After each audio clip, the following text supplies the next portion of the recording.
The Benson Murder Case, a Philo Vance story by S.S. Van Dine. Chapter 1. Philo Vance at Home.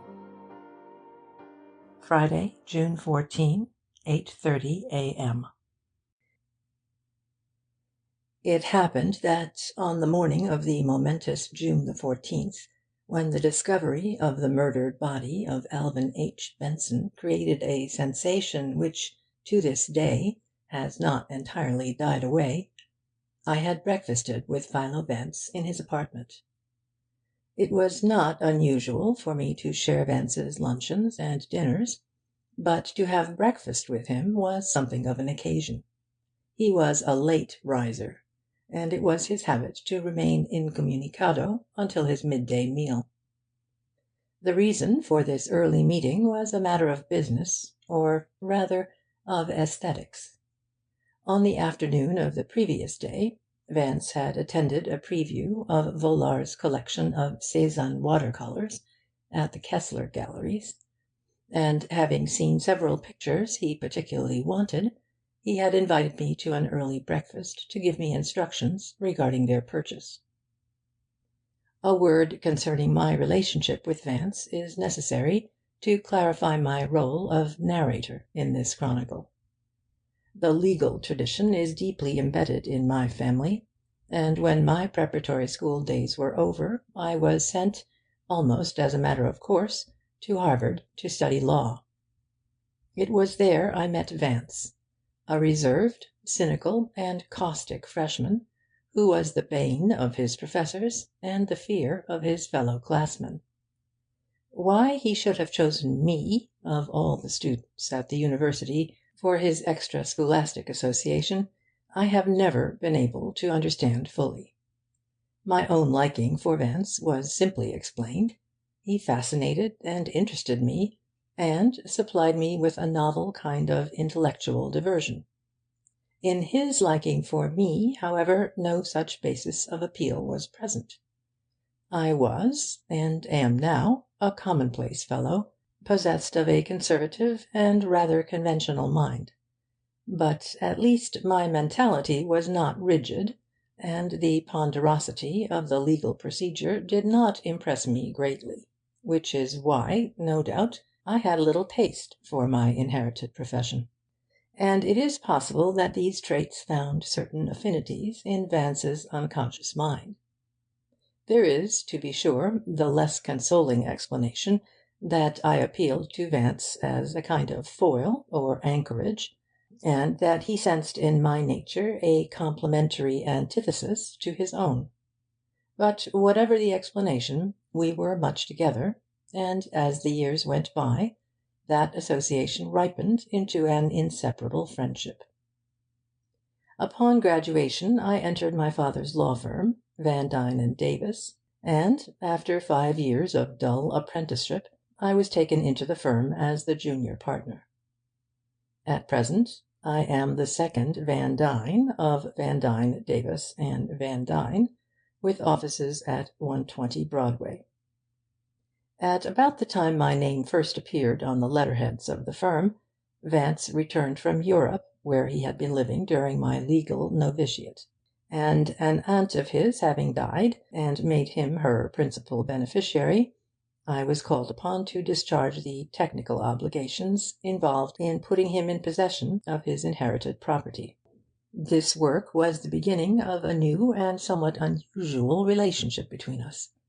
Vance had a strong distaste for any kind of business transaction, and in time I became the custodian of all his monetary interests and his agent at large. I found that his affairs were various enough to occupy as much of my time as I cared to give to legal matters, and as Vance was able to indulge the luxury of having a personal legal factotum, so to speak, I permanently closed my desk at the office and devoted myself exclusively to his needs and whims. If, up to the time when Vance summoned me to discuss the purchase of the Cézanne, I had harboured any secret or repressed regrets for having deprived the firm of Van Dine, Davis, and Van Dine of my modest legal talents, they were permanently banished on that eventful morning. For, beginning with the notorious Benson murder, and extending over a period of nearly 4 years, it was my privilege to be a spectator of what I believe was the most amazing series of criminal cases that ever passed before the eyes of a young lawyer. Indeed, the grim dramas I witnessed during that period constitute one of the most astonishing secret documents in the police history of this country. Of these dramas, Vance was the central character. By an analytical and interpretive process which, as far as I know, has never before been applied to criminal activities, he succeeded in solving many of the important crimes on which both the police and the district attorney's office had hopelessly fallen down.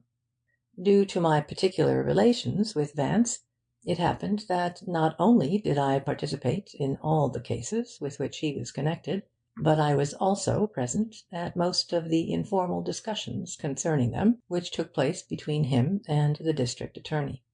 And, being of methodical temperament, I kept a fairly complete record of them. In addition, I noted down, as accurately as memory permitted, Vance's unique psychological methods of determining guilt, as he explained them from time to time. It is fortunate that I performed this gratuitous labour of accumulation and transcription, for now that circumstances have unexpectedly rendered possible my making the cases public, I am able to present them in full detail, and with all their various sidelights and succeeding steps, a task that would be impossible were it not for my numerous clippings and adversaria. Fortunately, too, the first case to draw Vance into its ramifications was that of Alvin Benson's murder. Not only did it prove one of the most famous of New York's causes célèbres, but it gave Vance an excellent opportunity of displaying his rare talents of deductive reasoning, and, by its nature and magnitude, aroused his interest in a branch of activity which, heretofore, had been alien to his temperamental promptings and habitual predilections. The case intruded upon Vance's life suddenly and unexpectedly, although he himself had, by a casual request made to the district attorney over a month before, been the involuntary agent of this destruction of his normal routine. The thing, in fact, burst upon us before we had quite finished our breakfast on that mid-June morning, and put an end, temporarily, to all business connected with the purchase of the Cézanne paintings. When, later in the day, I visited the Kessler galleries, 2 of the watercolours that Vance had particularly desired had been sold, and I am convinced that, despite his success in unravelling the Benson murder mystery, and his saving of at least one innocent person from arrest, he has never, to this day, felt entirely compensated for the loss of those 2 little sketches on which he had set his heart. As I was ushered into the living-room that morning by Curry, a rare old English servant, who acted as Vance's butler, valet, major domo, and, on occasions, specialty cook, Vance was sitting in a large arm-chair, attired in a Syrah silk dressing-gown and grey suede slippers, with Volar's book on Cézanne open across his knees. "Forgive my not rising, Van," he greeted me casually. "I have the whole weight of the modern evolution in art resting on my legs. Furthermore, this plebeian early rising fatigues me, you know." He rifled the pages of the volume, pausing here and there at a reproduction. "This chap Vollard," he remarked at length, "has been rather liberal with our art-fearing country. He has sent a really goodish collection of his Cézanne here. I viewed 'em yesterday with the proper reverence, and, I might add, unconcern, for Kessler was watching me. And I've marked the ones I want you to buy for me as soon as the gallery opens this morning." He handed me a small catalogue he had been using as a bookmark. "A beastly assignment, I know," he added, with an indolent smile. "These delicate little smudges, with all their blank paper, will probably be meaningless to your legal mind. They're so unlike a neatly typed brief, don't you know? and you'll no doubt think some of 'em are hung upside down. One of 'em is, in fact, and Kessler doesn't know it. But don't fret, Van, old dear. They're very beautiful and valuable little knick-knacks, and rather inexpensive when one considers what they'll be bringing in a few years. Really an excellent investment for some money-lovin' soul, you know. Infinitely better than the lawyer's equity stock over which you grew so eloquent at the time of my dear Aunt Agatha's death. Footnote 1. As a matter of fact, the same watercolours that Vance obtained for $250 and $300 were bringing 3 times as much 4 years later. Vance's one passion, if a purely intellectual enthusiasm may be called a passion, was art.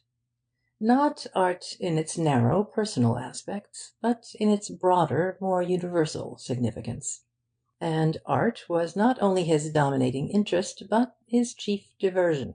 He was something of an authority on Japanese and Chinese prints. He knew tapestries and ceramics, and once I heard him give an impromptu causerie to a few guests on Tanagra figurines, which, had it been transcribed, would have made a most delightful and instructive monograph. Vance had sufficient means to indulge his instinct for collecting, and possessed a fine assortment of pictures and objets d'art. His collection was heterogeneous only in its superficial characteristics. Every piece he owned embodied some principle of form or line that related it to all the others. One who knew art could feel the unity and consistency in all the items with which he surrounded himself, however widely separated they were in point of time, or métier, or surface appeal. Vance, I have always felt, was one of those rare human beings, a collector with a definite philosophic point of view. His apartment in East 38th Street, actually the 2 top floors of an old mansion, beautifully remodelled and in part rebuilt to secure spacious rooms and lofty ceilings, was filled, but not crowded, with rare specimens of Oriental and Occidental, ancient and modern art.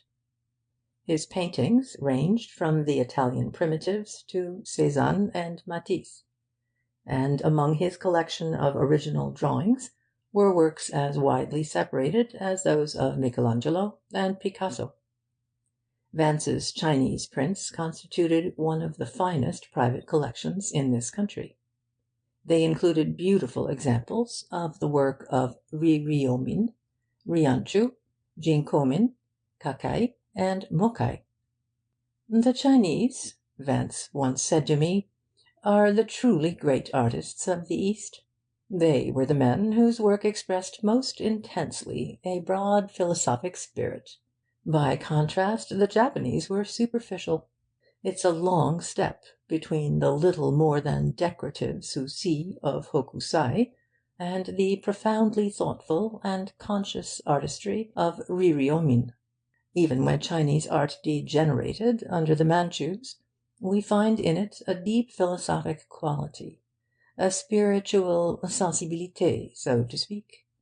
And in the modern copies of copies, in what is called the Bunjinga style, we still have pictures of profound meaning."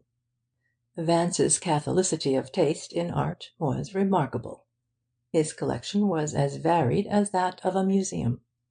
It embraced a black-figured amphora by Amasis, a Proto-Corinthian vase in the Aegean style, Kubacha and Rhodian plates, Athenian pottery, a 16th-century Italian holy water stoup of rock crystal, pewter of the Tudor period, several pieces bearing the double rose hallmark, a bronze plaque by Cellini, a triptych of Limoges enamel, a Spanish retable of an altarpiece by Valfogogna, several Etruscan bronzes, an Indian Greco-Buddhist, a statuette of the goddess Kuan Yin from the Ming dynasty, a number of very fine Renaissance woodcuts, and several specimens of Byzantine, Carolingian, and early French ivory carvings. His Egyptian treasures included a gold jug from Zakazek, a statuette of the Lady Nai, as lovely as the one in the Louvre, two beautiful carved steles of the first Theban age, various small sculptures comprising rare representations of Hapi and Amset, and several Argentine bowls carved with Kalafiskos dancers. On top of one of his embayed Jacobean bookcases in the library, where most of his modern paintings and drawings were hung, was a fascinating group of African sculpture, ceremonial masks and statuette fetishes from French Guinea, the Sudan, Nigeria, the Ivory Coast, and the Congo. A definite purpose has animated me in speaking at such length about Vance's art instinct. For in order to understand fully the melodramatic adventures which began for him on that June morning, one must have a general idea of the man's penchant and inner promptings. His interest in art was an important, one might almost say the dominant, factor in his personality. I have never yet met a man quite like him, a man so apparently diversified, and yet so fundamentally consistent. Vance was what many would call a dilettante, but the designation does him injustice. He was a man of unusual culture and brilliance. An aristocrat by birth and instinct, he held himself severely aloof from the common world of men. In his manner there was an indefinable contempt for inferiority of all kinds. The great majority of those with whom he came in contact regarded him as a snob. Yet there was, in his condescension and disdain, no trace of spuriousness. His snobbishness was intellectual as well as social. He detested stupidity even more, I believe, than he did vulgarity or bad taste.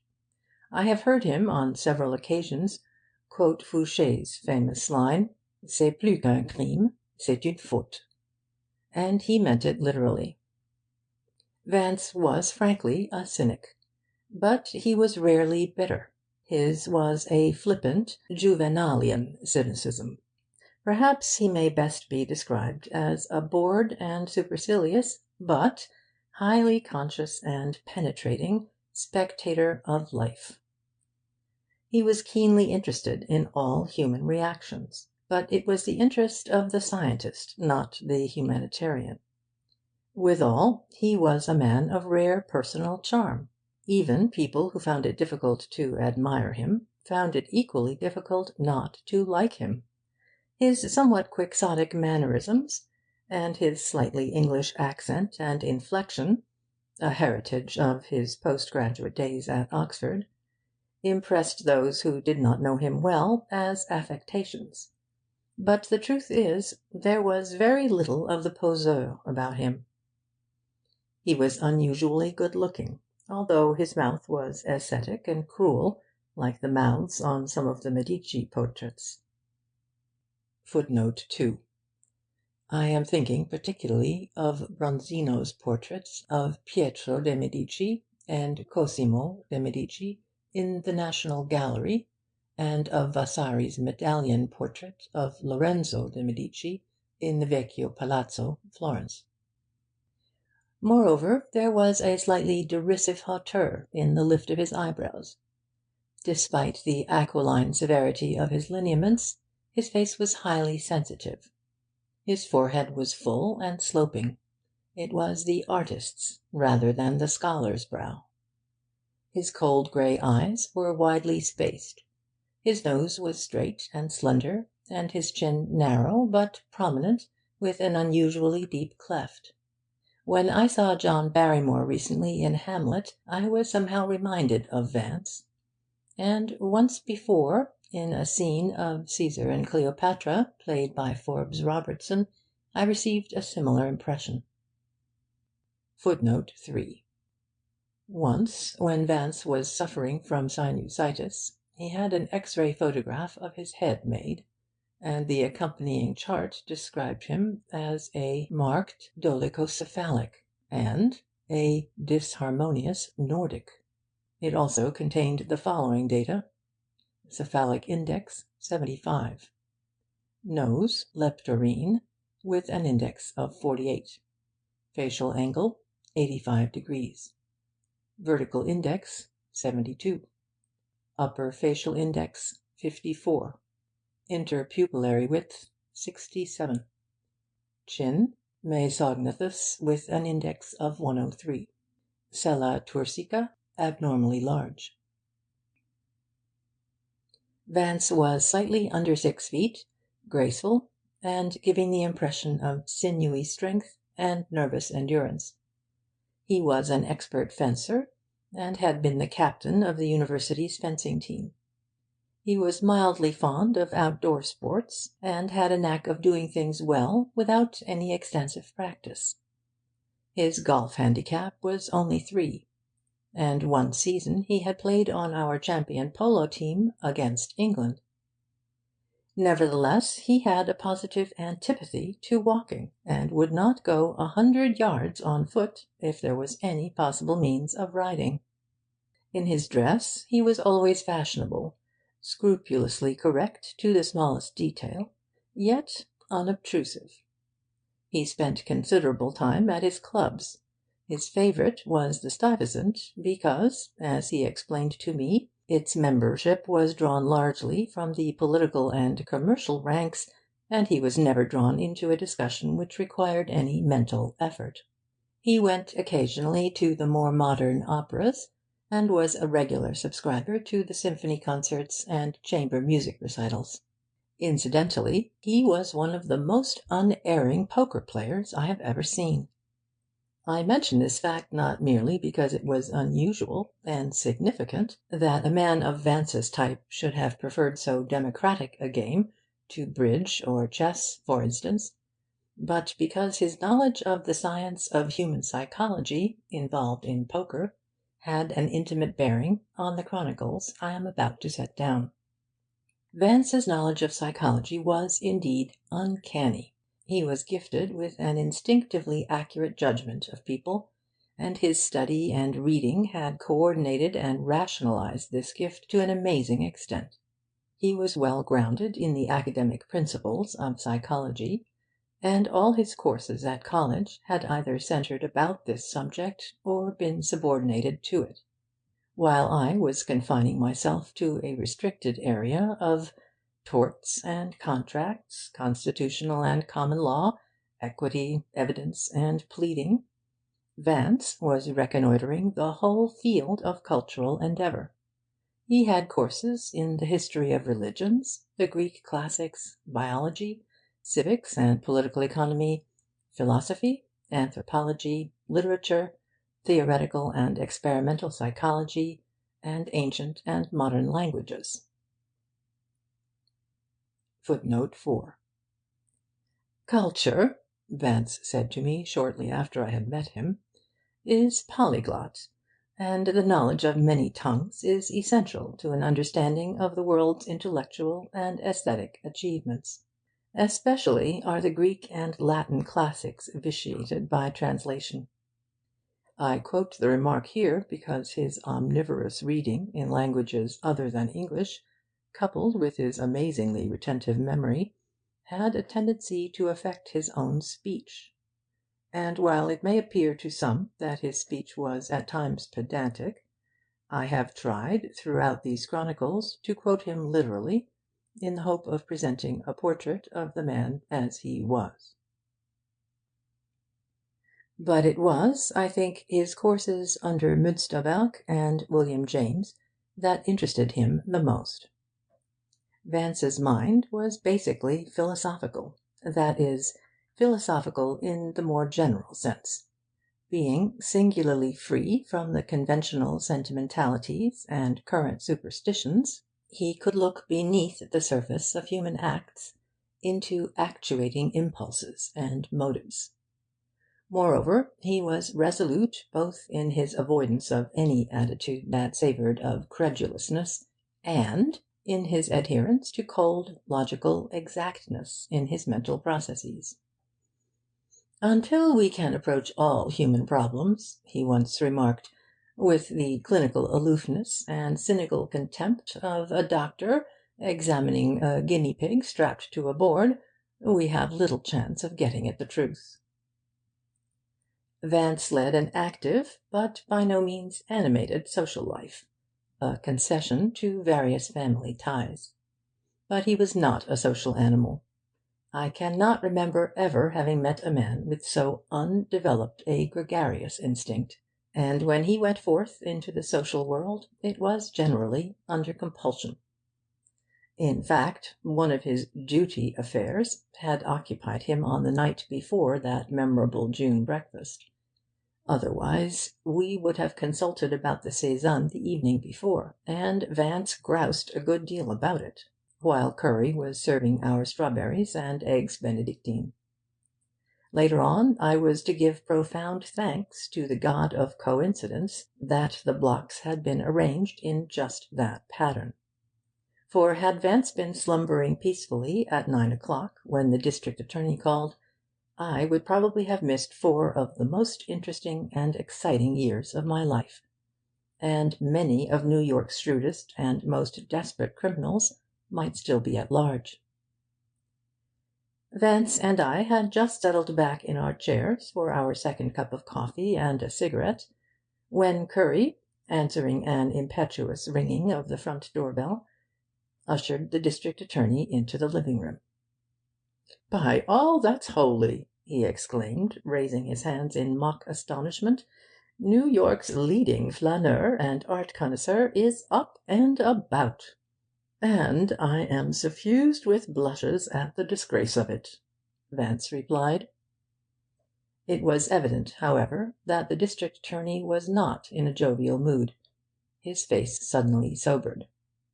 "Vance, a serious thing has brought me here. I'm in a great hurry, and merely dropped by to keep my promise. The fact is, Alvin Benson has been murdered." Vance lifted his eyebrows languidly. "Really now," he drawled, "how messy! But he no doubt deserved it. In any event, that's no reason why you should repine. Take a chair and have a cup of Curry's incomparable coffee." And before the other could protest, he rose and pushed a bell-button. Markham hesitated a second or two. "Oh, well, a couple of minutes won't make any difference, but only a gulp." And he sank into a chair facing us. End of Chapter 1. Chapter 2. At the Scene of the Crime. Friday, June 14, 9 a.m. John F.X. Markham, as you remember, had been elected District Attorney of New York County on the Independent Reform ticket during one of the city's periodical reactions against Tammany Hall. He served his 4 years, and would probably have been elected to a second term had not the ticket been hopelessly split by the political juggling of his opponents. He was an indefatigable worker, and projected the district attorney's office into all manner of criminal and civil investigations. Being utterly incorruptible, he not only aroused the fervid admiration of his constituents, but produced an almost unprecedented sense of security in those who had opposed him on partisan lines. He had been in office only a few months when one of the newspapers referred to him as the watchdog, and the sobriquet clung to him until the end of his administration. Indeed, his record as a successful prosecutor during the 4 years of his incumbency was such a remarkable one that even today it is not infrequently referred to in legal and political discussions. Markham was a tall, strongly built man in the middle 40s, with a clean-shaven, somewhat youthful face, which belied his uniformly grey hair. He was not handsome according to conventional standards, but he had an unmistakable air of distinction, and was possessed of an amount of social culture rarely found in our latter-day political office-holders. Withal, he was a man of brusque and vindictive temperament, but his brusqueness was an incrustation on a solid foundation of good breeding, not, as is usually the case, the roughness of substructure showing through an inadequately superimposed crust of gentility. When his nature was relieved of the stress of duty and care, he was the most gracious of men. But early in my acquaintance with him, I had seen his attitude of cordiality suddenly displaced by one of grim authority. It was as if a new personality, hard, indomitable, symbolic of eternal justice, had in that moment been born in Markham's body. I was to witness this transformation many times before our association ended. In fact, this very morning, as he sat opposite to me in Vance's living room, there was more than a hint of it in the aggressive sternness of his expression, and I knew that he was deeply troubled over Alvin Benson's murder. He swallowed his coffee rapidly, and was setting down the cup, when Vance, who had been watching him with quizzical amusement, remarked, "I say, why this sad preoccupation over the passing of one Benson? You weren't, by any chance, the murderer, what?" Markham ignored Vance's levity. "I'm on my way to Benson's. Do you care to come along? You asked for the experience, and I dropped in to keep my promise." I then recalled that several weeks before, at the Stuyvesant Club, when the subject of the prevalent homicides in New York was being discussed, Vance had expressed a desire to accompany the district attorney on one of his investigations, and that Markham had promised to take him on his next important case. Vance's interest in the psychology of human behaviour had prompted the desire, and his friendship with Markham, which had been of long standing, had made the request possible. "You remember everything, don't you?" Vance replied, lazily. "An admirable gift, even if an uncomfortable one." He glanced at the clock on the mantel. It lacked a few minutes of 9. "But what an indecent hour! Suppose someone should see me." Markham moved forward impatiently in his chair. "Well, if you think the gratification of your curiosity would compensate you for the disgrace of being seen in public at 9 o'clock in the morning, you'll have to hurry. I certainly won't take you in dressing gown and bedroom slippers. And I most certainly won't wait over 5 minutes for you to get dressed."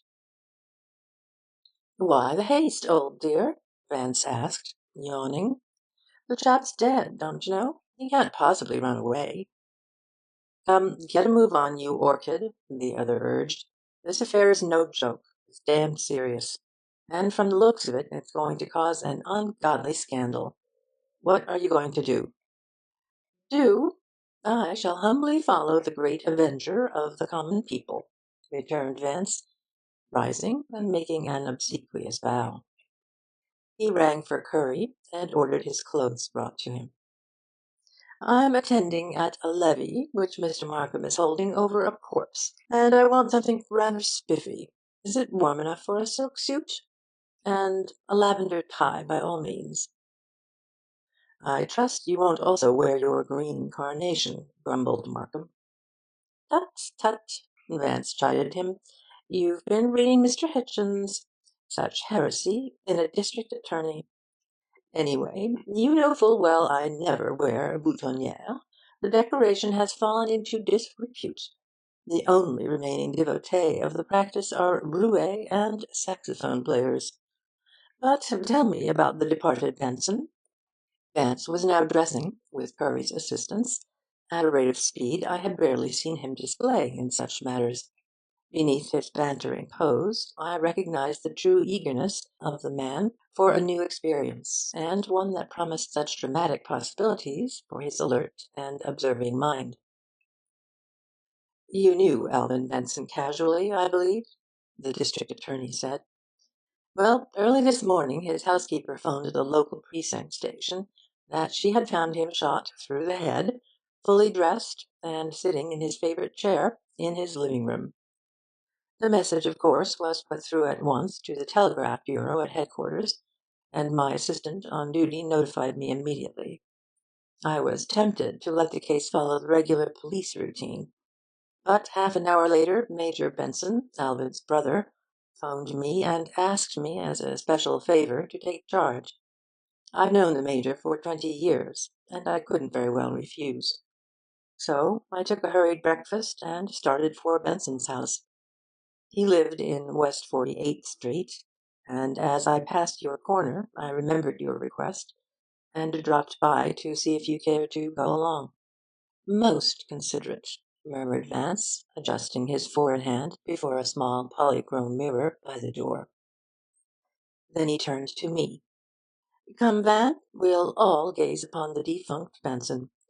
I'm sure some of Markham's sleuths will unearth the fact that I detested the bounder and accuse me of the crime. And I'll feel safer, don't you know, with legal talent at hand. No objections, eh, what, Markham? Certainly not, the other agreed readily, although I felt that he would rather not have had me along. But I was too deeply interested in the affair to offer any ceremonious objections, and I followed Vance and Markham downstairs.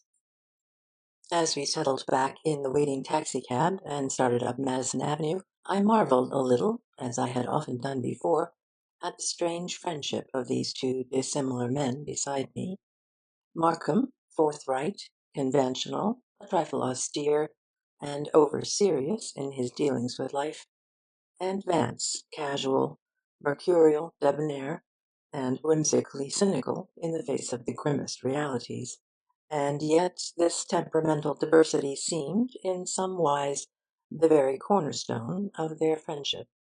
It was as if each saw in the other some unattainable field of experience and sensation that had been denied himself. Markham represented to Vance the solid and immutable realism of life, whereas Vance symbolized for Markham the carefree, exotic gypsy spirit of intellectual adventure. Their intimacy, in fact, was even greater than showed on the surface, and despite Markham's exaggerated deprecations of the other's attitudes and opinions, I believe he respected Vance's intelligence more profoundly than that of any other man he knew. As we rode uptown that morning, Markham appeared preoccupied and gloomy. No word had been spoken since we left the apartment, but as we turned west into 48th Street, Vance asked, what is the social etiquette of these early morning murder functions, aside from removing one's hat in the presence of the body? You keep your hat on, growled Markham. My word, like a synagogue, what? Most interesting. Perhaps one takes off one's shoes so as not to confuse the footprints? No, Markham told him.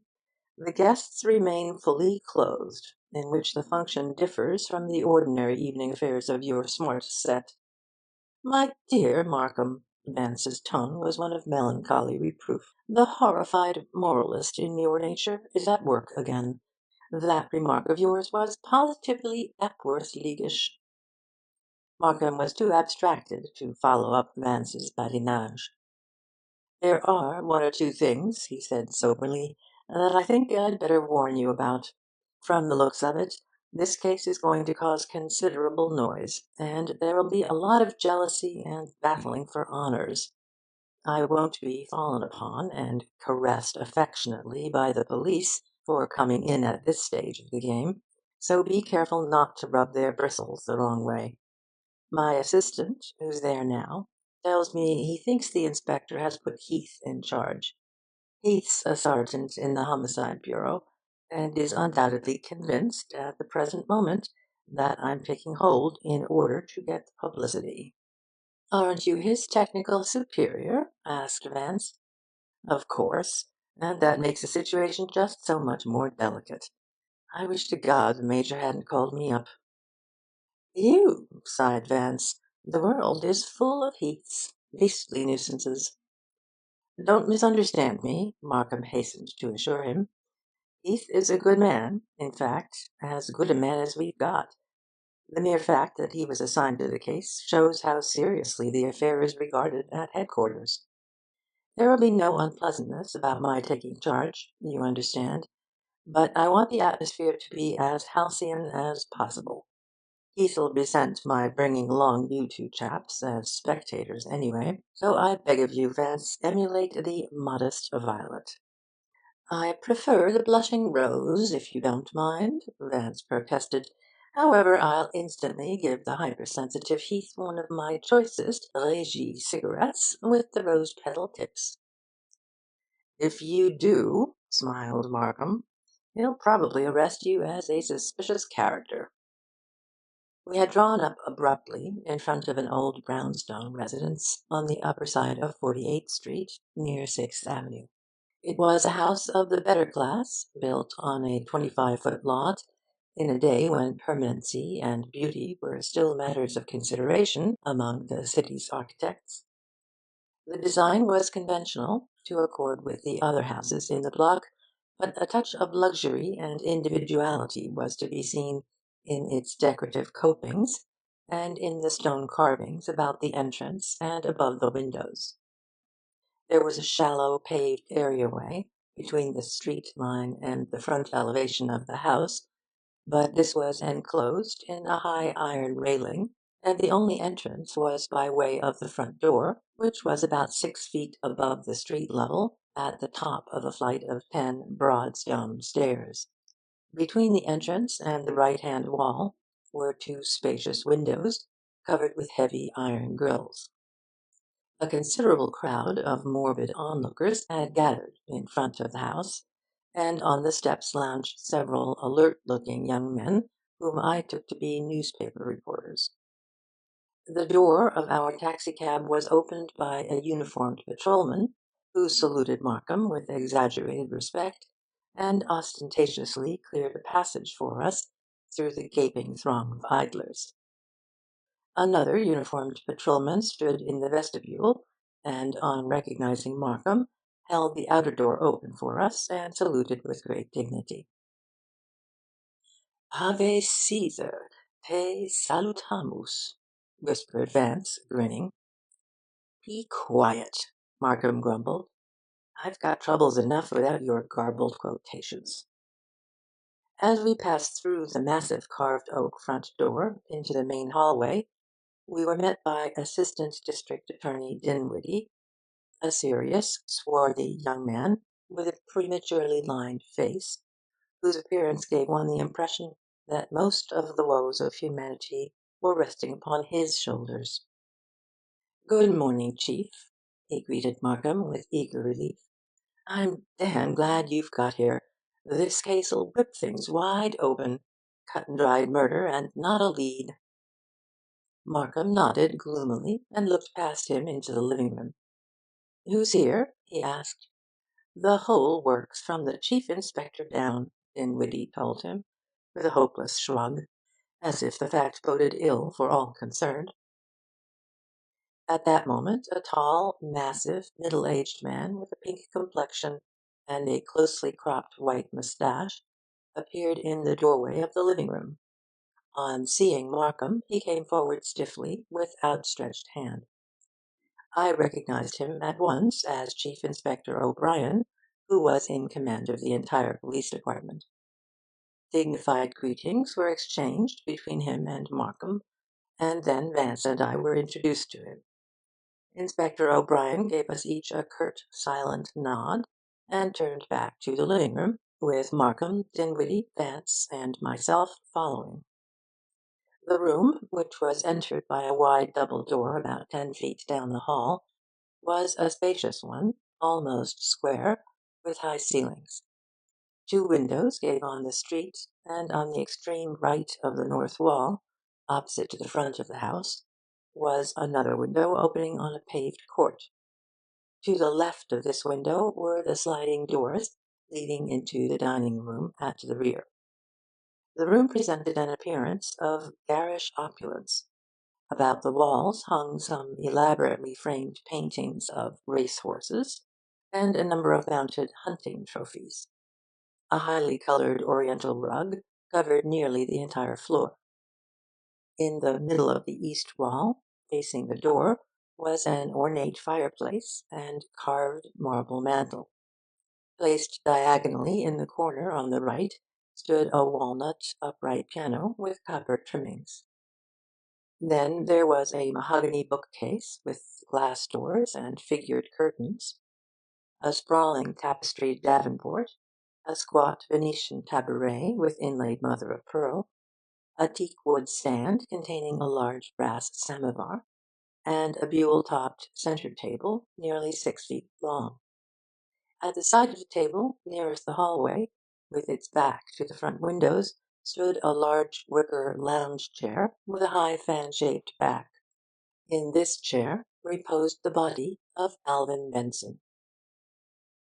Though I had served 2 years at the front in the World War, and had seen death in many terrible guises, I could not repress a strong sense of revulsion at the sight of this murdered man. In France, death had seemed an inevitable part of my daily routine. But here, all the organisms of environment were opposed to the idea of fatal violence. The bright June sunshine was pouring into the room, and through the open windows came the continuous din of the city's noises, which, for all their cacophony, are associated with peace and security, and the orderly social processes of life. Benson's body was reclining in the chair in an attitude so natural that one almost expected him to turn to us and ask why we were intruding upon his privacy. His head was resting against the chair's back, his right leg was crossed over his left in a position of comfortable relaxation, his right arm was resting easily on the centre table, and his left arm lay along the chair's arm. But that which most strikingly gave this attitude its appearance of naturalness was a small book which he held in his right hand, with his thumb still marking the place where he had evidently been reading. Footnote 5. The book was O. Henry's Strictly Business, and the place at which it was being held open was, curiously enough, the story entitled A Municipal Report. He had been shot through the forehead from in front, and the small circular bullet mark was now almost black, as a result of the coagulation of the blood. A dark spot on the rug at the rear of the chair indicated the extent of the hemorrhage caused by the grinding passage of the bullet through his brain. Had it not been for these grisly indications, one might have thought that he had merely paused momentarily in his reading to lean back and rest. He was attired in an old smoking jacket and red felt bedroom slippers, but still wore his dress trousers and evening shirt, though he was collarless, and the neckband of the shirt had been unbuttoned, as if for comfort. He was not an attractive man, physically, being almost completely bald, and more than a little stout. His face was flabby, and the puffiness of his neck was doubly conspicuous without its confining collar. With a slight shudder of distaste, I ended my brief contemplation of him, and turned to the other occupants of the room. Two burly fellows with large hands and feet, their black felt hats pushed far back on their heads, were minutely inspecting the iron grille-work over the front windows. They seemed to be giving particular attention to the points where the bars were cemented into the masonry, and one of them had just taken hold of a grille with both hands, and was shaking it, simian-wise, as if to test its strength. Another man, of medium height and dapper appearance, with a small blonde moustache, was bending over in front of the grate, looking intently, so it seemed, at the dusty gas logs. On the far side of the table, a thick-set man in a blue serge and a derby hat stood with arms akimbo scrutinizing the silent figure in the chair. His eyes, hard and pale blue, were narrowed, and his square prognathous jaw was rigidly set. He was gazing with rapt intensity at Benson's body, as though he hoped, by the sheer power of concentration, to probe the secret of the murder. Another man, of unusual mien, was standing before the rear window, with a jeweller's magnifying glass in his eye, inspecting a small object held in the palm of his hand. From the pictures I had seen of him, I knew he was Captain Carl Hagedorn, the most famous firearms expert in America. He was a large, cumbersome, broad-shouldered man of about 50, and his black, shiny clothes were several sizes too large for him. His coat hitched up behind, and in front hung halfway down to his knees, and his trousers were baggy and lay over his ankles in grotesquely comic folds. His head was round and abnormally large, and his ears seemed sunken into his skull. His mouth was entirely hidden by a scraggly, grey-shot moustache, all the hairs of which grew downwards, forming a kind of lambrequin to his lips. Captain Hagedorn had been connected with the New York Police Department for 30 years, and though his appearance and manner were ridiculed at headquarters, he was profoundly respected. His word on any point pertaining to firearms and gunshot wounds was accepted as final by headquarters men. In the rear of the room, near the dining room, stood two other men talking earnestly together. One was Inspector William M. Moran, commanding officer of the Detective Bureau; the other, Sergeant Ernest Heath, of the Homicide Bureau, of whom Markham had already spoken to us. As we entered the room in the wake of Chief Inspector O'Brien, everyone ceased his occupation for a moment, and looked at the district attorney in a spirit of uneasy but respectful recognition. Only Captain Hagedorn, after a cursory squint at Markham, returned to the inspection of the tiny object in his hand, with an abstracted unconcern which brought a faint smile to Vance's lips. Inspector Moran and Sergeant Heath came forward with stolid dignity, and after the ceremony of handshaking, which I later observed to be a kind of religious rite among the police and the members of the district attorney's staff, Markham introduced Vance and me, and briefly explained our presence. The inspector bowed pleasantly to indicate his acceptance of the intrusion, but I noticed that Heath ignored Markham's explanation and proceeded to treat us as if we were non-existent. Inspector Moran was a man of different quality from the others in the room. He was about 60, with white hair and a brown moustache, and was immaculately dressed. He looked more like a successful Wall Street broker of the better class than a police official. Footnote 6. Inspector Moran, as I learned later, had once been the president of a large upstate bank that had failed during the panic of 1907, and during the Gaynor administration had been seriously considered for the post of police commissioner. "I've assigned Sergeant Heath to the case, Mr. Markham," he explained in a low, well-modulated voice. "It looks as though we were in for a bit of trouble before it's finished. Even the Chief Inspector thought it warranted his lending the moral support of his presence to the preliminary rounds. He has been here since 8 o'clock." Inspector O'Brien had left us immediately upon entering the room, and now stood between the front windows, watching the proceedings, with a grave, indecipherable face. "Well, I think I'll be going," Moran added. "They had me out of bed at 7:30, and I haven't had any breakfast yet. I won't be needed anyway, now that you're here. Good morning." And again he shook hands. When he had gone, Markham turned to the assistant district attorney. "Look after these two gentlemen, will you, Dinwiddie? They're babes in the wood, and want to see how these affairs work. Explain things to them, while I have a little confab with Sergeant Heath." Dinwiddie accepted the assignment eagerly. I think he was glad of the opportunity to have someone to talk to, by way of venting his pent-up excitement. As the three of us turned rather instinctively toward the body of the murdered man, he was, after all, the hub of this tragic drama, I heard Heath say, in a sullen voice, "I suppose you'll take charge now, Mr. Markham."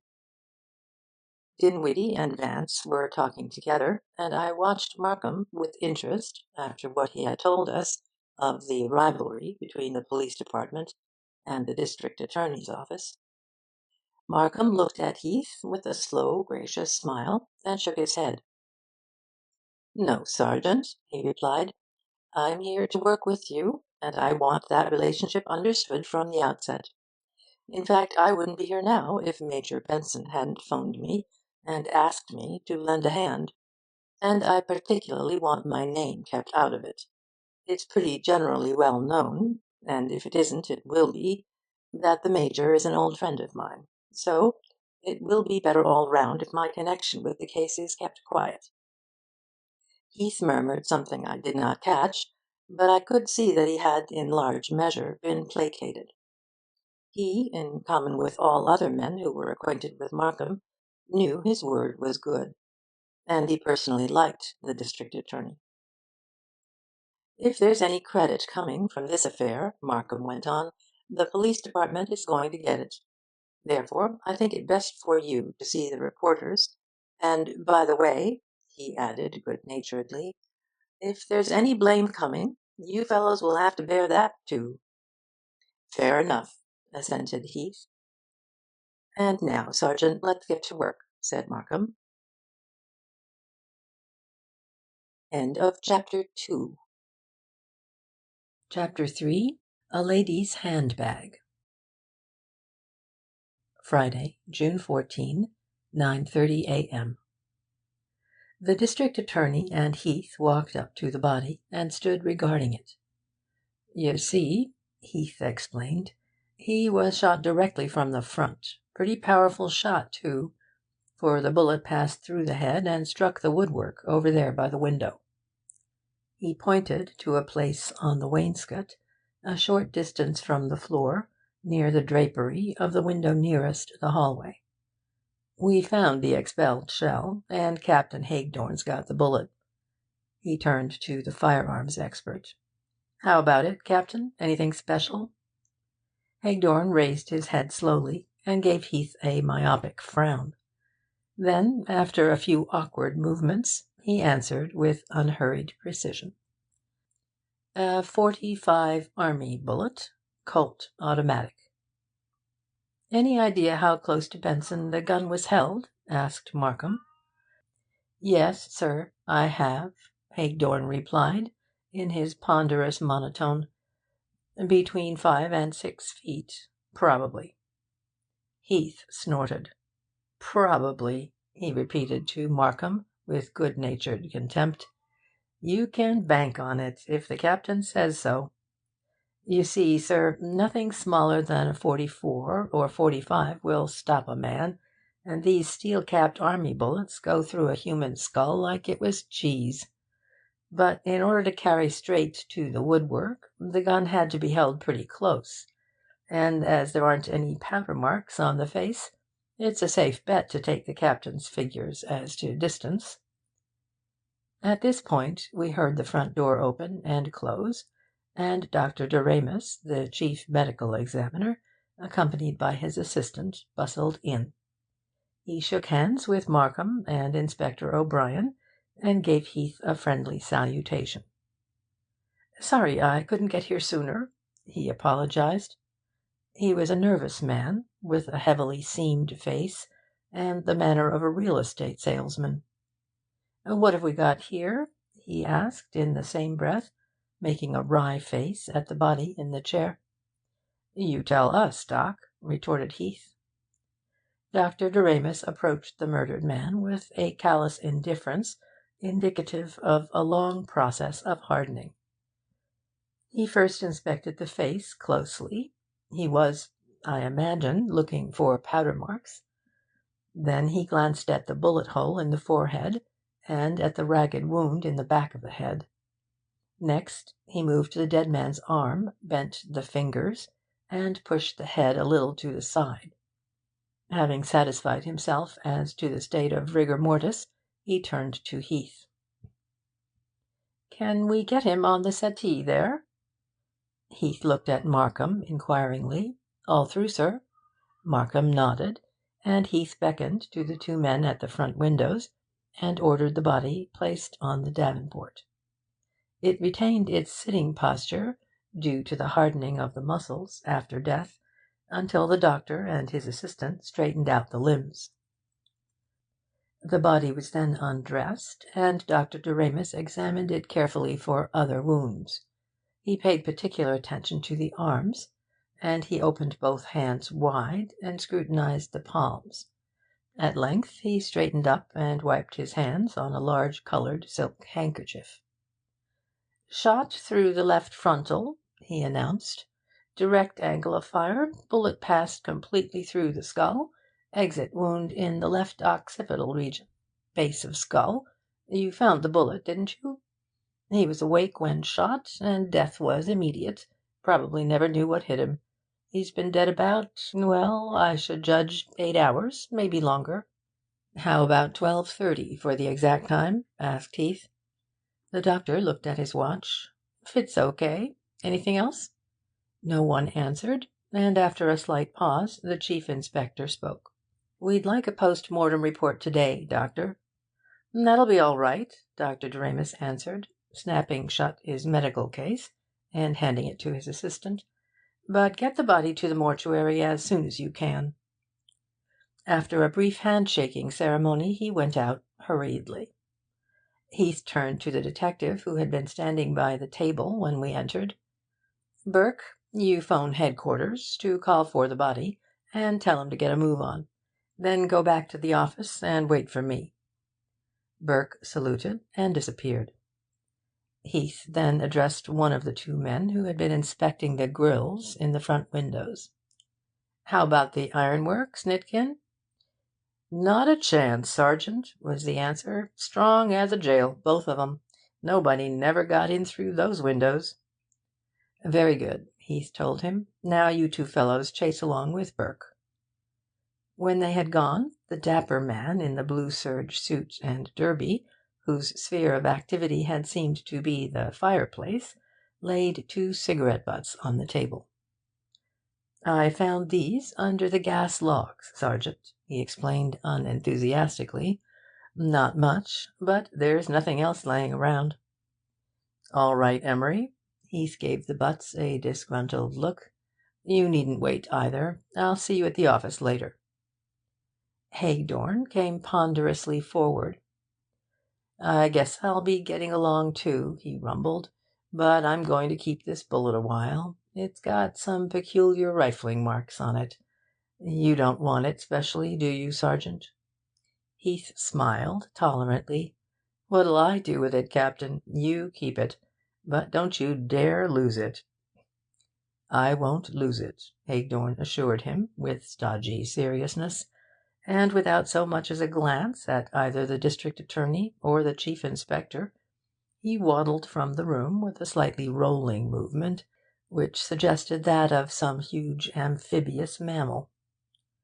Vance, who was standing beside me near the door, turned and followed Haigdorn into the hall. The two stood talking in low tones for several minutes. Vance appeared to be asking questions, and although I was not close enough to hear their conversation, I caught several words and phrases: trajectory, muzzle velocity, angle of fire, impetus, impact, deflection, and the like, and wondered what on earth had prompted this strange interrogation. As Vance was thanking Haigdorn for his information, Inspector O'Brien entered the hall. "Learning fast?" he asked, smiling patronisingly at Vance. Then, without waiting for a reply, "Come along, Captain. I'll drive you downtown." Markham heard him. "Have you got room for Dinwiddie, too, Inspector?" "Plenty, Mr. Markham." The three of them went out. Vance and I were now left alone in the room with Heath and the district attorney, and, as if by common impulse, we all settled ourselves in chairs, Vance taking one near the dining-room door, directly facing the chair in which Benson had been murdered.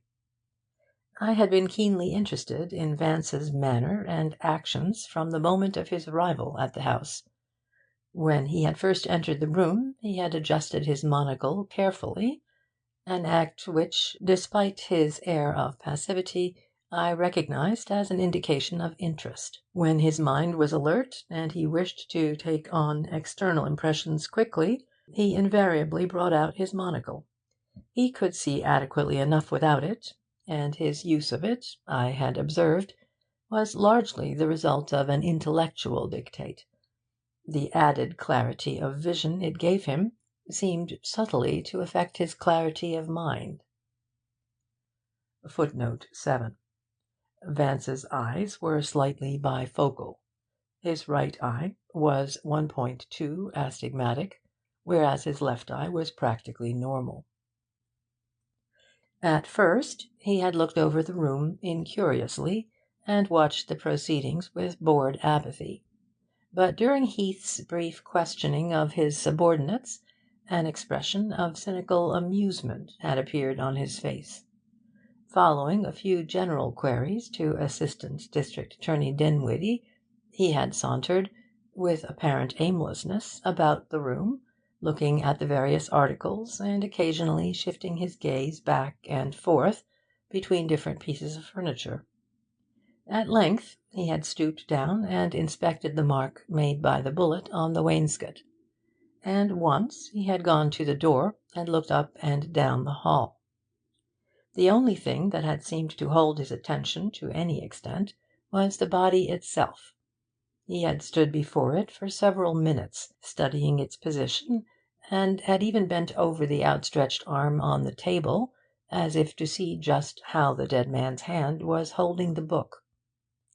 The crossed position of the legs, however, had attracted him most, and he had stood studying them for a considerable time. Finally, he had returned his monocle to his waistcoat pocket, and joined Dinwiddie and me near the door, where he had stood watching Heath and the other detectives with lazy indifference, until the departure of Captain Hagedorn. The four of us had no more than taken seats when the patrolman stationed in the vestibule appeared at the door. "There's a man from the local precinct station here, sir," he announced, "who wants to see the officer in charge. Shall I send him in?" Heath nodded curtly, and a moment later a large, red-faced Irishman, in civilian clothes, stood before us. He saluted Heath, but on recognising the district attorney, made Markham the recipient of his report. "I'm Officer Maclaughlin, sir, West 47th Street Station," he informed us, "and I was on duty on this beat last night. Around midnight, I guess it was that, there was a big grey Cadillac standing in front of this house. I noticed it particular because it had a lot of fishing tackle sticking out the back, and all of its lights were on. When I heard of the crime this morning, I reported the car to the station sergeant, and he sent me around to tell you about it." "Excellent," Markham commented, and then, with a nod, referred the matter to Heath. "May be something in it," the latter admitted dubiously. "How long would you say the car was here, officer?" "A good half hour, anyway. It was here before 12, and when I come back, at 12:30 or thereabouts, it was still here. But the next time I come by, it was gone." "You saw nothing else? Nobody in the car, or anyone hanging around who might have been the owner?" "No, sir, I did not." Several other questions of a similar nature were asked him, but nothing more could be learned, and he was dismissed. "Anyway," remarked Heath, "the car story will be good stuff to hand the reporters." Vance had sat through the questioning of Maclaughlin with drowsy inattention.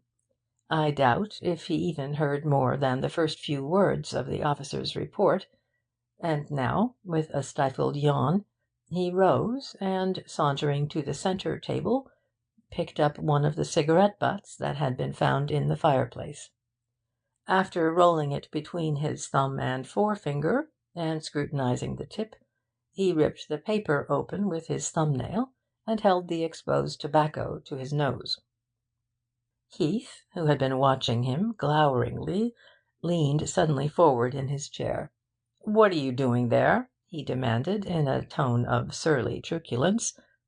Vance lifted his eyes in decorous astonishment. "Merely smelling of the tobacco," he replied, with condescending unconcern.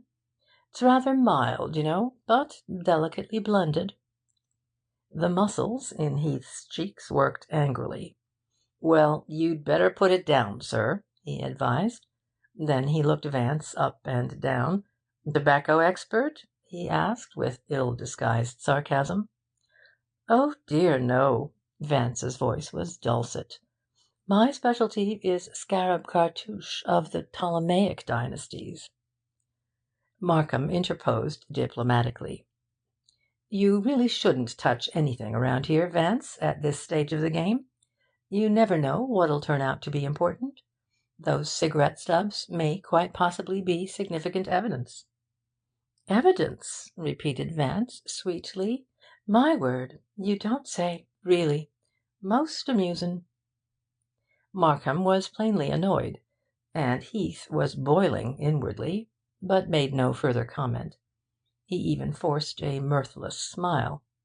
He evidently felt that he had been a little too abrupt with this friend of the district attorney's, however much the friend might have deserved being reprimanded. Heath, however, was no sycophant in the presence of his superiors. He knew his worth, and lived up to it with his whole energy, discharging the tasks to which he was assigned with a dogged indifference to his own political well-being. This stubbornness of spirit, and the solidity of character it implied, were respected and valued by the men over him. He was a large, powerful man, but agile and graceful in his movements, like a highly trained boxer. He had hard blue eyes, remarkably bright and penetrating, a broad oval chin, and a stern straight mouth with lips that appeared always compressed. His hair, which, though he was well along in his 40s, was without a trace of greyness, was cropped about the edges and stood upright in a short bristly pompadour. His voice had an aggressive resonance, but he rarely blustered. In many ways he accorded with the conventional notion of what a detective is like. But there was something more to the man's personality, an added capability and strength, as it were, and as I sat watching him that morning, I felt myself unconsciously admiring him, despite his very obvious limitations. "What's the exact situation, Sergeant?" Markham asked. "Dinwiddie gave me only the barest facts." Heath cleared his throat. "We got the word a little before 7. Benson's housekeeper, a Mrs. Platts, called up the local station and reported that she'd found him dead, and asked that somebody be sent over at once. The message, of course, was relayed to headquarters. I wasn't there at the time, but Burke and Emery were on duty, and after notifying Inspector Moran, they came on up here. Several of the men from the local station were already on the job, doing the usual nosing about. When the inspector had got here and looked the situation over, he telephoned me to hurry along. When I arrived, the local men had gone, and 3 more men from the Homicide Bureau had joined Burke and Emery. The inspector also phoned Captain Hagedorn. He thought the case big enough to call him in at once. And the captain had just got here when you arrived. Mr. Dinwiddie had come in right after the inspector, and phoned you at once. Chief Inspector O'Brien came along a little ahead of me. I questioned the Platts woman right off, and my men were looking the place over when you showed up." "Where is this Mrs. Platts now?" asked Markham. "Upstairs, being watched by one of the local men. She lives in the house." "Why did you mention the specific hour of 12:30 to the doctor?" "Platts told me she heard a report at that time, which I thought might have been the shot. I guess now it was the shot. It checks up with a number of things." "I think we'd better have another talk with Mrs. Platts," Markham suggested. "But first, did you find anything suggestive in the room here? Anything to go on?" Heath hesitated, almost imperceptibly. Then he drew from his coat pocket a woman's handbag and a pair of long white kid gloves, and tossed them on the table in front of the district attorney. "Only these," he said. "One of the local men found them on the end of the mantel over there." After a casual inspection of the gloves, Markham opened the handbag and turned its contents out onto the table. I came forward and looked on, but Vance remained in his chair, placidly smoking a cigarette. The handbag was of fine gold mesh, with a catch set with small sapphires. It was unusually small, and obviously designed only for evening wear. The objects which it had held, and which Markham was now inspecting, consisted of a flat watered silk cigarette case, a small gold phial of Roger Gallet Fleur d'Amour perfume, a cloisonné vanity compact, a short, delicate cigarette holder of inlaid amber, a gold-cased lipstick, a small embroidered French linen handkerchief with M. St. C. monogrammed in the corner, and a Yale latchkey. "This ought to give us a good lead," said Markham, indicating the handkerchief. "I suppose you went over the articles carefully, Sergeant?" Heath nodded. "Yes, and I imagine the bag belongs to the woman Benson was out with last night. The housekeeper told me he had an appointment, and went out to dinner in his dress clothes. She didn't hear Benson when he came back, though. Anyway, we ought to be able to run down Miss M. St. C. without much trouble." Markham had taken up the cigarette case again, and as he held it upside down, a little shower of loose, dried tobacco fell onto the table. Heath stood up suddenly. "Maybe those cigarettes came out of that case," he suggested. He picked up the intact butt and looked at it. "It's a lady's cigarette, all right. It looks as though it might have been smoked in a holder, too." "I beg to differ with you, Sergeant," drawled Vance. "You'll forgive me, I'm sure, but there's a bit of lip rouge on the end of the cigarette. It's hard to see, on account of the gold tip." Heath looked at Vance sharply. He was too much surprised to be resentful.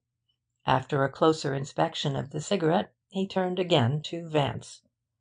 "Perhaps you could also tell us from these tobacco grains if the cigarettes came from this case?" he suggested, with gruff irony. "One never knows, does one?" Vance replied, indolently rising. Picking up the case, he pressed it wide open, and tapped it on the table. Then he looked into it closely, and a humorous smile twitched the corners of his mouth.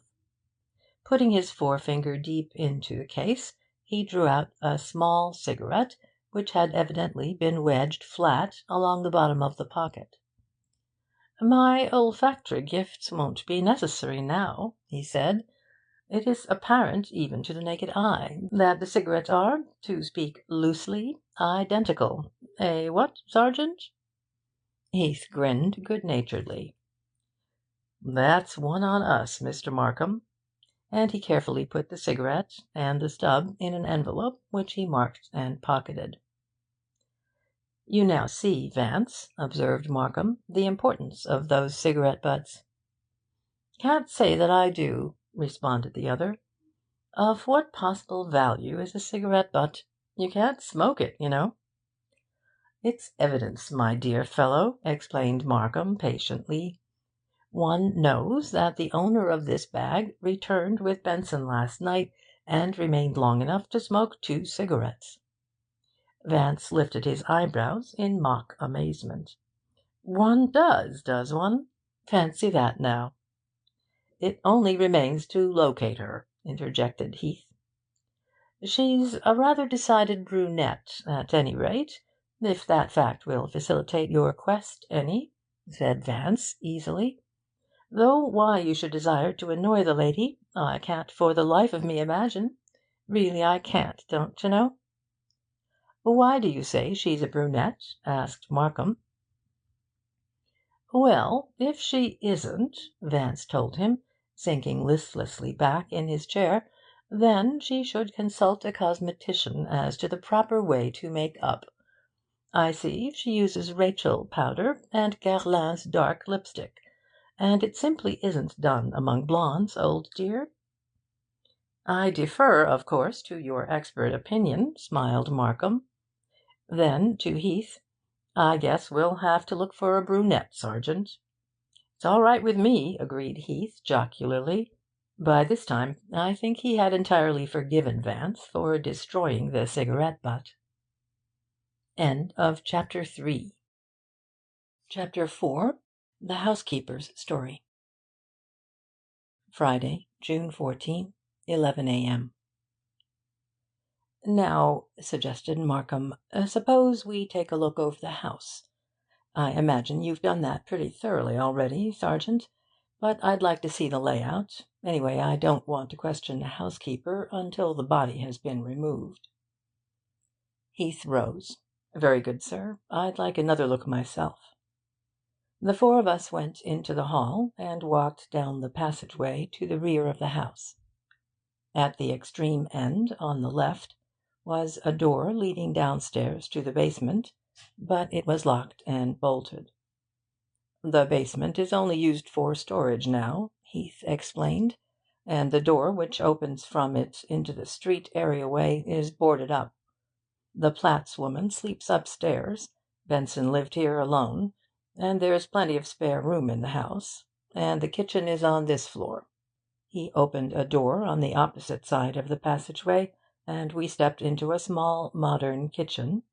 Its two high windows, which gave into the paved rear yard, at a height of about 8 feet from the ground, were securely guarded with iron bars, and in addition the sashes were closed and locked. Passing through a swinging door, we entered the dining room, which was directly behind the living room.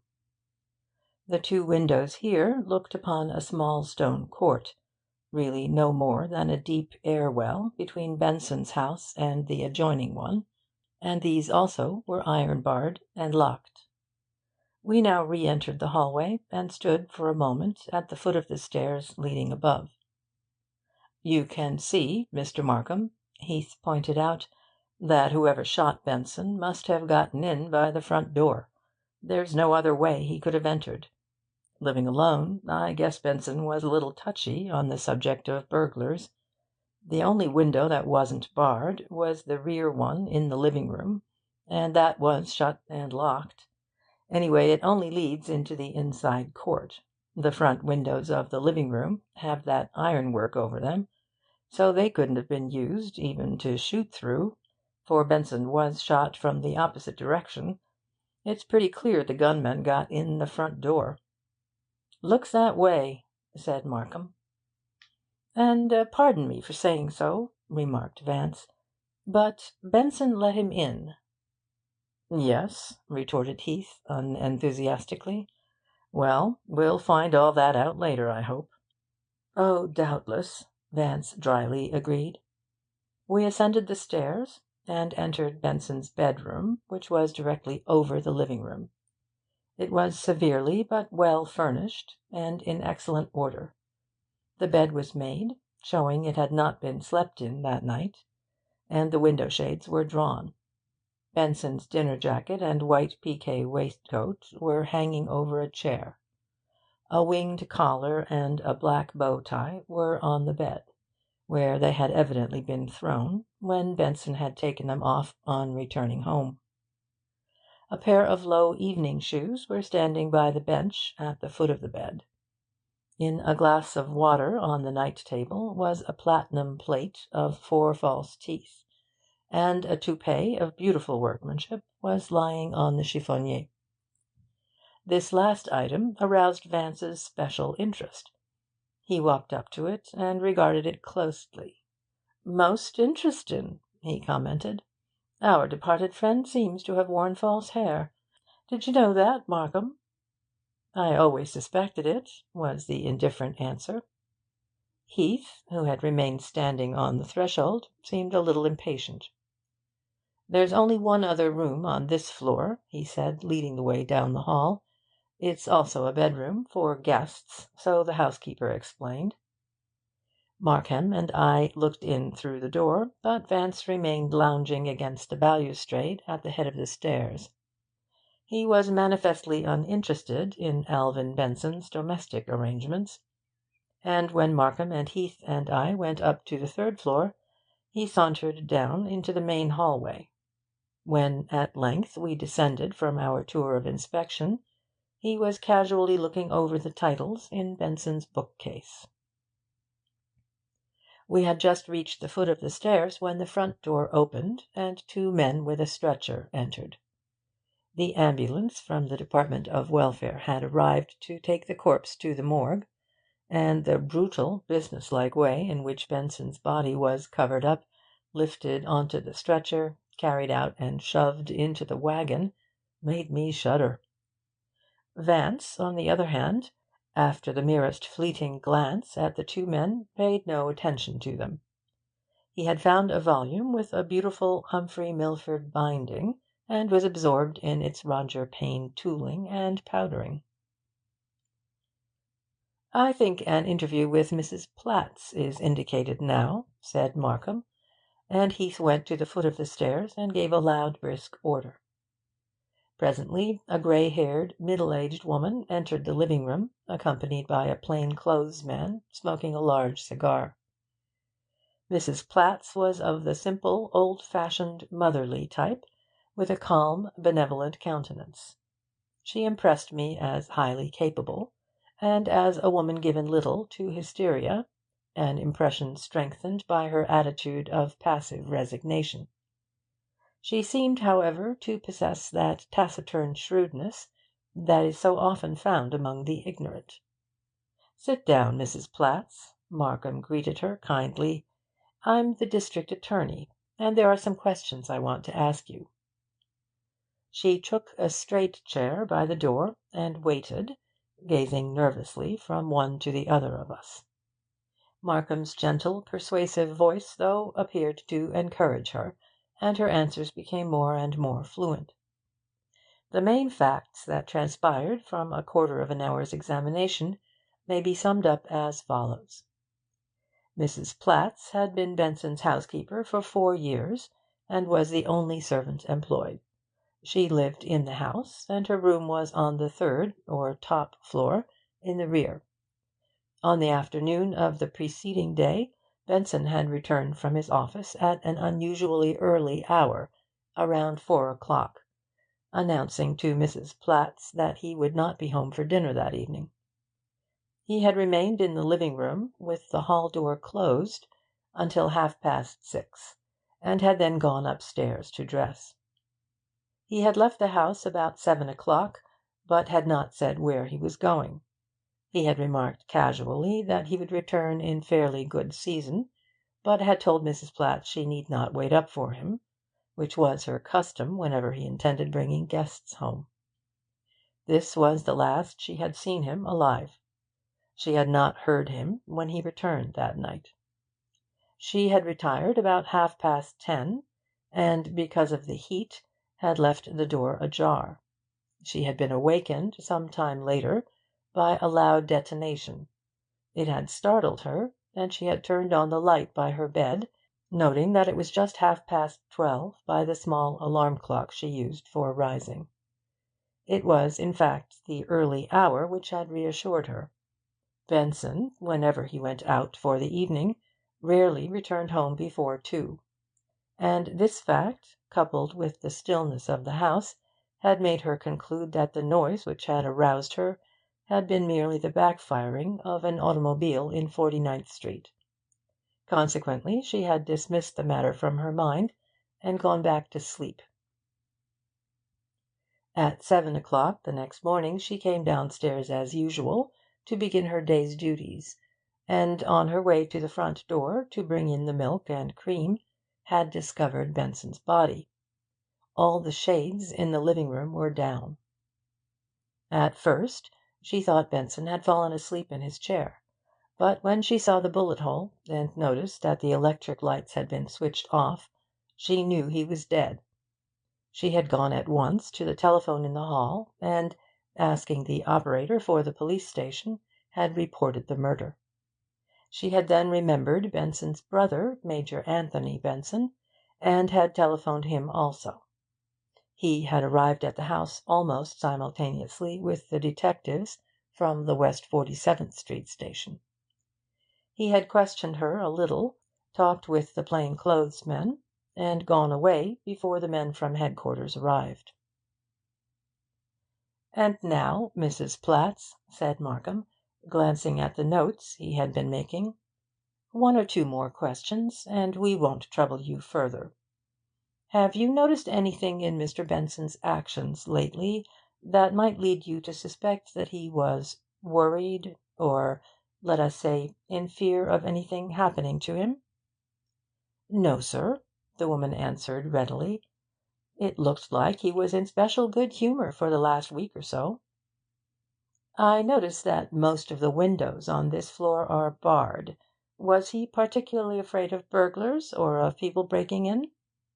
"Well, not exactly," was the hesitant reply. "But he did used to say as how the police were no good, begging your pardon, sir, and how a man in this city had to look out for himself if he didn't want to get held up." Markham turned to Heath with a chuckle. "You might make a special note of that for your files, Sergeant." Then to Mrs. Platts, "Do you know of anyone who had a grudge against Mr. Benson?" "Not a soul, sir," the housekeeper answered emphatically. "He was a queer man in many ways, but everybody seemed to like him. He was all the time going to parties or giving parties. I just can't see why anybody'd want to kill him." Markham looked over his notes again. "I don't think there's anything else for the present. How about it, Sergeant? Anything further you want to ask?" Heath pondered for a moment. "No, I can't think of anything more just now. But you, Mrs. Platts," he added, turning a cold glance on the woman, "will stay here in this house till you're given permission to leave. We'll want to question you later, but you're not to talk to anyone else. Understand? 2 of my men will be here for a while yet." Vance, during the interview, had been jotting down something on the fly-leaf of a small pocket address-book, and as Heath was speaking, he tore out the page and handed it to Markham. Markham glanced at it frowningly and pursed his lips. Then, after a few moments' hesitation, he addressed himself again to the housekeeper. "You mentioned, Mrs. Platts, that Mr. Benson was liked by everyone. Did you yourself like him?" The woman shifted her eyes to her lap. "Well, sir," she replied reluctantly, "I was only working for him, and I haven't got any complaint about the way he treated me." Despite her words, she gave the impression that she either disliked Benson extremely or greatly disapproved of him. Markham, however, did not push the point. "And, by the way, Mrs. Platts," he said next, "did Mr. Benson keep any firearms about the house? For instance, do you know if he owned a revolver?" For the first time during the interview the woman appeared agitated, even frightened. "Yes, sir, I think he did," she admitted in an unsteady voice. "Where did he keep it?" The woman glanced up apprehensively, and rolled her eyes slightly, as if weighing the advisability of speaking frankly. Then she replied in a low voice, "In that hidden drawer there, in the centre table. You use that little brass button to open it with." Heath jumped up and pressed the button she'd indicated. A tiny, shallow drawer shot out, and in it lay a Smith & Wesson .38 revolver with an inlaid pearl handle. He picked it up, broke the carriage, and looked at the head of the cylinder. "Full," he said laconically.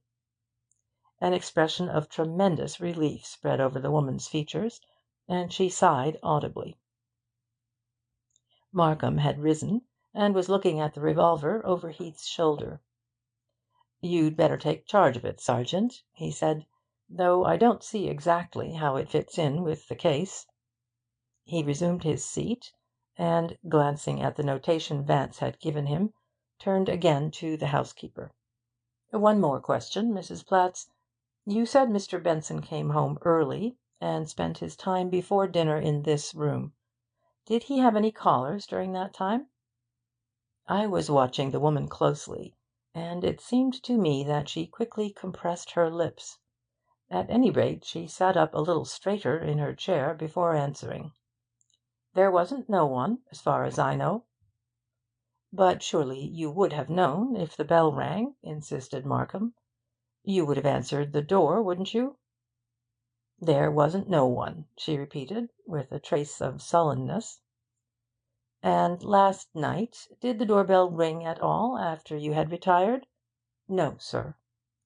"You would have heard it, even if you'd been asleep?" "Yes, sir. There's a bell just outside my door, the same as in the kitchen. It rings in both places. Mr. Benson had it fixed that way." Markham thanked her and dismissed her. When she had gone, he looked at Vance questioningly. "What idea did you have in mind when you handed me those questions?" "I might have been a bit presumptuous, you know," said Vance, "but when the lady was extolling the deceased popularity, I rather felt she was overdoing it a bit. There was an unconscious implication of antithesis in her eulogy, which suggested to me that she herself was not ardently enamoured of the gentleman." "And what put the notion of firearms in your mind?" "That query," explained Vance, "was a corollary of your own questions about the barred windows, and Benson's fear of burglars. If he was in a funk about housebreakers or enemies, he'd be likely to have weapons at hand, eh, what?" "Well, anyway, Mr. Vance," put in Heath, "your curiosity unearthed a nice little revolver that's probably never been used." "By the by, Sergeant," returned Vance, ignoring the other's good-humoured sarcasm, "just what do you make of that nice little revolver?" "Well, now," Heath replied, with ponderous facetiousness, "I deduct that Mr. Benson kept a pearl-handled Smith& Wesson in a secret drawer of his centre table." "You don't say, really!" exclaimed Vance, in mock admiration. "Positively illuminatin'." Markham broke up this raillery. "Why did you want to know about visitors, Vance? There obviously hadn't been any one here." "Oh, just a whim of mine. I was assailed by an impulsive yearning to hear what La Platz would say." Heath was studying Vance curiously. His first impressions of the man were being dispelled, and he had begun to suspect that beneath the other's casual and debonair exterior there was something of a more solid nature than he had at first imagined. He was not altogether satisfied with Vance's explanations to Markham, and seemed to be endeavouring to penetrate to his real reasons for supplementing the district attorney's interrogation of the housekeeper. Heath was astute, and he had the worldly man's ability to read people. But Vance, being different from the men with whom he usually came in contact, was an enigma to him. At length he relinquished his scrutiny, and drew up his chair to the table with a spirited air. "And now, Mr. Markham," he said crisply, "we'd better outline our activities, so as not to duplicate our efforts. The sooner I get my men started, the better." Markham assented readily. "The investigation is entirely up to you, Sergeant. I'm here to help wherever I'm needed." "That's very kind of you, sir," Heath returned, "but it looks to me as though there'd be enough work for all parties. Suppose I get to work on running down the owner of the Handbag, and send some of my men out scouting among Benson's night-life cronies. I can pick up some names from the housekeeper, and there'll be a good starting point. And I'll get after that Cadillac, too. Then we ought to look into his lady friends. I guess he had enough of 'em." "I may get something out of the Major along that line," supplied Markham.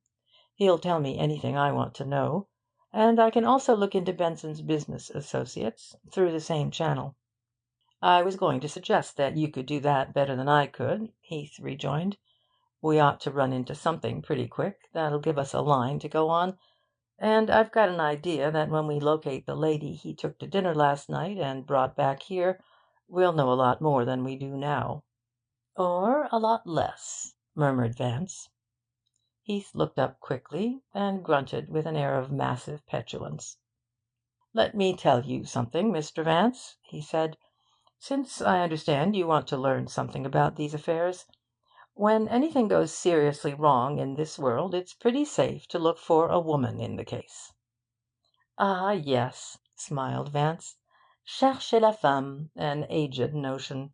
Even the Romans laboured under the superstition. They expressed it with dux femina facti."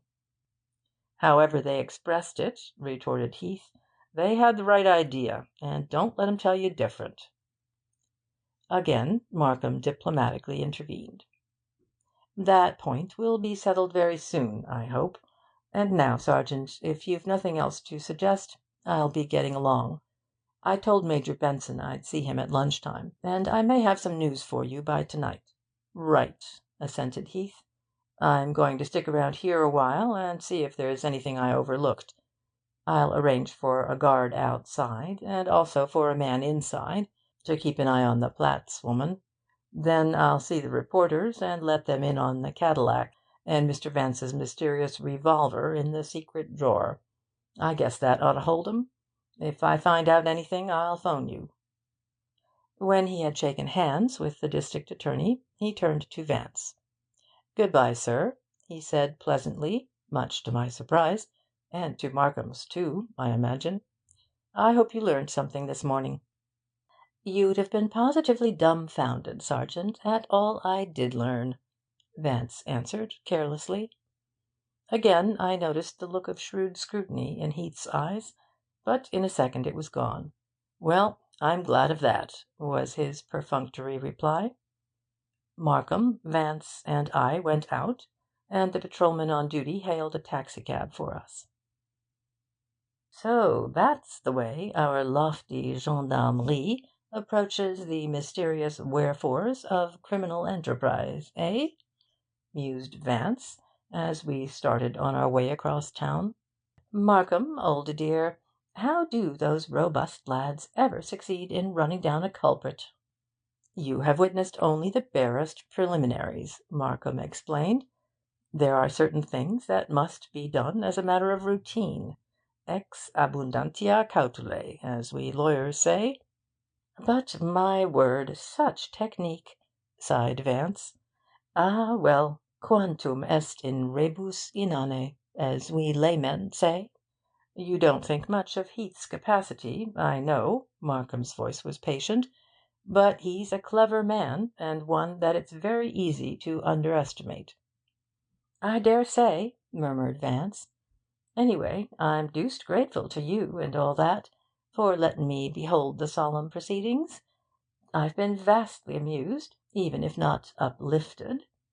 Your official Aesculapius rather appealed to me, you know. Such a brisk, unemotional chap, and utterly unimpressed with the corpse. He really should have taken up crime in a serious way, instead of studying medicine." Markham lapsed into gloomy silence, and sat looking out of the window in troubled meditation until we reached Vance's house. "I don't like the look of things," he remarked as we drew up to the curb. "I have a curious feeling about this case." Vance regarded him a moment from the corner of his eye. "See here, Markham," he said with unwonted seriousness, "haven't you any idea who shot Benson?" Markham forced a faint smile. "I wish I had. Crimes of wilful murder are not so easily solved, and this case strikes me as a particularly complex one." "Fancy now," said Vance, as he stepped out of the machine, "and I thought it extraordinarily simple." End of Chapter 4. Chapter 5. Gathering Information. Saturday, June 15, Forenoon. You will remember the sensation caused by Alvin Benson's murder. It was one of those crimes that appeal irresistibly to the popular imagination.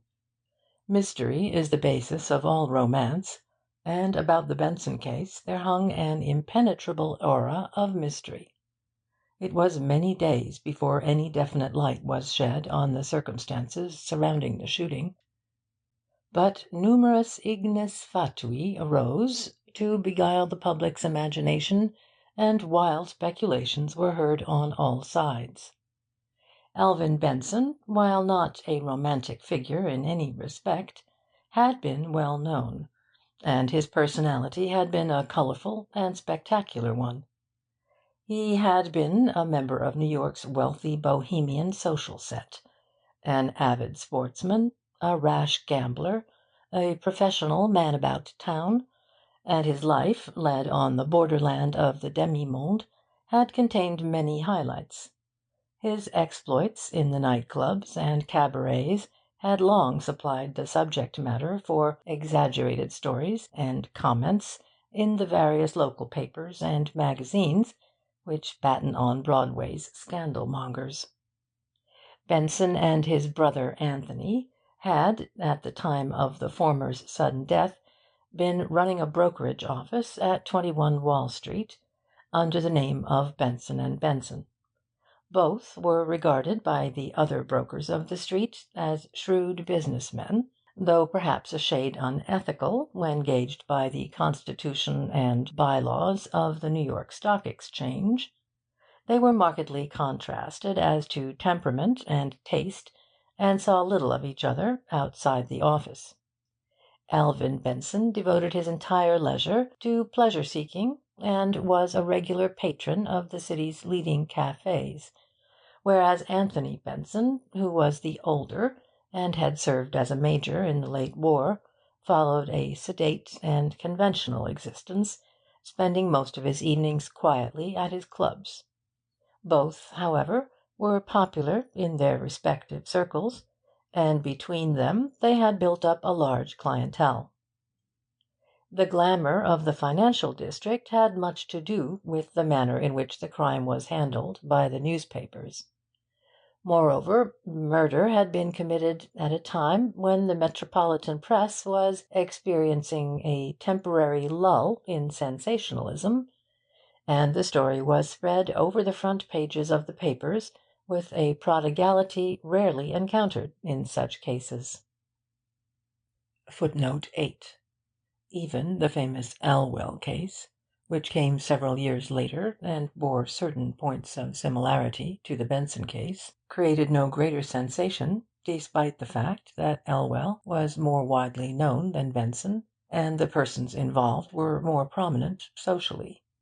Indeed, the Benson case was referred to several times in descriptions of the Elwell case, and one anti-administration paper regretted editorially that John F.X. Markham was no longer District Attorney of New York. Eminent detectives throughout the country were interviewed by enterprising reporters.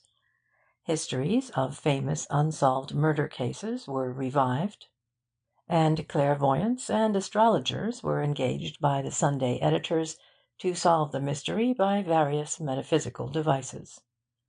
Photographs and detailed diagrams were the daily accompaniments of these journalistic outpourings.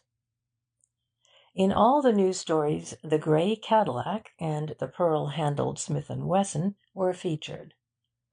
There were pictures of Cadillac cars, touched up and reconstructed to accord with Patrolman McLaughlin's description, some of them even showing the fishing tackle protruding from the tonneau. A photograph of Benson's centre table had been taken with the secret drawer enlarged and reproduced in an inset. One Sunday magazine went so far as to hire an expert cabinet maker to write a dissertation on secret compartments in furniture. The Benson case from the outset had proven a trying and difficult one from the police standpoint. Within an hour of the time that Vance and I had left the scene of the crime, a systematic investigation had been launched by the men of the Homicide Bureau in charge of Sergeant Heath. Benson's house was again gone over thoroughly, and all his private correspondence read. But nothing was brought forth that could throw any light on the tragedy. No weapon was found aside from Benson's own Smith & Wesson. And though all the window grilles were again inspected, they were found to be secure, indicating that the murderer had either let himself in with a key or else been admitted by Benson. Heath, by the way, was unwilling to admit this latter possibility, despite Mrs. Platz's positive assertion that no other person besides herself and Benson had a key. Because of the absence of any definite clue, other than the handbag and the gloves, the only proceeding possible was the interrogating of Benson's friends and associates, in the hope of uncovering some fact which would furnish a trail. It was by this process also that Heath hoped to establish the identity of the owner of the handbag. A special effort was therefore made to ascertain where Benson had spent the evening. But though many of his acquaintances were questioned, and the cafes where he habitually dined were visited, no one could at once be found who had seen him that night, nor, as far as it was possible to learn, had he mentioned to anyone his plans for the evening. Furthermore, no general information of a helpful nature came to light immediately, although the police pushed their inquiry with the utmost thoroughness. Benson apparently had no enemies. He had not quarrelled seriously with anyone, and his affairs were reported in their usual orderly shape. Major Anthony Benson was naturally the principal person looked to for information, because of his intimate knowledge of his brother's affairs, and it was in this connection that the district attorney's office did its chief functioning at the beginning of the case. Markham had lunched with Major Benson the day the crime was discovered, and though the latter had shown a willingness to cooperate, even to the detriment of his brother's character, his suggestions were of little value. He explained to Markham that, though he knew most of his brother's associates, he could not name anyone who would have any reason for committing such a crime, or anyone who, in his opinion, would be able to help in leading the police to the guilty person. He admitted frankly, however, that there was a side to his brother's life with which he was unacquainted, and regretted that he was unable to suggest any specific way of ascertaining the hidden facts. But he intimated that his brother's relations with women were of a somewhat unconventional nature, and he ventured the opinion that there was a bare possibility of a motive being found in that direction. Pursuant of the few indefinite and unsatisfactory suggestions of Major Benson, Markham had immediately put to work 2 good men from the detective division assigned to the district attorney's office, with instructions to confine their investigations to Benson's women acquaintances, so as not to appear in any way to be encroaching upon the activities of the central office men. Also, as a result of Vance's apparent interest in the housekeeper at the time of the interrogation, he had sent a man to look into the woman's antecedents and relationships. Mrs. Platz, it was learned, had been born in a small Pennsylvania town, of German parents, both of whom were dead, and had been a widow for over 16 years. Before coming to Benson, she had been with one family for 12 years, and had left the position only because her mistress had given up housekeeping and moved into a hotel. Her former employer, when questioned, said she thought there had been a daughter, but had never seen the child, and knew nothing of it. In these facts there was nothing to take hold of, and Markham had merely filed the report as a matter of form. Heath had instigated a city-wide search for the grey Cadillac, although he had little faith in its direct connection with the crime, and in this the newspapers helped considerably by the extensive advertising given the car, One curious fact developed that fired the police with the hope that the Cadillac might, indeed, hold some clue to the mystery. A street cleaner, having read or heard about the fishing tackle in the machine, reported the finding of two jointed fishing rods, in good condition, at the side of one of the drives in Central Park near Columbus Circle. The question was, were these rods part of the equipment Patrolman McLaughlin had seen in the Cadillac? The owner of the car might conceivably have thrown them away in his flight, but on the other hand they might have been lost by some one else while driving through the park. No further information was forthcoming, and on the morning of the day following the discovery of the crime, the case, so far as any definite progress toward a solution was concerned, had taken no perceptible forward step. That morning Vance had sent Curry out to buy him every available newspaper, and he had spent over an hour perusing the various accounts of the crime. It was unusual for him to glance at a newspaper even casually, and I could not refrain from expressing my amazement at his sudden interest in a subject so entirely outside his normal routine. "No, Van, old dear," he explained languidly, "I am not becoming sentimental, or even human, as that word is erroneously used to-day. I cannot say with Terence, homo sum, humani nihil a me alienum puto, because I regard most things that are called human as decidedly alien to myself. But, this little flurry in crime has proved rather interestin', or, as the magazine writers say, intriguing, a beastly word. Van, you really should read this precious interview with Sergeant Heath. He takes an entire column to say, 'I know nothing.' A priceless lad. I'm becoming positively fond of him." "It may be," I suggested, "that Heath is keeping his true knowledge from the papers as a bit of tactical diplomacy." "No," Vance returned, with a sad wag of the head. "No man has so little vanity that he would deliberately reveal himself to the world as a creature with no perceptible powers of human reasoning, as he does in all these morning journals, for the mere sake of bringing one murder to justice. That would be martyrdom gone mad." "Markham, at any rate, may know or suspect something that hasn't been revealed," I said. Vance pondered a moment. "That's not impossible," he admitted. "He has kept himself modestly in the background in all this journalistic palaver. Suppose we look into the matter more thoroughly, what?" Going to the telephone, he called the district attorney's office, and I heard him make an appointment with Markham for lunch at the Stuyvesant Club. "What about that Nadelman statuette at Stieglitz's?" I asked, remembering the reason for my presence at Vance's that morning. "I ain't." #9. Vance, who had lived many years in England, frequently said "ain't," a contraction which is regarded there more leniently than in this country.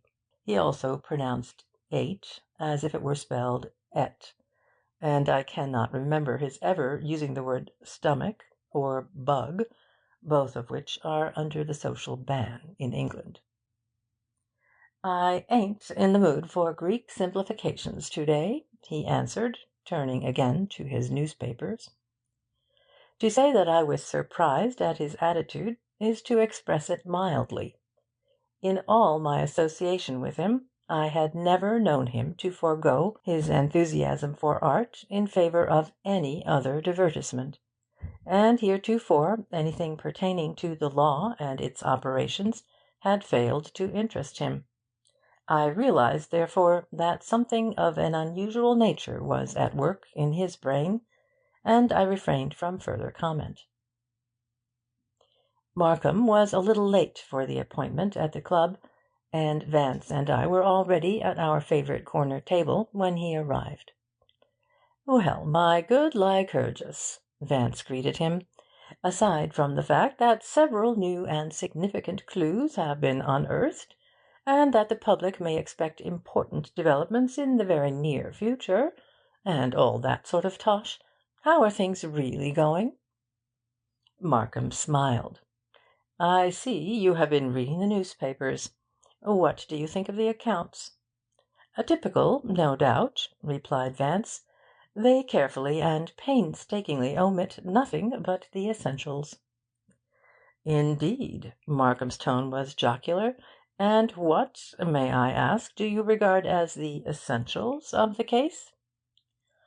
"In my foolish amateur way," said Vance, "I looked upon dear Alvin's toupee as a rather conspicuous essential, don't you know?"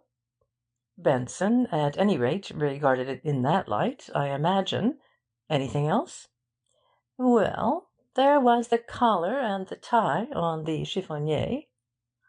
"And," added Markham chaffingly, "don't overlook the false teeth in the tumbler." "You're positively coruscatin'," Vance exclaimed. "Yes, they too were an essential of the situation, and I'll warrant the incomparable Heath didn't even notice them. But the other Aristotles present were equally sketchy in their observations." "You weren't particularly impressed by the investigation yesterday, I take it?" said Markham. "On the contrary," Vance assured him, "I was impressed to the point of stupefaction. The whole proceedings constituted a masterpiece of absurdity. Everything relevant was sublimely ignored. There were at least a dozen points de départ, all leading in the same direction, but not one of them apparently was even noticed by any of the officiating pourparlers. Everybody was too busy at such silly occupations as looking for cigarette ends and inspecting the ironwork at the windows. Those grills, by the way, were rather attractive, a Florentine design." Markham was both amused and ruffled. "One's pretty safe with the police, Vance," he said. "They get there eventually." "I simply adore your trusting nature," murmured Vance. "But confide in me. What do you know regarding Benson's murderer?" Markham hesitated. "This is, of course, in confidence," he said at length. "But this morning, right after you 'phoned, one of the men I had put to work on the amatory end of Benson's life reported that he had found the woman who left her handbag and gloves at the house that night. The initials on the handkerchief gave him the clue, and he dug up some interesting facts about her. As I suspected, she was Benson's dinner companion that evening. She's an actress, a musical comedy, I believe. Muriel St. Clair by name." "Most unfortunate," breathed Vance. "I was hoping, you know, your myrmidons wouldn't discover the lady. I haven't the pleasure of her acquaintance, or I'd send her a note of commiseration. Now, I presume, you'll play the juge d'instruction and chivy her most horribly, what?" "I shall certainly question her, if that's what you mean." Markham's manner was preoccupied, and during the rest of the lunch we spoke but little. As we sat in the club's lounge-room, later, having our smoke, Major Benson, who had been standing dejectedly at a window close by, caught sight of Markham and came over to us. He was a full-faced man of about 50, with grave, kindly features and a sturdy, erect body. He greeted Vance and me with a casual bow, and turned at once to the district attorney. "Markham, I've been thinking things over constantly since our lunch yesterday," he said, "and there's one other suggestion I think I might make. There's a man named Leander Pfyfe who was very close to Alvin, and it's possible he could give you some helpful information. His name didn't occur to me yesterday, for he doesn't live in the city. He's on Long Island somewhere, Port Washington, I think. It's just an idea. The truth is, I can't seem to figure out anything that makes sense in this terrible affair." He drew a quick, resolute breath, as if to check some involuntary sign of emotion.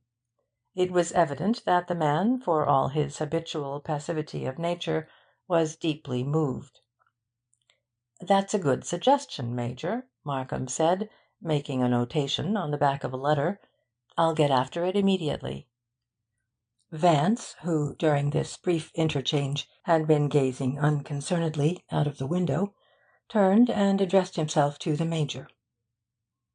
"How about Colonel Ostrander? I've seen him several times in the company of your brother." Major Benson made a slight gesture of deprecation. "Only an acquaintance. He'd be of no value." Then he turned to Markham. "I don't imagine it's time even to hope that you've run across anything." Markham took his cigar from his mouth, and, turning it about in his fingers, contemplated it thoughtfully. "I wouldn't say that," he said after a moment. "I've managed to find out whom your brother dined with Thursday night, and I know that this person returned home with him shortly after midnight." He paused, as if deliberating the wisdom of saying more. Then, "The fact is, I don't need a great deal more evidence than I've got already to go before the grand jury and ask for an indictment." A look of surprised admiration flashed into the Major's sombre face. "Thank God for that, Markham," he said. Then, setting his heavy jaw, he placed his hand on the district attorney's shoulder. "Go the limit, for my sake," he urged. "If you want me for anything, I'll be here at the club till late." With this, he turned and walked from the room. "It seems a bit cold-blooded to bother the Major with questions so soon after his brother's death," commented Markham. "Still, the world has got to go on." Vance stifled a yawn. "Why, in heaven's name?" he murmured listlessly. End of Chapter 5. Chapter 6. Vance offers an opinion. Saturday, June 15, 2 p.m.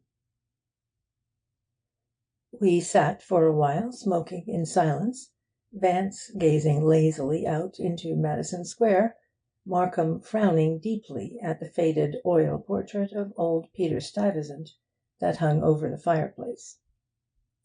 Presently Vance turned and contemplated the district attorney with a faintly sardonic smile. "I say, Markham," he drawled, "it has always been a source of amazement to me how easily you investigators of crime are misled by what you call clues. You find a footprint, or a parked automobile, or a monogrammed handkerchief, and then dash off on a wild chase with your eternal 'Ecce signum.' 'Pon my word, it's as if you chaps were all under the spell of Shillin's shockers. Wouldn't you ever learn that crimes can't be solved by deductions based merely on material clues and circumstantial evidence?" I think Markham was as much surprised as I at this sudden criticism. Yet we both knew Vance well enough to realize that, despite his placid and almost flippant tone, there was a serious purpose behind his words. "Would you advocate ignoring all the tangible evidence of a crime?" asked Markham, a bit patronizingly. "Most emphatically," Vance declared calmly. "It's not only worthless, but dangerous. The great trouble with you chaps, d'ye see, is that you approach every crime with a fixed and unshakable assumption that the criminal is either half-witted or a colossal bungler. I say, has it never by any chance occurred to you that if a detective could see a clue, the criminal would also have seen it, and would either have concealed it or disguised it, if he had not wanted it found? And have you never paused to consider that, Anyone clever enough to plan and execute a successful crime these days is, ipso facto, clever enough to manufacture whatever clues suit his purpose. Your detective seems wholly unwilling to admit that the surface appearance of a crime may be deliberately deceptive, or that the clues may have been planted for the definite purpose of misleading him. "I'm afraid," Markham pointed out, with an air of indulgent irony, "that we'd convict very few criminals if we were to ignore all indicatory evidence, cogent circumstances, and irresistible inferences. As a rule, you know, crimes are not witnessed by outsiders." "That's your fundamental error, don't you know?" Vance observed impassively. "Every crime is witnessed by outsiders, just as is every work of art. The fact that no one sees the criminal, or the artist, actually at work, is wholly inconsequential. The modern investigator of crime would doubtless refuse to believe that Rubens painted the Descent from the Cross in the cathedral at Antwerp, if there was sufficient circumstantial evidence to indicate that he had been away on diplomatic business, for instance, at the time it was painted. And yet, my dear fellow, such a conclusion would be preposterous. Even if the inferences to the contrary were so irresistible as to be legally overpowering, the picture itself would prove conclusively that Rubens did paint it. Why? For the simple reason, d'ye see, that no one but Rubens could have painted it. It bears the indelible imprint of his personality and genius, and his alone." "I'm not an aesthetician," Markham reminded him a trifle testily. "I'm merely a practical lawyer, and when it comes to determining the authorship of a crime, I prefer tangible evidence to metaphysical hypotheses." "Your preference, my dear fellow," Vance returned blandly, "will inevitably involve you in all manner of embarrassing errors." He slowly lit another cigarette, and blew a wreath of smoke toward the ceiling. "Consider, for example, your conclusions in the present murder case," he went on, in his emotionless drawl. "You are labouring under the grave misconception that you know the person who probably killed the unspeakable Benson. You admitted as much to the Major, and you told him you had nearly enough evidence to ask for an indictment. No doubt you do possess a number of what the learned salons of to-day regard as convincing clues, but the truth is, don't you know, you haven't your eye on the guilty person at all. You're about to bedevil some poor girl who had nothing whatever to do with the crime." Markham swung about sharply. "So," he retorted, "I'm about to bedevil an innocent person, eh?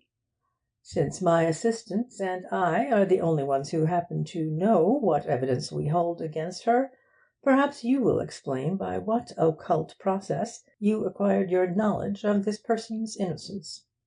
"It's quite simple, you know," Vance replied, with a quizzical twitch of the lips.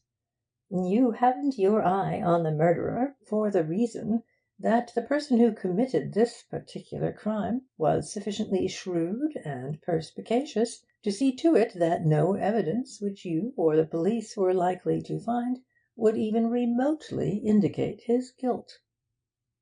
He had spoken with the easy assurance of one who enunciates an obvious fact, a fact which permits of no argument.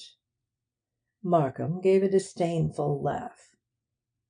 "No lawbreaker," he asserted oracularly, "is shrewd enough to see all contingencies. Even the most trivial event has so many intimately related and serrated points of contact with other events which precede and follow, that it is a known fact that every criminal, however long and carefully he may plan, leaves some loose end to his preparations which, in the end, betrays him." "A known fact?" Vance repeated. "No, my dear fellow, merely a conventional superstition, based on the childish idea of an implacable avenging nemesis.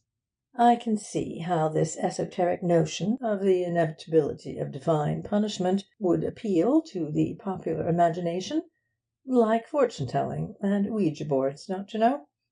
But, my word, it desolates me to think that you, old chap, would give credence to such mystical moonshine."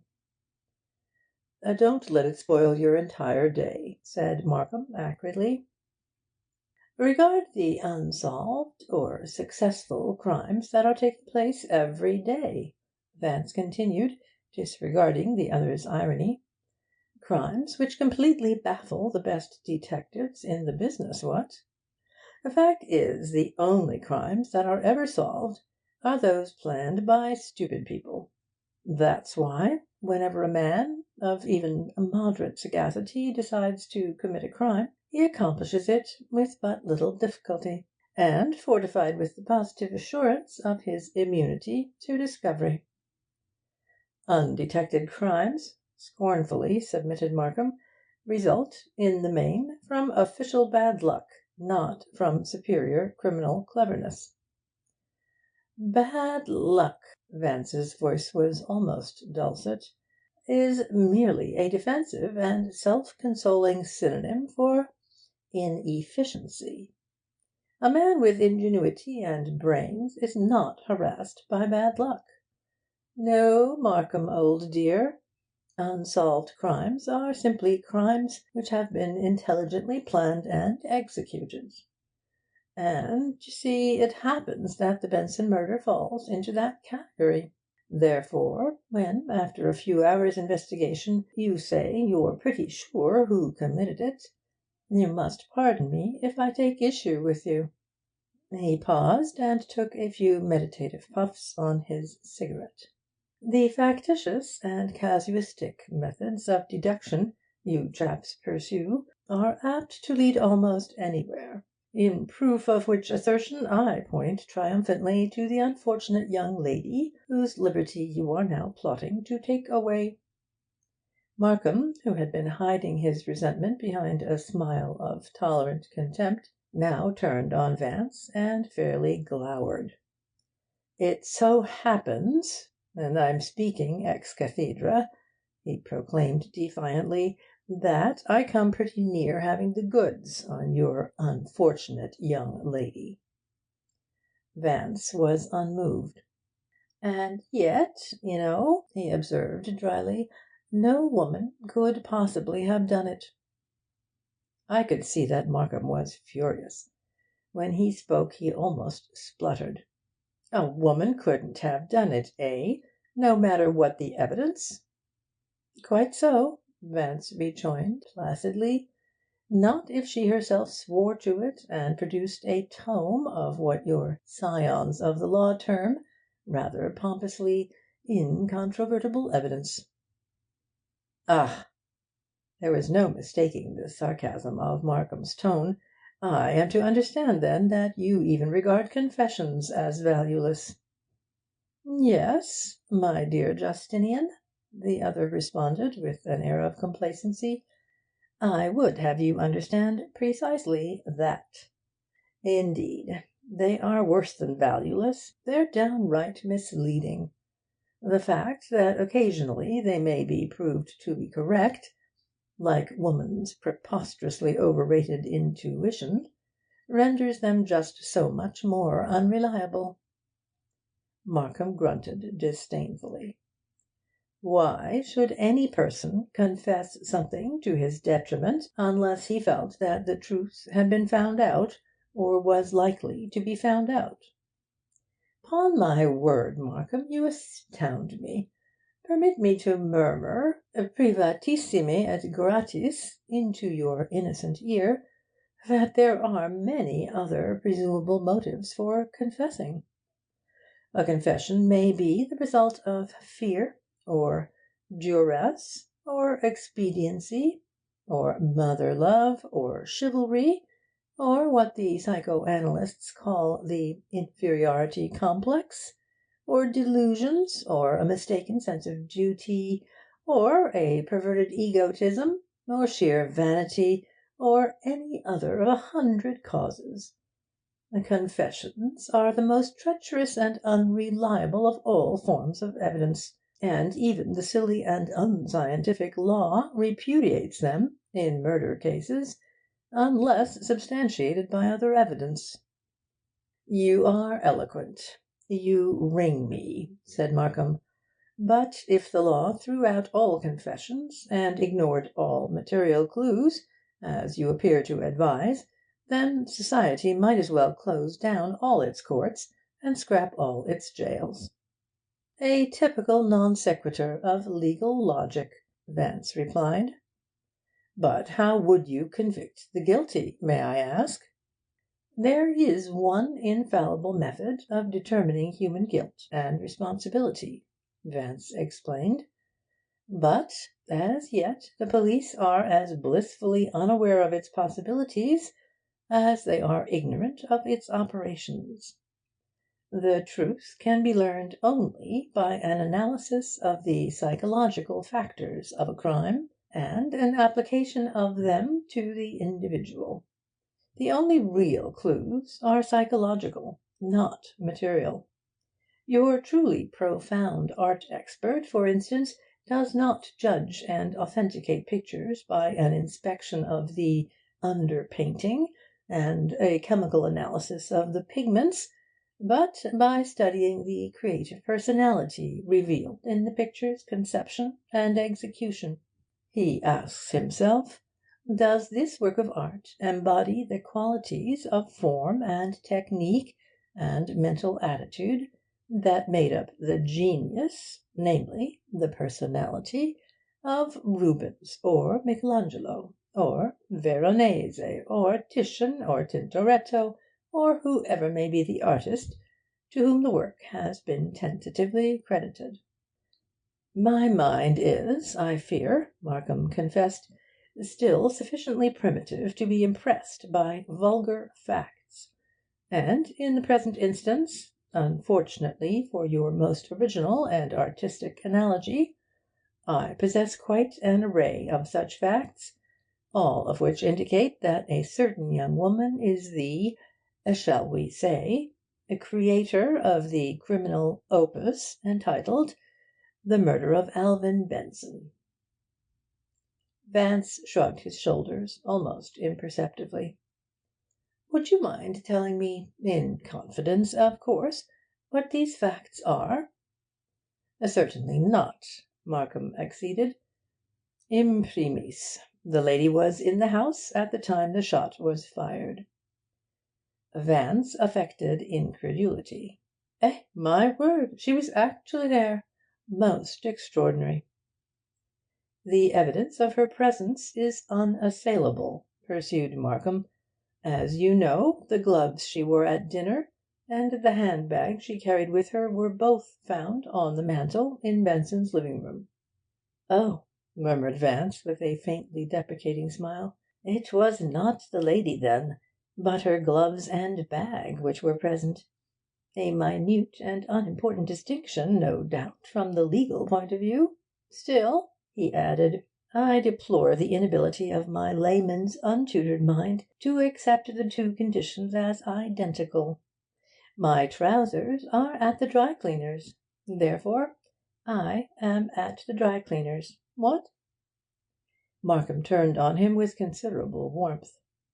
"Does it mean nothing in the way of evidence, even to your layman's mind, that a woman's intimate and necessary articles, which she has carried throughout the evening, are found in her escort's quarters the following morning?" "In admitting that it does not," Vance acknowledged quietly, "I no doubt expose a legal perception lamentably inefficient.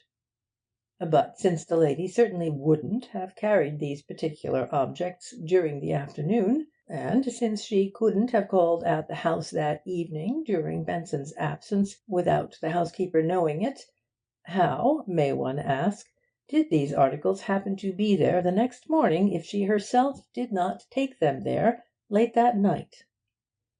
"'Pon my word, I haven't the slightest notion," Vance rejoined.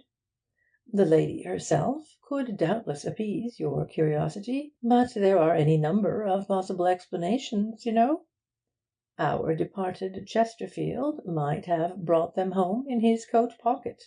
Women are eternally handing men all manner of gewgaws and bundles to carry for 'em, with the cooing request, 'Can you put this in your pocket for me?' Then again, there is the possibility that the real murderer secured them in some way, and placed them on the mantel deliberately to mislead the Polizei. Women, don't you know, never put their belongings in such neat, out-of-the-way places as mantels and hat-racks. They invariably throw them down on your favourite chair or your centre table." "And I suppose," Markham interjected, "Benson also brought the lady's cigarette butts home in his pocket?" "Stranger things have happened," returned Vance equably, "though I shan't accuse him of it in this instance. The cigarette butts may, you know, be evidence of a previous conversazione." "Even your despised Heath," Markham informed him, "had sufficient intelligence to ascertain from the housekeeper that she sweeps out the grate every morning." Vance sighed admiringly. "You're so thorough, aren't you? But, I say, that can't be by any chance your only evidence against the lady?" "By no means," Markham assured him. "But, despite your superior distrust, it's good corroboratory evidence, nevertheless." "I dare say," Vance agreed, "seeing with what frequency innocent persons are condemned in our courts. But tell me more." Markham proceeded with an air of quiet self-assurance. "My man learned, first, that Benson dined alone with this woman at the Marseille, a little Bohemian restaurant in West 40th Street. Secondly, that they quarrelled. And thirdly, that they departed at midnight, entering a taxicab together. Now, the murder was committed at 12:30.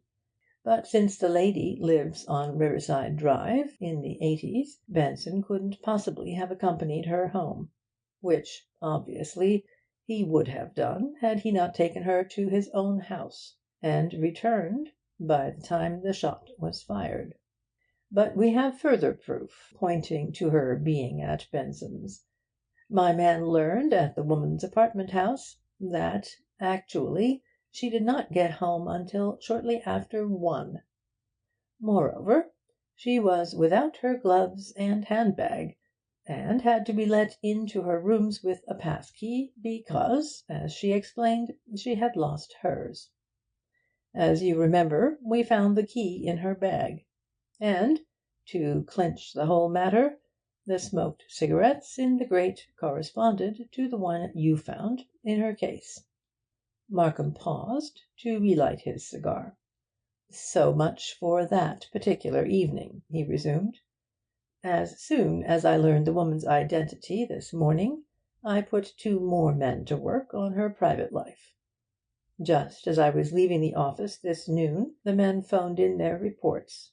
They had learned that the woman has a fiancé, a chap named Leacock, who was a captain in the army, and who would be likely to own just such a gun as Benson was killed with. Furthermore, this Captain Leacock lunched with the woman the day of the murder, and also called on her at her apartment the morning after." Markham leaned slightly forward, and his next words were emphasized by the tapping of his fingers on the arm of the chair. "As you see, we have the motive, the opportunity, and the means. Perhaps you will tell me now that I possess no incriminating evidence?" "My dear Markham," Vance affirmed calmly, "you haven't brought out a single point which could not easily be explained away by any bright schoolboy." He shook his head lugubriously. And on such evidence people are deprived of their life and liberty. Upon my word, you alarm me. I tremble for my personal safety.' Markham was nettled. 'Would you be so good as to point out, from your dizzy pinnacle of sapience, the errors in my reasoning?' 'As far as I can see,' returned Vance evenly, 'your particularisation concerning the lady is innocent of reasoning. You've simply taken several unaffirmed facts and jumped to a false conclusion. I happen to know the conclusion is false because all the psychological indications of the crime contradict it. That is to say, the only real evidence in the case points unmistakably in another direction.' He made a gesture of emphasis, and his tone assumed an unwonted gravity. 'And if you arrest any woman for killing Alvin Benson, you will simply be adding another crime, a crime of deliberate and unpardonable stupidity, to the one already committed. And between shooting a bounder like Benson and ruining an innocent woman's reputation, I'm inclined to regard the latter as the more reprehensible.' I could see a flash of resentment leap into Markham's eyes, but he did not take offence. Remember, these two men were close friends, and, for all their divergency of nature, they understood and respected each other. Their frankness, severe and even mordant at times, was indeed a result of that respect. There was a moment's silence. Then Markham forced a smile. 'You fill me with misgivings,' he averred mockingly. But despite the lightness of his tone, I felt that he was half in earnest. 'However, I hadn't exactly planned to arrest the lady just yet.' 'You reveal commendable restraint,' Vance complimented him.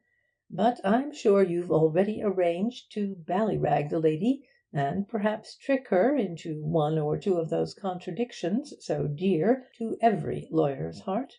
Just as if any nervous or high-strung person could help indulging in apparent contradictions while being cross-questioned as a suspect in a crime they had nothing to do with. To put 'em on the grill, a most accurate designation, so reminiscent of burning people at the stake, what?' 'Well, I'm most certainly going to question her,' replied Markham firmly, glancing at his watch. 'And one of my men is escorting her to the office in half an hour, so I must break up this most delightful and edifying chat.' 'You really expect to learn something incriminating by interrogating her?' asked Vance. 'You know, I'd jolly well like to witness your humiliation. But I presume your heckling of suspects is a part of the legal arcana?' Markham had risen and turned towards the door, but at Vance's words he paused and appeared to deliberate. 'I can't see any particular objection to your being present,' he said, 'if you really care to come.' I think he had an idea that the humiliation of which the other had spoken would prove to be Vance's own, and soon we were in a taxicab headed for the Criminal Courts Building. End of chapter 6. Chapter 7. Reports and an Interview. Saturday, June 15, 3 p.m. We entered the ancient building, with its discoloured marble pillars and balustrades and its old-fashioned iron scroll-work, by the Franklin Street door, and went directly to the district attorney's office on the 4th floor. The office, like the building, breathed an air of former days. Its high ceilings, its massive golden oak woodwork, its elaborate low-hung chandelier of bronze and china, its dingy bay walls of painted plaster, and its 4 high, narrow windows to the south, all bespoke a departed era in architecture and decoration. On the floor was a large velvet carpet rug of dingy brown, and the windows were hung with velour draperies of the same colour. Several large, comfortable chairs stood about the walls, and before the long oak table in front of the district attorney's desk. This desk, directly under the windows and facing the room, was broad and flat, with carved uprights and 2 rows of drawers extending to the floor. To the right of the high-backed swivel desk chair was another table of carved oak. There were also several filing cabinets in the room, and a large safe. In the centre of the east wall, a leather-covered door, decorated with large brass nail-heads, led into a long, narrow room between the office and the waiting-room, where the district attorney's secretary and several clerks had their desks. Opposite to this door was another one, opening into the district attorney's inner sanctum, and still another door, facing the windows, gave on the main corridor. Vance glanced over the room casually. "So this is the matrix of municipal justice, eh, what?" He walked to one of the windows and looked out upon the grey circular tower of the Tombs opposite. "And there, I take it, are the oubliettes, where the victims of our law are incarcerated, so as to reduce the competition of criminal activity among the remaining citizenry. A most distressing sight, Markham." The district attorney had sat down at his desk, and was glancing at several notations on his blotter. "There are a couple of my men waiting to see me," he remarked, without looking up. "So if you'll be good enough to take a chair over here, I'll proceed with my humble efforts to undermine society still further." He pressed a button under the edge of his desk, and an alert young man with thick lensed glasses appeared at the door. "Swacker, tell Phelps to come in," Markham ordered. "And also tell Springer, if he's back from lunch, that I want to see him in a few minutes." The secretary disappeared, and a moment later a tall, hawk-faced man, with stooped shoulders and an awkward, angular gait, entered. "What news?" asked Markham. "Well, Chief," the detective replied in a low, grating voice, "I just found out something I thought you could use right away. After I reported this noon, I ambled around to this Captain Leacock's house, thinking I might learn something from the house boys, and ran into the captain coming out. I tailed along, and he went straight up to the lady's house on the drive, and stayed there over an hour. Then he went back home looking worried." Markham considered a moment. "It may mean nothing at all, but I'm glad to know it anyway. St. Clair'll be here in a few minutes, and I'll find out what she has to say. There's nothing else for to-day. Tell Swacker to send Tracy in." Tracy was the antithesis of Phelps. He was short, a trifle stout, and exuded an atmosphere of studied suavity. His face was rotund and genial, he wore a pince-nez, and his clothes were modish and fitted him well. "Good morning, Chief," he greeted Markham in a quiet, ingratiating tone. "I understand the St. Clair woman is to call here this afternoon, and there are a few things I've found out that may assist in your questioning." He opened a small notebook and adjusted his pince-nez. "I thought I might learn something from her singing teacher, an Italian formerly connected with the Metropolitan, but now running a sort of choral society of his own. He trains aspiring prima donnas in their roles, with a chorus and settings, and Miss St. Clair is one of his pet students. He talked to me without any trouble, and it seems he knew Benson well. Benson attended several of St. Clair's rehearsals, and sometimes called for her in a taxicab. Rinaldo, that's the man's name, thinks he had a bad crush on the girl. Last winter, when she sang at the Criterion in a small part, Rinaldo was backstage coaching, and Benson sent her enough hothouse flowers to fill the star's dressing-room and have some left over. I tried to find out if Benson was playing the angel for her, But Rinaldo either didn't know or pretended he didn't. Tracy closed his notebook and looked up. "That any good to you, Chief?" "First rate," Markham told him. "Keep at work along that line, and let me hear from you again about this time Monday." Tracy bowed, and as he went out the secretary again appeared at the door. "Springer's here now, sir," he said. "Shall I send him in?" Springer proved to be a type of detective quite different from either Phelps or Tracy. He was older, and had the gloomy, capable air of a hard-working bookkeeper in a bank. There was no initiative in his bearing, but one felt that he could discharge a delicate task with extreme competency. Markham took from his pocket the envelope on which he had noted the name given him by Major Benson. "Springer, there's a man down on Long Island that I want to interview as soon as possible. It's in connection with the Benson case, and I wish you'd locate him and get him up here as soon as possible. If you can find him in the telephone book, you needn't go down personally. His name is Leander Pfyfe, and he lives, I think, at Port Washington." Markham jotted down the name on a card and handed it to the detective. "This is Saturday, so if he comes to town tomorrow, have him ask for me at the Stuyvesant Club. I'll be there in the afternoon." When Springer had gone, Markham again rang for his secretary and gave instructions that the moment Miss St. Clair arrived she was to be shown in.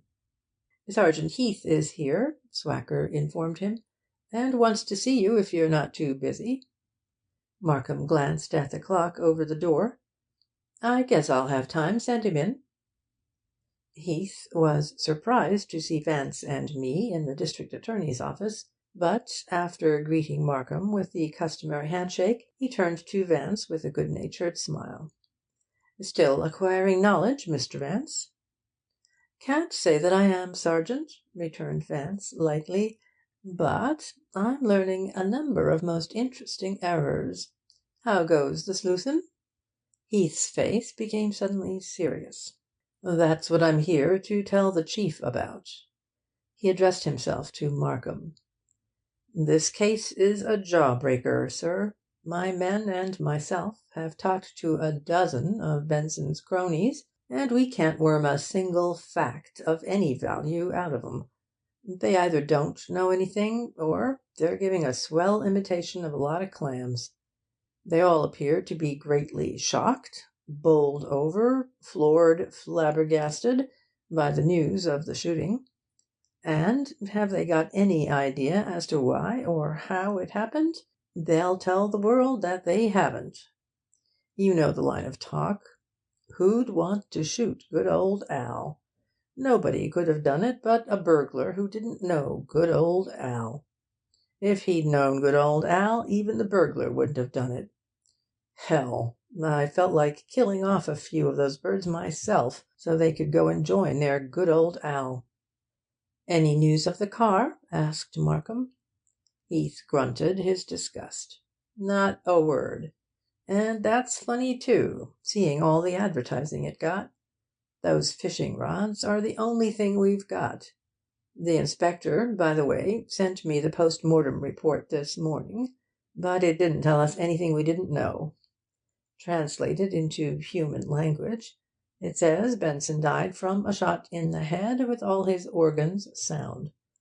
It's a wonder, though, they didn't discover that he'd been poisoned with a Mexican bean or bit by an African snake or something, so's to make the case a little more intricate than it already is."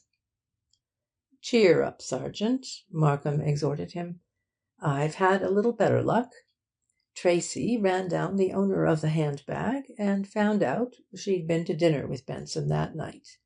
He and Phelps also learned a few other supplementary facts that fit in well, and I'm expecting the lady here at any minute. I'm going to find out what she has to say for herself." An expression of resentment came into Heath's eyes as the district attorney was speaking, but he erased it at once and began asking questions. Markham gave him every detail, and also informed him of Leander Pfyfe. I'll let you know immediately how the interview comes out," he concluded. As the door closed on Heath, Vance looked up at Markham with a sly smile. "Not exactly one of Nietzsche's Übermenschen, eh, what? I fear the subtleties of this complex world bemuse him a bit, you know. And he's so disappointin'. I felt positively elated when the bustling lad with the thick glasses announced his presence. I thought surely he wanted to tell you he had jailed at least 6 of Benson's murderers." "Your hopes run too high, I fear," commented Markham. "And yet that's the usual procedure, if the headlines in our great moral dailies are to be credited. I always thought that the moment a crime was committed, the police began arresting people promiscuously to maintain the excitement, don't you know? Another illusion gone. Sad, sad," he murmured. "I shan't forgive our Heath. He has betrayed my faith in him." At this point Markham's secretary came to the door and announced the arrival of Miss St. Clair. I think we were all taken a little aback at the spectacle presented by this young woman, as she came slowly into the room with a firm, graceful step, and with her head held slightly to one side, in an attitude of supercilious inquiry. She was small and strikingly pretty, although pretty is not exactly the word with which to describe her. She possessed that faintly exotic beauty that we find in the portraits of Carracci, who sweetened the severity of Leonardo and made it at once intimate and decadent. Her eyes were dark and widely spaced, her nose was delicate and straight, her forehead broad. Her full, sensuous lips were almost sculpturesque in their linear precision, and her mouth wore an enigmatic smile, or hint of a smile. Her rounded, firm chin was a bit heavy when examined apart from the other features, but not in the ensemble. There was poise and a certain strength of character in her bearing, but one sensed the potentialities of powerful emotions beneath her exterior calm. Her clothes harmonized with her personality. They were quiet, and apparently in the conventional style, but a touch of colour and originality here and there conferred on them a fascinating distinction. Markham rose, and, bowing with formal courtesy, indicated a comfortable upholstered chair directly in front of his desk. With a barely perceptible nod, she glanced at the chair, and then seated herself in a straight, armless chair standing next to it. "You won't mind, I'm sure," she said, "if I choose my own chair for the inquisition?" Her voice was low and resonant, the speaking voice of the highly trained singer. She smiled as she spoke, but it was not a cordial smile. It was cold and distant, yet somehow indicative of levity. "Miss St. Clair," began Markham in a tone of polite severity, "the murder of Mr. Alvin Benson has intimately involved yourself. Before taking any definite steps, I have invited you here to ask a few questions. I can therefore advise you, quite honestly, that frankness will best serve your interests." He paused, and the woman looked at him with an ironically questioning gaze. "Am I supposed to thank you for your generous advice?" Markham's scowl deepened as he glanced down at a typewritten page on his desk. "You are probably aware that your gloves and handbag were found in Mr. Benson's house the morning after he was shot."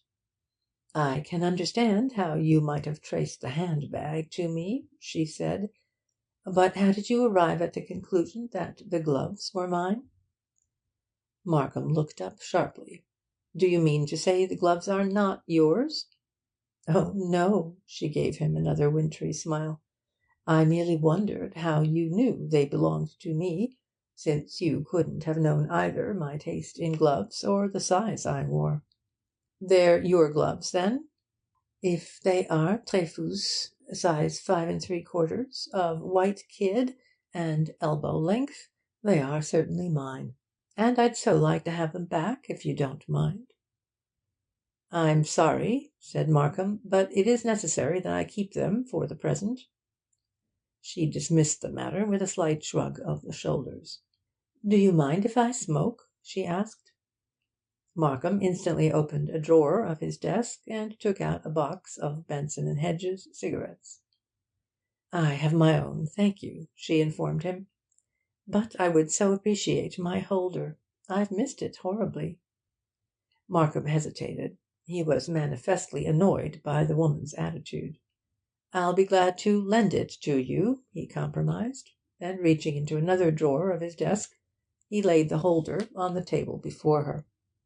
'Now, Miss St. Clair,' he said, resuming his gravity of manner, 'will you tell me how these personal articles of yours happened to be in Mr. Benson's living room?' 'No, Mr. Markham, I will not,' she answered. 'Do you realise the serious construction your refusal places upon the circumstances?' 'I really hadn't given it much thought.' Her tone was indifferent. 'It would be well if you did,' Markham advised her. 'Your position is not an enviable one, and the presence of your belongings in Mr. Benson's room is by no means the only thing that connects you directly with the crime.' The woman raised her eyes inquiringly, and again the enigmatic smile appeared at the corners of her mouth. 'Perhaps you have sufficient evidence to accuse me of the murder?' Markham ignored this question. 'You were well acquainted with Mr. Benson, I believe?' 'The finding of my handbag and gloves in his apartment might lead one to assume as much, mightn't it?' she parried. 'He was, in fact, much interested in you?' persisted Markham. She made a moue and sighed. 'Alas, yes. Too much for my peace of mind. Have I been brought here to discuss the attentions this gentleman paid me?' Again Markham ignored her query. 'Where were you, Miss St. Clair, between the time you left the Marseilles at midnight and the time you arrived home, which I understand was after 1 o'clock?' 'You are simply wonderful!' she exclaimed. 'You seem to know everything. Well, I can only say that during that time I was on my way home.' 'Did it take you an hour to go from 40th Street to 81st and Riverside Drive?' 'Just about, I should say. A few minutes, more or less, perhaps.' 'How do you account for that?' Markham was becoming impatient. 'I can't account for it,' she said, 'except by the passage of time. Time does fly, doesn't it, Mr. Markham?' 'By your attitude you are only working detriment to yourself,' Markham warned her, with a show of irritation. 'Can you not see the seriousness of your position? You are known to have dined with Mr. Benson, to have left the restaurant at midnight, and to have arrived at your own apartment after 1 o'clock. At 12:30 Mr. Benson was shot, and your personal articles were found in the same room the morning after.' 'It looks terribly suspicious, I know,' she admitted, with whimsical seriousness. 'And I'll tell you this, Mr. Markham. If my thoughts could have killed Mr. Benson, he would have died long ago. I know I shouldn't speak ill of the dead. There's a saying about it, beginning de mortuis, isn't there? But the truth is, I had reason to dislike Mr. Benson exceedingly.' 'Then why did you go to dinner with him?' 'I've asked myself the same question a dozen times since,' she confessed dolefully. 'We women are such impulsive creatures, always doing things we shouldn't. But I know what you're thinking. If I had intended to shoot him, that would have been a natural preliminary. Isn't that what's in your mind? I suppose all murderesses do go to dinner with their victims first.'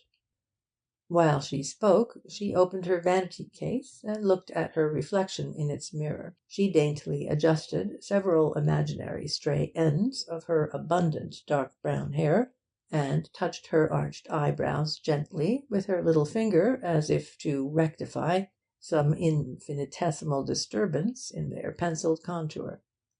Then she tilted her head, regarded herself appraisingly, and returned her gaze to the district attorney only as she came to the end of her speech. Her actions had perfectly conveyed to her listeners the impression that the subject of the conversation was, in her scheme of things, of secondary importance to her personal appearance. No words could have expressed her indifference so convincingly as had her little pantomime. Markham was becoming exasperated. A different type of district attorney would no doubt have attempted to use the pressure of his office to force her into a more amenable frame of mind, but Markham shrank instinctively from the bludgeoning, threatening methods of the ordinary public prosecutor, especially in his dealings with women. In the present case, however, had it not been for Vance's strictures at the club, he would no doubt have taken a more aggressive stand. But it was evident he was labouring under a burden of uncertainty, superinduced by Vance's words, and augmented by the evasive deportment of the woman herself. After a moment's silence, he asked grimly, "You did considerable speculating through the firm of Benson and Benson, did you not?" A faint ring of musical laughter greeted this question. "I see that the dear Major has been telling tales. Yes, I've been gambling most extravagantly, and I had no business to do it. I'm afraid I'm avaricious." "And is it not true that you've lost heavily of late? That, in fact, Mr. Alvin Benson called upon you for additional margin, and finally sold out your securities?" "I wish to heaven it were not true," she lamented, with a look of simulated tragedy. "Then am I supposed to have done away with Mr. Benson out of sordid revenge, or as an act of just retribution?" She smiled archly, and waited expectantly, as if her question had been part of a guessing game. Markham's eyes hardened as he coldly enunciated his next words. "Is it not a fact that Captain Philip Leacock owned just such a pistol as Mr. Benson was killed with, a .45 Army Colt automatic?" At the mention of her fiancé's name she stiffened perceptibly, and caught her breath. The part she had been playing fell from her, and a faint flush suffused her cheeks and extended to her forehead. But almost immediately she had reassumed her rôle of playful indifference. "I never inquired into the make or calibre of Captain Leacock's firearms," she returned carelessly. "And is it not a fact," pursued Markham's imperturbable voice, "that Captain Leacock lent you his pistol when he called at your apartment on the morning before the murder?" "It's most ungallant of you, Mr. Markham," she reprimanded him coyly, "to inquire into the personal relations of an engaged couple. For I am betrothed to Captain Leacock, though you probably know it already." Markham stood up, controlling himself with effort. "Am I to understand that you refuse to answer any of my questions, or to endeavour to extricate yourself from the very serious position you're in?" She appeared to consider. "Yes," she said slowly, "I haven't anything I care especially to say just now." Markham leaned over and rested both hands on the desk. "Do you realise the possible consequences of your attitude?" he asked ominously. "The facts I know regarding your connection with the case, coupled with your refusal to offer a single extenuating explanation, give me more grounds than I actually need to order your being held." I was watching her closely as he spoke, and it seemed to me that her eyelids drooped involuntarily the merest fraction of an inch. But she gave no other indication of being affected by the pronouncement, and merely looked at the district attorney with an air of defiant amusement. Markham, with a sudden contraction of the jaw, turned and reached toward a bell button beneath the edge of his desk. But in doing so his glance fell upon Vance, and he paused indecisively. The look he had encountered on the other's face was one of reproachful amazement. Not only did it express complete surprise at his apparent decision, but it stated, more eloquently than words could have done, that he was about to commit an act of irreparable folly. There were several moments of tense silence in the room. Then, calmly and unhurriedly, Miss St. Clair opened her vanity case and powdered her nose. When she had finished, she turned a serene gaze upon the district attorney. "Well, do you want to arrest me now?" she asked. Markham regarded her for a moment, deliberating. Instead of answering at once, he went to the window and stood for a full minute looking down upon the bridge of sighs which connects the Criminal Courts building with the Tombs. "No, I think not to-day," he said slowly. He stood a while longer in absorbed contemplation. Then, as if shaking off his mood of irresolution, he swung about and confronted the woman. "I'm not going to arrest you yet," he reiterated a bit harshly.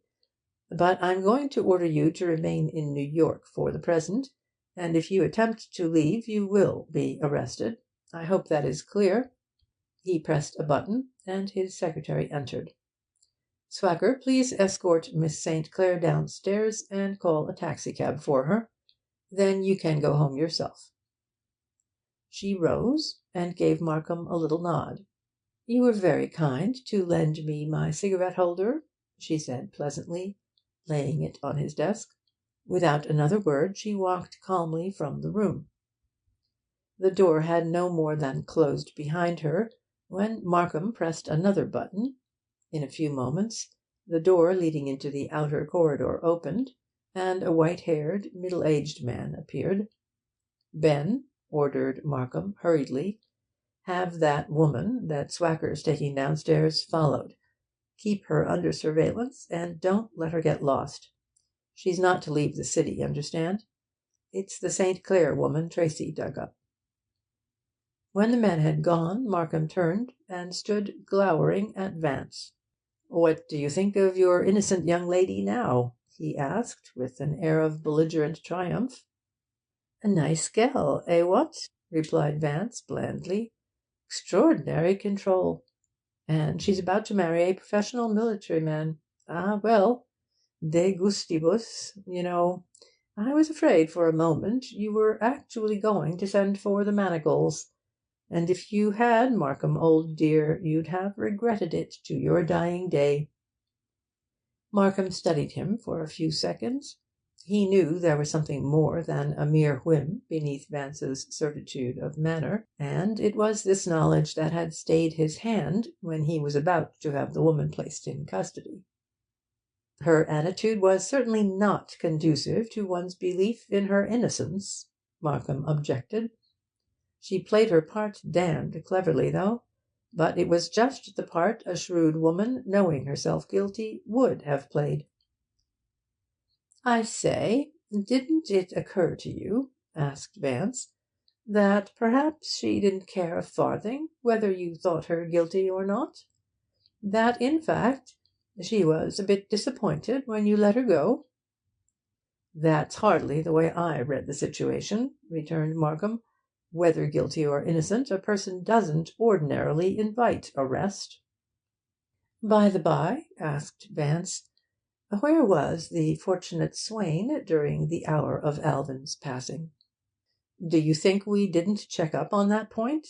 Markham spoke with disdain. "Captain Leacock was at his own apartment that night from 8 o'clock on."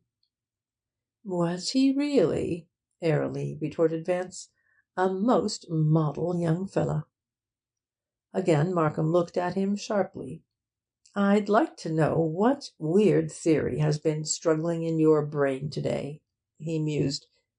Now that I've let the lady go temporarily, which is what you obviously wanted me to do, and have stultified my own better judgment in so doing, why not tell me frankly what you've got up your sleeve?'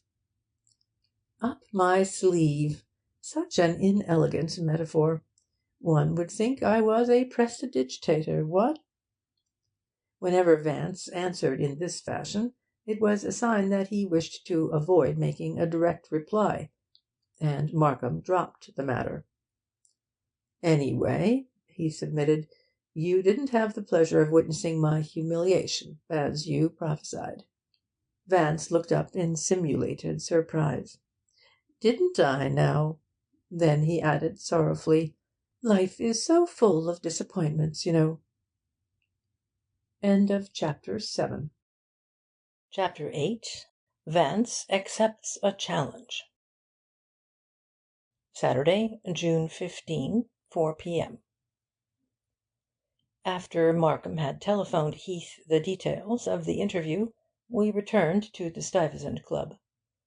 Ordinarily, the district attorney's office shuts down at 1 o'clock on Saturdays, but to-day the hour had been extended because of the importance attaching to Miss St. Clair's visit. Markham had lapsed into an introspective silence which lasted until we were again seated in the alcove of the club's lounge-room. Then he spoke irritably. "Damn it, I shouldn't have let her go. I still have a feeling she's guilty." Vance assumed an air of gushing credulousness. "Oh, really? I dare say you're so psychic.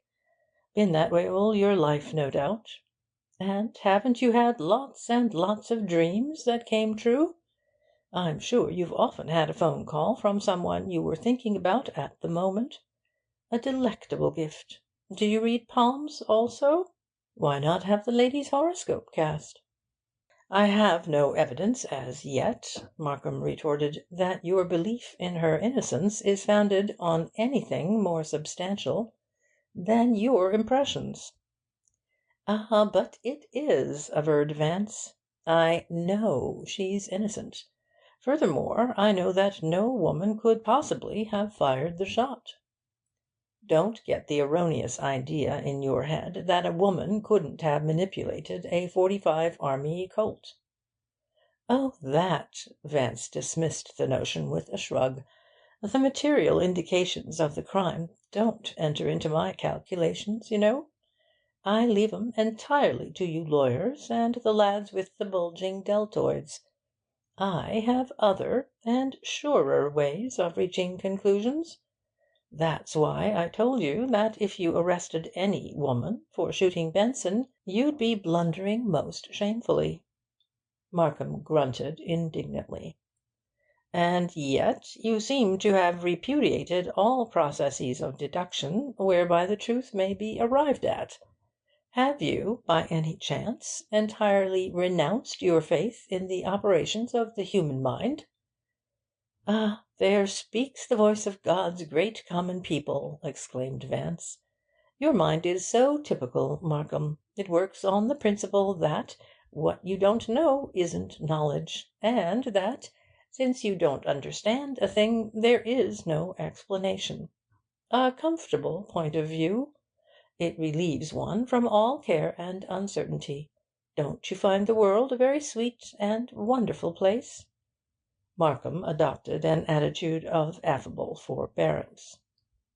"You spoke at lunch-time, I believe, of one infallible method of detecting crime. Would you care to divulge this profound and priceless secret to a mere district attorney?" Vance bowed with exaggerated courtesy. *10. The following conversation, in which Vance explains his psychological methods of criminal analysis, is, of course, set down from memory.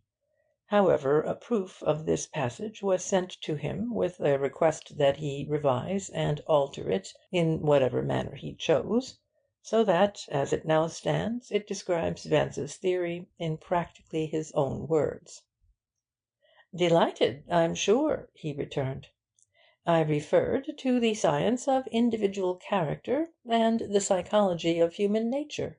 We all do things, d'ye see, in a certain individual way, according to our temperaments. Every human act, no matter how large or how small, is a direct expression of a man's personality, and bears the inevitable impress of his nature. Thus, a musician, by looking at a sheet of music, is able to tell at once whether it was composed, for example, by Beethoven or Schubert or Debussy or Chopin. An artist, by looking at a canvas, knows immediately whether it is a Corot, a Harpin, a Rembrandt, or a Franz Hal. And just as no two faces are exactly alike, so no two natures are exactly alike. The combination of ingredients which go to make up our personalities varies in each individual. That is why, when 20 artists, let us say, sit down to paint the same subject, each one conceives and executes it in a different manner. The result, in each case, is a distinct and unmistakable expression of the personality of the painter who did it. It's really rather simple, don't you know? "Your theory, doubtless, would be comprehensible to an artist," said Markham, in a tone of indulgent irony, "but it's, I admit, considerably beyond the grasp of a vulgar worldling like myself." "The mind inclined to what is false rejects the nobler course," murmured Vance, with a sigh.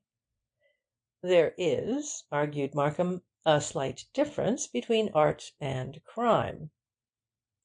"Psychologically, old chap, there's none," Vance amended evenly. "Crimes possess all the basic factors of a work of art: approach, conception, technique, imagination, attack, method, and organization. Moreover, crimes vary fully as much in their manner, their aspects, and their general nature as do works of art. Indeed, a carefully planned crime is just as direct an expression of the individual as is a painting, for instance. And therein lies the one great possibility of detection. Just as an expert aesthetician can analyze a picture and tell you who painted it, or the personality and temperament of the person who painted it, so can the expert psychologist analyze a crime and tell you who committed it. That is, if he happens to be acquainted with the person, or else can describe to you, with almost mathematical surety, the criminal's nature and character. And that, my dear Markham, is the only sure and inevitable means of determining human guilt. All others are mere guesswork, unscientific, uncertain, and perilous." Throughout this explanation Vance's manner had been almost casual, yet the very serenity and assurance of his attitude conferred upon his words a curious sense of authority. Markham had listened with interest, though it could be seen that he did not regard Vance's theorising seriously. "Your system ignores motive altogether," he objected. "Naturally," Vance replied, "since it's an irrelevant factor in most crimes. Every one of us, my dear chap, has just as good a motive for killing at least a score of men as the motives which actuate 99 crimes out of 100. And when anyone is murdered, there are dozens of innocent people who had just as strong a motive for doing it as had the actual murderer. Really, you know, the fact that a man has a motive is no evidence whatever that he's guilty. Such motives are too universal a possession of the human race. Suspecting a man of murder because he has a motive is like suspecting a man of running away with another man's wife because he has 2 legs. The reason that some people kill and others don't is a matter of temperament, of individual psychology. It all comes back to that." And another thing, when a person does possess a real motive, something tremendous and overpowering, he's pretty apt to keep it to himself, and hide it, and guard it carefully, eh, what? He may even have disguised the motive through years of preparation. Or the motive may have been born within 5 minutes of the crime through the unexpected discovery of facts a decade old. So, d'ye see, the absence of any apparent motive in a crime might be regarded as more incriminating than the presence of one. You are going to have some difficulty in eliminating the idea of cui bono from the consideration of crime. I dare say, agreed Vance. The idea of cui bono is just silly enough to be impregnable. And yet many persons would be benefited by almost any one's death. Kill Sumner, and on that theory you could arrest the entire membership of the Authors' League. Opportunity, at any rate, persisted Markham, is an insuperable factor in crime, and by opportunity I mean that affinity of circumstances and conditions which make a particular crime possible, feasible, and convenient for a particular person. Another irrelevant factor, asserted Vance. Think of the opportunities we have every day to murder people we dislike. Only the other night I had 10 insufferable bores to dinner in my apartment, a social devoir, but I refrained, with considerable effort, I admit, from putting arsenic in the Pontet Canet. The Borgias and I, you see, merely belong in different psychological categories. On the one hand, had I been resolved to do murder, I would, like those resourceful Cinquecento patricians, have created my own opportunity. And there's the rub. One can either make an opportunity, or disguise the fact that he had it, with false alibis and various other tricks. You remember the case of the murderer who called the police to break into his victim's house, before the latter had been killed, saying he suspected foul play, and who then preceded the policeman indoors and stabbed the man as they were trailing up the stairs. Footnote 11. I don't know what case Vance was referring to, but there are several instances of this device on record, and writers of detective fiction have often used it. The latest instance is to be found in G. K. Chesterton's The Innocence of Father Brown, in the story entitled The Wrong Shape. Well, what of actual proximity or presence, the proof of a person being on the scene of the crime at the time it was committed? Again misleading, Vance declared. An innocent person's presence is too often used as a shield by the real murderer, who isn't actually absent. A clever criminal can commit a crime from a distance through an agency that is present. Also, a clever criminal can arrange an alibi, and then go to the scene of the crime disguised and unrecognized. There are far too many convincing ways of being present when one is believed to be absent, and vice versa, but we can never part from our individualities and our natures, and that is why all crime inevitably comes back to human psychology, the one fixed, undisguisable basis of deduction. It's a wonder to me, said Markham, in view of your theories, that you don't advocate dismissing 9/10 of the police force and installing a gross or two of those psychological machines so popular with the Sunday Supplement editor. Vance smoked a minute meditatively. I've read about 'em. Interestin' toys. They can no doubt indicate a certain augmented emotional stress when the patient transfers his attention from the pious platitudes of Dr. Frank Crane to a problem in spherical trigonometry. But If an innocent person were harnessed up to the various tubes, galvanometers, electromagnets, glass plates, and brass knobs of one of these apparatuses, and then quizzed about some recent crime, your indicatory needle would cavort about like a Russian dancer, as a result of sheer nervous panic on the patient's part. Markham smiled patronisingly. And I suppose the needle would remain static with a guilty person in contact? Oh, on the contrary, Vance's tone was unruffled. The needle would bob up and down just the same, but not because he was guilty. If he was stupid, for instance, the needle would jump as a result of his resentment at a seemingly new-fangled third-degree torture. And if he was intelligent, the needle would jump because of his suppressed mirth at the puerility of the legal mind for indulging in such nonsense. "You move me deeply," said Markham. "My head is spinning like a turbine. But there are those of us poor worldlings who believe that criminality is a defect of the brain." "So it is," Vance readily agreed. "But unfortunately the entire human race possesses the defect. The virtuous ones haven't, so to speak, the courage of their defects.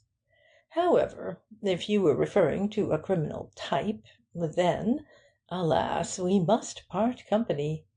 It was Lombroso, that darling of the yellow journals, who invented the idea of the congenital criminal. Real scientists, like Dubois, Karl Pearson, and Goring, have shot his idiotic theories full of holes."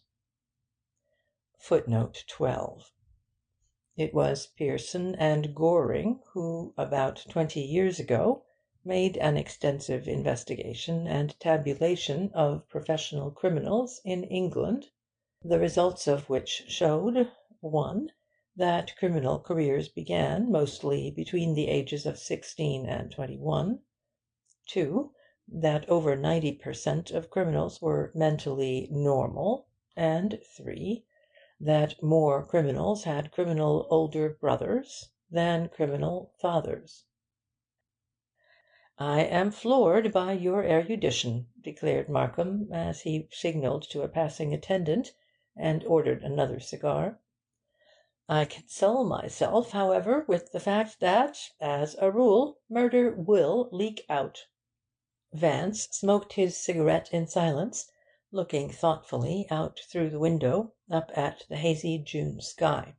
"Markham," he said at length, "the number of fantastic ideas extant about criminals is positively amazing. How a sane person can subscribe to that ancient hallucination that murder will out is beyond me. It rarely outs, old dear. And if it did out, why a homicide bureau? Why all this whirl dervish activity by the police whenever a body is found? The poets are to blame for this bit of lunacy. Chaucer probably started it with his Mordre Wol out, and Shakespeare helped it along by attributing to murder a miraculous organ that speaks in lieu of a tongue. It was some poet, too, no doubt, who conceived the fancy that carcasses bleed at the sight of the murderer. Would you, as the great protector of the faithful, dare tell the police to wait calmly in their offices, or clubs, or favourite beauty parlours, or wherever policemen do their waiting, until a murder outs? Poor dear! If you did, they'd ask the governor for your detention as particeps criminis, or apply for a de lunatico inquirendo. Footnote 13. Sir Basil Thomson, K.C.B., former Assistant Commissioner of Metropolitan Police, London, writing in the Saturday Evening Post several years after this conversation, said: "Take, for example, the proverb that murder will out, which is employed whenever one out of many thousands of undiscovered murderers is caught through a chance coincidence that captures the popular imagination. It is because murder will not out that the pleasant shock of surprise, when it does out, calls for a proverb to enshrine the phenomenon. The poisoner who is brought to justice has almost invariably proved to have killed other victims without exciting suspicion until he has grown careless. Markham grunted good-naturedly. He was busy cutting and lighting his cigar. "I believe you chaps have another hallucination about crime," continued Vance, "namely, that the criminal always returns to the scene of the crime. This weird notion is even explained on some recondite and misty psychological ground. But I assure you psychology teaches no such preposterous doctrine. If ever a murderer returned to the body of his victim for any reason other than to rectify some blunder he had made, then he is a subject for Broadmoor or Bloomingdale. How easy it would be for the police if this fanciful notion were true! They'd merely have to sit down at the scene of a crime, play bézique or mahjong until the murderer returned, and then escort him to the Bastille. What? The true psychological instinct in any one having committed a punishable act is to get as far away from the scene of it as the limits of this world will permit. Footnote 14. In Popular Fallacies about Crime, Saturday Evening Post, April 21, 1923, page 8, Sir Basil Thomson also upheld this point of view. In the present case, at any rate, Markham reminded him, we are neither waiting inactively for the murder to out, nor sitting in Benson's living room trusting to the voluntary return of the criminal. Either course would achieve success as quickly as the one you are now pursuing, Vance said. Not being gifted with your singular insight, retorted Markham, I can only follow the inadequate processes of human reasoning. No doubt, Vance agreed commiseratingly, and the results of your activities thus far force me to the conclusion that a man with a handful of legalistic logic can successfully withstand the most obstinate and heroic assaults of ordinary common sense. Markham was piqued. Still harping on the St. Clair woman's innocence, eh? However, in view of the complete absence of any tangible evidence pointing elsewhere, you must admit I have no choice of courses. I admit nothing of the kind, Vance told him, for I assure you there is an abundance of evidence pointing elsewhere. You simply failed to see it. You think so? Vance's nonchalant cocksureness had at last overthrown Markham's equanimity. Very well, old man. I hereby enter an emphatic denial to all your fine theories, and I challenge you to produce a single piece of this evidence which you say exists. He threw his words out with asperity, and gave a curt, aggressive gesture with his extended fingers to indicate that, as far as he was concerned, the subject was closed. Vance, too, I think, was pricked a little. You know, Markham, old dear, I'm no avenger of blood or vindicator of the honour of society. The role would bore me. Markham smiled loftily, but made no reply. Vance smoked meditatively for a while. Then, to my amazement, he turned calmly and deliberately to Markham and said, in a quiet, matter-of-fact voice, I'm going to accept your challenge. It's a bit alien to my tastes, but the problem, you know, rather appeals to me. It presents the same difficulties as the concert champêtre affair, a question of disputed authorship, as it were. Footnote 15.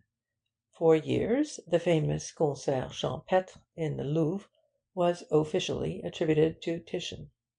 Vance, however, took it upon himself to convince the curator, M. Le Pelletier, that it was Giorgione, with the result that this painting is now credited to that artist. Markham abruptly suspended the motion of lifting his cigar to his lips. He had scarcely intended his challenge literally. It had been uttered more in the nature of a verbal defiance, and he scrutinised Vance a bit uncertainly. Little did he realise that the other's casual acceptance of his unthinking and but half serious challenge was to alter the entire criminal history of New York. "Just how do you intend to proceed?" he asked. Vance waved his hand carelessly. "Like Napoleon? Je m'engage, et puis je vois. However, I must have your word that you'll give me every possible assistance, and will refrain from all profound legal objections." Markham pursed his lips. He was frankly perplexed by the unexpected manner in which Vance had met his defiance. But immediately he gave a good-natured laugh, as if, after all, the matter was of no serious consequence. "Very well," he assented. "You have my word. And now what?" After a moment Vance lit a fresh cigarette and rose languidly. "First," he announced, "I shall determine the exact height of the guilty person.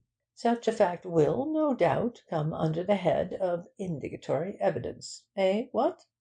Markham stared at him incredulously. "How, in heaven's name, are you going to do that?" "By those primitive deductive methods to which you so touchingly pin your faith," he answered easily. "But come, let us repair to the scene of the crime." He moved toward the door, Markham reluctantly following in a state of perplexed irritation. "But you know the body was removed," the latter protested, "and the place by now has no doubt been straightened up." "Thank heaven for that," murmured Vance. "I'm not particularly fond of corpses, and untidiness, annoys me frightfully." As we emerged into Madison Avenue, he signalled to the commissionaire for a taxicab, and without a word urged us into it. "This is all nonsense," Markham declared ill-naturedly, as we started on our journey uptown. "How do you expect to find any clues now? By this time everything has been obliterated." "Alas, my dear Markham," lamented Vance, in a tone of mock solicitude, "how woefully deficient you are in philosophic theory! If anything, no matter how infinitesimal, could really be obliterated, the universe, would cease to exist. The cosmic problem would be solved, and the Creator would write QED across an empty firmament. Our only chance of going on with this illusion we call life, do you see, lies in the fact that consciousness is like an infinite decimal point. Did you, as a child, ever try to complete the decimal 1/3 by filling a whole sheet of paper with the numeral 3? You always had the fraction 1/3 left, don't you know? If you could have eliminated the smallest 1/3 after having set down 10,000 threes, the problem would have ended. So with life, my dear fellow. It's only because we can't erase or obliterate anything that we go on existing." He made a movement with his fingers, putting a sort of tangible period to his remarks, and looked dreamily out of the window up at the fiery film of sky. Markham had settled back into his corner, and was chewing morosely at his cigar. I could see he was fairly simmering with impotent anger at having let himself be goaded into issuing his challenge. But there was no retreating now. As he told me afterwards, he was fully convinced he had been dragged forth out of a comfortable chair on a patent and ridiculous fool's errand. End of Chapter 8. Chapter 9. The Height of the Murderer. Saturday, June 15, 5 p.m. When we arrived at Benson's house, a patrolman, leaning somnolently against the iron paling of the areaway, came suddenly to attention and saluted. He eyed Vance and me hopefully, regarding us, no doubt, as suspects being taken to the scene of the crime for questioning by the district attorney. We were admitted by one of the men from the Homicide Bureau who had been in the house on the morning of the investigation. Markham greeted him with a nod. "Everything going all right?" "Sure," the man replied good-naturedly. "The old lady's as meek as a cat, and a swell cook." "We want to be alone for a while, Sniffen," said Markham, as we passed into the living-room. "The gastronome's name is Snitchkin, not Sniffen," Vance corrected him, when the door had closed on us. "Wonderful memory," muttered Markham, churlishly. "A failing of mine. I suppose you are one of those rare persons who never forget a face, but just can't recall names, what?" But Markham was in no mood to be twitted. "Now that you've dragged me here, what are you going to do?" He waved his hand deprecatingly, and sank into a chair with an air of contemptuous abdication. The living-room looked much the same as when we saw it last, except that it had been put neatly in order. The shades were up, and the late afternoon light was flooding in profusely. The ornateness of the room's furnishings seemed intensified by the glare. Vance glanced about him and gave a shudder. "I'm half inclined to turn back," he drawled. "It's a clear case of justifiable homicide by an outraged interior decorator." "My dear aesthete," Markham urged impatiently, "be good enough to bury your artistic prejudices, and to proceed with your problem. Of course," he added, with a malicious smile, "if you fear the result, you may still withdraw, and thereby preserve your charming theories in their present virgin state." "And permit you to send an innocent maiden to the chair!" exclaimed Vance, in mock indignation. "Fie, fie! La politesse alone forbids my withdrawal.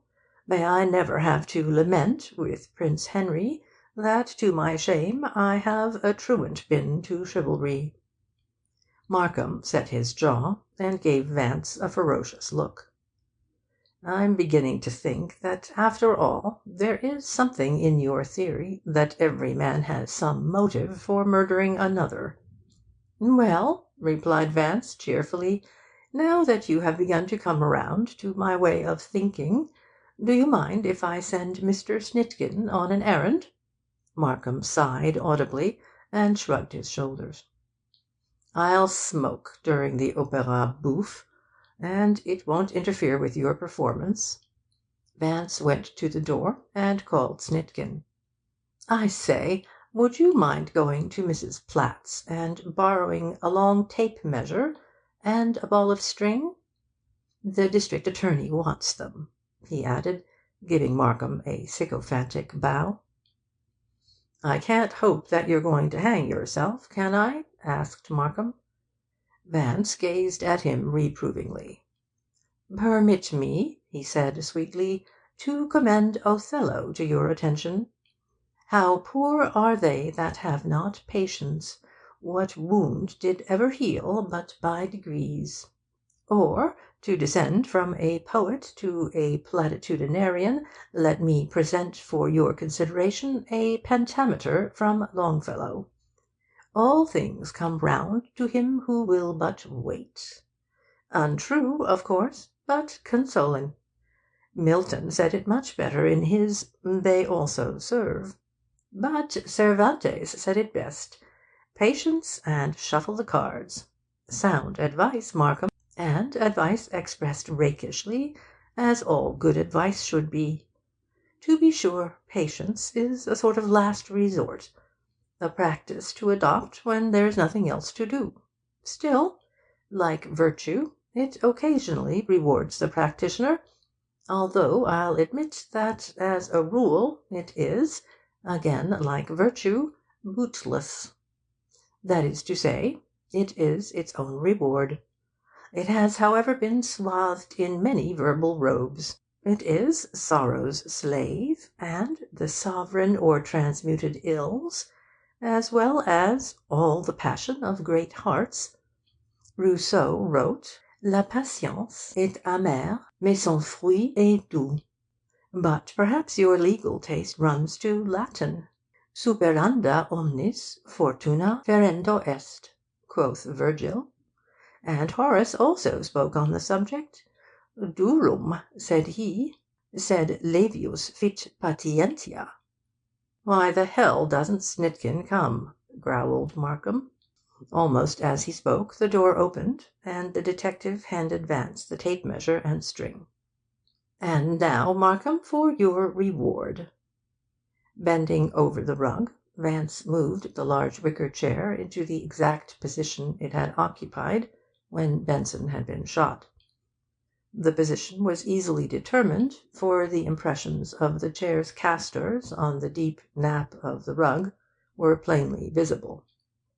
He then ran the string through the bullet hole in the back of the chair, and directed me to hold one end of it against the place where the bullet had struck the wainscot. Next, he took up the tape measure, and, extending the string through the hole, measured a distance of 5 feet and 6 inches along it, starting at the point which corresponded to the location of Benson's forehead as he sat in the chair. Tying a knot in the string to indicate the measurement, he drew the string taut so that it extended in a straight line from the mark on the wainscot through the hole in the back of the chair to a point 5 feet and 6 inches in front of where Benson's head had rested. This knot in the string, he explained, now represents the exact location of the muzzle of the gun that ended Benson's career. You see the reasoning, what? Having 2 points in the bullet's course, namely the hole in the chair and the mark on the wainscot, and also knowing the approximate vertical line of explosion, which was between 5 and 6 feet from the gentleman's skull, it was merely necessary to extend the straight line of the bullet's course to the vertical line of explosion in order to ascertain the exact point at which the shot was fired. Theoretically very pretty, commented Markham, though why you should go to so much trouble to ascertain this point in space I can't imagine. Not that it matters, for you have overlooked the possibility of the bullet's deflection. Forgive me for contradicting you, smiled Vance, but yesterday morning I questioned Captain Hagedorn at some length, and learned that there had been no deflection of the bullet. Hagedorn had inspected the wound before we arrived, and he was really positive on that point. In the first place, the bullet struck the frontal bone at such an angle as to make deflection practically impossible, even had the pistol been of small caliber. And in the second place, the pistol with which Benson was shot was of so large a bore, a .45, and the muzzle velocity was so great, that the bullet would have taken a straight course even had it been held at a greater distance from the gentleman's brow. And how, asked Markham, did Hagedorn know what the muzzle velocity was? I was inquisitive on that point myself, answered Vance, and he explained that the size and character of the bullet and the expelled shell told him the whole tale. That's how he knew the gun was an Army Colt automatic. I believe he called it a U.S. Government Colt, and not the ordinary Colt automatic. The weight of the bullets of these 2 pistols is slightly different. The ordinary Colt bullet weighs 200 grains, whereas the Army Colt bullet weighs 230 grains. Hagedorn, having a hypersensitive tactile sense, was able, I presume, to distinguish the difference at once, though I didn't go into his physiological gifts with him, my reticent nature, you understand. However, he could tell it was a .45 Army Colt automatic bullet. And knowing this, He knew that the muzzle velocity was 809 feet, and that the striking energy was 329, which gives a 6-inch penetration in white pine at a distance of 25 yards. An amazing creature, this Haydorn. Imagine having one's head full of such entrancing information.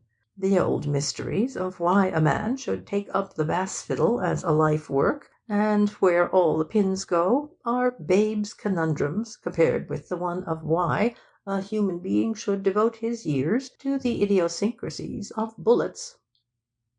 "The subject is not exactly an enthralling one," said Markham wearily. "So, for the sake of argument, let us admit that you have now found the precise point of the gun's explosion. Where do we go from there?" "While I hold the string on a straight line," directed Vance, "be good enough to measure the exact distance from the floor to the knot. Then my secret will be known." "This game doesn't enthrall me either," Markham protested. "I'd much prefer London Bridge." Nevertheless, he made the measurement. 4 feet 8½ inches, he announced indifferently. Vance laid a cigarette on the rug at a point directly beneath the knot. "We now know the exact height at which the pistol was held when it was fired. You grasp the process by which this conclusion was reached, I'm sure?" "It seems rather obvious," answered Markham. Vance again went to the door and called Snitkin. "The district attorney desires the loan of your gun for a moment," he said. "He wishes me to make a test." Snitkin stepped up to Markham and held out his pistol wonderingly. "The safety's on, sir. Shall I shift it?" Markham was about to refuse the weapon when Vance interposed. "That's quite all right. Mr. Markham doesn't intend to fire it, I hope."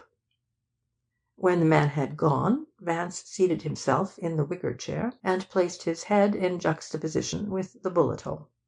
"Now, Markham," he requested, "will you please stand on the spot where the murderer stood, holding the gun directly above that cigarette on the floor, and aim deliberately at my left temple. Take care," he cautioned, with an engaging smile, "not to pull the trigger, or you will never learn who killed Benson." Reluctantly, Markham complied. As he stood taking aim, Vance asked me to measure the height of the gun's muzzle from the floor. The distance was 4 feet and 9 inches. "Quite so," he said, rising. "You see, Markham, you are 5 feet 11 inches tall. Therefore, the person who shot Benson was very nearly your own height, certainly not under 5 feet 10. That, too, is rather obvious, what?" His demonstration had been simple and clear. Markham was frankly impressed. His manner had become serious. He regarded Vance for a moment with a meditative frown. Then he said, "That's all very well, but the person who fired the shot might have held the pistol relatively higher than I did." "Not tenable," returned Vance. "I've done too much shooting myself not to know that when an expert takes deliberate aim with a pistol at a small target, he does it with a stiff arm and with a slightly raised shoulder, so as to bring the sight on a straight line between his eye and the object at which he aims. The height at which one holds a revolver under such conditions pretty accurately determines his own height."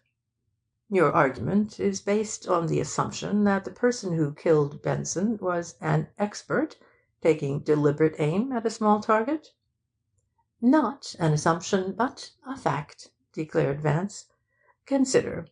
Had the person not been an expert shot, he would not, at a distance of 5 or 6 feet, have selected the forehead, but a larger target, namely the breast. And having selected the forehead, he most certainly took deliberate aim, what? Furthermore, had he not been an expert shot, and had he pointed the gun at the breast without taking deliberate aim, he would, in all probability, have fired more than one shot." Markham pondered. I'll grant that on the face of it your theory sounds plausible," he conceded at length. "On the other hand, the guilty man could have been almost any height over 5 feet 10, for certainly a man may crouch as much as he likes and still take deliberate aim." "True," agreed Vance, "but don't overlook the fact that the murderer's position, in this instance, was a perfectly natural one.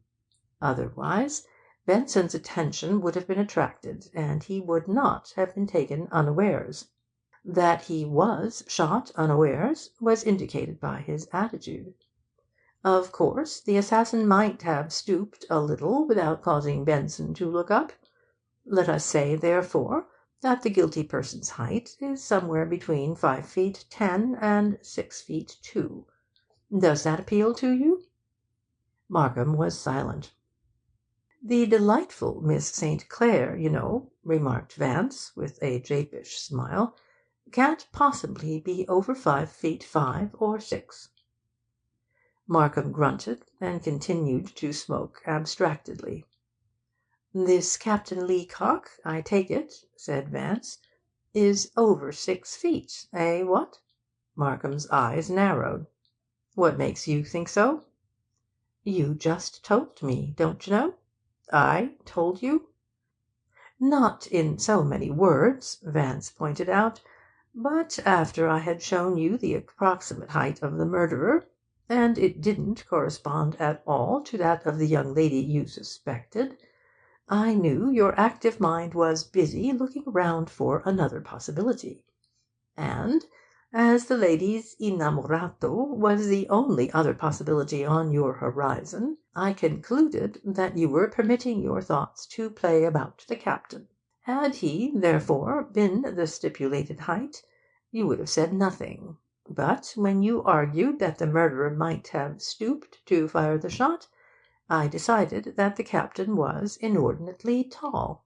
Thus, in the pregnant silence that emanated from you, old dear, your spirit held sweet communion with mine, and told me that the gentleman was a 6-footer, no less." "I see that you include mind-reading among your gifts," said Markham. "I now await an exhibition of slate-writing." His tone was irritable, but his irritation was that of a man reluctant to admit the alteration of his beliefs. He felt himself yielding to Vance's guiding rein, but he still held stubbornly to the course of his own previous convictions. "Surely you don't question my demonstration of the guilty person's height?" asked Vance mellifluously. "Not altogether," Markham replied. "It seems colourable enough. But why, I wonder, didn't Hagedorn work the thing out, if it was so simple?" "Anaxagoras said that those who have occasion for a lamp supply it with oil. A profound remark, Markham, one of those seemingly simple quips that contain a great truth. A lamp without oil, you know, is useless. The police always have plenty of lamps, every variety, in fact, but no oil, as it were. That's why they never find anyone unless it's broad daylight." Markham's mind was now busy in another direction, and he rose and began to pace the floor. "Until now, I hadn't thought of Captain Leacock as the actual agent of the crime." "Why hadn't you thought of him? Was it because one of your sleuths told you he was at home like a good boy that night?"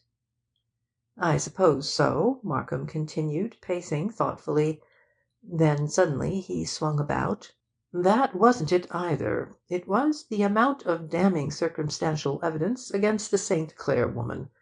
And, Vance, despite your demonstration here to-day, you haven't explained away any of the evidence against her. Where was she between 12 and 1? Why did she go with Benson to dinner? How did her handbag get here? And what about those burned cigarettes of hers in the grate? They're the obstacle, those cigarette butts. And I can't admit that your demonstration wholly convinces me, despite the fact that it is convincing, as long as I've got the evidence of those cigarettes to contend with. for that evidence is also convincing." "My word," sighed Vance, "you're in a positively ghastly predicament. However, maybe I can cast illumination on those disquieting cigarette butts." Once more he went to the door, and, summoning Snitkin, returned the pistol. "The district attorney thanks you," he said, "and will you be good enough to fetch Mrs. Platts? We wish to chat with her." Turning back to the room, he smiled amiably at Markham. "I desire to do all the conversing with the lady this time, if you don't mind. There are potentialities in Mrs. Platts which you entirely overlooked when you questioned her yesterday." Markham was interested, though sceptical. "You have the floor," he said.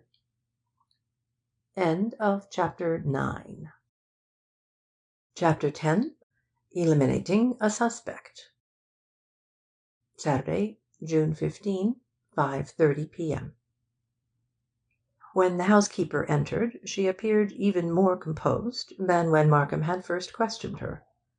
There was something at once sullen and indomitable in her manner, and she looked at me with a slightly challenging expression. Markham merely nodded to her, but Vance stood up and indicated a low tufted Morris chair near the fireplace, facing the front windows. She sat down on the edge of it, resting her elbows on its broad arms. "I have some questions to ask you, Mrs. Platts," Vance began, fixing her sharply with his gaze, "and it will be best for everyone if you tell the whole truth. You understand me, what?" The easy-going, half-whimsical manner he had taken with Markham had disappeared. He stood before the woman stern and implacable. At his words she lifted her head. Her face was blank, but her mouth was set stubbornly, and a smouldering look in her eyes told of a suppressed anxiety. Vance waited a moment, and then went on, enunciating each word with distinctness. "At what time, on the day Mr. Benson was killed, did the lady call here?" The woman's gaze did not falter, but the pupils of her eyes dilated. "There was nobody here." "Oh, yes, there was, Mrs. Platts," Vance's tone was assured. "What time did she call?" "Nobody was here, I tell you," she persisted. Vance lit a cigarette with interminable deliberation, his eyes resting steadily on hers. He smoked placidly until her gaze dropped. Then he stepped nearer to her and said firmly, "If you tell the truth, no harm will come to you. But if you refuse any information, you will find yourself in trouble. The withholding of evidence is a crime, you know, and the law will show you no mercy." He made a sly grimace at Markham, who was watching the proceedings with interest. The woman now began to show signs of agitation. She drew in her elbows, and her breathing quickened. "In God's name, I swear it, there wasn't anybody here." A slight hoarseness gave evidence of her emotion. "Let us not invoke the deity," suggested Vance, carelessly. "What time was the lady here?" She set her lips stubbornly, and for a whole minute there was silence in the room. Vance smoked quietly, but Markham held his cigar motionless between his thumb and forefinger, in an attitude of expectancy. Again Vance's impassive voice demanded, "What time was she here?" The woman clinched her hands with a spasmodic gesture, and thrust her head forward. "I tell you, I swear it." Vance made a peremptory movement of his hand, and smiled coldly. "It's no go," he told her. "You're acting stupidly. We're here to get the truth, and you're going to tell us." "I've told you the truth." "Is it going to be necessary for the district attorney here to order you placed in custody?" "I've told you the truth," she repeated. Vance crushed out his cigarette decisively in an ash receiver on the table. "Righto, Mrs. Platts. Since you refuse to tell me about the young woman who was here that afternoon, I'm going to tell you about her." His manner was easy and cynical, and the woman watched him suspiciously.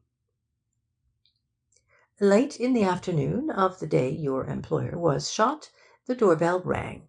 Perhaps you had been informed by Mr. Benson that he was expecting a caller, what?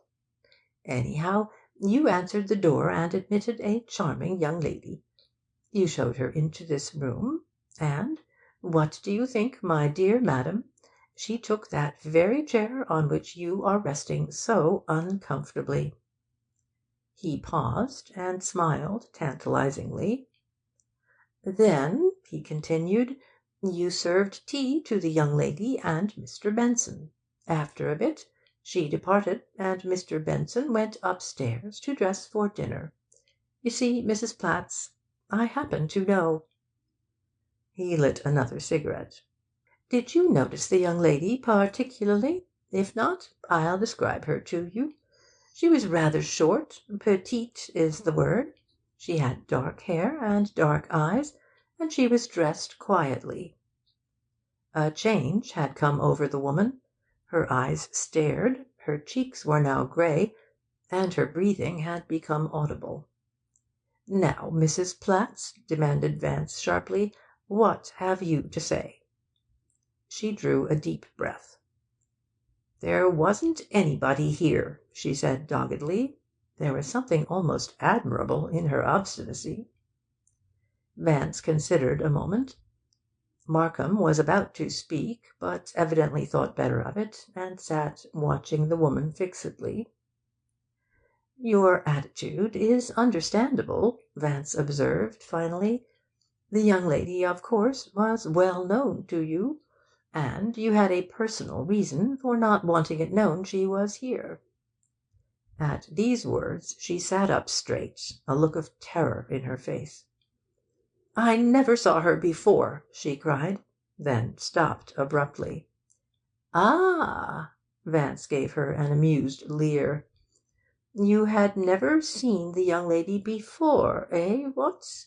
That's quite possible, but it's immaterial. She's a nice girl, though, I'm sure, even if she did have a dish of tea with your employer alone in his home."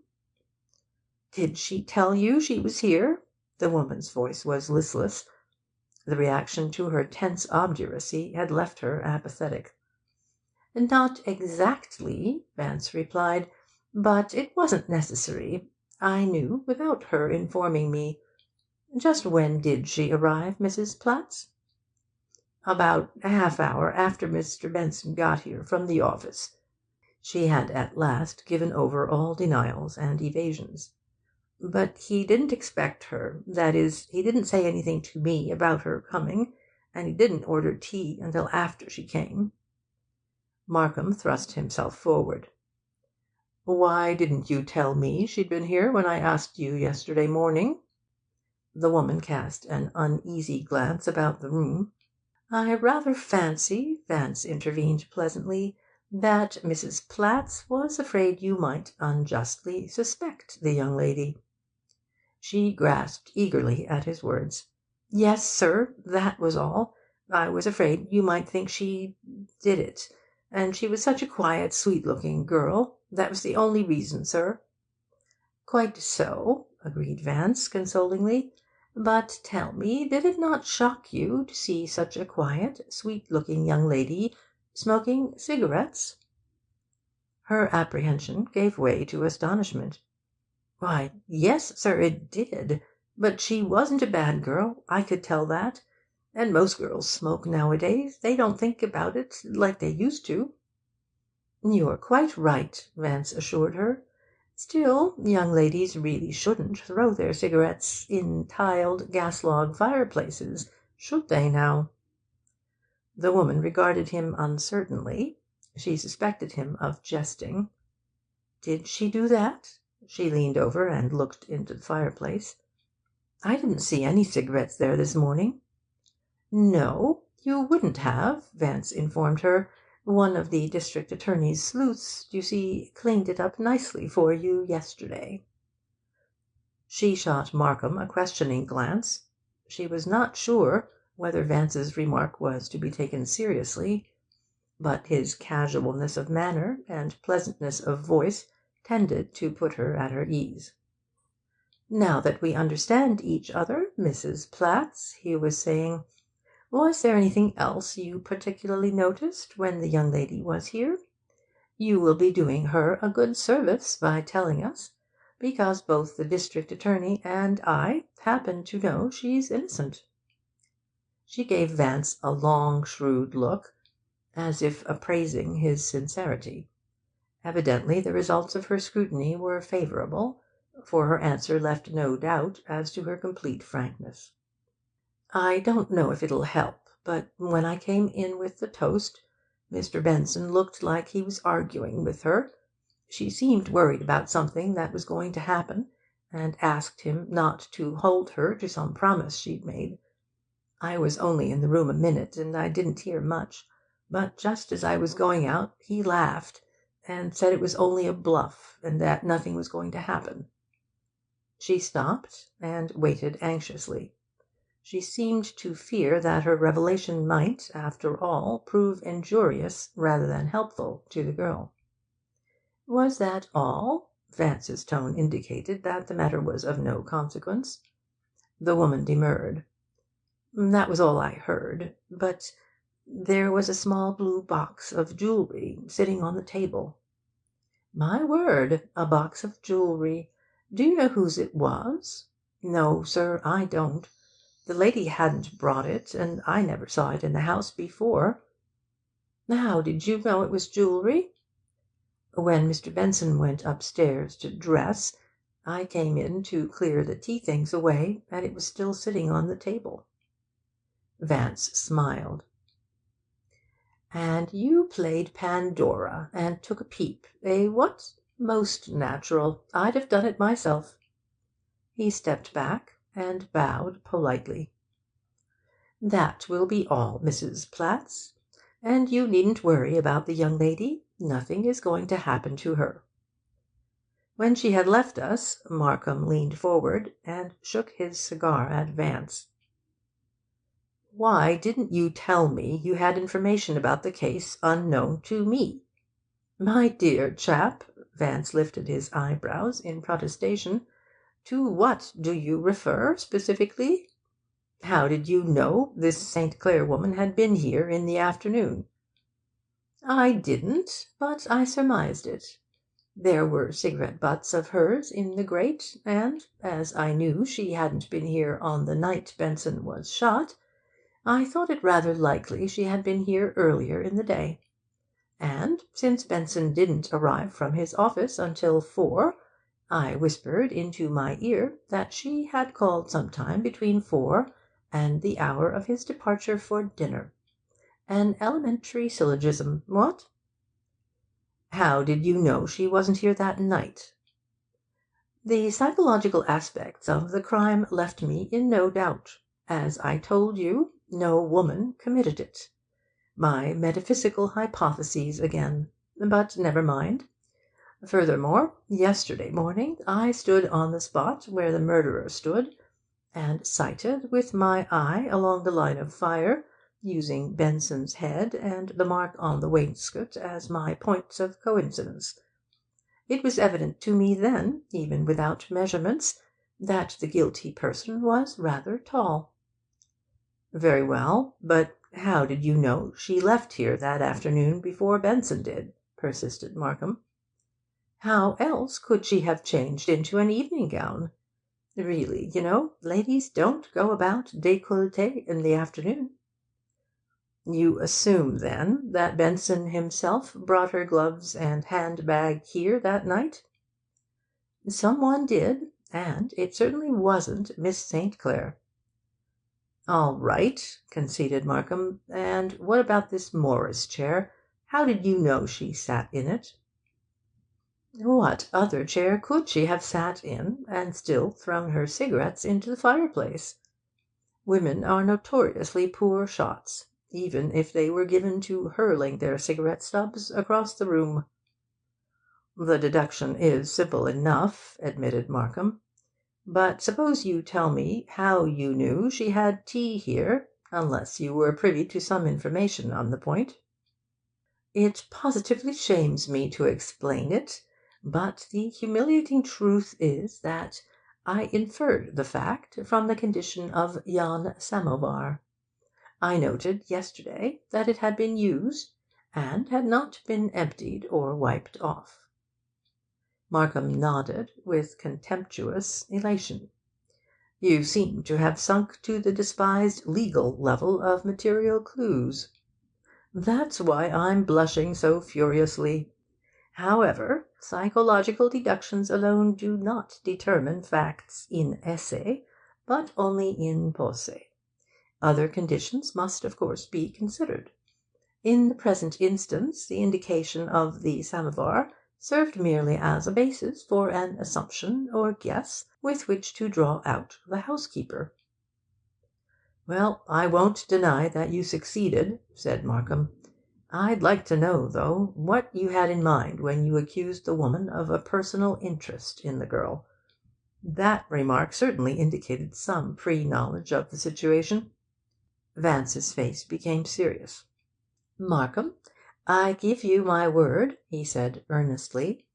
"I had nothing in mind. I made the accusation, thinking it was false, merely to trap her into a denial.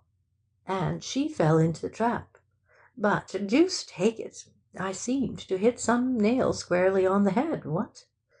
I can't for the life of me imagine why she was frightened. But it really doesn't matter." "Perhaps not," agreed Markham, but his tone was dubious.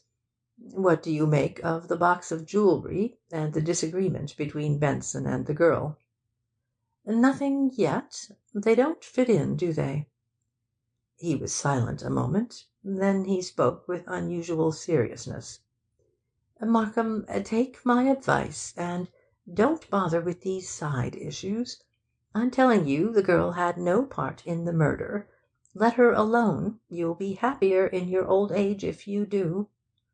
Markham sat scowling, his eyes in space. "I'm convinced that you think you know something." "Cogito ergo sum," murmured Vance. "You know, the naturalistic philosophy of Descartes has always rather appealed to me. It was a departure from universal doubt, and a seeking for positive knowledge in self-consciousness.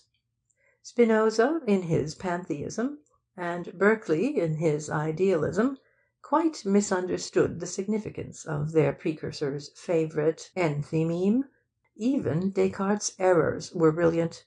His method of reasoning, for all its scientific inaccuracies, gave new signification to the symbols of the analyst. The mind, after all, if it is to function effectively, must combine the mathematical precision of a natural science with such pure speculations as astronomy. For instance, Descartes' doctrine of vortices—" "Oh, be quiet," growled Markham. "I'm not insisting that you reveal your precious information, so why burden me with a dissertation on 17th-century philosophy?" "Anyhow, you'll admit, won't you," asked Vance lightly, "that, in eliminating those disturbing cigarette butts, so to speak, I've eliminated Miss St. Clair as a suspect?" Markham did not answer at once. There was no doubt that the developments of the past hour had made a decided impression upon him. He did not underestimate Vance, despite his persistent opposition. And he knew that, for all his flippancy, Vance was fundamentally serious. Furthermore, Markham had a finely developed sense of justice. He was not narrow, even though obstinate at times, and I have never known him to close his mind to the possibilities of truth, however opposed to his own interests. It did not therefore surprise me in the least when, at last, he looked up with a gracious smile of surrender. "You've made your point," he said, "and I accept it with proper humility. I'm most grateful to you." Vance walked indifferently to the window and looked out. "I'm happy to learn that you are capable of accepting such evidence as the human mind could not possibly deny." I had always noticed, in the relationship of these two men, that whenever either made a remark that bordered on generosity, the other answered in a manner which ended all outward show of sentiment. It was as if they wished to keep this more intimate side of their mutual regard hidden from the world. Markham therefore ignored Vance's thrust. "Have you, perhaps, any enlightening suggestions, other than negative ones, to offer as to Benson's murderer?" he asked. "Rather," said Vance. "No end of suggestions." "Could you spare me a good one?" Markham imitated the other's playful tone. Vance appeared to reflect. "Well, I should advise that, as a beginning, you look for a rather tall man, cool-headed, familiar with firearms, a good shot, and fairly well known to the deceased. A man who was aware that Benson was going to dinner with Miss St. Clair, or who had reason to suspect the fact." Markham looked narrowly at Vance for several moments. "I think I understand. Not a bad theory, either. You know, I'm going to suggest immediately to Heath that he investigate more thoroughly Captain Leacock's activities on the night of the murder." "Oh, by all means," said Vance carelessly, going to the piano. Markham watched him with an expression of puzzled interrogation. He was about to speak when Vance began playing a rollicking French café song, which opens, I believe, with "Ils sont dans les vignes, les moineaux." End of chapter 10. Chapter 11. A Motive and a Threat. Sunday, June 16, afternoon. The following day, which was Sunday, we lunched with Markham at the Stuyvesant Club. Vance had suggested the appointment the evening before, for, as he explained to me, he wished to be present in case Leander Pfyfe should arrive from Long Island. "It amuses me tremendously," he had said, "the way human beings deliberately complicate the most ordinary issues. They have a downright horror of anything simple and direct. The whole modern commercial system is nothing but a colossal mechanism for doing things in the most involved and roundabout way. If one makes a 10-cent purchase at a department store nowadays, a complete history of the transaction is written out in triplicate, checked by a dozen floor-walkers and clerks, signed and countersigned, entered into innumerable ledgers with various coloured inks, and then elaborately secreted in steel filing cabinets. And, not content with all this superfluous chinoiserie, our business men have created a large and expensive army of efficiency experts, whose sole duty it is to complicate and befuddle this system still further. It's the same with everything else in modern life. Regard that insuperable mania called golf. It consists merely of knocking a ball into a hole with a stick. But the devotees of this pastime have developed a unique and distinctive livery in which to play it. They concentrate for 20 years on the correct angulation of their feet and the proper method of entwining their fingers about the stick. Moreover, in order to discuss the pseudo-intricacies of this idiotic sport, they've invented an outlandish vocabulary which is unintelligible even to an English scholar. He pointed disgustedly at a pile of Sunday newspapers. Then here's this Benson murder, a simple and inconsequential affair. Yet the entire machinery of the law is going at high pressure and blowing off jets of steam all over the community, when the matter could be settled quietly in 5 minutes with a bit of intelligent thinking. At lunch, however, he did not refer to the crime, and, as if by tacit agreement, the subject was avoided. Markham had merely mentioned casually to us as we went into the dining-room that he was expecting Heath a little later. The sergeant was waiting for us when we retired to the lounge-room for our smoke, and by his expression it was evident he was not pleased with the way things were going. "I told you, Mr. Markham," he said, when he had drawn up our chairs, "that this case was going to be a tough one. Could you get any kind of a lead from the St. Clair woman?" Markham shook his head. "She's out of it," and he recounted briefly the happenings at Benson's house the preceding afternoon.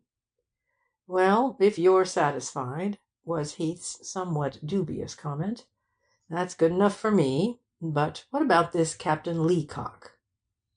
"That's what I asked you here to talk about," Markham told him. "There's no direct evidence against him, but there are several suspicious circumstances that tend to connect him with the murder. He seems to meet the specifications as to height, and we mustn't overlook the fact that Benson was shot with just such a gun as Leacock would be likely to possess. He was engaged to the girl, and a motive might be found in Benson's attentions to her." "And ever since the big scrap," supplemented Heath, "these army boys don't think anything of shooting people. They got used to blood on the other side." "The only hitch," resumed Markham, "is that Phelps, who had the job of checking up on the captain, reported to me that he was home that night from 8 o'clock on. Of course there may be a loophole somewhere, and I was going to suggest that you have one of your men go into the matter more thoroughly and see just what the situation is. Phelps got his information from one of the hall boys, and I think it might be well to get hold of the boy again and apply a little pressure. If it was found that Leacock was not at home at 12:30 that night, we might have the lead you're looking for." "I'll attend to it myself," said Heath. "I'll go round there to-night, and if this boy knows anything, he'll spill it before I'm through with him." We had talked but a few minutes longer when a uniformed attendant bowed deferentially at the district attorney's elbow and announced that Mr. Pfyfe was calling. Markham requested that his visitor be shown into the lounge-room, and then added to Heath, "You'd better remain and hear what he has to say." Leander Pfyfe was an immaculate and exquisite personage. He approached us with a mincing gait of self-approbation. His legs, which were very long and thin, with knees that seemed to bend slightly inward, supported a short, bulging torso, and his chest curved outward in a generous arc, like that of a pouter-pigeon. His face was rotund, and his jowls hung in two loops over a collar too tight for comfort. His blond, sparse hair was brushed back sleekly, and the ends of his narrow silken moustache were waxed into needle points. He was dressed in light grey summer flannels, and wore a pale turquoise-green silk shirt, a vivid foulard tie, and grey suede Oxfords. A strong odour of Oriental perfume was given off by the carefully arranged batiste handkerchief in his breast pocket. He greeted Markham with viscid urbanity, and acknowledged his introduction to us with a patronising bow. After posing himself in a chair the attendant placed for him, he began polishing a gold-rimmed eyeglass which he wore on a ribbon, and fixed Markham with a melancholy gaze. "A very sad occasion, this," he sighed. "Realizing your friendship for Mr. Benson," said Markham, "I deplore the necessity of appealing to you at this time. It was very good of you, by the way, to come to the city to-day." Pfyfe made a mildly deprecating movement with his carefully manicured fingers. He was, he explained with an air of ineffable self-complacency, only too glad to discommode himself to give aid to servants of the public. A distressing necessity, to be sure, but his manner conveyed unmistakably that he knew and recognized the obligations attaching to the dictum of noblesse oblige, and was prepared to meet them. He looked at Markham with a self-congratulatory air, and his eyebrows queried, "What can I do for you?" though his lips did not move. "I understand from Major Anthony Benson," Markham said, "that you were close to his brother, and therefore might be able to tell us something of his personal affairs, or private social relationships, that would indicate a line of investigation." Pfyfe gazed sadly at the floor. "Ah, yes. Alvin and I were close, very. We were, in fact, the most intimate of friends. You cannot imagine how broken up I was at hearing of the dear fellow's tragic end." He gave the impression that here was a modern instance of Aeneas and Achates. "And I was deeply grieved at not being able to come at once to New York to put myself at the service of those that needed me." "I'm sure it would have been a comfort to his other friends," remarked Vance, with cool politeness. "But in the circumstances you will be forgiven." Pfyfe blinked regretfully. "Ah, but I shall never forgive myself, though I cannot hold myself altogether blameworthy. Only the day before the tragedy I had started on a trip to the Catskills. I had even asked dear Alvin to go along, but he was too busy." Pfyfe shook his head as if lamenting the incomprehensible irony of life. "How much better, ah, how infinitely much better, if only—" "You were gone a very short time," commented Markham, interrupting what promised to be a homily on perverse Providence. "True," Pfyfe indulgently admitted, "but I met with a most unfortunate accident." He polished his eyeglass a moment. "My car broke down, and I was necessitated to return." "What road did you take?" asked Heath. Pfyfe delicately adjusted his eyeglass, and regarded the sergeant with an intimation of boredom. "My advice, Mr. Sneed—" "Heath," the other corrected him surlily. "Ah, yes, Heath. My advice, Mr. Heath, is that if you are contemplating a motor trip to the Catskills, you apply to the Automobile Club of America for a road map. My choice of itinerary might very possibly not suit you." He turned back to the district attorney with an air that implied he preferred talking to an equal. "Tell me, Mr. Pfyfe," Markham asked, "did Mr. Benson have any enemies?" The other appeared to think the matter over. "No, not one, I should say, who would actually have killed him as a result of animosity." "You imply, nevertheless, that he had enemies. Could you not tell us a little more?" Pfyfe passed his hand gracefully over the tips of his golden moustache, and then permitted his index finger to linger on his cheek in an attitude of meditative indecision. "Your request, Mr. Markham," he spoke with pained reluctance, "brings up a matter which I hesitate to discuss. But perhaps it is best that I confide in you, as one gentleman to another. Alvin, in common with many other admirable fellows, had what shall I say? A weakness, let me put it that way, for the fair sex." He looked at Markham, seeking approbation for his extreme tact in stating an indelicate truth.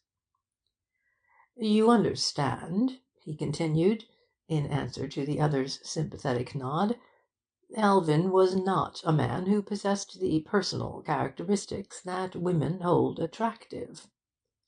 I somehow got the impression that Pfyfe considered himself as differing radically from Benson in this respect. Alvin was aware of his physical deficiency, and the result was—I trust you will understand my hesitancy in mentioning this distressing fact—but the result was that Alvin used certain methods in his dealings with women which you and I could never bring ourselves to adopt. Indeed, though it pains me to say it, he often took unfair advantage of women. He used underhand methods, as it were. He paused, apparently shocked by this heinous imperfection of his friend, and by the necessity of his own seemingly disloyal revelation. Was it one of these women whom Benson had dealt with unfairly that you had in mind? Asked Markham. No, not the woman herself, Pfyfe replied, but a man who was interested in her. In fact, this man threatened Alvin's life.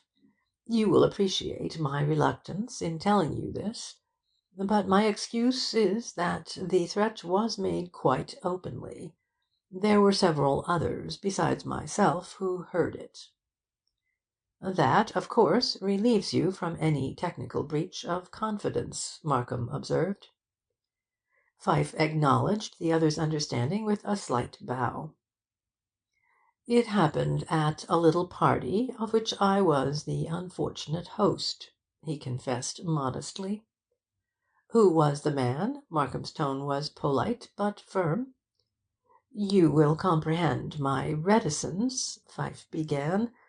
Then, with an air of righteous frankness, he leaned forward. It might prove unfair to Alvin to withhold the gentleman's name. He was Captain Philip Leacock. He allowed himself the emotional outlet of a sigh.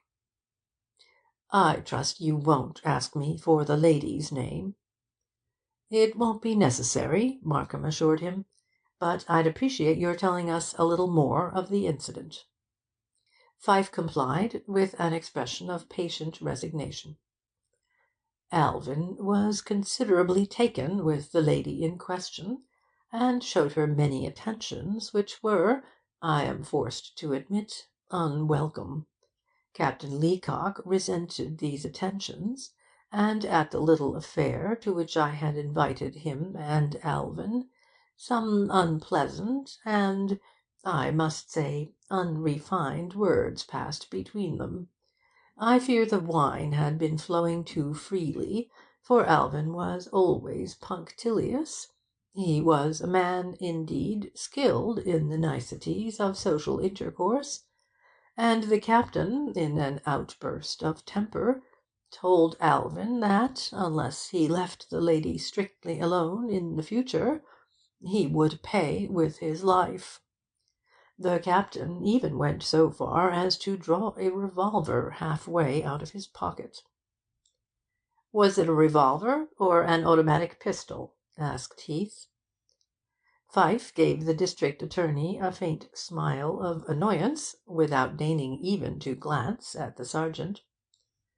"I misspoke myself. Forgive me. It was not a revolver. It was, I believe, an automatic army pistol, though, you understand, I didn't see it in its entirety." "You say there were others who witnessed the altercation?" "Several of my guests were standing about," Pfyfe explained, "but on my word I couldn't name them. The fact is, I attached little importance to the threat. Indeed, it had entirely slipped my memory until I read the account of poor Alvin's death. Then I thought at once of the unfortunate incident, and said to myself, why not tell the district attorney? "Thoughts that breathe and words that burn," murmured Vance, who had been sitting through the interview in oppressive boredom. Pfyfe once more adjusted his eyeglass, and gave Vance a withering look. "I beg your pardon, sir?" Vance smiled disarmingly. "Merely a quotation from Gray. Poetry appeals to me in certain moods, d'you know? Do you by any chance know Colonel Ostrander?" Pfyfe looked at him coldly, but only a vacuous countenance met his gaze. "I am acquainted with the gentleman," he replied haughtily. "Was Colonel Ostrander present at this delightful little social affair of yours?" Vance's tone was artlessly innocent. "Now that you mention it, I believe he was," admitted Pfyfe, and lifted his eyebrows inquisitively. But Vance was again staring disinterestedly out of the window. Markham, annoyed at the interruption, attempted to re-establish the conversation on a more amiable and practical basis. But Pfyfe, though loquacious, had little more information to give. He insisted constantly on bringing the talk back to Captain Leacock, and despite his eloquent protestations, it was obvious he attached more importance to the threat than he chose to admit. Markham questioned him for fully an hour, but could learn nothing else of a suggestive nature. When Pfyfe rose to go, Vance turned from his contemplation of the outside world, and, bowing affably, let his eyes rest on the other with ingenuous good nature.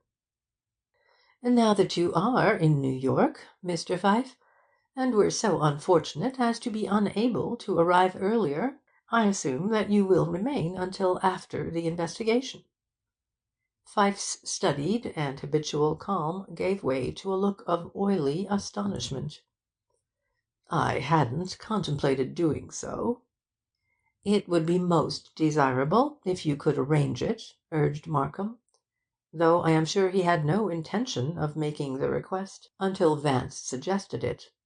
Pfyfe hesitated, and then made an elegant gesture of resignation. "Certainly I shall remain.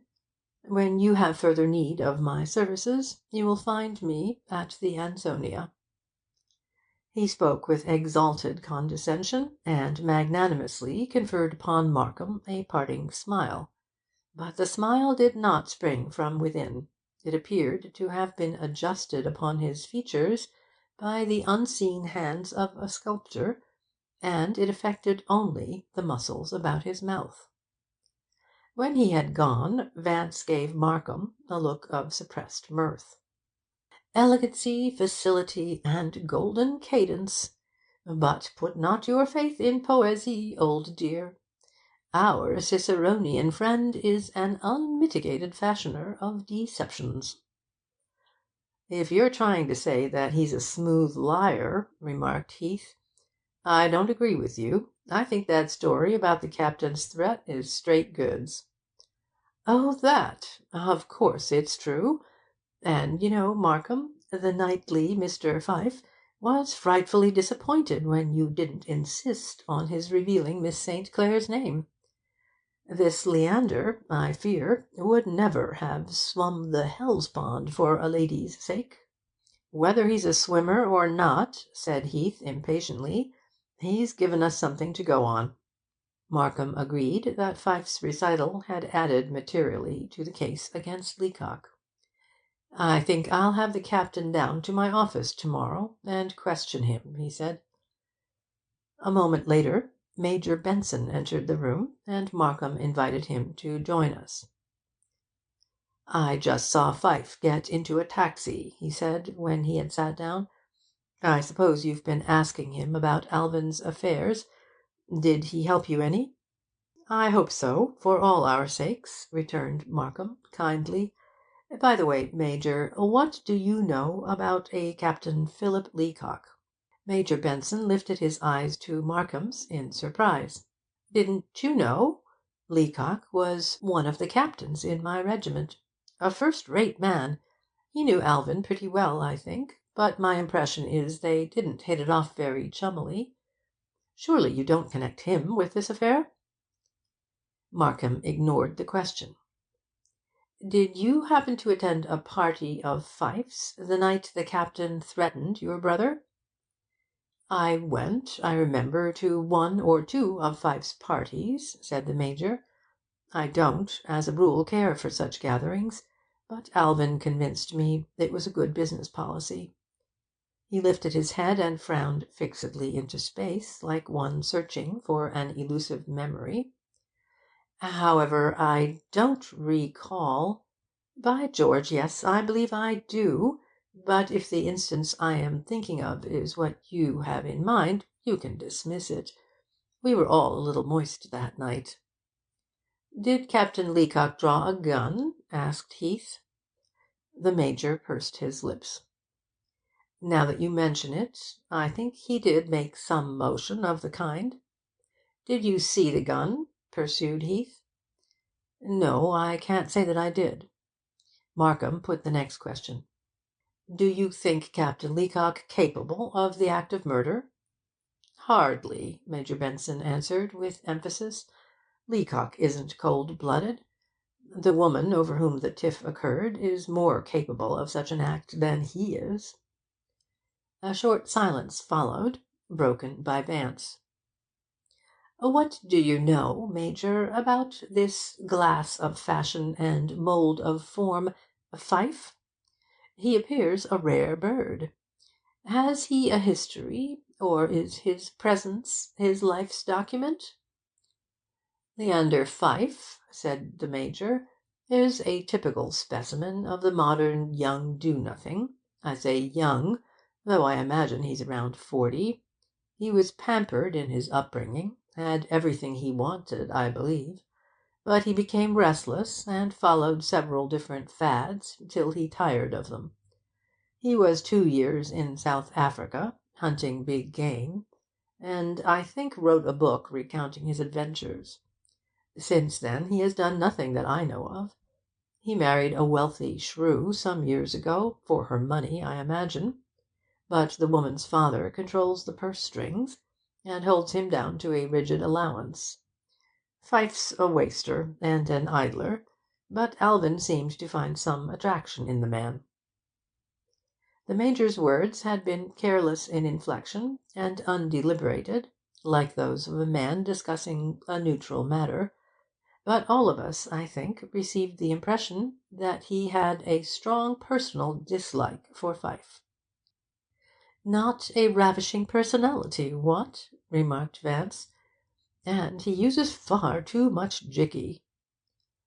"Still," supplied Heath, with a puzzled frown, "a fellow's got to have a lot of nerve to shoot big game.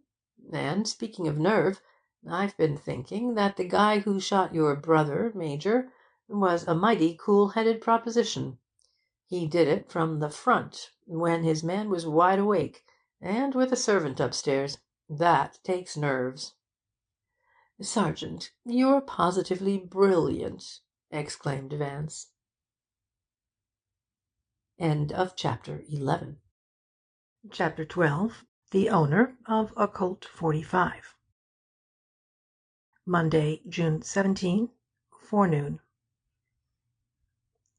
Though Vance and I arrived at the district attorney's office the following morning a little after 9, the captain had been waiting 20 minutes, and Markham directed Swacker to send him in at once.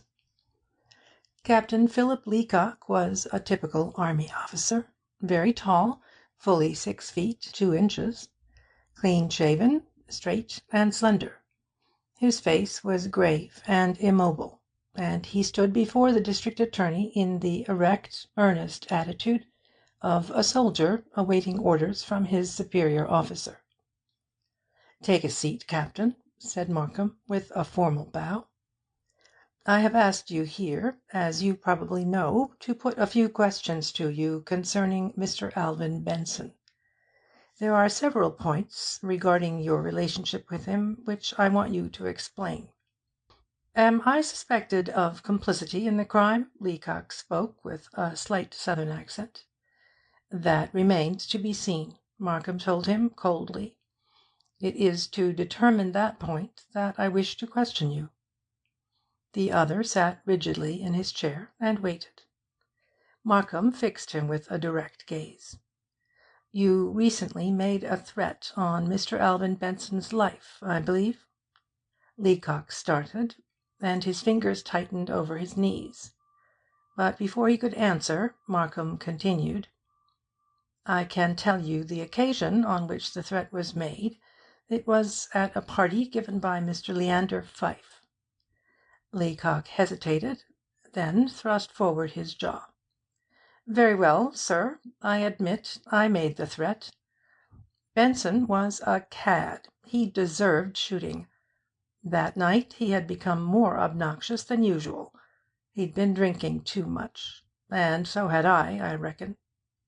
He gave a twisted smile, and looked nervously past the district attorney out of the window. "But I didn't shoot him, sir. I didn't even know he'd been shot until I read the paper the next day." "He was shot with an army Colt, the kind you fellows carried in the war," said Markham, keeping his eyes on the man. "I know it," Leacock replied. "The papers said so." "You have such a gun, haven't you, Captain?" Again the other hesitated. "No, sir." His voice was barely audible. "What became of it?" The man glanced at Markham, and then quickly shifted his eyes. I lost it in France." Markham smiled faintly. "Then how do you account for the fact that Mr. Pfyfe saw the gun the night you made the threat?" "Saw the gun?" He looked blankly at the district attorney. "Yes, saw it, and recognized it as an army gun," persisted Markham in a level voice. "Also, Major Benson saw you make a motion as if to draw a gun." Leacock drew a deep breath, and set his mouth doggedly. "I tell you, sir, I haven't a gun. I lost it in France." "Perhaps you didn't lose it, Captain. Perhaps you lent it to someone?" "I didn't, sir." The words burst from his lips. "Think a minute, Captain. Didn't you lend it to someone?" "No, I did not." "You paid a visit yesterday to Riverside Drive. Perhaps you took it there with you?" Vance had been listening closely. "Oh, deuced clever," he now murmured in my ear. Captain Leacock moved uneasily. His face, even with its deep coat of tan, seemed to pale, and he sought to avoid the implacable gaze of his questioner by concentrating his attention upon some object on the table. When he spoke, his voice, heretofore truculent, was coloured by anxiety. "I didn't have it with me, and I didn't lend it to anyone." Markham sat leaning forward over the desk, his chin on his hand, like a minatory graven image. "It may be you lent it to someone prior to that morning?"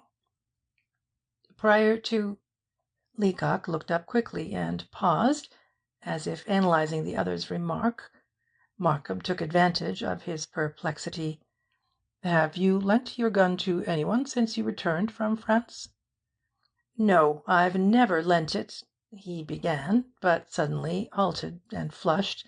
Then he added hastily, "How could I lend it? I just told you, sir—" "Never mind that," Markham cut in.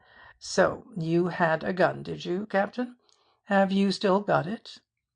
Leacock opened his lips to speak, but closed them again tightly. Markham relaxed, and leaned back in his chair. "You were aware, of course, that Benson had been annoying Miss St. Clair with his attentions?" At the mention of the girl's name, the captain's body became rigid. His face turned a dull red, and he glared menacingly at the district attorney. At the end of a slow, deep inhalation, he spoke through clenched teeth. "Suppose we leave Miss St. Clair out of this." He looked as though he might spring at Markham. "Unfortunately, we can't." Markham's words were sympathetic but firm. "Too many facts connect her with the case. Her handbag, for instance, was found in Benson's living room the morning after the murder." "That's a lie, sir." Markham ignored the insult. Miss St. Clair herself admits the circumstance." He held up his hand as the other was about to answer. "Don't misinterpret my mentioning the fact. I am not accusing Miss St. Clair of having anything to do with the affair. I'm merely endeavouring to get some light on your own connection with it." The captain studied Markham with an expression that clearly indicated he doubted these assurances. Finally he set his mouth and announced with determination, "I haven't anything more to say on the subject, sir." "You knew, didn't you," continued Markham, "that Miss St. Clair dined with Benson at the Marseilles on the night he was shot?" "What of it?" retorted Leacock sullenly. "And you knew, didn't you, that they left the restaurant at midnight, and that Miss St. Clair did not reach her home until after 1?" A strange look came into the man's eyes. The ligaments of his neck tightened, and he took a deep, resolute breath. But he neither glanced at the district attorney nor spoke. "You know, of course," pursued Markham's monotonous voice, "that Benson was shot at 12:30?" He waited, and for a whole minute there was silence in the room. "You have nothing more to say, Captain?" he asked at length. "No further explanations to give me?" Leacock did not answer. He sat gazing imperturbably ahead of him, and it was evident he had sealed his lips for the time being. Markham rose. "In that case, let us consider the interview at an end." The moment Captain Leacock had gone, Markham rang for one of his clerks. "Tell Ben to have that man followed. Find out where he goes and what he does. I want a report at the Stuyvesant Club to-night." When we were alone, Vance gave Markham a look of half-bantering admiration. "Ingenious, not to say artful. But, you know, your questions about the lady were shocking bad form." "No doubt," Markham agreed. "But it looks now as if we were on the right track. Leacock didn't create an impression of unassailable innocence." "Didn't he?" asked Vance. "Just what were the signs of his assailable guilt?" "You saw him turn white when I questioned him about the weapon. His nerves were on edge. He was genuinely frightened." Vance sighed. "What a perfect ready-made set of notions you have, Markham! Don't you know that an innocent man, when he comes under suspicion, is apt to be more nervous than a guilty one, who, to begin with, had enough nerve to commit the crime, and, secondly, realizes that any show of nervousness is regarded as guilty by you lawyer chaps? 'My strength is as the strength of 10 because my heart is pure' is a mere Sunday school pleasantry. Touch almost any innocent man on the shoulder and say 'You're arrested,' and his pupils will dilate, he'll break out in a cold sweat, the blood will rush from his face, and he'll have tremors and dysphonia. If he's a hysterique or a cardiac neurotic, he'll probably collapse completely. It's the guilty person who, when thus accosted, lifts his eyebrows in bored surprise and says, 'You don't mean it really? Here, have a cigar.' The hardened criminal may act as you say," Markham conceded, "but an honest man who's innocent doesn't go to pieces, even when accused." Vance shook his head hopelessly. "My dear fellow, Kryle and Voronoff might well have lived in vain for all of you. Manifestations of fear are the result of glandular secretions, nothing more. All they prove is that the person's thyroid is underdeveloped, or that his adrenals are subnormal. A man accused of a crime, or shown the bloody weapon with which it was committed, will either smile serenely, or scream, or have hysterics, or faint, or appear distressed, or disinterested. according to his hormones, and irrespective of his guilt. Your theory, d'ye see, would be quite all right if everyone had the same amount of the various internal secretions, but they haven't. Really, you shouldn't send a man to the electric chair simply because he's deficient in endocrines. It isn't cricket." Before Markham could reply, Swacker appeared at the door and said Heath had arrived. The sergeant, beaming with satisfaction, fairly burst into the room. For once he forgot to shake hands. "Well, it looks like we'd got hold of something workable. I went to this Captain Leacock's apartment house last night, and here's the straight of it. Leacock was at home the night of the 13th all right, but shortly after midnight he went out, headed west, get that, and he didn't return till about 1:15. "What about the hall boy's original story?" asked Markham. "That's the best part of it. Leacock had the boy fixed, gave him money to swear he hadn't left the house that night. What do you think of that, Mr. Markham? Pretty crude, huh? The kid loosened up when I told him I was thinking of sending him up the river for doing the job himself. Heath laughed unpleasantly, and he won't spill anything to Leacock either." Markham nodded his head slowly. "What you tell me, Sergeant, bears out certain conclusions I arrived at when I talked to Captain Leacock this morning. Ben put a man on him when he left here, and I'm to get a report tonight. Tomorrow may see this thing through. I'll get in touch with you in the morning, and if anything's to be done, you understand, you'll have the handling of it." When Heath had left us, Markham folded his hands behind his head and leaned back contentedly. "I think I've got the answer," he said.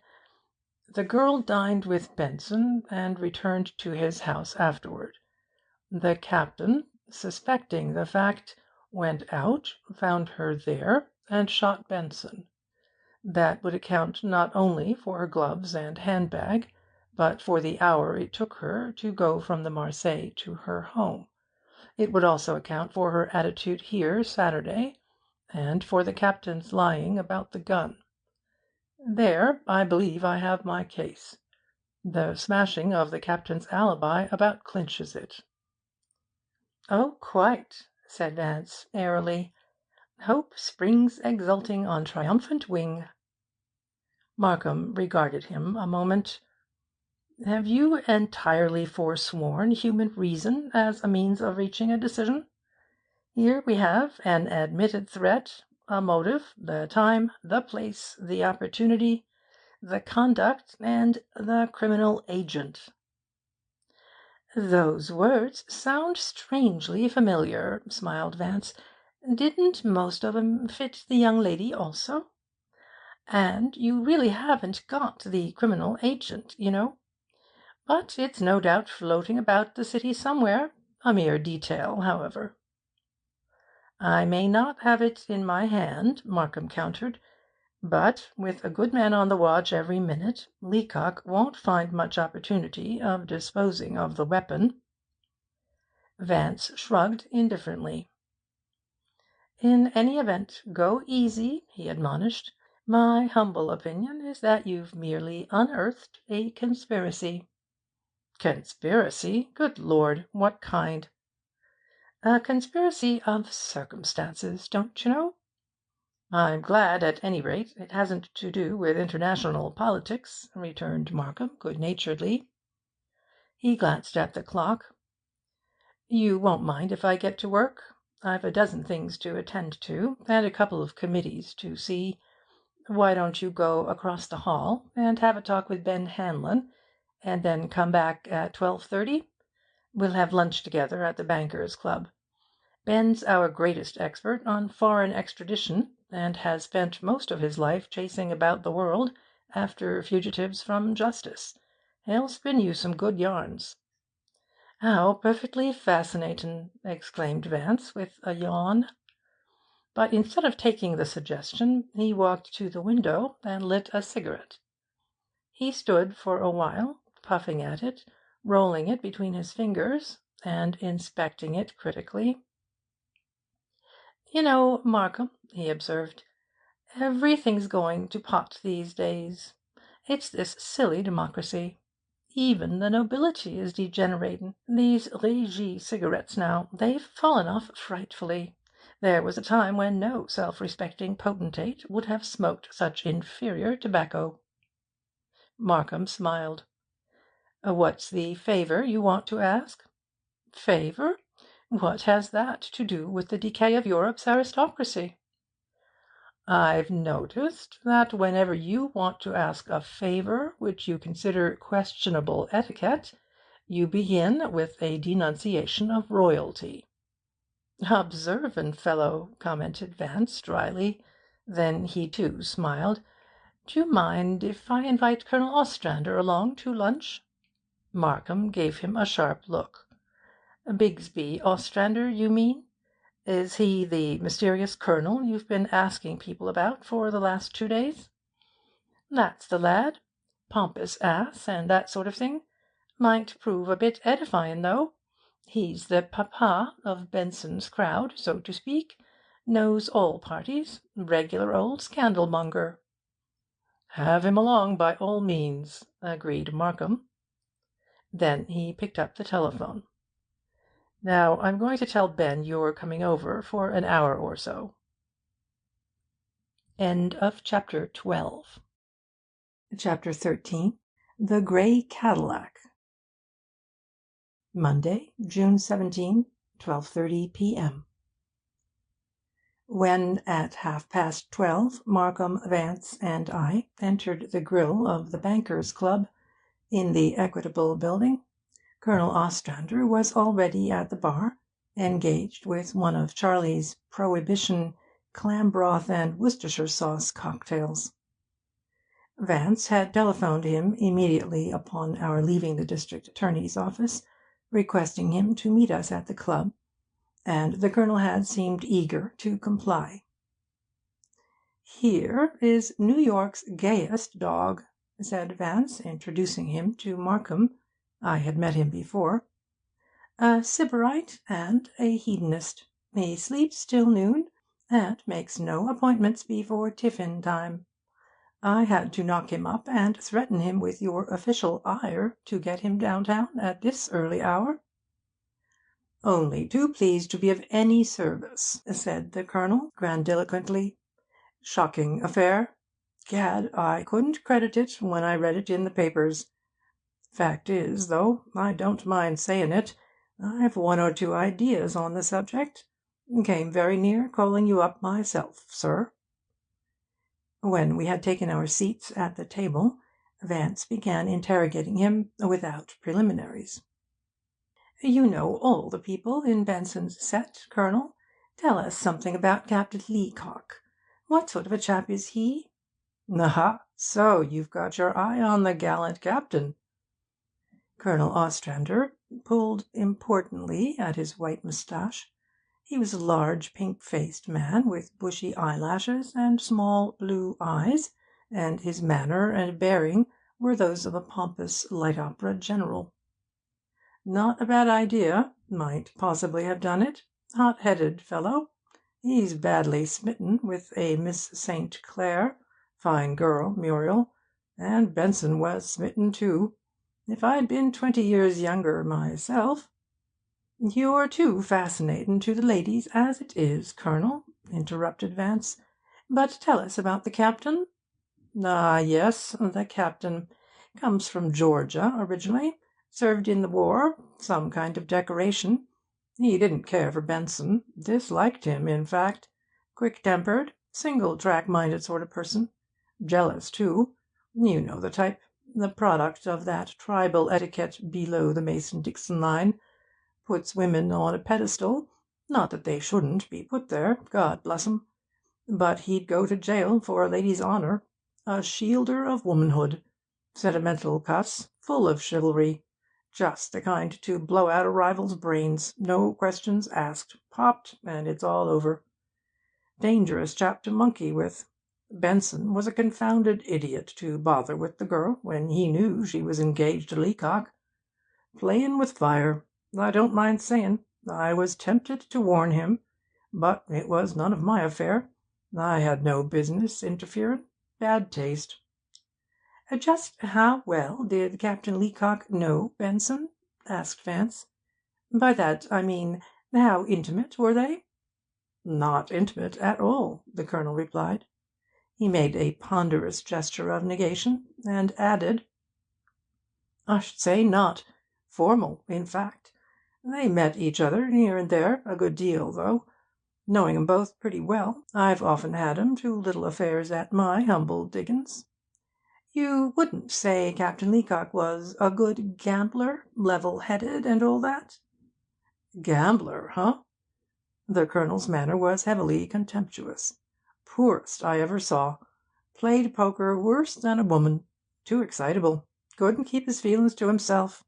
Altogether too rash." Then, after a momentary pause, "By George, I see what you're aimin' at, and you're dead right. It's rash young puppies just like him that go about shootin' people they don't like." "The Captain, I take it, is quite different in that regard from your friend Leander Pfyfe," remarked Vance. The Colonel appeared to consider. "Yes and no," he decided. "Pfyfe's a cool gambler, that I'll grant you. He once ran a private gambling place of his own down on Long Island. Roulette, monte, baccarat, that sort of thing. And he popped tigers and wild boars in Africa for a while. But Pfyfe's got his sentimental side, and he'd plunge on a pair of deuces with all the betting odds against him. Not a good scientific gambler. Flighty in his impulses, if you understand me. I don't mind admittin', though, that he could shoot a man and forget all about it in 5 minutes. But he'd need a lot of provocation. He may have had it. You can't tell." "Pfyfe and Benson were rather intimate, weren't they?" "Very, very. Always saw 'em together when Pfyfe was in New York. Known each other years. Boon companions, as they called 'em in the old days. Actually lived together before Pfyfe got married. An exacting woman, Pfyfe's wife. Makes him toe the mark. But loads of money." "Speaking of ladies," said Vance, "what was the situation between Benson and Miss St. Clair?" "Who can tell?" asked the Colonel, sententiously. "Muriel didn't cotton to Benson, that's sure. And yet women are strange creatures." "Oh, no end strange," agreed Vance, a trifle wearily. "But really, you know, I wasn't pryin' into the lady's personal relations with Benson. I thought you might know her mental attitude concerning him." "Ah, I see. Would she, in short, have been likely to take desperate measures against him? Egad, that's an idea." The Colonel pondered the point. "Muriel, now, is a girl of strong character, works hard at her art. She's a singer, and I don't mind tellin' you a mighty fine one. She's deep, too, deuced deep, and capable, not afraid of taking a chance, independent. I myself wouldn't want to be in her path if she had it in for me. Might stick at nothing." He nodded his head sagely. "Women are funny that way. Always surprisin' you. No sense of values. The most peaceful of 'em will shoot a man in cold blood without warnin'." He suddenly sat up, and his little blue eyes glistened like china. "By gad!" he fairly blurted the ejaculation. "Muriel had dinner alone with Benson the night he was shot. The very night. Saw 'em together myself at the Marseilles." "You don't say, really?" muttered Vance, incuriously. "But I suppose we all must eat. By the by, how well did you know Benson yourself?" The Colonel looked startled, but Vance's innocuous expression seemed to reassure him. "I? My dear fellow, I've known Alvin Benson 15 years. At least 15, maybe longer. Showed him the sights in this old town before the lid was put on. A live town it was then, wide open. Anything you wanted. Gad, what times we had! Those were the days of the old Haymarket. Never thought of toddlin' home till breakfast." Vance again interrupted his irrelevancies. "How intimate are your relations with Major Benson?" "The Major? That's another matter. He and I belong to different schools, dissimilar tastes. We never hit it off, rarely see each other." He seemed to think that some explanation was necessary, for before Vance could speak again, he added: "The Major, you know, was never one of the boys, as we say. Disapproved of gaiety, didn't mix with our little set, considered me and Alvin too frivolous. Serious-minded chap." Vance ate in silence for a while, then asked in an off-hand way, "Did you do much speculating through Benson and Benson?" For the first time the Colonel appeared hesitant about answering. He ostentatiously wiped his mouth with his napkin. "Oh, dabbled a bit," he at length admitted airily. "Not very lucky, though. We all flirted now and then with the goddess of chance in Benson's office." Throughout the lunch Vance kept plying him with questions along these lines, but at the end of an hour he seemed to be no nearer anything definite than when he began. Colonel Ostrander was voluble, but his fluency was vague and disorganised. He talked mainly in parentheses, and insisted on elaborating his answers with rambling opinions, until it was almost impossible to extract what little information his words contained. Vance, however, did not appear discouraged. He dwelt on Captain Leacock's character, and seemed particularly interested in his personal relationship with Benson. Pfyfe's gambling proclivities also occupied his attention, and he let the Colonel ramble on tiresomely about the man's gambling house on Long Island and his hunting experiences in South Africa. He asked numerous questions about Benson's other friends, but paid scant attention to the answers.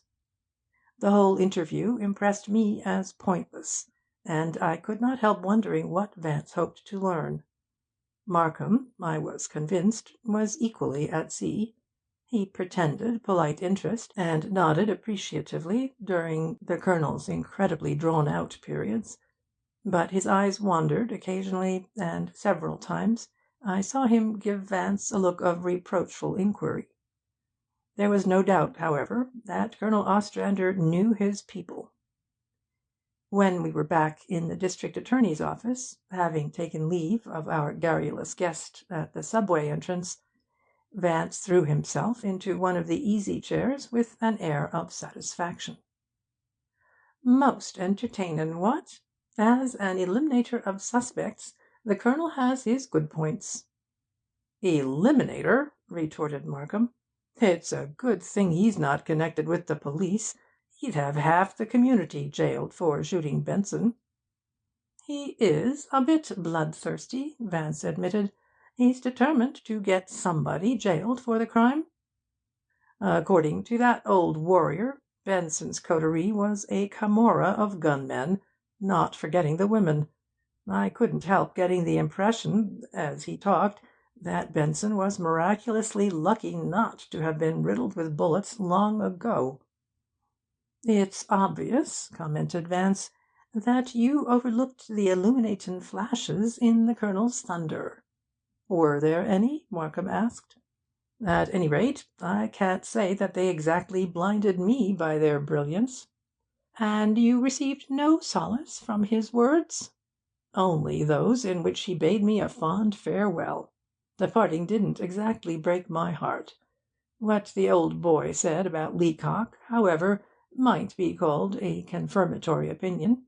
It verified, if verification had been necessary, the case against the captain." Vance smiled cynically. "Oh, to be sure. And what he said about Miss St. Clair would have verified the case against her, too, last Saturday. Also, what he said about Pfyfe would have verified the case against that beau sabreur if you happened to suspect him, what?" Vance had scarcely finished speaking when Swacker came in to say that Emery, from the Homicide Bureau, had been sent over by Heath, and wished, if possible, to see the district attorney. When the man entered, I recognized him at once as the detective who had found the cigarette butts in Benson's grate. With a quick glance at Vance and me, he went directly to Markham. "We've found the grey Cadillac, sir, and Sergeant Heath thought you might want to know about it right away. It's in a small one-man garage on 74th Street, near Amsterdam Avenue, and has been there 3 days. One of the men from the 68th Street station located it and phoned it in to headquarters, and I hopped uptown at once. It's the right car, fishing tackle and all, except for the rods, so I guess the ones found in Central Park belonged to the car after all. Fell out, probably. It seems a fellow drove the car into the garage about noon last Friday, and gave the garage man $20 to keep his mouth shut. The man's a wop, and says he don't read the papers. Anyway, he came across pronto when I put the screws on." The detective drew out a small notebook. "I looked up the car's number. It's listed in the name of Leander Pfyfe, 24 Elm Boulevard, Port Washington, Long Island." Markham received this piece of unexpected information with a perplexed frown. He dismissed Emery almost curtly, and sat tapping thoughtfully on his desk. Vance watched him with an amused smile. "It's really not a madhouse, you know," he observed comfortingly. "I say, don't the Colonel's words bring you any cheer, now that you know Leander was hovering about the neighbourhood at the time Benson was translated into the beyond?" "Damn your old Colonel!" snapped Markham. "What interests me at present is fitting this new development into the situation." "It fits beautifully," Vance told him. "It rounds out the mosaic, so to speak. Are you actually disconcerted by learning that Pfyfe was the owner of the mysterious car?" "Not having your gift of clairvoyance, I am, I confess, disturbed by the fact." Markham lit a cigar, an indication of worry. "You, of course," he added, with sarcasm, "knew before Emery came here that it was Pfyfe's car." "I didn't know," Vance corrected him, "but I had a strong suspicion. Pfyfe overdid his distress when he told us of his breakdown in the Catskills, and Heath's question about his itinerary annoyed him frightfully. His hauteur was too melodramatic." "Your ex post facto wisdom is most useful." Markham smoked a while in silence. "I think I'll find out about this matter." He rang for Swacker. "Call up the Ansonia," he ordered angrily. "Locate Leander Pfyfe, and say I want to see him at the Stuyvesant Club at 6 o'clock. And tell him he's to be there." "It occurs to me," said Markham, when Swacker had gone, "that this car episode may prove helpful, after all. Pfyfe was evidently in New York that night, and for some reason he didn't want it known. Why, I wonder? He tipped us off about Leacock's threat against Benson, and hinted strongly that we'd better get on the fellow's track. Of course, he may have been sore at Leacock for winning Miss St. Clair away from his friend, and taken this means of wreaking a little revenge on him. On the other hand, if Pfyfe was at Benson's house the night of the murder, he may have some real information, and now that we've found out about the car, I think he'll tell us what he knows." "He'll tell you something, anyway," said Vance. "He's the type of congenital liar that'll tell anybody anything, as long as it doesn't involve himself unpleasantly. You and the Cumaean Sibyl, I presume, could inform me in advance what he's going to tell me."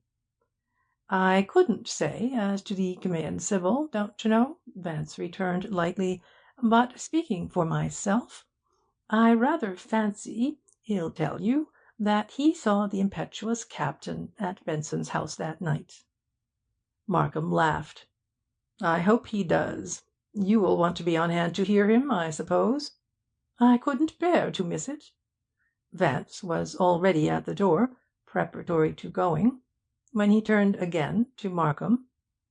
"I've another slight favour to ask. Get a dossier on Pfyfe, there's a good fellow. Send one of your innumerable Dogberrys to Port Washington, and have the gentleman's conduct and social habits looked into. Tell your emissary to concentrate on the woman question. I promise you, you shan't regret it." Markham, I could see, was decidedly puzzled by this request, and half inclined to refuse it. But after deliberating a few moments, he smiled and pressed a button on his desk. "Anything to humour you," he said. "I'll send a man down at once." End of Chapter 13. Chapter 14. Links in the Chain. Monday, June 17, 6 p.m. Vance and I spent an hour or so that afternoon at the Anderson Galleries, looking at some tapestries which were to be auctioned the next day, and afterward had tea at Sherry's. We were at the Stuyvesant Club a little before 6. A few minutes later, Markham and Pfyfe arrived, and we went at once into one of the conference rooms. Pfyfe was as elegant and superior as at the first interview. He wore a rat-catcher suit and Newmarket gaiters of unbleached linen, and was redolent of perfume. "An unexpected pleasure to see you gentlemen again so soon," he greeted us, like one conferring a blessing. Markham was far from amiable, and gave him an almost brusque salutation. Vance had merely nodded, and now sat regarding Pfyfe drearily, as if seeking to find some excuse for his existence, but utterly unable to do so. Markham went directly to the point. "I've found out, Mr. Pfyfe, that you placed your machine in a garage at noon on Friday, and gave the man $20 to say nothing about it." Pfyfe looked up with a hurt look. "I've been deeply wronged," he complained sadly. "I gave the man $50. "I am glad you admit the fact so readily," returned Markham. "You knew by the newspapers, of course, that your machine was seen outside Benson's house the night he was shot. Why else should I have paid so liberally to have its presence in New York kept secret?" His tone indicated that he was pained at the other's obtuseness. "In that case, why did you keep it in the city at all?" asked Markham. "You could have driven it back to Long Island." Pfyfe shook his head sorrowfully, a look of commiseration in his eyes. Then he leaned forward with an air of benign patience. He would be gentle with this dull-witted district attorney, like a fond teacher with a backward child, and would strive to lead him out of the tangle of his uncertainties. "I am a married man, Mr. Markham." He pronounced the fact as if some special virtue attached to it. "I started on my trip for the Catskills Thursday after dinner, intending to stop a day in New York to make my adieux to someone residing here. I arrived quite late, after midnight, and decided to call on Alvin, but when I drove up the house was dark. So, without even ringing the bell, I walked to Pietro's in 43rd Street to get a nightcap. I keep a bit of my own pinch bottle Haig and Haig there, but alas, the place was closed, and I strolled back to my car, to think that while I was away poor Alvin was shot." He stopped and polished his eyeglass. "The irony of it! I didn't even guess that anything had happened to the dear fellow. How could I? I drove, all unsuspecting of the tragedy, to a Turkish bath, and remained there the night. The next morning I read of the murder, and in the later editions I saw the mention of my car. It was then I became, shall I say, worried? But no, worried's a misleading word. Let me say, rather, that I became aware of the false position I might be placed in if the car were traced to me. So I drove it to the garage, and paid the man to say nothing of its whereabouts, lest its discovery confuse the issue of Alban's death." One might have thought, from his tone and the self-righteous way he looked at Markham, that he had bribed the garage man wholly out of consideration for the district attorney and the police. "Why didn't you continue on your trip?" asked Markham. "That would have made the discovery of the car even less likely." Pfyfe adopted an air of compassionate surprise. "With my dearest friend foully murdered? How could one have the heart to seek diversion at such a sad moment? I returned home, and informed Mrs. Pfyfe that my car had broken down." "You might have driven home in your car, it seems to me," observed Markham. Pfyfe offered a look of infinite forbearance for the other's inspection, and took a deep sigh, which conveyed the impression that, though he could not sharpen the world's perceptions, he at least could mourn for its deplorable lack of understanding. "If I had been in the Catskills, away from any source of information, where Mrs. Pfyfe believed me to be, how would I have heard of Alban's death until, perhaps, the day afterward? You see, unfortunately, I had not mentioned to Mrs. Pfyfe that I was stopping over in New York. The truth is, Mr. Markham, I had reason for not wishing my wife to know I was in the city. Consequently, if I had driven back at once, she would, I regret to say, have suspected me of breaking my journey. I therefore pursued the course which seemed simplest." Markham was becoming annoyed at the man's fluent hypocrisy.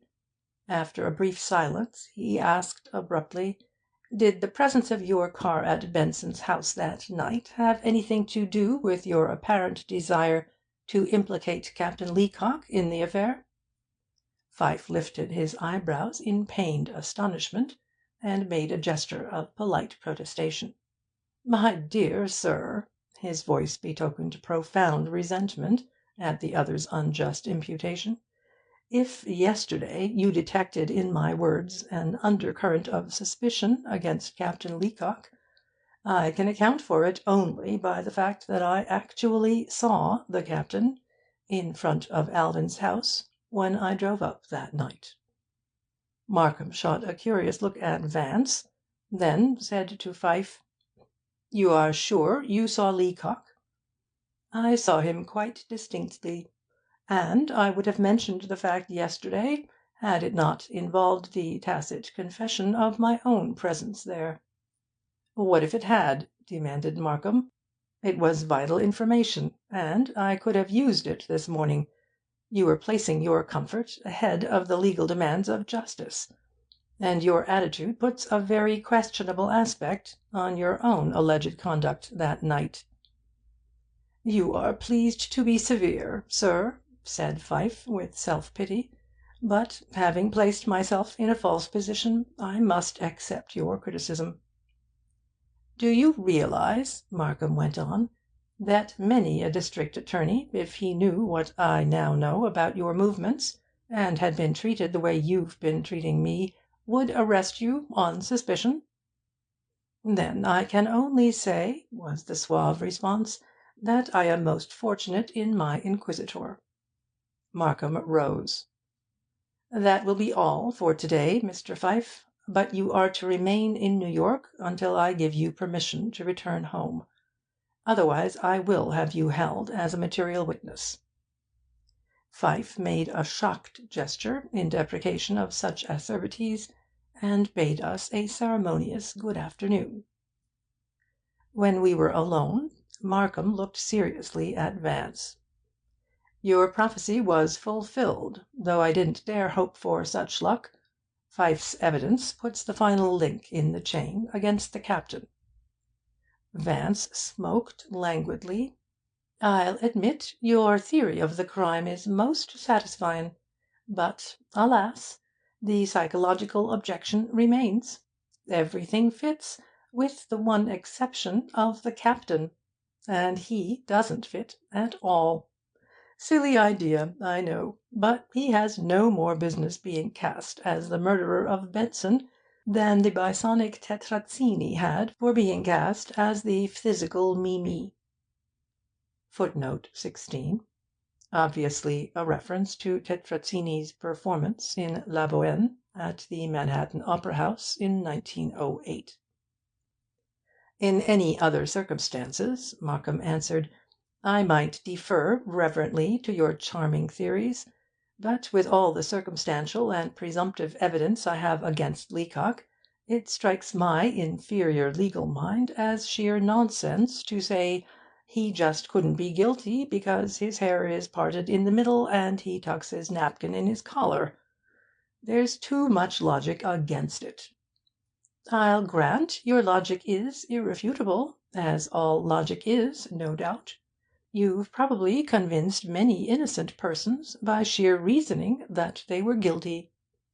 Vance stretched himself wearily. What do you say to a light repast on the roof? The unutterable Pfyfe has tired me. In the summer dining-room on the roof of the Stuyvesant Club we found Major Benson sitting alone, and Markham asked him to join us. I have good news for you, Major, he said when we had given our order. I feel confident that I have my man. Everything points to him. Tomorrow we will see the end, I hope. The Major gave Markham a questioning frown. I don't understand exactly. From what you told me the other day, I got the impression there was a woman involved. Markham smiled awkwardly and avoided Vance's eyes. A lot of water has run under the bridge since then, he said. The woman I had in mind was eliminated as soon as we began to check up on her, but in the process I was led to the man. There's little doubt of his guilt. I feel pretty sure about it this morning, and just now I learned that he was seen by a credible witness in front of your brother's house within a few minutes of the time the shot was fired. Is there any objection to your telling me who it was? The Major was still frowning. None whatever. The whole city will probably know it tomorrow. It was Captain Leacock. Major Benson stared at him in unbelief. Impossible! I simply can't credit it. That boy was with me 3 years on the other side, and I got to know him pretty well. I can't help feeling there's a mistake somewhere. The police, he added quickly, have got on the wrong track. It's not the police, Markham informed him. It was my own investigations that turned up the captain. The Major did not answer, but his silence bespoke his doubt. You know, put in Vance, I feel the same way about the captain that you do, Major. It rather pleases me to have my impressions verified by one who has known him so long. What, then, was Leacock doing in front of the house that night? Urged Markham assiduously. He might have been singing carols beneath Benson's window, suggested Vance. Before Markham could reply, he was handed a card by the head waiter. When he glanced at it, he gave a grunt of satisfaction, and directed that the collar be sent up immediately. Then, turning back to us, he said, We may learn something more now. I've been expecting this man Higginbotham. He's the detective that followed Leacock from my office this morning. Higginbotham was a wiry, pale-faced youth, with fishy eyes and a shifty manner. He slouched up to the table and stood hesitantly before the district attorney. Sit down and report, Higginbotham, Markham ordered. These gentlemen are working with me on the case. I picked up the bird while he was waiting for the elevator, the man began, eyeing Markham craftily. He went to the subway and rode uptown to 79th and Broadway. He walked through 80th to Riverside Drive, and went in the apartment house at number 94. Didn't give his name to the boy, got right in the elevator. He stayed upstairs a couple hours, came down at 1:20, and hopped a taxi. I picked up another one and followed him.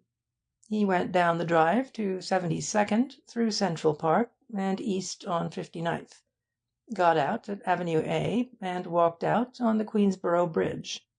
About half-way to Blackwell's Island he stood leaning over the rail for 5 or 6 minutes.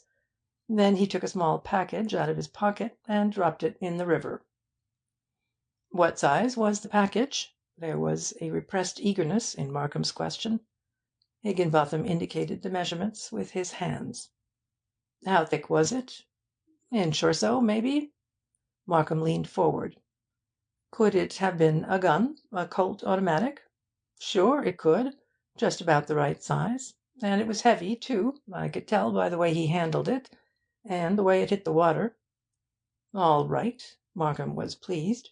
Anything else? No, sir. After he ditched the gun, he went home and stayed. I left him there. When Higginbotham had gone, Markham nodded at Vance with melancholy elation. There's your criminal agent. What more would you like? Oh, lots, drawled Vance. Major Benson looked up, perplexed. I don't quite grasp the situation. Why did Leacock have to go to Riverside Drive for his gun?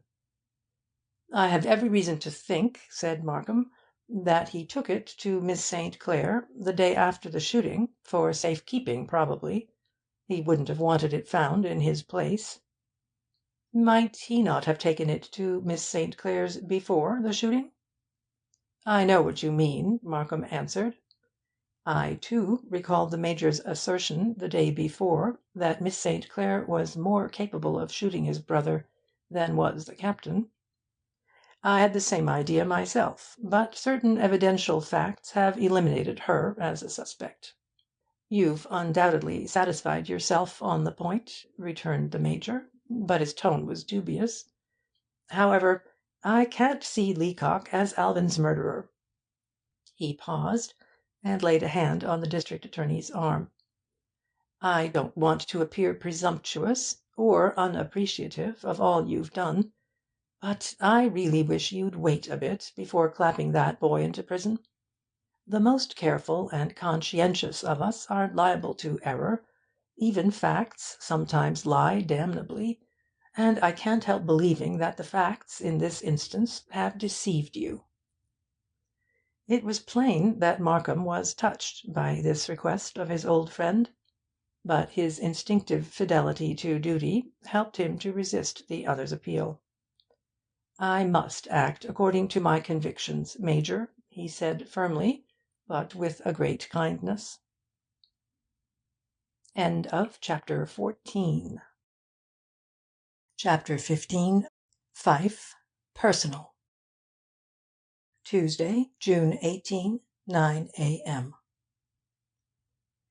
The next day, the fourth of the investigation, was an important and, in some ways, a momentous one in the solution of the problem posed by Alvin Benson's murder.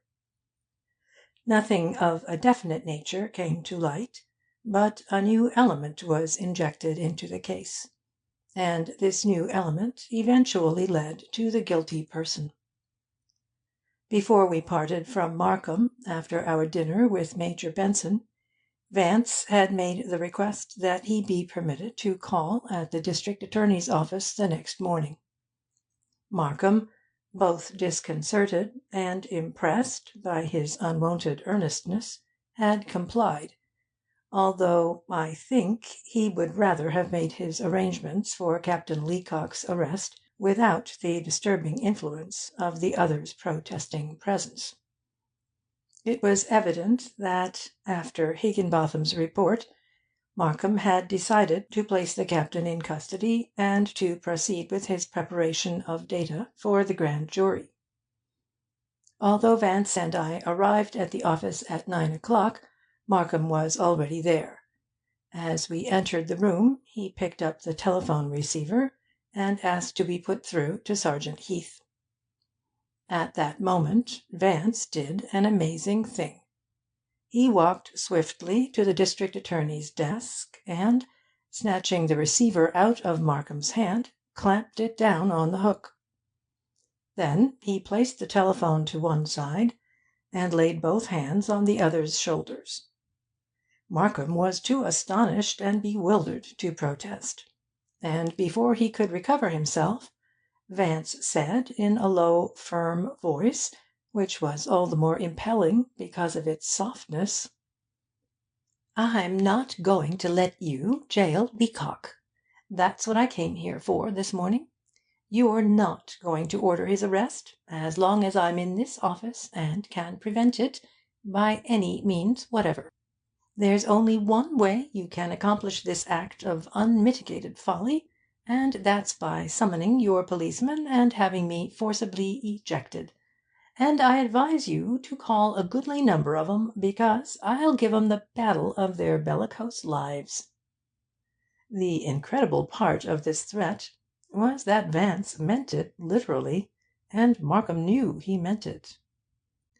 "If you do call your henchmen," he went on, "you'll be the laughing-stock of the city inside of a week, for by that time it'll be known who really did shoot Benson, and I'll be a popular hero and a martyr, God save the mark, for defying the district attorney and offering up my sweet freedom on the altar of truth and justice and that sort of thing."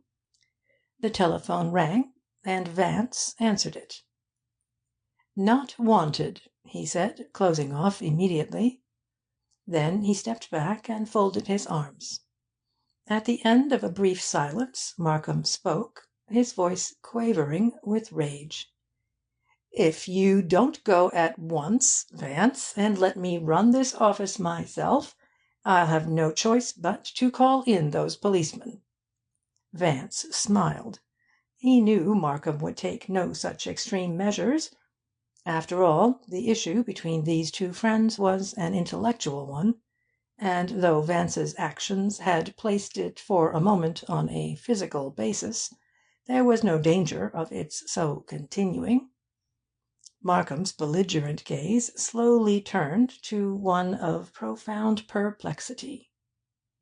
"Why are you so damned interested in Leacock?" he asked. "Why this irrational insistence that he remain at large?" "You priceless, inexpressible ass!" Vance strove to keep all hint of affection out of his voice. "Do you think I care particularly what happens to a Southern army captain? There are hundreds of Leacocks, all alike, with their square shoulders and square chins, and their nobby clothes, and their totemistic codes of barbaric chivalry. Only a mother could tell 'em apart. I'm interested in you, old chap. I don't want to see you make a mistake that's going to injure you more than it will Leacock." Markham's eyes lost their hardness. He understood Vance's motive, and forgave him, but he was still firm in his belief of the captain's guilt. He remained thoughtful for some time. Then, having apparently arrived at a decision, he rang for Swacker, and asked that Phelps be sent for. "I've a plan that may nail this affair down tight," he said, "and it'll be evidence that not even you, Vance, can gainsay." Phelps came in, and Markham gave him instructions. "Go and see Miss St. Clair at once. Get to her some way, and ask her what was in the package Captain Leacock took away from her apartment yesterday and threw in the East River." He briefly summarized Higginbotham's report of the night before.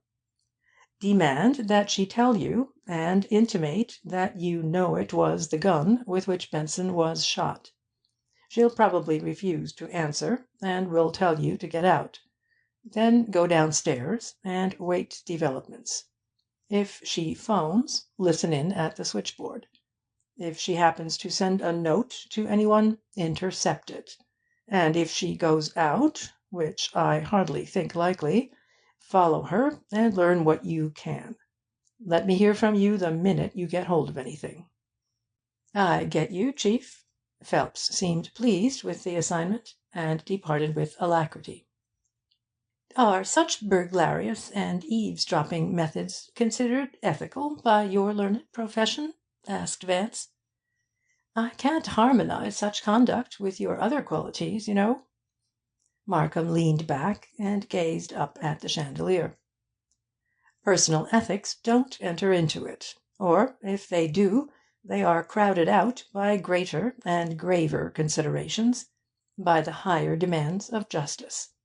Society must be protected, and the citizens of this county look to me for their security against the encroachments of criminals and evil-doers. Sometimes, in the pursuance of my duty, it is necessary to adopt courses of conduct that conflict with my personal instincts. I have no right to jeopardize the whole of society because of an assumed ethical obligation to an individual. You understand, of course, that I would not use any information obtained by these unethical methods unless it pointed to criminal activities on the part of that individual. And in such a case I would have every right to use it for the good of the community." "I dare say you're right," yawned Vance, "but society doesn't interest me particularly, and I infinitely prefer good manners to righteousness." As he finished speaking, Swacker announced Major Benson, who wanted to see Markham at once. The Major was accompanied by a pretty young woman of about 22, with yellow bobbed hair, dressed daintily and simply in light blue crêpe de chine. But for all her youthful and somewhat frivolous appearance, she possessed a reserve and competency of manner that immediately evoked one's confidence. Major Benson introduced her as his secretary, and Markham placed a chair for her facing his desk. "Miss Hoffman has just told me something that I think it's vital for you to know," said the Major, "and I brought her directly to you." He seemed unusually serious, and his eyes held a look of expectancy coloured with doubt. "Tell Mr. Markham exactly what you told me, Miss Hoffman." The girl raised her head prettily, and related her story in a capable, well-modulated voice. "About a week ago, I think it was Wednesday, Mr. Pfyfe called on Mr. Alvin Benson in his private office. I was in the next room, where my typewriter is located. There's only a glass partition between the two rooms, and when anyone talks loudly in Mr. Benson's office I can hear them. In about 5 minutes Mr. Pfyfe and Mr. Benson began to quarrel. I thought it was funny, for they were such good friends, but I didn't pay much attention to it, and went on with my typing. Their voices got very loud, though, and I caught several words. Major Benson asked me this morning what the words were. So I suppose you want to know too. Well, they kept referring to a note, and once or twice a cheque was mentioned. Several times I caught the word father-in-law, and once Mr. Benson said nothing doing. Then Mr. Benson called me in and told me to get him an envelope marked Pfyfe Personal out of his private drawer in the safe. I got it for him, but right after that our bookkeeper wanted me for something, so I didn't hear any more. About 15 minutes later, when Mr. Pfyfe had gone, Mr. Benson called me to put the envelope back, and he told me that if Mr. Pfyfe ever called again, I wasn't, under any circumstances, to let him into the private office unless he himself was there. He also told me that I wasn't to give the envelope to anybody, not even on a written order. And that is all, Mr. Markham." During her recital I had been as much interested in Vance's actions as in what she had been saying. When first she had entered the room, his casual glance had quickly changed to one of attentive animation, and he had studied her closely.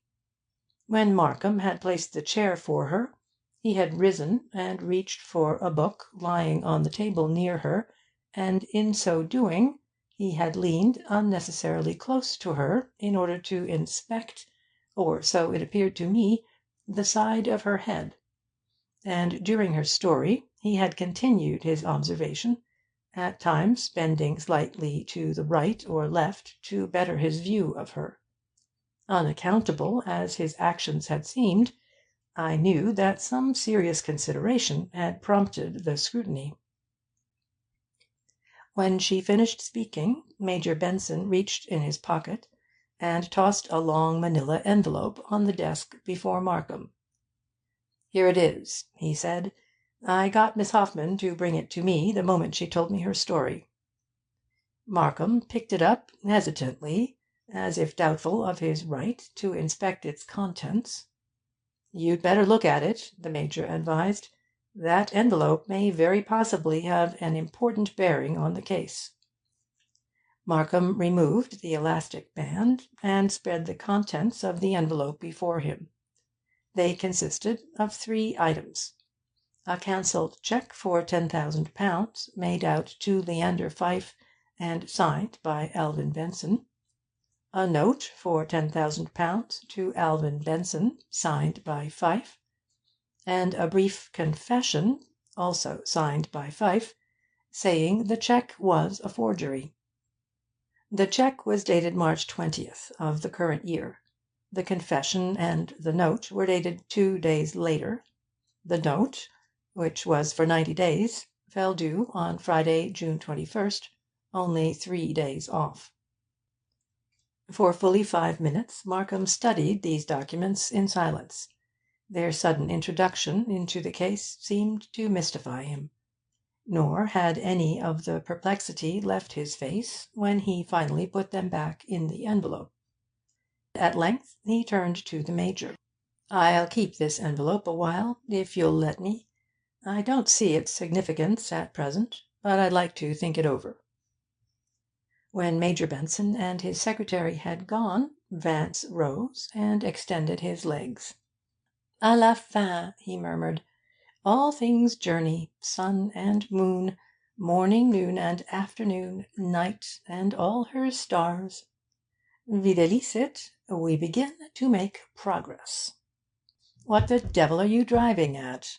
The new complication of Pfyfe's peccadilloes had left Markham irritable. "Interestin' young woman, this Miss Hoffman, eh, what?" Vance rejoined irrelevantly. "Didn't care specially for the deceased Benson, and she fairly detests the aromatic Leander. He has probably told her he was misunderstood by Mrs. Pfyfe, and invited her to dinner." "Well, she's pretty enough," commented Markham indifferently. "Benson, too, may have made advances, which is why she disliked him." "Oh, absolutely," Vance mused a moment. "Pretty, yes, but misleadin'. She's an ambitious gal, and capable, too; knows her business. She's no ball of fluff. She has a solid, honest streak in her, bit of Teutonic blood, I'd say." He paused meditatively.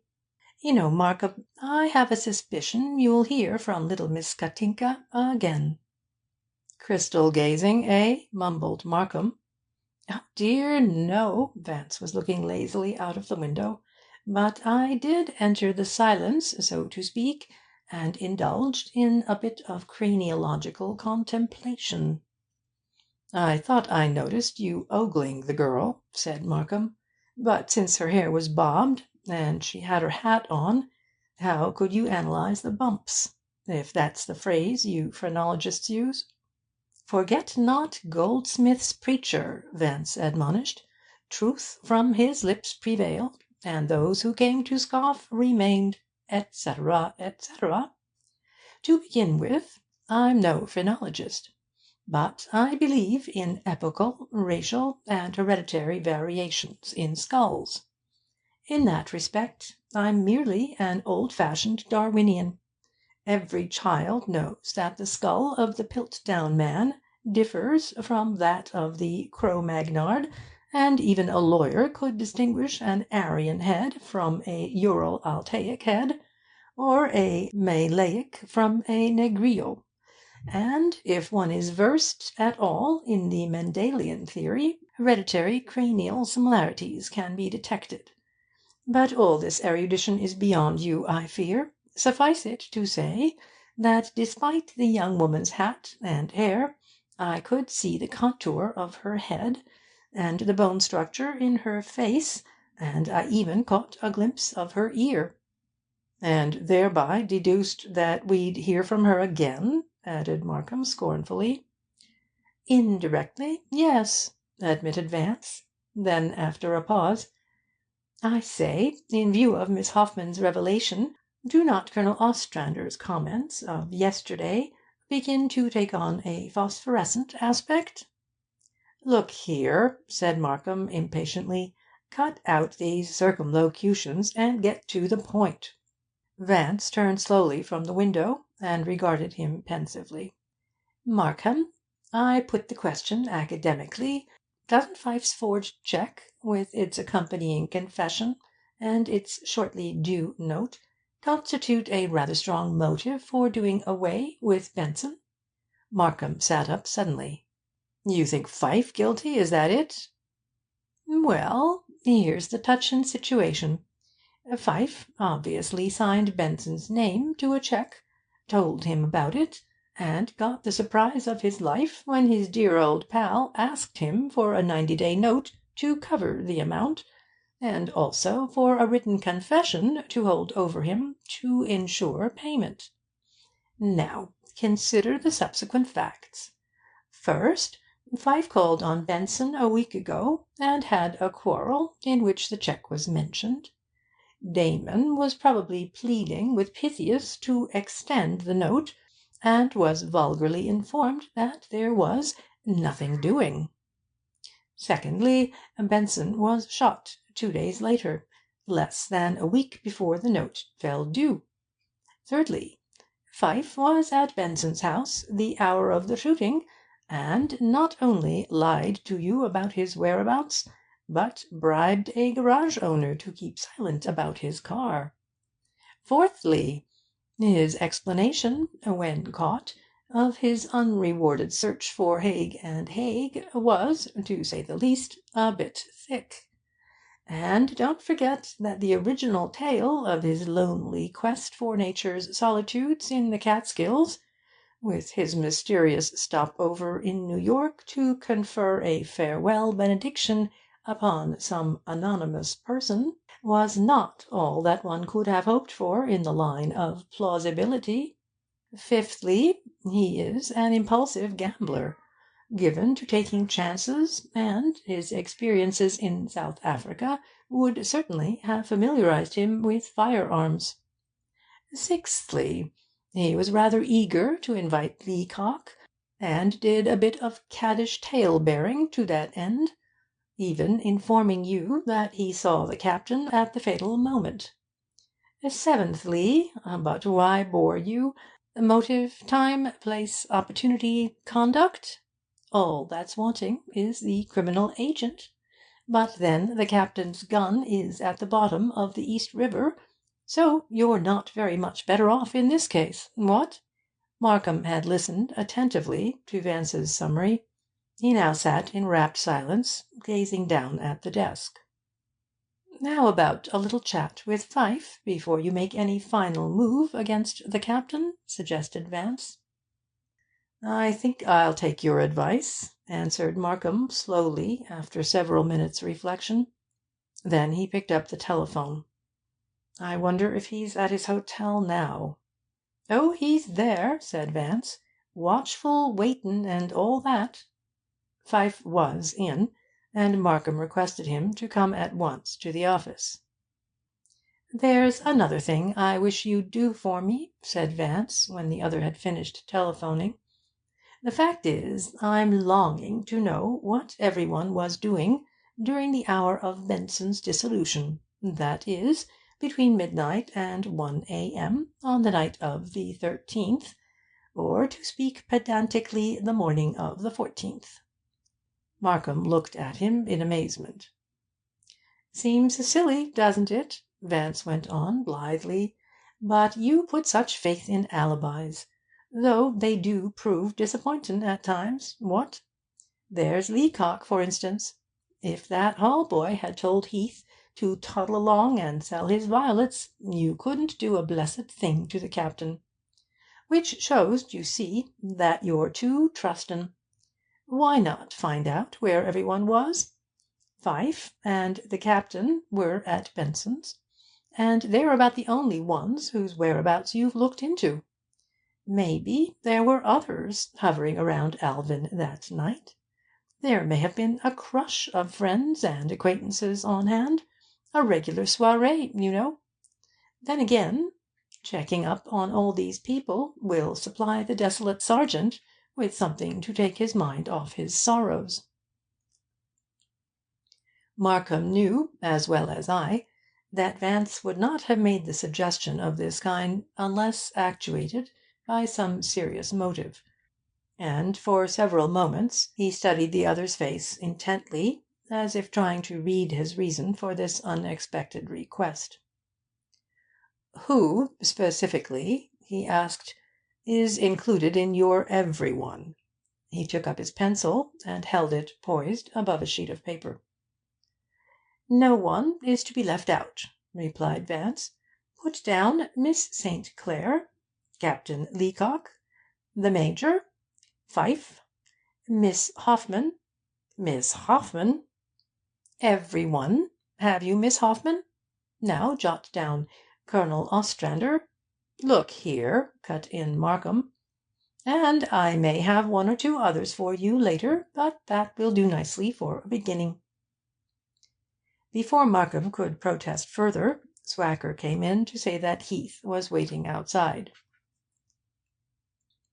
"What about our friend Leacock, sir?" was the sergeant's first question.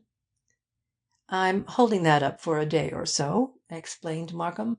"I want to have another talk with Pfyfe before I do anything definite." And he told Heath about the visit of Major Benson and Miss Hoffman. Heath inspected the envelope and its enclosures, and then handed them back. "I don't see anything in that," he said. "It looks to me like a private deal between Benson and this fellow Pfyfe. Leacock's our man, and the sooner I get him locked up the better I'll feel." "That may be tomorrow," Markham encouraged him, "so don't feel downcast over this little delay. You're keeping the captain under surveillance, aren't you?" "I'll say so," grinned Heath. Vance turned to Markham. "What about that list of names you made out for the sergeant?" he asked ingenuously. "I understood you to say something about alibis." Markham hesitated, frowning. Then he handed Heath the paper containing the names Vance had called off to him. "As a matter of caution, Sergeant," he said morosely, "I wish you'd get me the alibis of all these people on the night of the murder. It may bring something contributory to light. Verify those you already know, such as Pfyfe's, and let me have the reports as soon as you can." When Heath had gone, Markham turned a look of angry exasperation on Vance. "Of all the confounded trouble-makers," he began. But Vance interrupted him blandly. "Such ingratitude! If only you knew it, Markham. I'm your tutelary genius, your deus ex machina, your fairy godmother." End of chapter 15. Chapter 16. Admissions and Suppressions. Tuesday, June 18, afternoon. An hour later, Phelps, the operative Markham had sent to 95 Riverside Drive, came in radiating satisfaction. "I think I've got what you want, Chief." His raucous voice was covertly triumphant. "I went up to the St. Clair woman's apartment and rang the bell. She came to the door herself, and I stepped into the hall and put my questions to her. She sure refused to answer. When I let on I knew the package contained the gun Benson was shot with, she just laughed and jerked the door open. 'Leave this apartment, you vile creature,' she says to me." He grinned.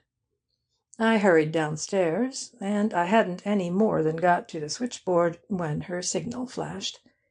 I let the boy get the number, and then I stood him to one side and listened in. She was talking to Leacock, and her first words were, 'They know you took the pistol from here yesterday and threw it in the river. That must have knocked him out, for he didn't say anything for a long time. Then he answered, perfectly calm and kind of sweet, "Don't worry, Muriel, and don't say a word to anybody for the rest of the day. I'll fix everything in the morning." He made her promise to keep quiet until tomorrow, and then he said good-bye. Markham sat a while, digesting the story. "What impression did you get from the conversation?"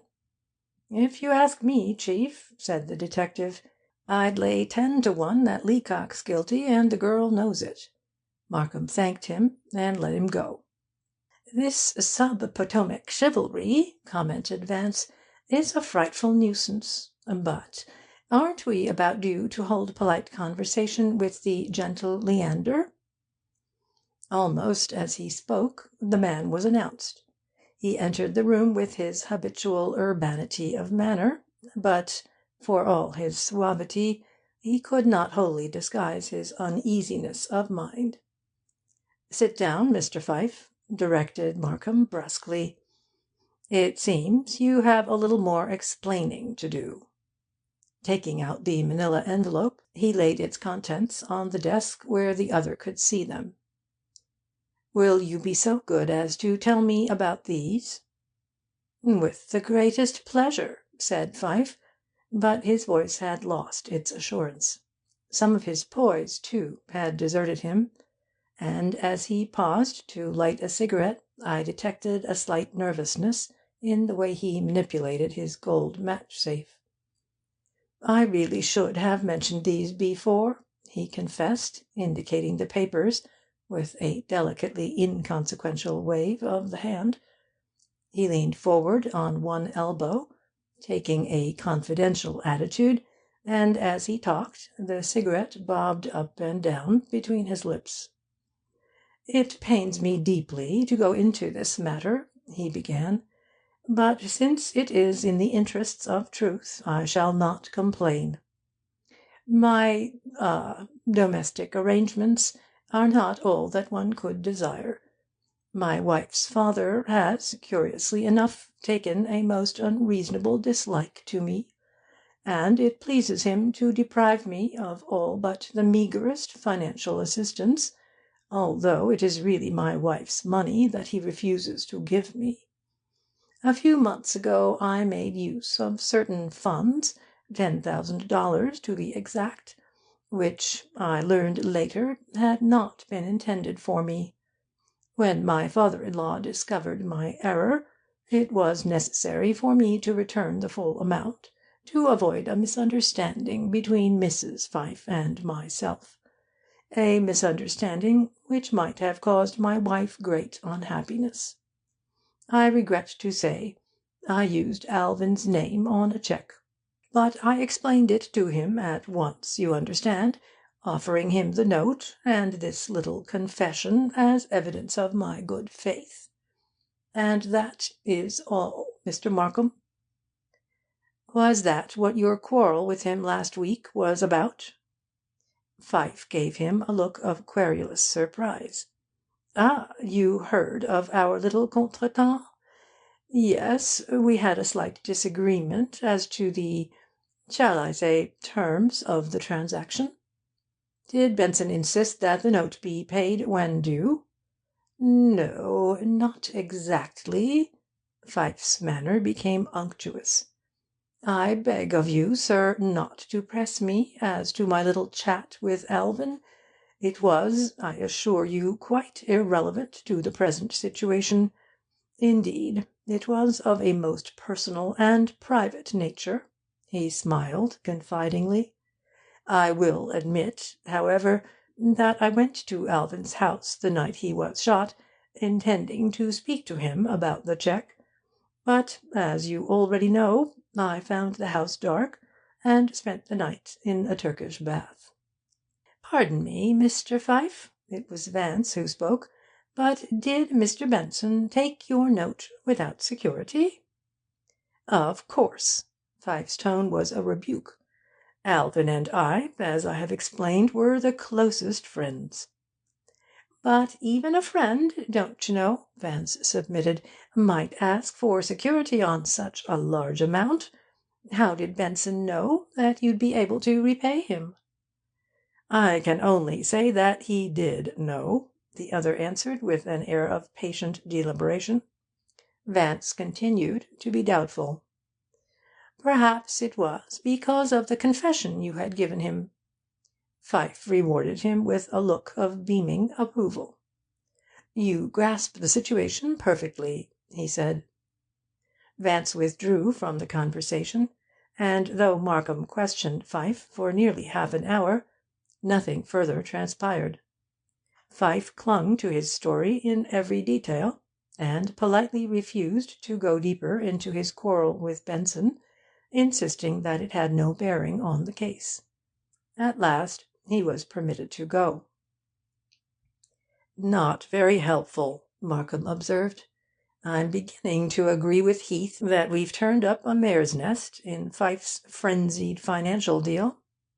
"You'll never be anything but your own sweet trusting self, will you?" lamented Vance sadly. "Pfyfe has just given you your first intelligent line of investigation, and you say he's not helpful. Listen to me, and nota bene. Pfyfe's story about the $10,000 is undoubtedly true. He appropriated the money and forged Benson's name to a check with which to replace it. But I don't for a second believe that there was no security in addition to the confession. Benson wasn't the type of man, friend or no friend, who'd hand over that amount without security. He wanted his money back, not somebody in jail. That's why I put my oar in and asked him about the security. Pfyfe, of course, denied it. But when I pressed as to how Benson knew he'd pay the note, he retired into a cloud. I had to suggest the confession as the possible explanation, which showed that something else was in his mind, something he didn't care to mention. And the way he jumped at my suggestion bears out my theory." "Well, what of that?" Markham asked impatiently.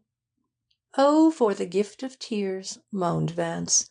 "Don't you see that there's someone in the background, someone connected with the security? It must be so, you know.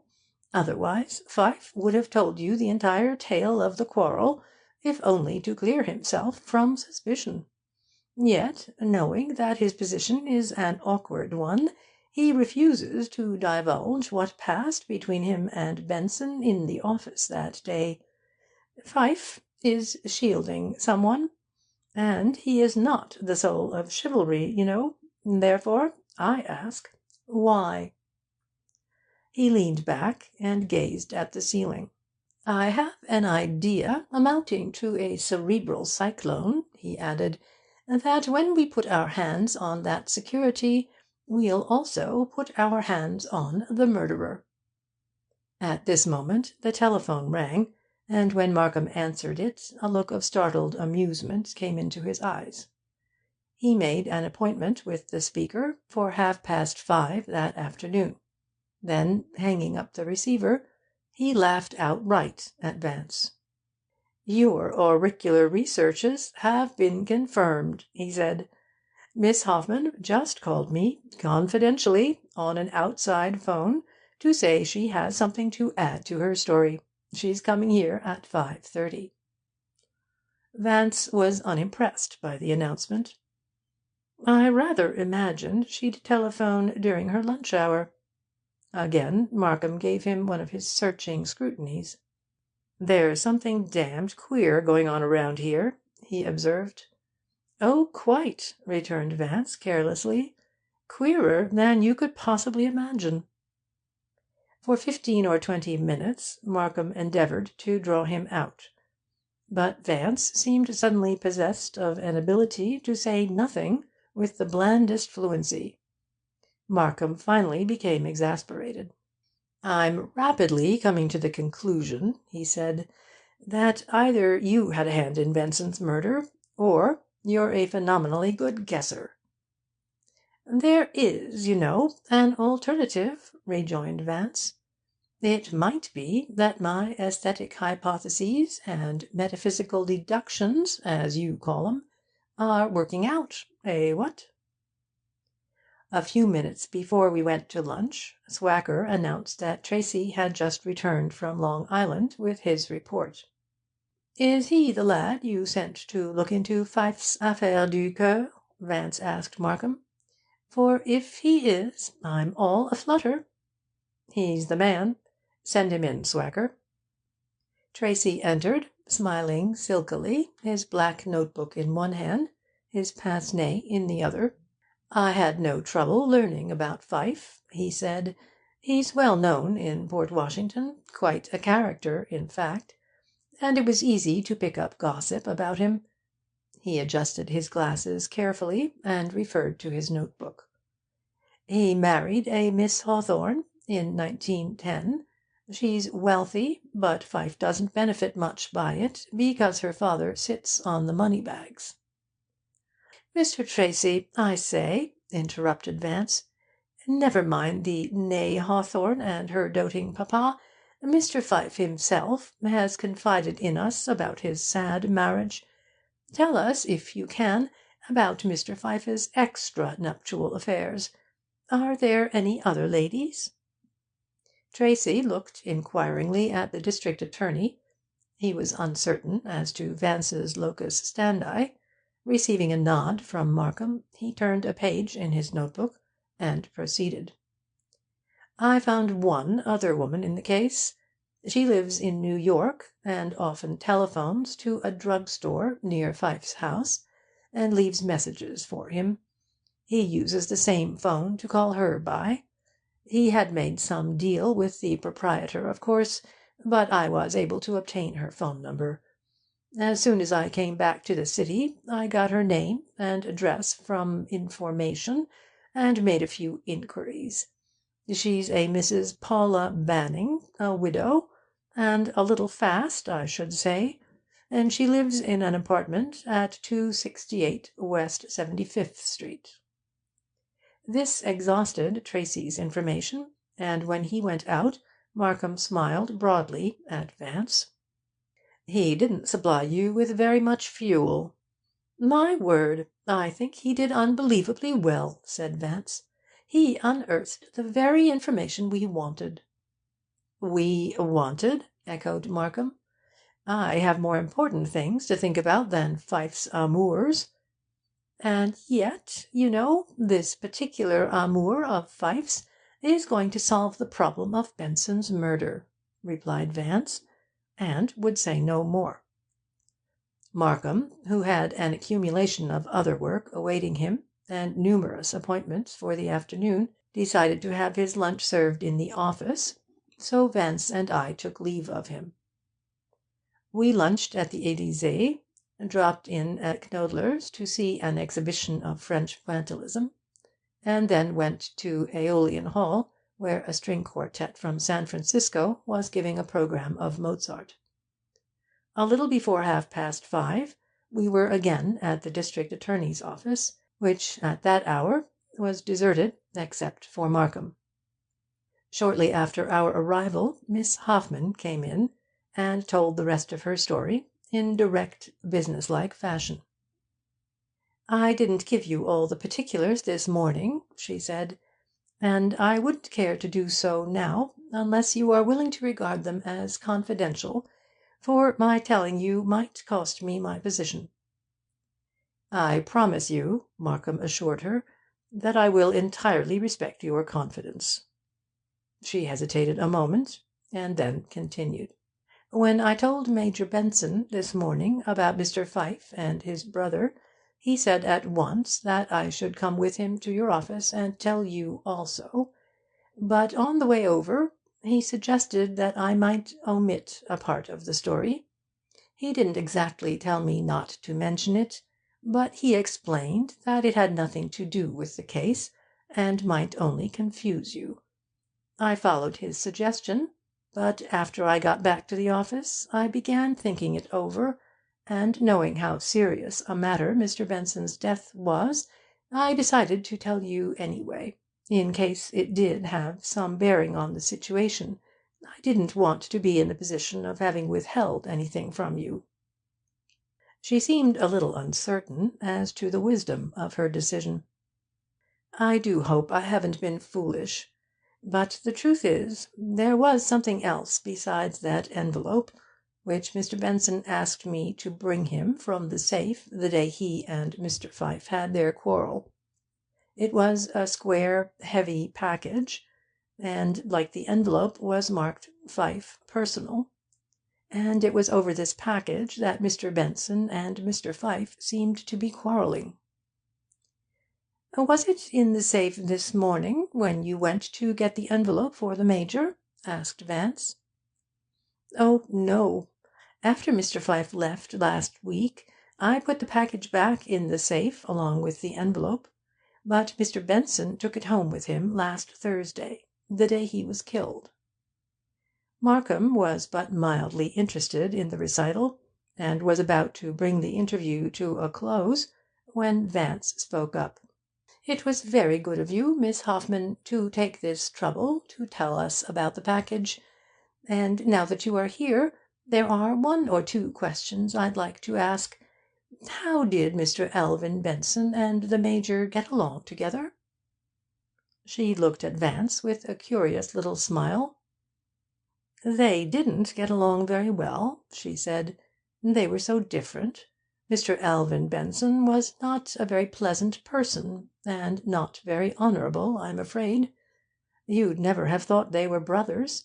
They were constantly disputing about the business, and they were terribly suspicious of each other." "That's not unnatural," commented Vance, "seeing how incompatible their temperaments were. By the by, how did this suspicion show itself?" "Well, for one thing, they sometimes spied on each other. You see, their offices were adjoining, and they would listen to each other through the door. I did the secretarial work for both of them, and I often saw them listening. Several times they tried to find out things from me about each other." Vance smiled at her appreciatively. "Not a pleasant position for you?" "Oh, I didn't mind it," she smiled back. "It amused me." "When was the last time you caught either one of them listening?" The girl quickly became serious. "The very last day Mr. Alvin Benson was alive, I saw the Major standing by the door. Mr. Benson had a caller, a lady, and the Major seemed very much interested. It was in the afternoon. Mr. Benson went home early that day, only about half an hour after the lady had gone. She called at the office again later, but he wasn't there, of course, and I told her he had already gone home." "Do you know who the lady was?" Vance asked her.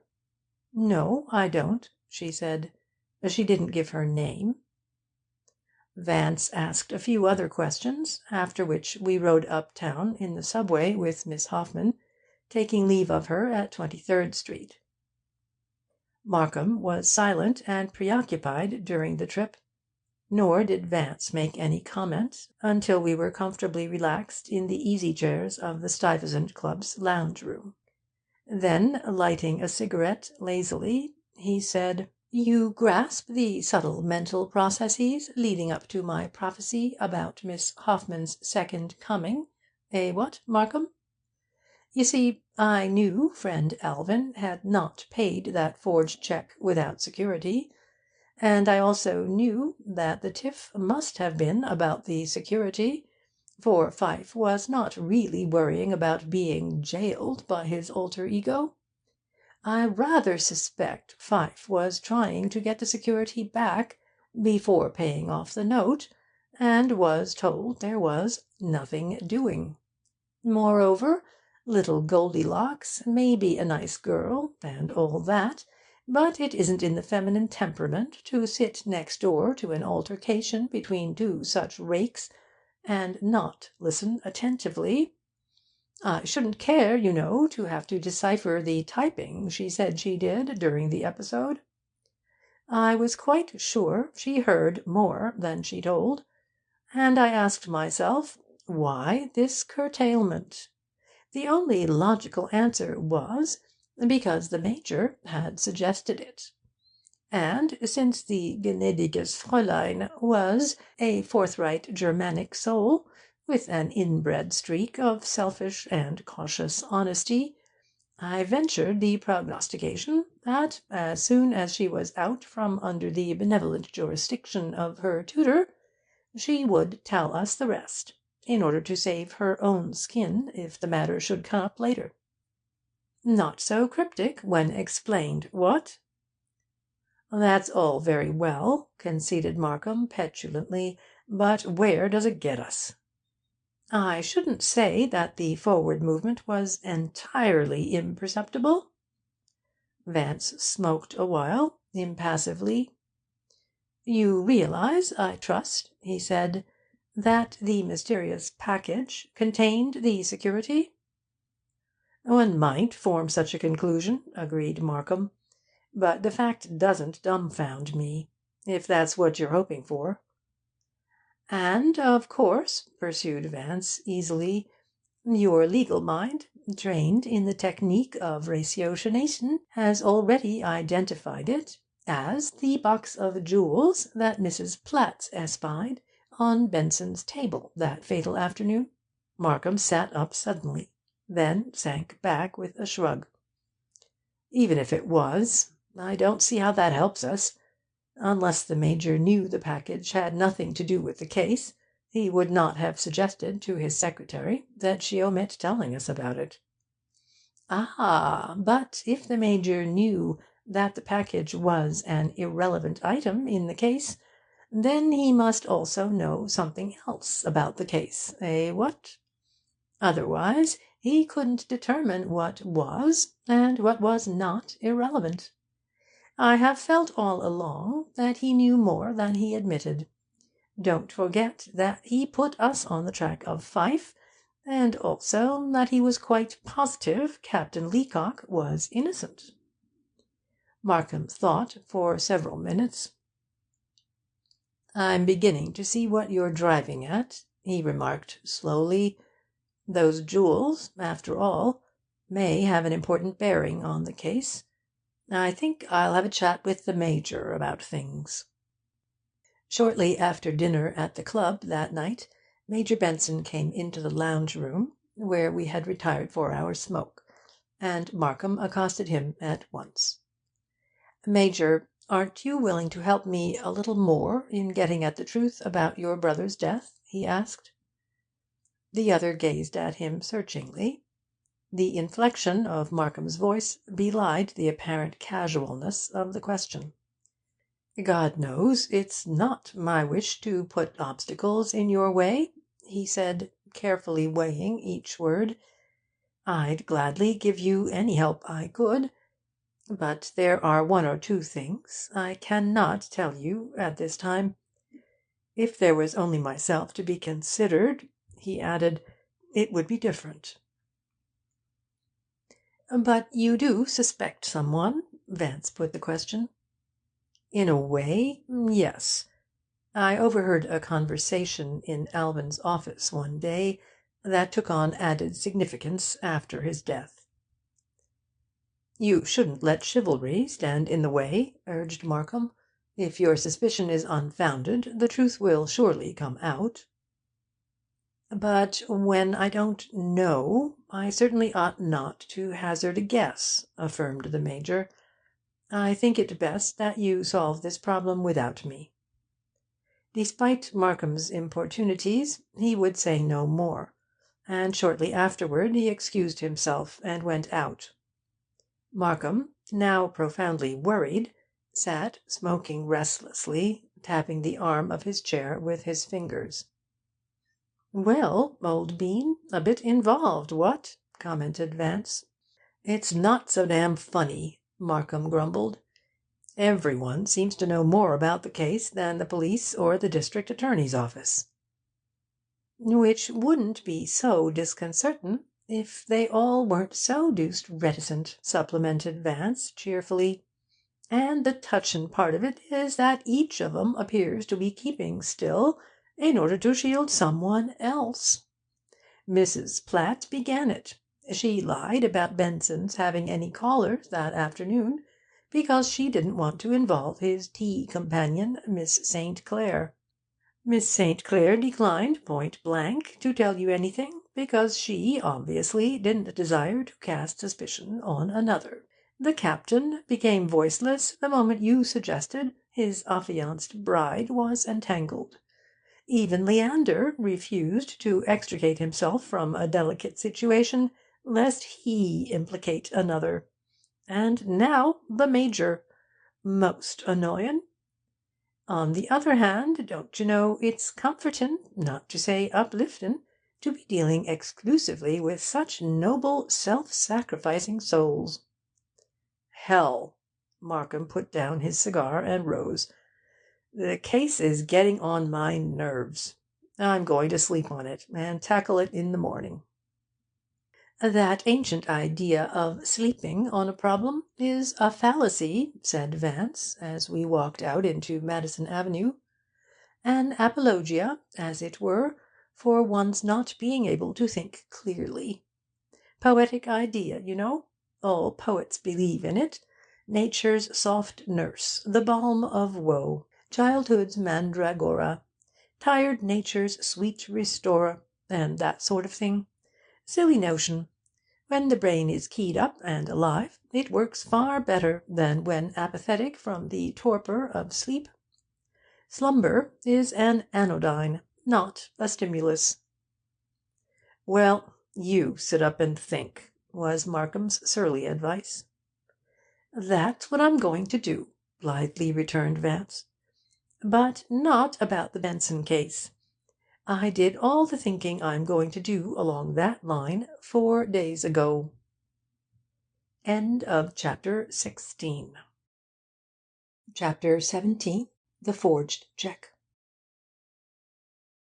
Wednesday, June 19, forenoon. We rode downtown with Markham the next morning, and though we arrived at his office before 9 o'clock, Heath was already there waiting.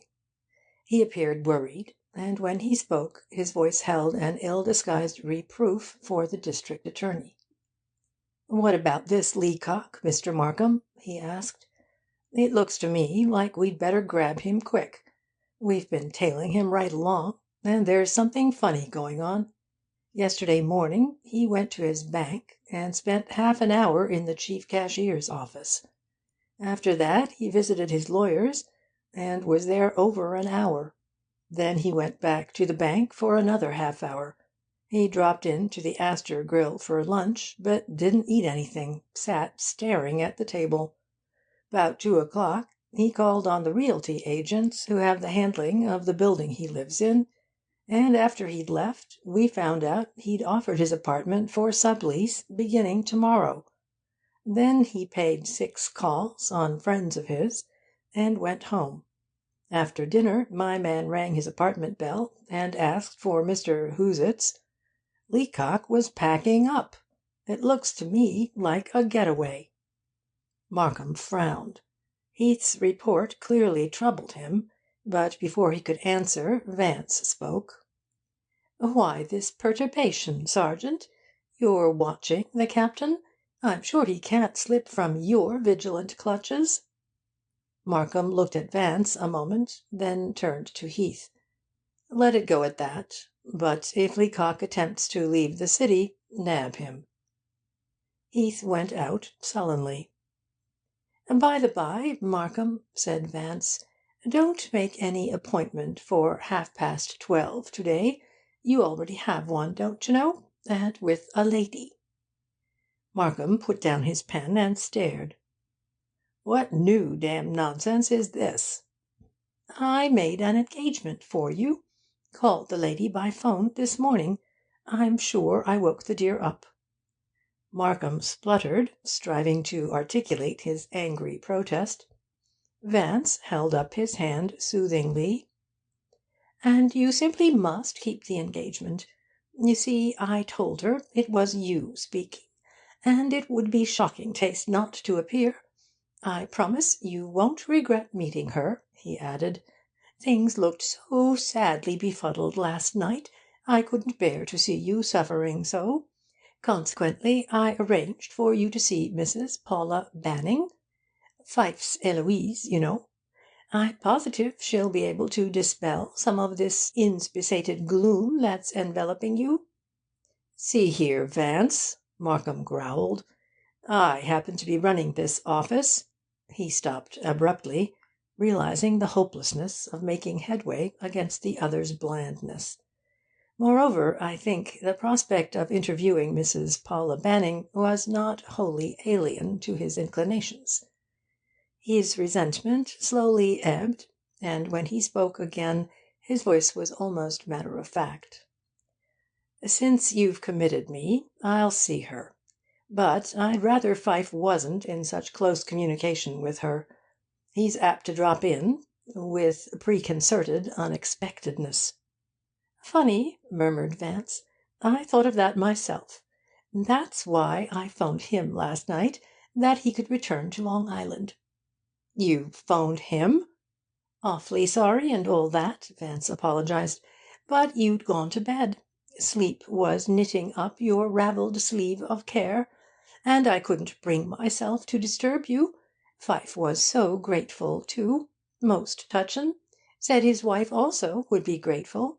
He was pathetically considerate about Mrs. Pfyfe, but I fear he'll need all his velvety forensic powers to explain his absence." "In what other quarters have you involved me during my absence?" asked Markham acrimoniously. "That's all," replied Vance, rising and strolling to the window. He stood looking out, smoking thoughtfully. When he turned back to the room, his bantering air had gone. He sat down, facing Markham.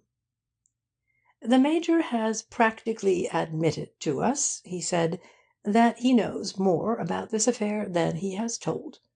You naturally can't push the point, in view of his honourable attitude in the matter, and yet he's willing for you to find out what he knows, as long as he doesn't tell you himself. That was unquestionably the stand he took last night. Now, I believe there's a way you can find out without calling upon him to go against his principles. You recall Miss Hoffman's story of the eavesdropping? And you also recall that he told you he heard a conversation which, in light of Benson's murder, became significant. It's quite probable, therefore, that the Major's knowledge has to do with something connected with the business of the firm, or at least with one of the firm's clients." Vance slowly lit another cigarette. "My suggestion is this. Call up the Major and ask permission to send a man to take a peep at his ledger accounts and his purchase and sales books. Tell him you want to find out about the transactions of one of his clients. Intimate that it's Miss St. Clair, or Pfyfe, if you like. I have a strange mediumistic feeling that, in this way, you'll get on the track of the person he's shielding.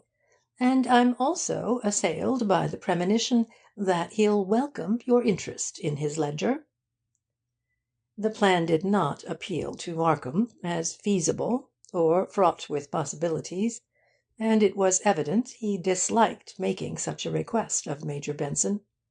But so determined was Vance, so earnestly did he argue his point, that in the end Markham acquiesced.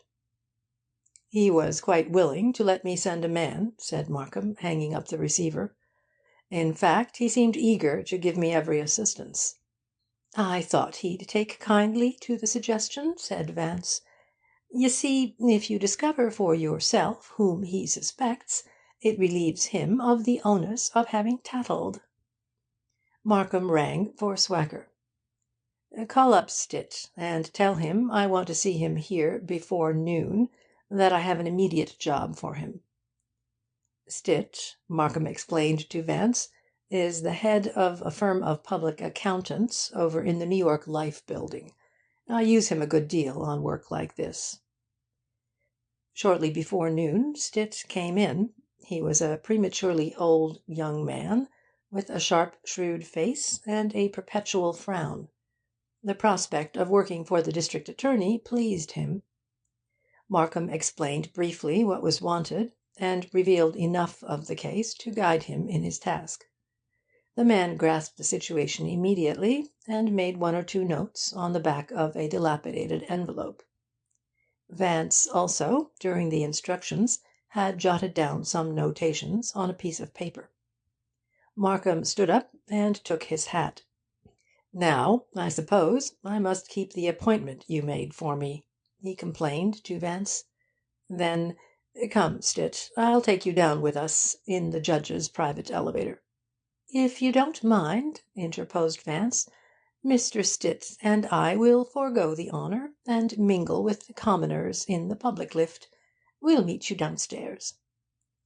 Taking the accountant by the arm, he led him out through the main waiting-room. It was 10 minutes, however, before he joined us. We took the subway to 72nd Street, and walked up West End Avenue to Mrs. Paula Banning's address. She lived in a small apartment house just around the corner in 75th Street. As we stood before the door, waiting for an answer to our ring, a strong odour of Chinese incense drifted out to us. "Ah, that facilitates matters," said Vance, sniffing. "Ladies who burn joss sticks are invariably sentimental." Mrs. Banning was a tall, slightly adipose woman of indeterminate age, with straw-coloured hair and a pink and white complexion. Her face in repose possessed a youthful and vacuous innocence, but the expression was only superficial. Her eyes, a very light blue, were hard, and a slight puffiness about her cheek-bones and beneath her chin attested to years of idle and indulgent living. She was not unattractive, however, in a vivid, flamboyant way, and her manner, when she ushered us into her over-furnished and rococo living-room, was one of easy-going good-fellowship. When we were seated, and Markham had apologized for our intrusion, Vance at once assumed the rôle of interviewer. During his opening explanatory remarks, he appraised the woman carefully, as if seeking to determine the best means of approaching her for the information he wanted. After a few minutes of verbal reconnoitring, he asked permission to smoke, and offered Mrs. Banning one of his cigarettes, which she accepted. Then he smiled at her in a spirit of appreciative geniality, and relaxed comfortably in his chair. He conveyed the impression that he was fully prepared to sympathize with anything she might tell him. "Mr. Pfyfe strove very hard to keep you entirely out of this affair," said Vance, "and we fully appreciate his delicacy in so doing. But circumstances connected with Mr. Benson's death have inadvertently involved you in the case, and you can best help us and yourself, and particularly Mr. Pfyfe, by telling us what we want to know, and trusting to our discretion and understanding." He had emphasized Pfyfe's name, giving it a significant intonation, and the woman had glanced down uneasily. Her apprehension was apparent, and when she looked up into Vance's eyes, she was asking herself, "How much does he know?" as plainly as if she had spoken the words audibly. "I can't imagine what you want me to tell you," she said, with an effort at astonishment. "You know that Andy was not in New York that night."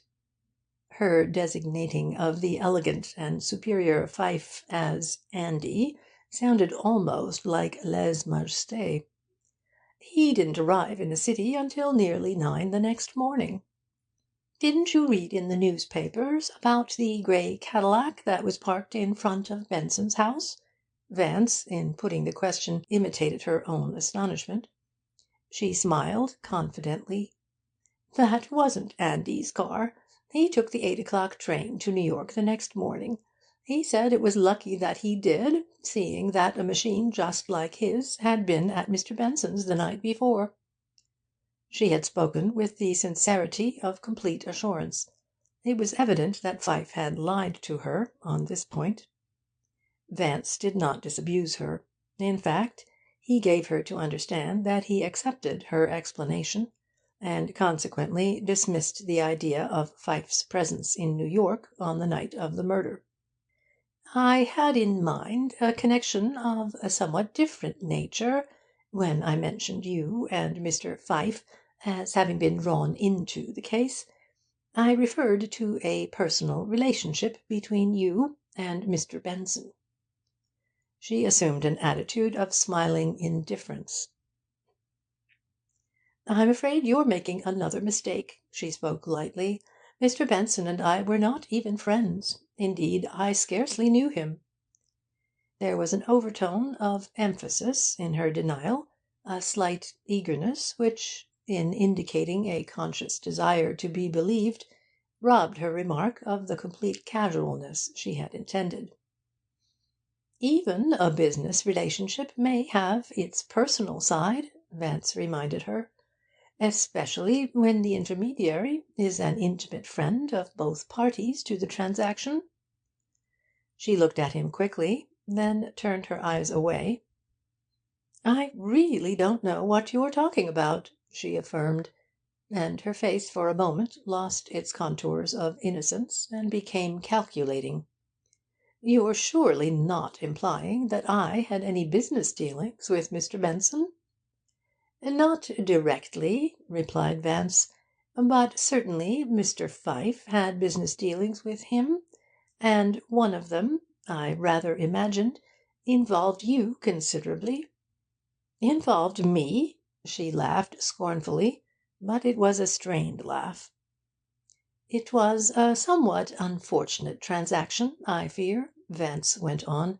"Unfortunate in that Mr. Pfyfe was necessitated to deal with Mr. Benson, and doubly unfortunate, you know, in that he should have had to drag you into it."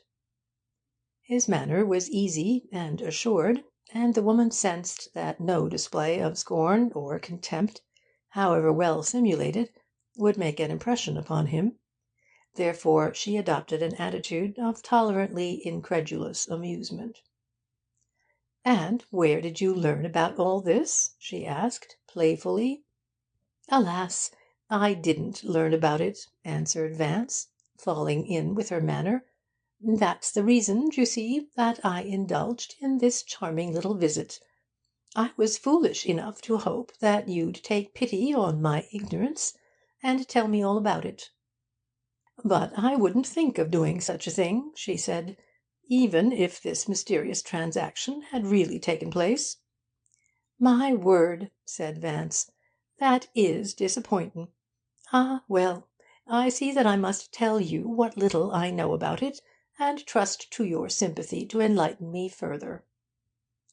Despite the ominous undercurrent of his words, his levity acted like a sedative to her anxiety. She felt that he was friendly, however much he might know about her. "Am I bringing you news when I tell you that Mr. Pfyfe forged Mr. Benson's name to a cheque for $10,000?" he asked. She hesitated, gauging the possible consequences of her answer. "No, that isn't news, and he tells me everything." "And did you also know that Mr. Benson, when informed of it, was rather put out, that, in fact, he demanded a note and a signed confession before he would pay the cheque?" The woman's eyes flashed angrily.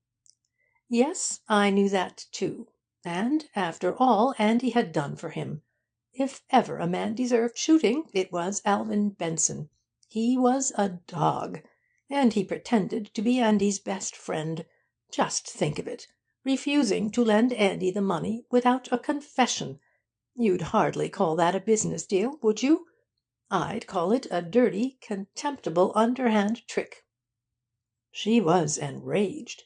Her mask of breeding and good fellowship had fallen from her, and she poured out vituperation on Benson with no thought of the words she was using.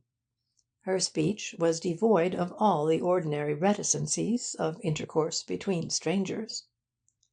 Vance nodded consolingly during her tirade. "You know, I fully sympathise with you." The tone in which he made the remark seemed to establish a closer rapprochement.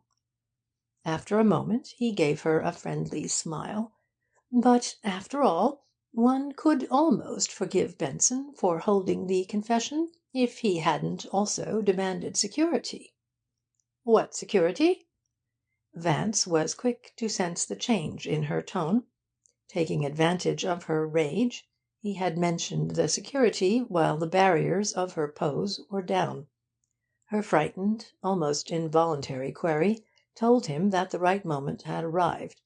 Before she could gain her equilibrium, or dispel the momentary fear which had assailed her, he said with suave deliberation, "The day Mr. Benson was shot, he took home with him from the office a small blue box of jewels." She caught her breath, but otherwise gave no outward sign of emotion. "Do you think he had stolen them?"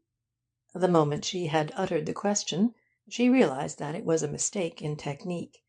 An ordinary man might have been momentarily diverted from the truth by it, but by Vance's smile she recognised that he had accepted it as an admission. "It was rather fine of you, you know, to lend Mr. Pfyfe your jewels to cover the note with." At this she threw her head up. The blood had left her face, and the rouge on her cheeks took on a mottled and unnatural hue. "You say I lent my jewels to Andy? I swear to you—" Vance halted her denial with a slight movement of the hand and a coup d'oeil. She saw that his intention was to save her from the humiliation she might feel later at having made too emphatic and unqualified a statement, and the graciousness of his action, although he was an antagonist, gave her more confidence in him. She sank back into her chair, and her hands relaxed. "What makes you think I lent Andy my jewels?" Her voice was colourless, but Vance understood the question. It was the end of her deceptions. The pause which followed was an amnesty, recognised as such by both. The next spoken words would be the truth. "Andy had to have them," she said, "or Benson would have put him in jail." One read in her words a strange, self-sacrificing affection for the worthless Pfyfe. "And if Benson hadn't done it, and had merely refused to honour the cheque, his father-in-law would have done it. Andy is so careless, so unthinking. He does things without weighing the consequences. I am all the time having to hold him down. But this thing has taught him a lesson, I'm sure of it." I felt that if anything in the world could teach Pfyfe a lesson, it was the blind loyalty of this woman. "Do you know what he quarrelled about with Mr. Benson in his office last Wednesday?" asked Vance. "That was all my fault," she explained with a sigh. "It was getting very near to the time when the note was due, and I knew Andy didn't have all the money. So I asked him to go to Benson and offer him what he had, and see if he couldn't get my jewels back. But he was refused. I thought he would be." Vance looked at her for a while sympathetically. "I don't want to worry you any more than I can help," he said, "but won't you tell me the real cause of your anger against Benson a moment ago?" She gave him an admiring nod. "You're right. I had good reason to hate him." Her eyes narrowed unpleasantly. "The day after he had refused to give Andy the jewels, he called me up (it was in the afternoon) and asked me to have breakfast with him at his house the next morning. He said he was home and had the jewels with him, and he told me hinted, you understand, that maybe Maybe I could have them. That's the kind of beast he was. I telephoned to Port Washington, to Andy, and told him about it, and he said he'd be in New York the next morning. He got here about 9 o'clock, and we read in the paper that Benson had been shot that night." Vance was silent for a long time. Then he stood up and thanked her. "You have helped us a great deal. Mr. Markham is a friend of Major Benson's, and since we have the cheque and the confession in our possession, I shall ask him to use his influence with the Major to permit us to destroy them very soon." End of chapter 17. Chapter 18. A Confession. Wednesday, June 19, 1 p.m. When we were again outside, Markham asked, "How in heaven's name did you know she had put up her jewels to help Pfyfe?" "My charmin' metaphysical deductions, don't you know?" answered Vance. "As I told you, Benson was not the open-handed, big-hearted altruist who would have lent money without security, and certainly the impecunious Pfyfe had no collateral worth $10,000, or he wouldn't have forged the cheque. Ergo, some one lent him the security. Now, who would be so trustin' as to lend Pfyfe that amount of security, except a sentimental woman who was blind to his amazin' defects? You know, I was just evil-minded enough to suspect there was a Calypso in the life of this Ulysses when he told us of stopping over in New York to murmur au revoir to some one. When a man like Pfyfe fails to specify the sex of a person, it is safe to assume the feminine gender. So I suggested that you send a Paul Pry to Port Washington to peer into his trans-matrimonial activities. I felt certain a bonne amie would be found. Then, when the mysterious package, which was obviously the security, seemed to identify itself as the box of jewels seen by the inquisitive housekeeper, I said to myself, 'Ah, Leander's misguided Dulcinea has lent him her gewgaws to save him from the yawning dungeon.' Nor did I overlook the fact that he had been shielding some one in his explanation about the cheque. Therefore, as soon as the lady's name and address were learnt by Tracy, I made the appointment for you. We were passing the Gothic Renaissance Schwab residence, which extends from West End Avenue to Riverside Drive at 73rd Street, and Vance stopped for a moment to contemplate it. Markham waited patiently. At length Vance walked on.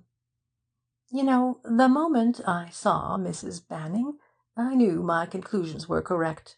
She was a sentimental soul, and just the sort of professional good sport who would have handed over her jewels to her amoroso.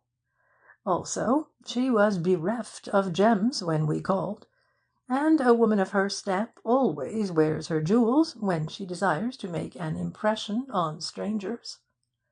Moreover, she's the kind that would have jewellery even if the larder was empty. It was therefore merely a question of getting her to talk." "On the whole, you did very well," observed Markham. Vance gave him a condescending bow. "Sir Hubert is too generous. But tell me, didn't my little chat with the lady cast a gleam into your darkened mind?" "Naturally," said Markham. "I'm not utterly obtuse. She played unconsciously into our hands. She believed Pfyfe did not arrive in New York until the morning after the murder, and therefore told us quite frankly that she had 'phoned him that Benson had the jewels at home. The situation now is, Pfyfe knew they were in Benson's house, and was there himself at about the time the shot was fired. Furthermore, the jewels are gone. and Pfyfe tried to cover up his tracks that night. Vance sighed hopelessly. "Markham, there are altogether too many trees for you in this case. You simply can't see the forest, you know, because of 'em. There is the remote possibility that you are so busily engaged in looking at one particular tree that you are unaware of the others." A shadow passed over Vance's face. "I wish you were right," he said. It was nearly 1:30, and we dropped into the fountain room of the Astonia Hotel for lunch. Markham was preoccupied throughout the meal, and when we entered the subway later he looked uneasily at his watch. "I think I'll go on down to Wall Street and call on the Major a moment before returning to the office. I can't understand his asking Miss Hoffman not to mention the package to me. It might not have contained the jewels, after all." "Do you imagine for one moment," rejoined Vance, "that Alvin told the Major the truth about the package? It was not a very creditable transaction, you know, and the Major most likely would have given him what for." Major Benson's explanation bore out Vance's surmise. Markham, in telling him of the interview with Paula Banning, emphasized the jewel episode in the hope that the Major would voluntarily mention the package, for his promise to Miss Hoffman prevented him from admitting that he was aware of the other's knowledge concerning it. The Major listened with considerable astonishment, his eyes gradually growing angry. "I'm afraid Alvin deceived me," he said. He looked straight ahead for a moment, his face softening. "And I don't like to think it, now that he's gone. But the truth is, when Miss Hoffman told me this morning about the envelope, she also mentioned a small parcel that had been in Alvin's private safe drawer, and I asked her to omit any reference to it from her story to you.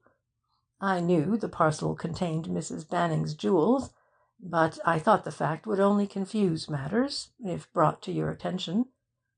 You see, Alvin told me that a judgment had been taken against Mrs. Banning, and that just before the supplementary proceedings Pfyfe had brought her jewels here and asked him to sequester them temporarily in his safe." On our way back to the Criminal Courts Building, Markham took Vance's arm and smiled. "Your guessing luck is holding out, I see." "Rather," agreed Vance. "It would appear that the late Alvin, like Warren Hastings, resolved to die in the last dyke of prevarication. Splendide mendax, what?" "In any event," replied Markham, "the Major has unconsciously added another link in the chain against Pfyfe." "You seem to be making a collection of chains," commented Vance drily. "What have you done with the ones you forged about Miss St. Clair and Leacock?" "I haven't entirely discarded them, if that's what you think," asserted Markham gravely. When we reached the office, Sergeant Heath was awaiting us with a beatific grin. "It's all over, Mr. Markham," he announced. "This noon, after you'd gone, Leacock came here looking for you. When he found you were out, he phoned headquarters, and they connected him with me. He wanted to see me, very important, he said. So I hurried over. He was sitting in the waiting room when I came in, and he called me over and said, 'I came to give myself up. I killed Benson.' I got him to dictate a confession to Swacker, and then he signed it. Here it is." He handed Markham a typewritten sheet of paper. Markham sank wearily into a chair. The strain of the past few days had begun to tell on him. He sighed heavily. "Thank God, now our troubles are ended." Vance looked at him lugubriously and shook his head. "I rather fancy, you know, that your troubles are only beginning," he drawled. When Markham had glanced through the confession, he handed it to Vance, who read it carefully with an expression of growing amusement. "You know," he said, "this document isn't at all legal. Any judge worth the name would throw it precipitately out of court. It's far too simple and precise. It doesn't begin with greetings. It doesn't contain a single 'wherefore be it,' or 'be it known,' or 'do hereby.' It says nothing about free will, or sound mind, or disposin memory, and the captain doesn't once refer to himself as the party of the first part. Utterly worthless, Sergeant. If I were you, I'd chuck it." Heath was feeling too complacently triumphant to be annoyed. He smiled with magnanimous tolerance. "It strikes you as funny, doesn't it, Mr. Vance?" "Sergeant, if you knew how inordinately funny this confession is, you'd positively have hysterics." Vance then turned to Markham. "Really, you know, I shouldn't put too much stock in this. It may, however, prove a valuable lever with which to prise open the truth. In fact, I'm jolly glad the captain has gone in for imaginative literature. With this entrancing fable in our possession, I think we can overcome the Major's scruples and get him to tell us what he knows. Maybe I'm wrong, but it's worth trying." He stepped to the district attorney's desk and leaned over it cajolingly. "I haven't led you astray yet, old dear, and I'm going to make another suggestion. Call up the Major and ask him to come here at once. Tell him you've secured a confession, but don't you dare say whose. Imply it's Miss St. Clair's, or Pfyfe's, or Pontius Pilate's, but urge his immediate presence. Tell him you want to discuss it with him before proceeding with the indictment." "I can't see the necessity of doing that," objected Markham.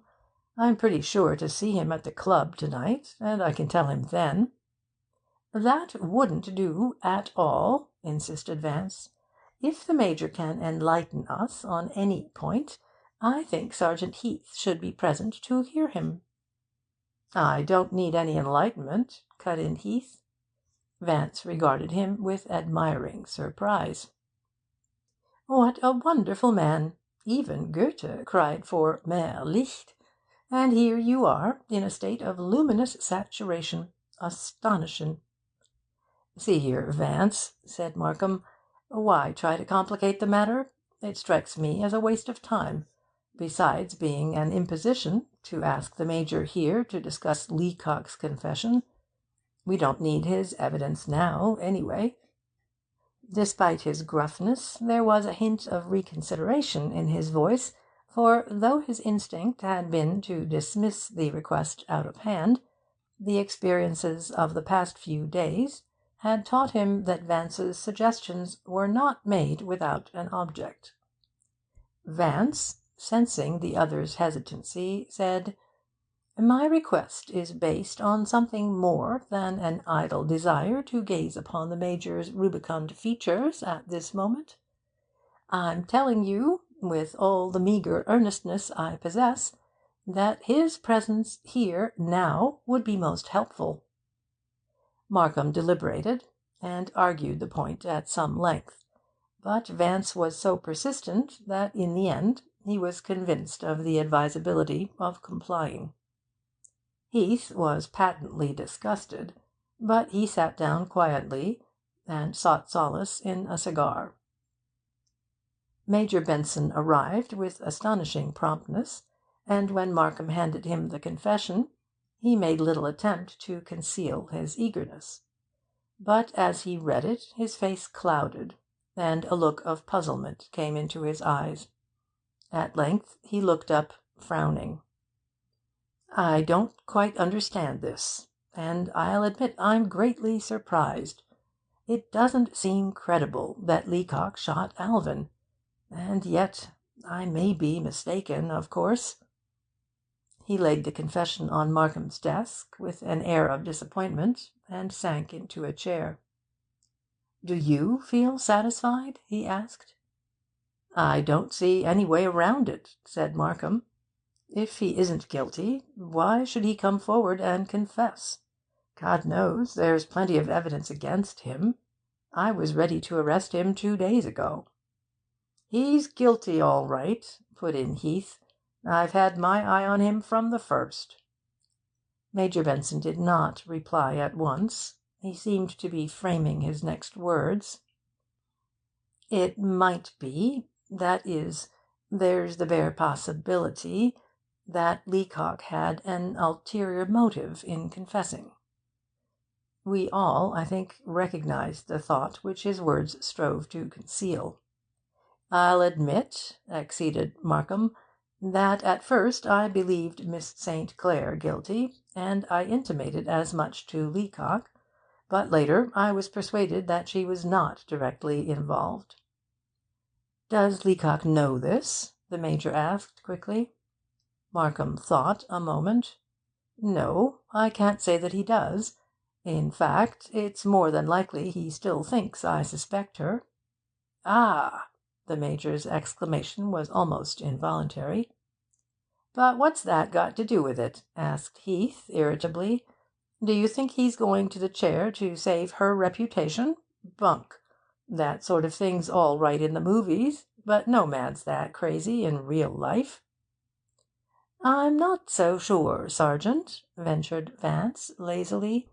"Women are too sane and practical to make such foolish gestures, but men, you know, have an illimitable capacity for idiocy." He turned an inquiring gaze on Major Benson.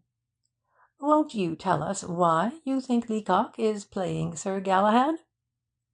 But the Major took refuge in generalities, and was disinclined even to follow up his original intimation as to the cause of the captain's action.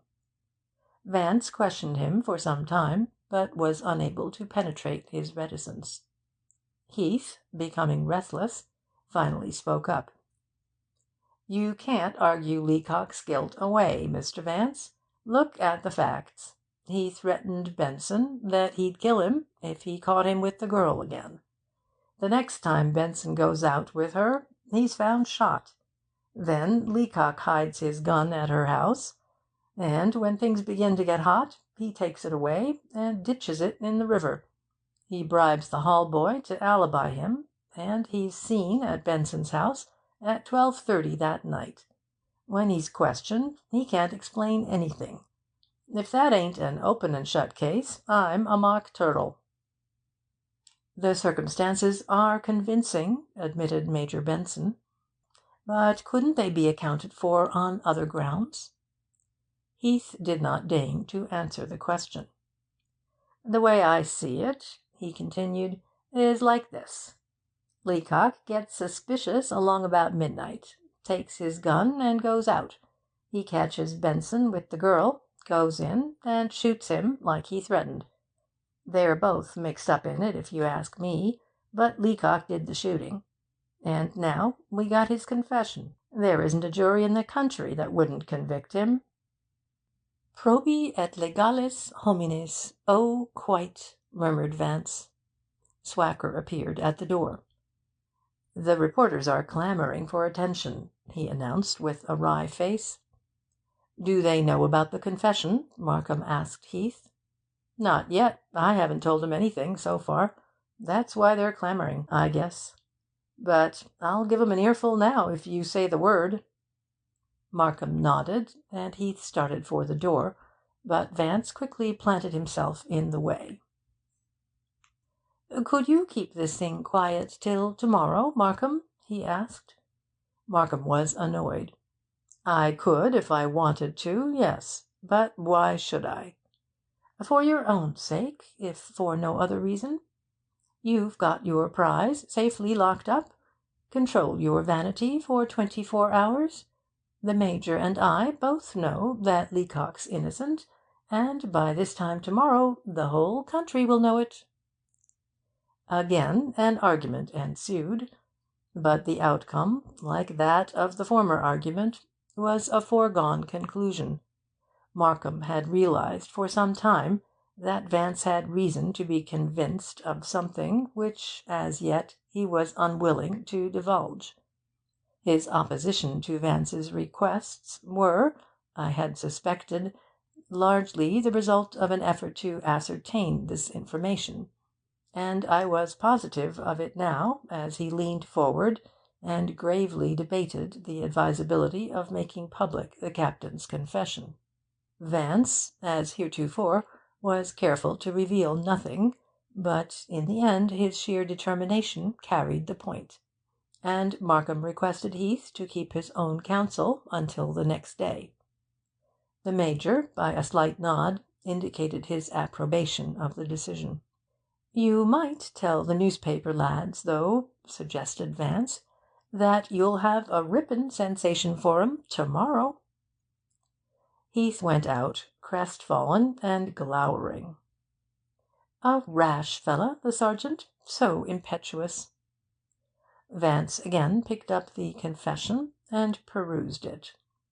"Now, Markham, I want you to bring your prisoner forth. Habeas corpus and that sort of thing. Put him in that chair facing the window. Give him one of the good cigars you keep for influential politicians, and then listen attentively while I politely chat with him. The Major, I trust, will remain for the interlocutory proceedings?"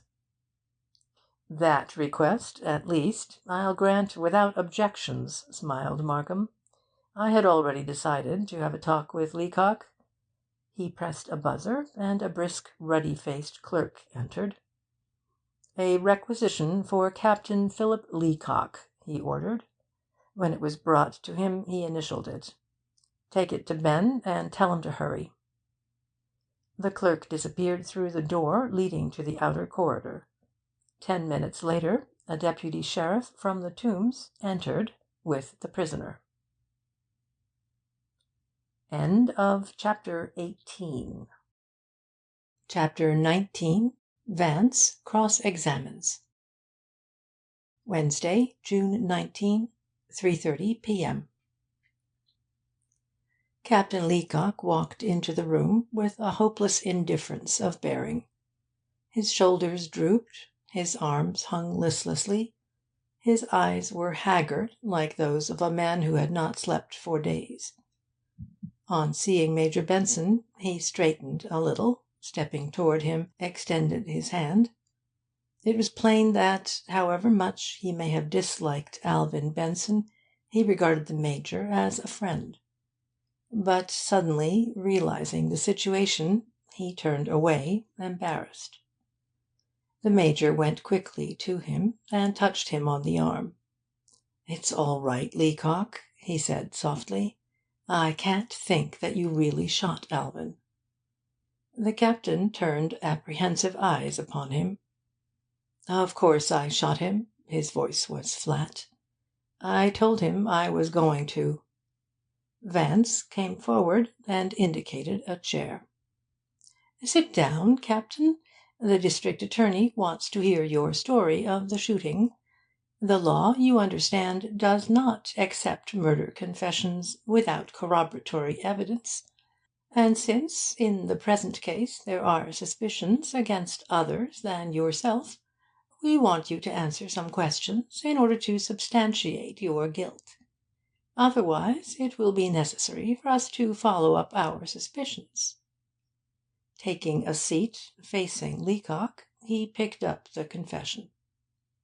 "You say here you were satisfied that Mr. Benson had wronged you, and you went to his house at about 12:30 on the night of the 13th. When you speak of his wronging you, do you refer to his attentions to Miss St. Clair?" Leacock's face betrayed a sulky belligerence. "It doesn't matter why I shot him. Can't you leave Miss St. Clair out of it?" "Certainly," agreed Vance. "I promise you she shall not be brought into it. But we must understand your motive thoroughly."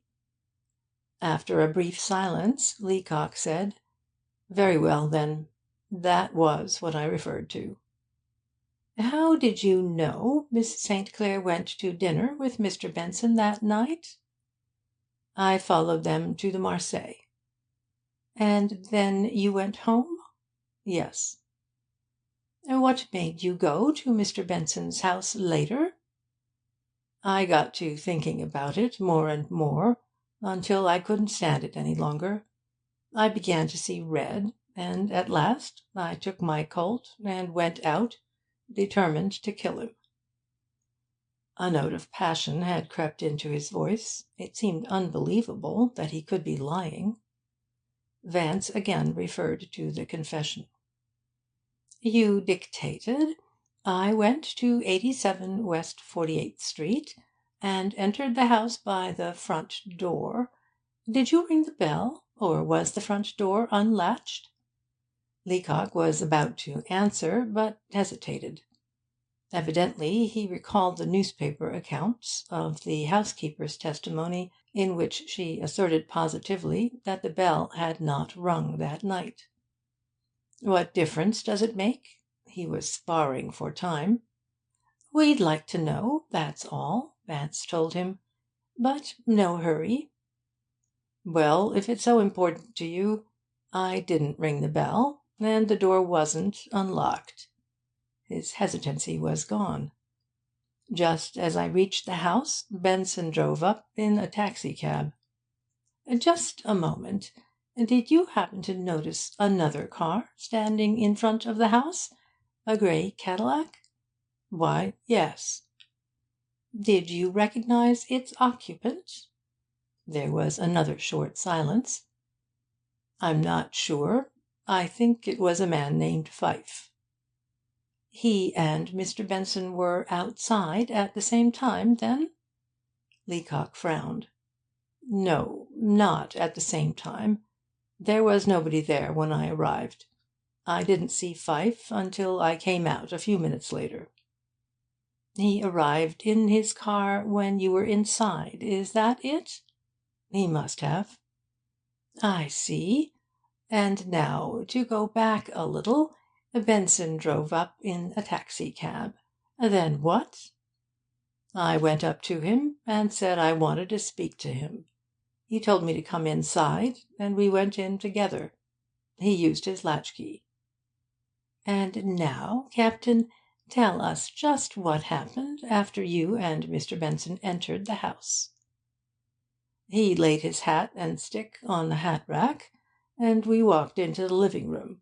He sat down by the table, and I stood up and said what I had to say. Then I drew my gun and shot him."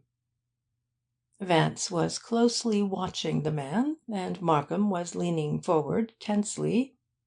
"How did it happen that he was reading at the time?" "I believe he did pick up a book while I was talking. Trying to appear indifferent, I reckon. Think now.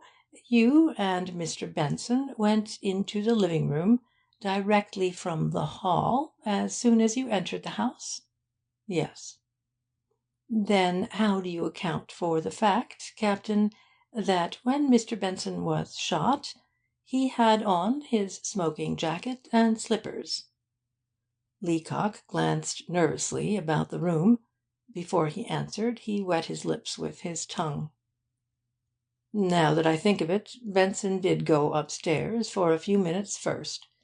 I guess I was too excited," he added desperately, "to recollect everything." "That's natural," Vance said sympathetically. "But when he came downstairs, did you happen to notice anything peculiar about his hair?" Leacock looked up vaguely. "His hair? I don't understand." "The colour of it, I mean. When Mr. Benson sat before you, under the table lamp, didn't you remark some difference, let us say, in the way his hair looked?" The man closed his eyes, as if striving to visualize the scene. "No, I don't remember." "A minor point," said Vance indifferently. "Did Benson's speech strike you as peculiar when he came downstairs? That is, was there a thickness or slight impediment of any kind in his voice?" Leacock was manifestly puzzled. "I don't know what you mean," he said. "He seemed to talk the way he always talked." "And did you happen to see a blue jewel case on the table?" "I didn't notice." Vance smoked a moment thoughtfully. "When you left the room, after shooting Mr. Benson, you turned out the lights, of course?" When no immediate answer came, Vance volunteered the suggestion.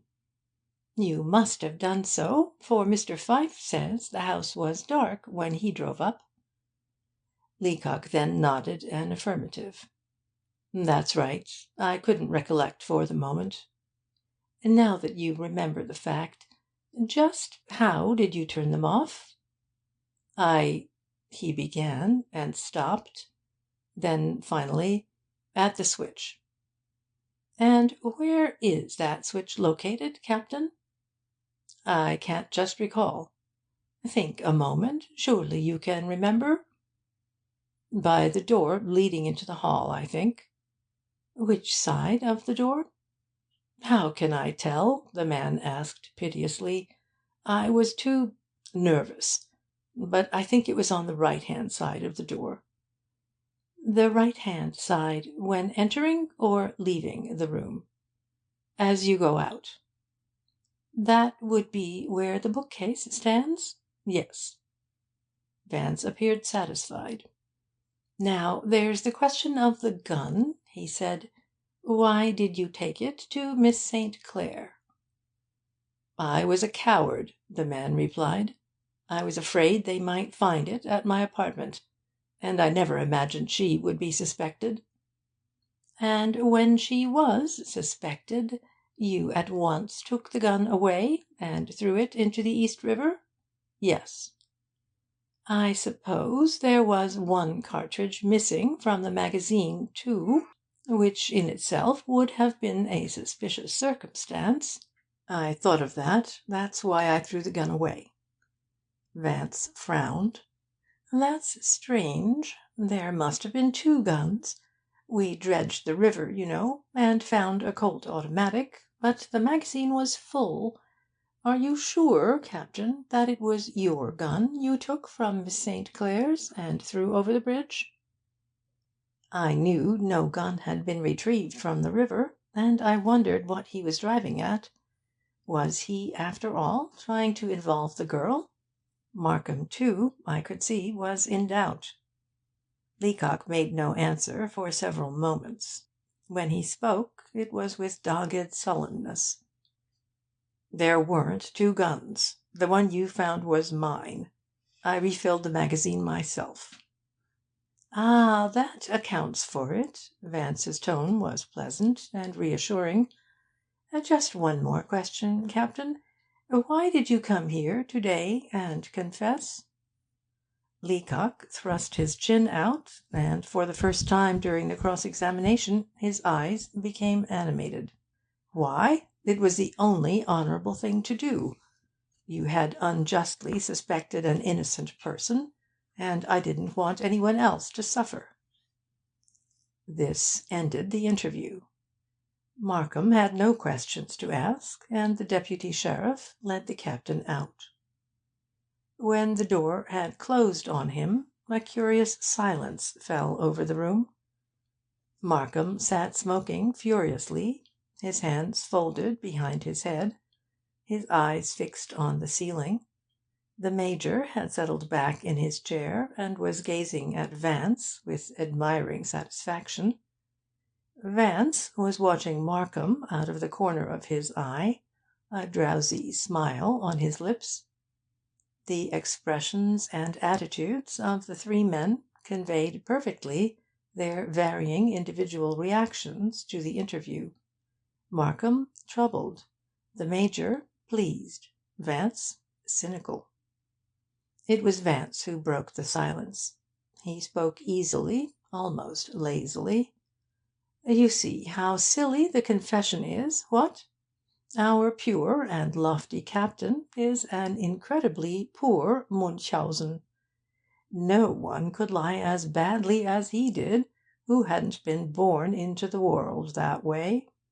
It's simply impossible to imagine such stupidity.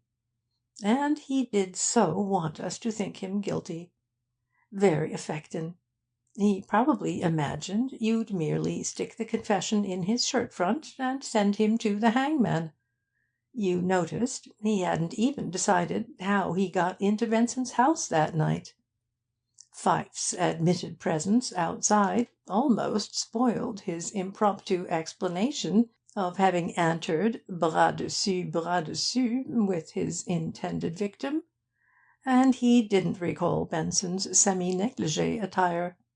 When I reminded him of it, he had to contradict himself, and send Benson trotting upstairs to make a rapid change. Luckily, the toupee wasn't mentioned in the newspapers. The captain couldn't imagine what I meant when I intimated that Benson had dyed his hair when changing his coat and shoes. By the by, Major, did your brother speak thickly when his false teeth were out? Noticeably so, answered the Major.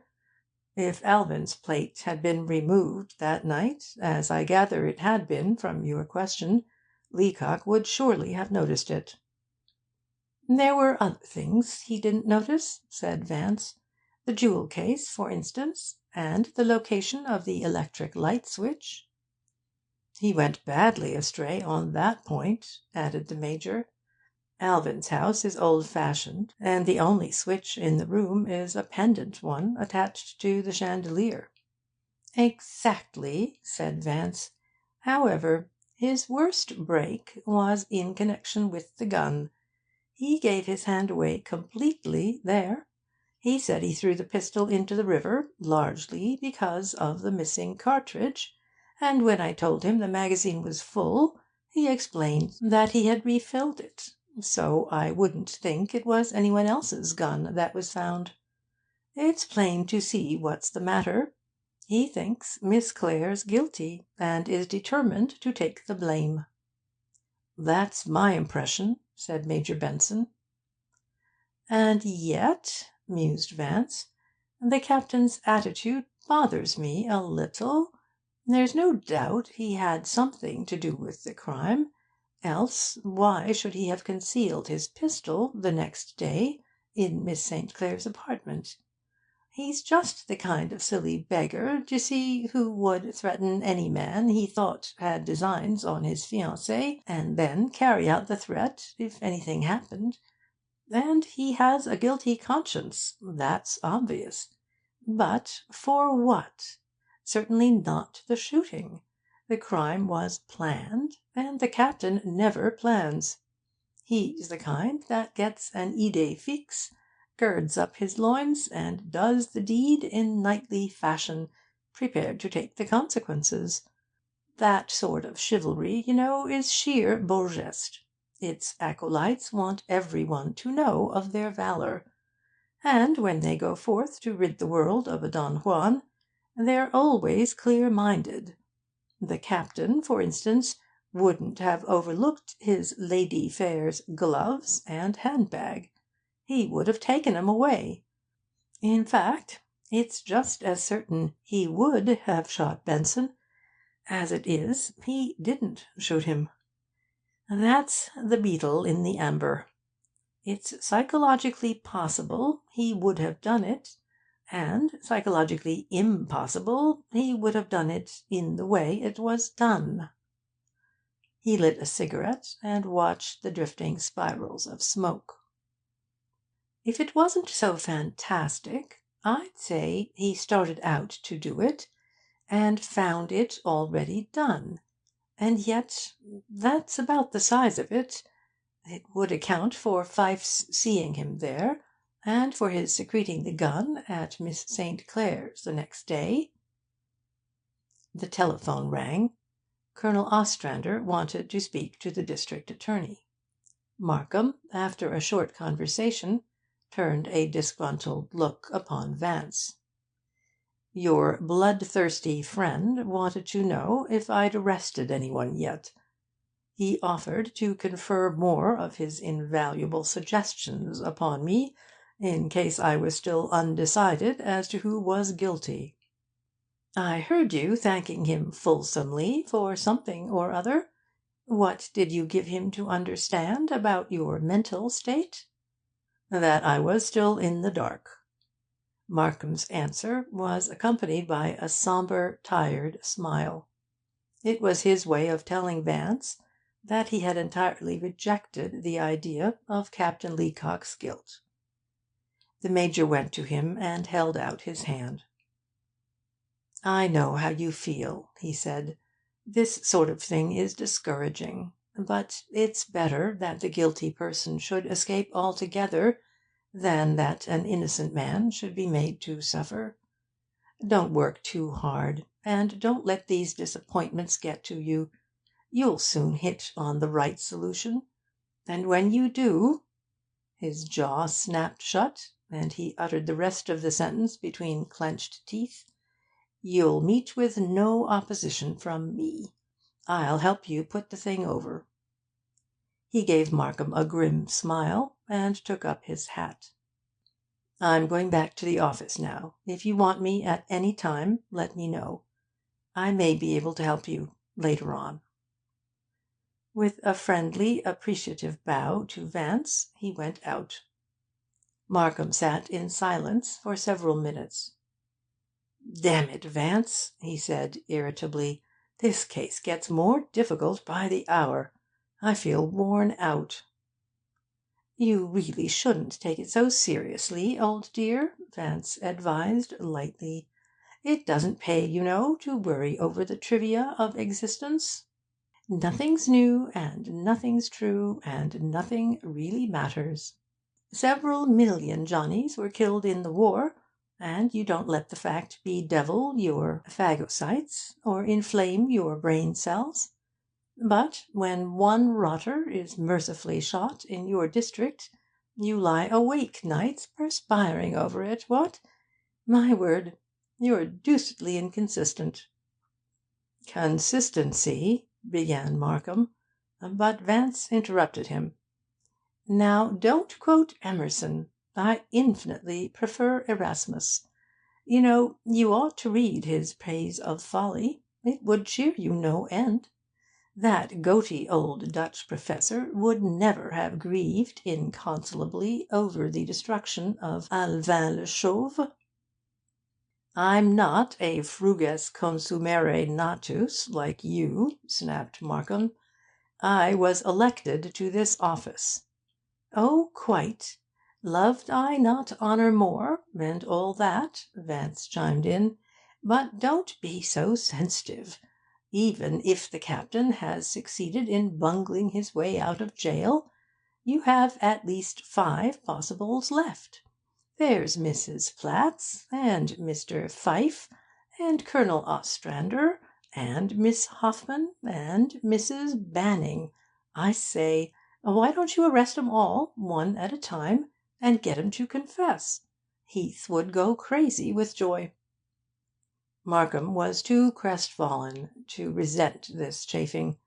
Indeed, Vance's light-heartedness seemed to buoy him up. 'If you want the truth,' he said, 'that's exactly what I feel I'm doing. I am restrained merely by my indecision as to which one to arrest first.' 'Stout fella!' Then Vance asked, 'What are you going to do with the captain, now? It'll break his heart if you release him.' 'His heart'll have to break, I'm afraid.' Markham reached for the telephone.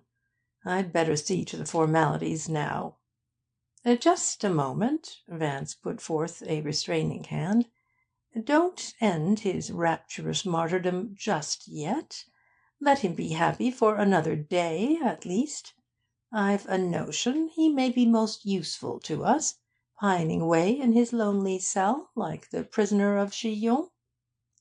Markham put down the telephone without a word. More and more, I had noticed, he was becoming inclined to accept Vance's leadership. This attitude was not merely the result of the hopeless confusion in his mind, though his uncertainty probably influenced him to some extent. But it was due in large measure to the impression Vance had given him of knowing more than he cared to reveal. "Have you tried to figure out just how Pfyfe and his turtle dove fit into the case?" Vance asked. "Along with a few thousand other enigmas, yes," was the petulant reply. "But the more I try to reason it out, the more of a mystery the whole thing becomes." "Loosely put, my dear Markham," criticised Vance. "There are no mysteries originating in human beings, you know. There are only problems. And any problem originating in one human being can be solved by another human being. It merely requires a knowledge of the human mind, and the application of that knowledge to human acts. Simple, what?" He glanced at the clock. "I wonder how your Mr. Sitt is getting along with the Benson and Benson books. I await his report with anticipatory excitement." This was too much for Markham. The wearing down process of Vance's intimations and veiled innuendos had at last dissipated his self-control. He bent forward and struck the desk angrily with his hand. "I'm damned tired of this superior attitude of yours," he complained hotly. "Either you know something or you don't. If you don't know anything, do me the favour of dropping these insinuations of knowledge. If you do know anything, it's up to you to tell me. You've been hinting around in one way or another ever since Benson was shot. If you've got any idea who killed him, I want to know it."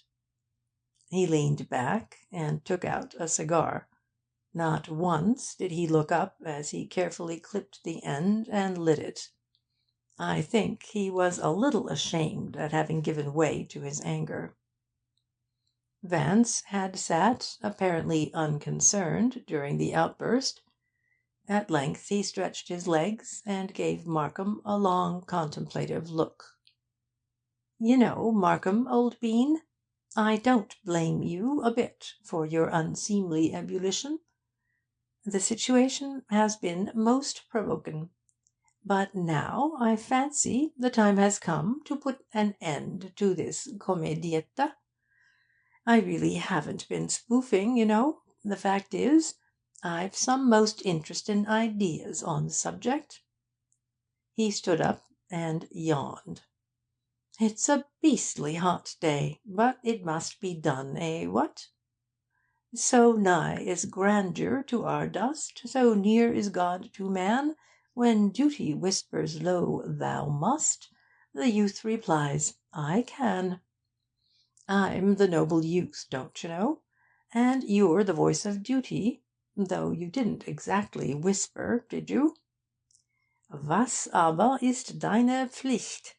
And Goethe answered, 'Die Förderung des Tages.' But, deuce take it, I wish the demand had come on a cooler day." He handed Markham his hat. "Come, Posthume, to everything there is a season, and a time to every purpose under the heaven."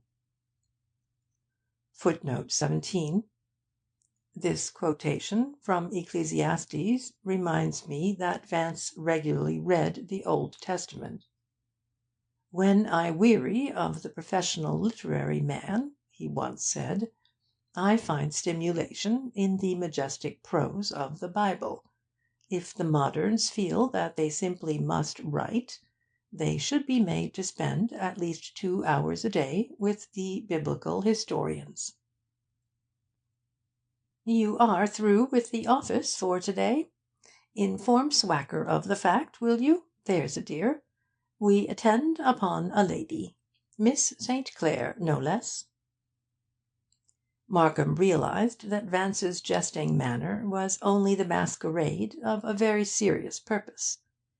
Also, he knew that Vance would tell him what he knew or suspected only in his own way, and that no matter how circuitous and unreasonable that way might appear, Vance had excellent reasons for following it. Furthermore, since the unmasking of Captain Leacock's purely fictitious confession, he was in a state of mind to follow any suggestion that held the faintest hope of getting at the truth. He therefore rang at once for Swacker, and informed him he was quitting the office for the day. In 10 minutes we were in the subway, on our way to 94 Riverside Drive. End of chapter 19. Chapter 20. A Lady Explains. Wednesday, June 19, 4:30 p.m. "The quest for enlightenment upon which we are now embarked," said Vance, as we rode uptown, "may prove a bit tedious, but you must exert your will-power and bear with me.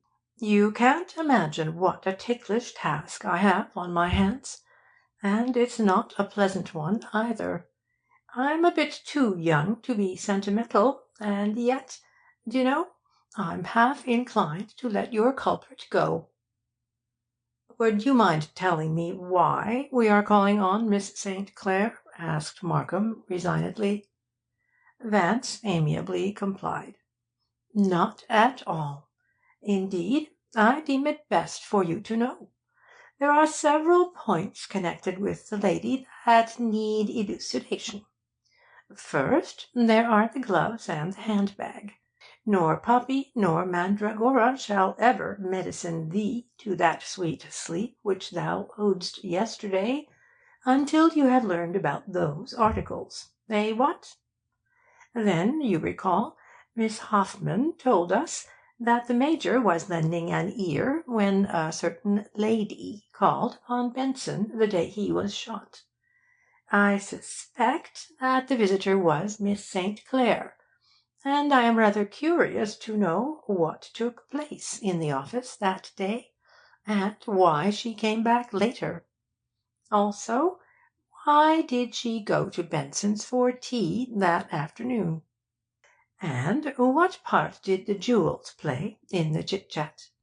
But there are other items. For example, why did the captain take his gun to her? What makes him think she shot Benson? He really believes it, you know.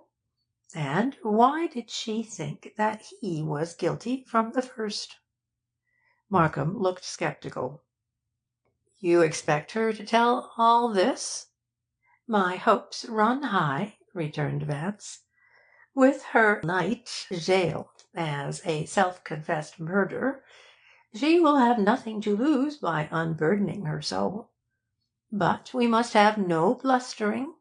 Your police brand of aggressive cross-examination will, I assure you, have no effect upon this lady." "Just how do you propose to elicit your information?" "With morbidezza, as the painters say. Much more refined and gentlemanly, you know." Markham considered a moment. "I think I'll keep out of it, and leave the Socratic elenchus entirely to you." "Extraordinarily brilliant suggestion," said Vance. When we arrived, Markham announced over the house telephone that he had come on a vitally important mission, and we were received by Miss St. Clair without a moment's delay. She was apprehensive, I imagine, concerning the whereabouts of Captain Leacock. As she sat before us in her little drawing-room overlooking the Hudson, her face was quite pale, and her hands, though tightly clasped, trembled a little. She had lost much of her cold reserve, and there were unmistakable signs of sleeplessness and worry about her eyes. Vance went directly to the point. His tone was almost flippant in its lightness. It at once relieved the tension of the atmosphere, and gave an air bordering on inconsequentiality to our visit. Captain Leacock has, I regret to inform you, very foolishly confessed to the murder of Mr. Benson. But we are not entirely satisfied with his bona fides. We are, alas, awash between Scylla and Charybdis.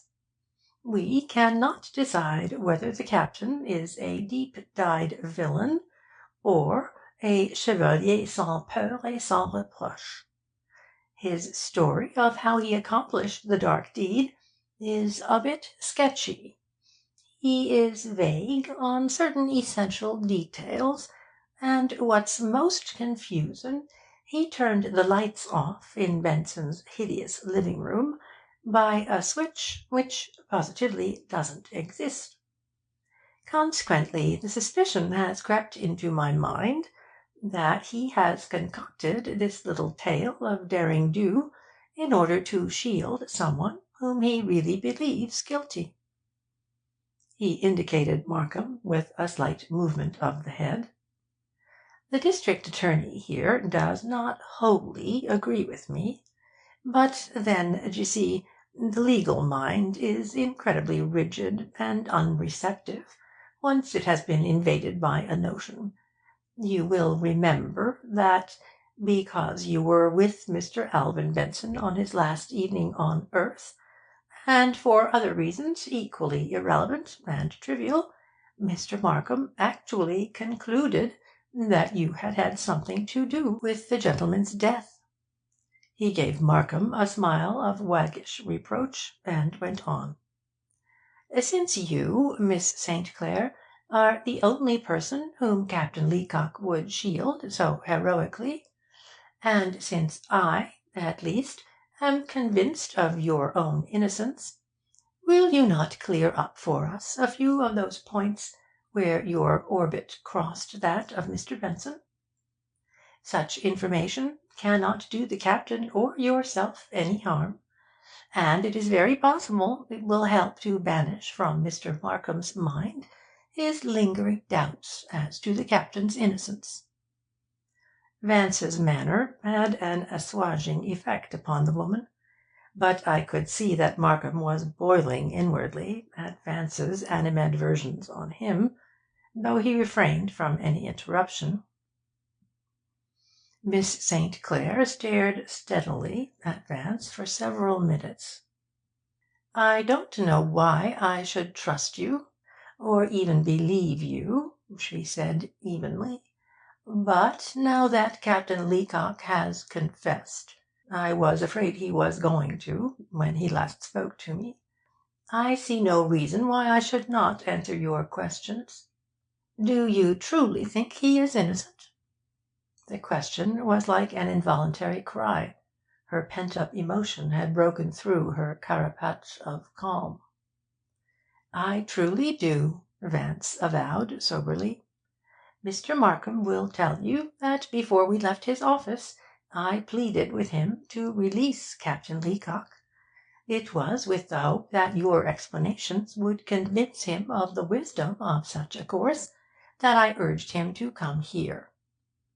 Something in his tone and manner seemed to inspire her confidence.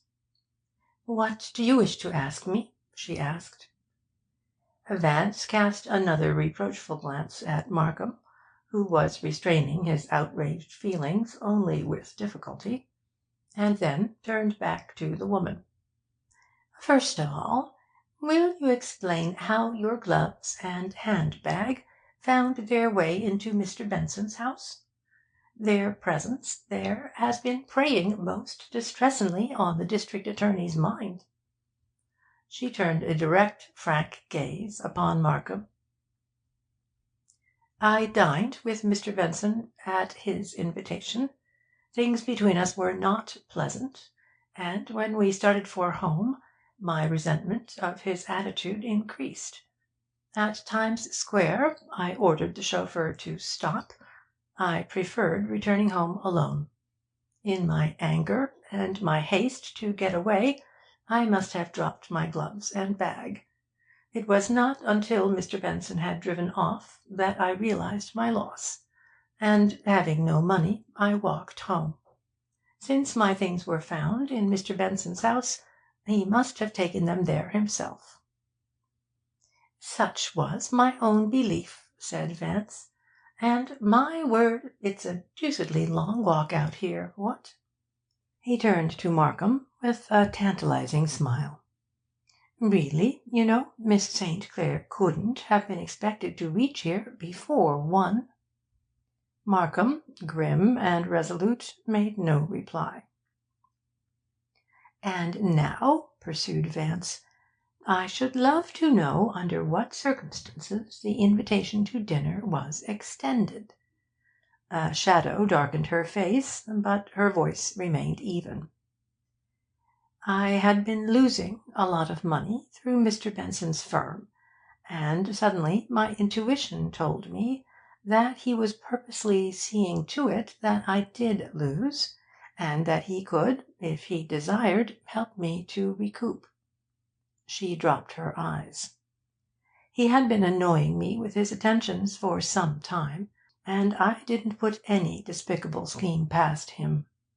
I went to his office and told him quite plainly what I suspected. He replied that if I'd dine with him that night we could talk it over. I knew what his object was, but I was so desperate I decided to go anyway, hoping I might plead with him." "And how did you happen to mention to Mr. Benson the exact time your little dinner party would terminate?" She looked at Vance in astonishment, but answered unhesitatingly.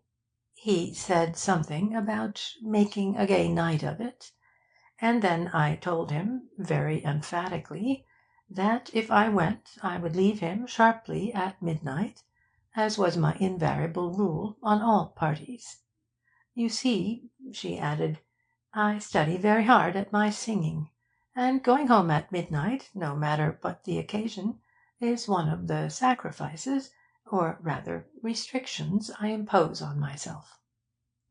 "Most commendable and most wise," commented Vance. "Was this fact generally known among your acquaintances?" "Oh, yes. It even resulted in my being nicknamed Cinderella." "Specifically, did Colonel Ostrander and Mr. Pfyfe know it?" "Yes." Vance thought a moment. "How did you happen to go to tea at Mr. Benson's home the day of the murder, if you were to dine with him that night?" A flush stained her cheeks. "There was nothing wrong in that," she declared. "Somehow, after I had left Mr. Benson's office, I revolted against my decision to dine with him, and I went to his house (I had gone back to the office first, but he had left) to make a final appeal, and to beg him to release me from my promise. But he laughed the matter off, and, after insisting that I have tea, sent me home in a taxicab to dress for dinner. He called for me about 7:30. "And when you pleaded with him to release you from your promise, you sought to frighten him by recalling Captain Leacock's threat, and he said it was only a bluff?" Again the woman's astonishment was manifest. "Yes," she murmured. Vance gave her a soothing smile. "Colonel Ostrander told me he saw you and Mr. Benson at the Marseilles." "Yes, and I was terribly ashamed. He knew what Mr. Benson was, and had warned me against him only a few days before. I was under the impression the Colonel and Mr. Benson were good friends." "They were, up to a week ago. But the Colonel lost more money than I did in a stock pool which Mr. Benson engineered recently, and he intimated to me very strongly that Mr. Benson had deliberately misadvised us to his own benefit. He didn't even speak to Mr. Benson that night at the Marseilles." "What about these rich and precious stones that accompanied your tea with Mr. Benson?" "Bribes," she answered.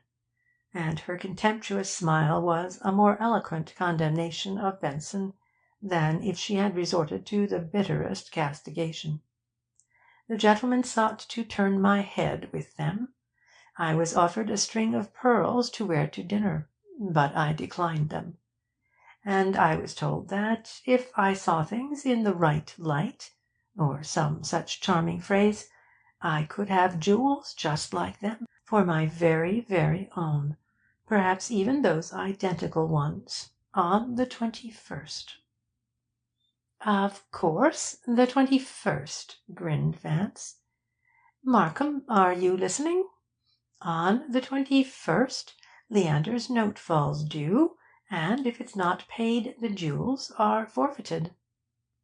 He addressed himself again to Miss St. Clair.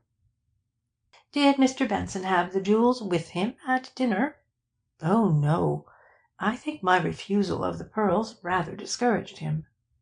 Vance paused, looking at her with ingratiating cordiality. "Tell us now, please, of the gun episode. In your own words, as the lawyers say, hoping to entangle you later." But she evidently feared no entanglement. "The morning after the murder, Captain Leacock came here and said he had gone to Mr. Benson's house about 12:30 with the intention of shooting him. But he had seen Mr. Pfyfe outside, and, assuming he was calling, had given up the idea and gone home. I feared that Mr. Pfyfe had seen him, and I told him it would be safer to bring his pistol to me, and to say, if questioned, that he'd lost it in France. You see, I really thought he had shot Mr. Benson, and was, well, lying like a gentleman to spare my feelings. Then, when he took the pistol from me with the purpose of throwing it away altogether, I was even more certain of it." She smiled faintly at Markham. "That was why I refused to answer your questions. I wanted you to think that maybe I had done it, so you'd not suspect Captain Leacock." "But he wasn't lying at all," said Vance. "I know now that he wasn't, and I should have known it before. He'd never have brought the pistol to me if he'd been guilty." A film came over her eyes. "And, poor boy, he confessed because he thought that I was guilty." "That's precisely the harrowing situation," nodded Vance. "But where did he think you had obtained a weapon?" "I know many army men, friends of his and of Major Benson's, and last summer at the mountains I did considerable pistol practice for the fun of it. Oh, the idea was reasonable enough." Vance rose and made a courtly bow. "You've been most gracious and most helpful," he said. "You see, Mr. Markham had various theories about the murder. The first, I believe, was that you alone were the Madame Borgia. The second was that you and the captain did the deed together, à quatre mains, as it were. The third was that the captain pulled the trigger a cappella, and the legal mind is so exquisitely developed that it can believe in several conflicting theories at the same time. The sad thing about the present case is that Mr. Markham still leans toward the belief that both of you are guilty individually and collectively. I tried to reason with him before coming here, but I failed. Therefore I insisted upon his hearing from your own charming lips your story of the affair." He went up to Markham, who sat glaring at him with lips compressed. "Well, old chap," he remarked pleasantly, "surely you are not going to persist in your obsession that either Miss St. Clair or Captain Leacock is guilty, what? And won't you relent and unshackle the captain, as I begged you to?" He extended his arms in a theatrical gesture of supplication. Markham's wrath was at the breaking point, but he got up deliberately, and, going to the woman, held out his hand. "Miss St. Clair," he said kindly, and again I was impressed by the bigness of the man, "I wish to assure you that I have dismissed the idea of your guilt, and also Captain Leacock's, from what Mr. Vance terms my incredibly rigid and unreceptive mind. I forgive him, however, because he has saved me from doing you a very grave injustice, and I will see that you have your captain back as soon as the papers can be signed for his release." As we walked out onto Riverside Drive, Markham turned savagely on Vance. "So I was keeping her precious captain locked up, and you were pleading with me to let him go. You know damned well I didn't think either one of them was guilty, you lounge lizard." Vance sighed. "Dear me, don't you want to be of any help at all in this case?" he added sadly. "What good did it do you to make an ass of me in front of that woman?" spluttered Markham. "I can't see that you got anywhere with all your tomfoolery." "What?" Vance registered utter amazement. "The testimony you've heard to-day is going to help immeasurably in convicting the culprit. Furthermore, we now know about the gloves and handbag, and who the lady was that called at Benson's office, and what Miss St. Clair did between 12 and 1, and why she dined alone with Alban, and why she first had tea with him, and how the jewels came to be there, and why the captain took her his gun and then threw it away, and why he confessed. My word! Doesn't all this knowledge soothe you? It rids the situation of so much débris." He stopped and lit a cigarette. "The really important thing the lady told us was that her friends knew she invariably departed at midnight when she went out of an evening. Don't overlook or belittle that point, old dear. It's most pertinent. I told you long ago that the person who shot Benson knew she was dining with him that night." "You'll be telling me next you know who killed him," Markham scoffed. Vance sent a ring of smoke circling upward. "I've known all along who shot the blighter." Markham snorted derisively. "Indeed. And when did this revelation burst upon you?" "Oh, not more than 5 minutes after I entered Benson's house that first morning," replied Vance. "Well, well. Why didn't you confide in me, and avoid all these trying activities?" "Quite impossible," Vance explained jocularly. "You were not ready to receive my apocryphal knowledge.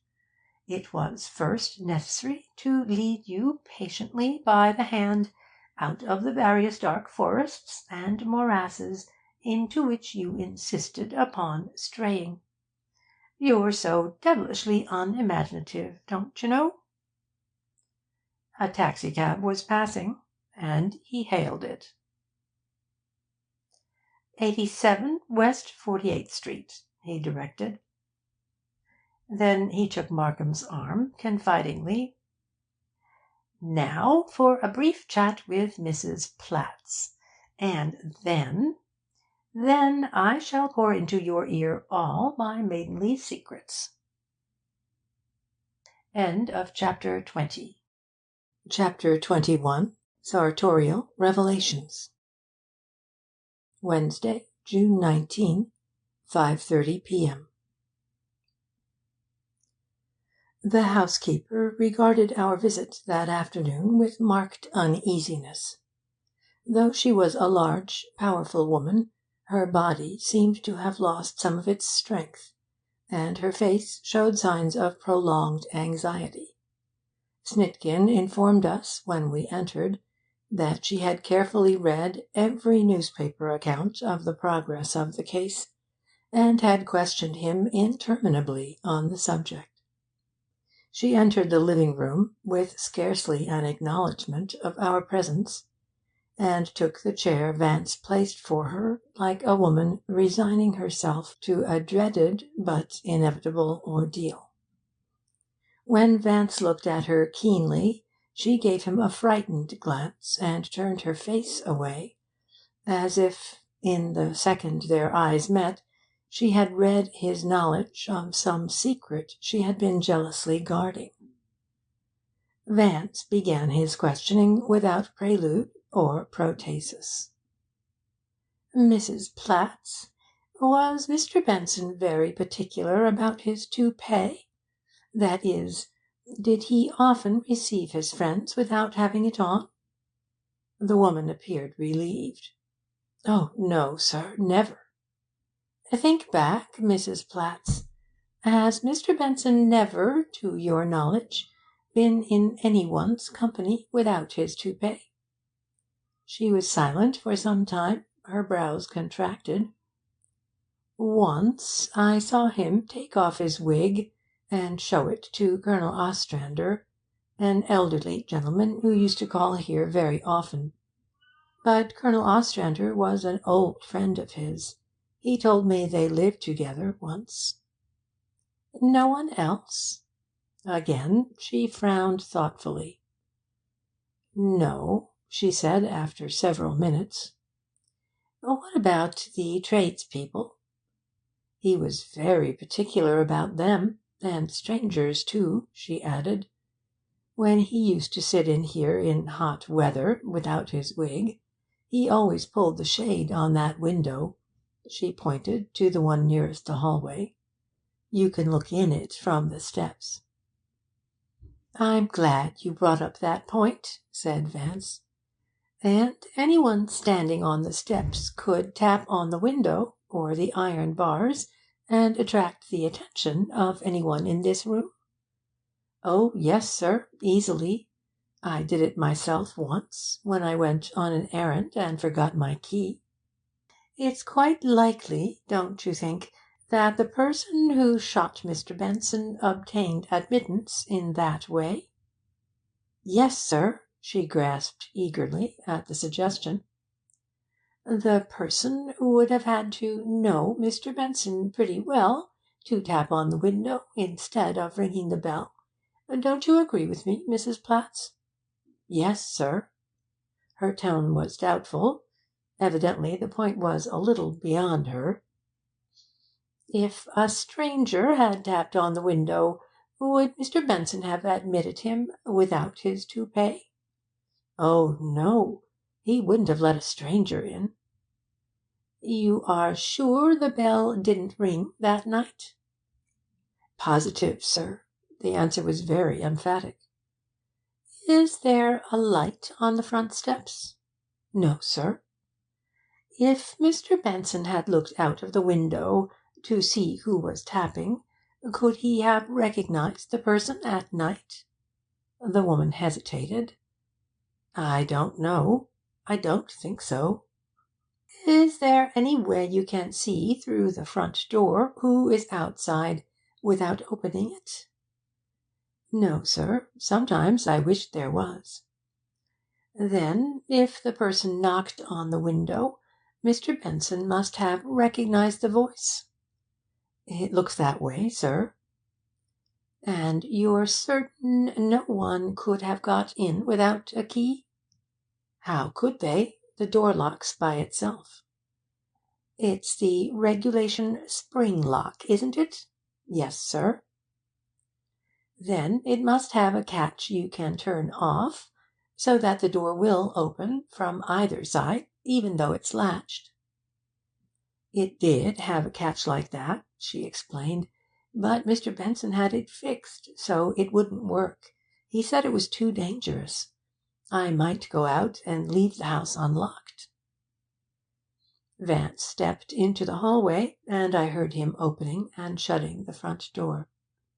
"You're right, Mrs. Platts," he observed when he came back. Now tell me, are you quite sure no one had a key?" "Yes, sir. No one but me and Mr. Benson had a key." Vance nodded his acceptance of her statement. "You said you left your bedroom door open on the night Mr. Benson was shot. Do you generally leave it open?"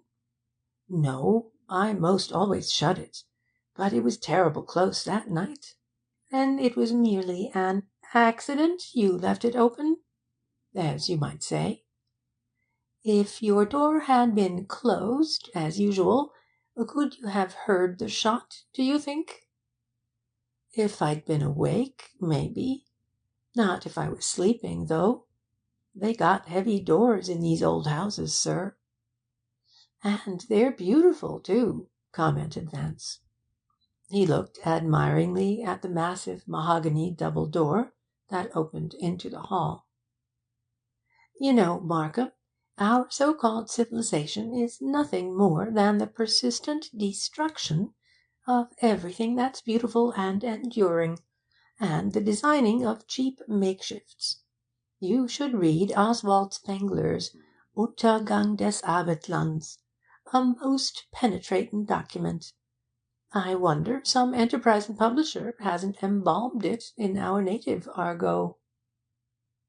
Footnote 18. The book, or a part of it, has, I believe, been recently translated into English. The whole history of this degenerate era we call modern civilization can be seen in our woodwork. Look at that fine old door, for instance, with its bevelled panels and ornamented bolection, and its Ionic pilasters and carved lintel, and then compare it with the flat, flimsy, machine-made, shellacked boards which are turned out by the thousand to-day. Sic transit." He studied the door for some time, then turned abruptly back to Mrs. Platts, who was eyeing him curiously and with mounting apprehension. "What did Mr. Benson do with the box of jewels when he went out to dinner?" he asked. "Nothing, sir," she answered nervously. "He left them on the table there." "Did you see them after he had gone out?" "Yes, and I was going to put them away, but I decided I'd better not touch them." "And nobody came to the door or entered the house after Mr. Benson left?" "No, sir." "You're quite sure?" "I'm positive, sir." Vance rose and began to pace the floor. Suddenly, just as he was passing the woman, he stopped and faced her. "Was your maiden name Hoffmann, Mrs. Platts?" The thing she had been dreading had come. Her face paled, her eyes opened wide, and her lower lip drooped a little. Vance stood looking at her, not unkindly. Before she could regain control of herself, he said, "I had the pleasure of meeting your charming daughter recently." "My daughter?" the woman managed to stammer. "Miss Hoffmann, you know, the attractive young lady with the blonde hair, Mr. Benson's secretary." The woman sat erect, and spoke through clamped teeth. "She's not my daughter." Now, Mrs. Platts," Vance chided her, as if speaking to a child. "Why this foolish attempt at deception? You remember how worried you were when I accused you of having a personal interest in the lady who was here to tea with Mr. Benson. You were afraid I thought it was Miss Hoffmann. But why should you be anxious about her, Mrs. Platts? I'm sure she's a very nice girl, and you really can't blame her for preferring the name of Hoffmann to that of Platts. Platts means generally a place, though it also means a crash or an explosion, and sometimes a Platts is a bun or a yeast cake. But a Hoffmann is a courtier. Much nicer than being a yeast cake, what?" He smiled engagingly, and his manner had a quieting effect upon her. "It isn't that, sir," she said, looking at him appealingly. "I made her take the name. In this country, any girl who's smart can get to be a lady, if she's given a chance. And—" "I understand perfectly," Vance interposed pleasantly. "Miss Hoffman is clever, and you feared that the fact of your being a housekeeper, if it became known, would stand in the way of her success. So you're eliminating yourself, as it were, for her welfare. I think it was very generous of you. Your daughter lives alone?" "Yes, sir, in Morningside Heights. But I see her every week." Her voice was barely audible. "Of course. As often as you can, I'm sure. Did you take the position as Mr. Benson's housekeeper because she was his secretary?" She looked up, a bitter expression in her eyes. "Yes, sir, I did. She told me the kind of man he was, and he often made her come to the house here in the evenings to do extra work." "And you wanted to be here to protect her?" "Yes, sir, that was it." "Why were you so worried the morning after the murder, when Mr. Markham here asked you if Mr. Benson kept any firearms around the house?" The woman shifted her gaze. I wasn't worried." "Yes, you were, Mrs. Platts, and I'll tell you why. You were afraid we might think Miss Hoffman shot him." "Oh, no, sir, I wasn't!" she cried. "My girl wasn't even here that night. I swear it. She wasn't here." She was badly shaken.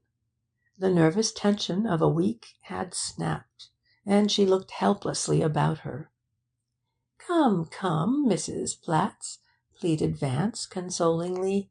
"No one believes for a moment that Miss Hoffman had a hand in Mr. Benson's death." The woman peered searchingly into his face. At first she was loath to believe him. It was evident that fear had long been preying on her mind, and it took him fully a quarter of an hour to convince her that what he had said was true. When finally we left the house, she was in a comparatively peaceful state of mind. On our way to the Stuyvesant Club, Markham was silent, completely engrossed with his thoughts. It was evident that the new facts educed by the interview with Mrs. Platts troubled him considerably. Vance sat smoking dreamily, turning his head now and then to inspect the buildings we passed.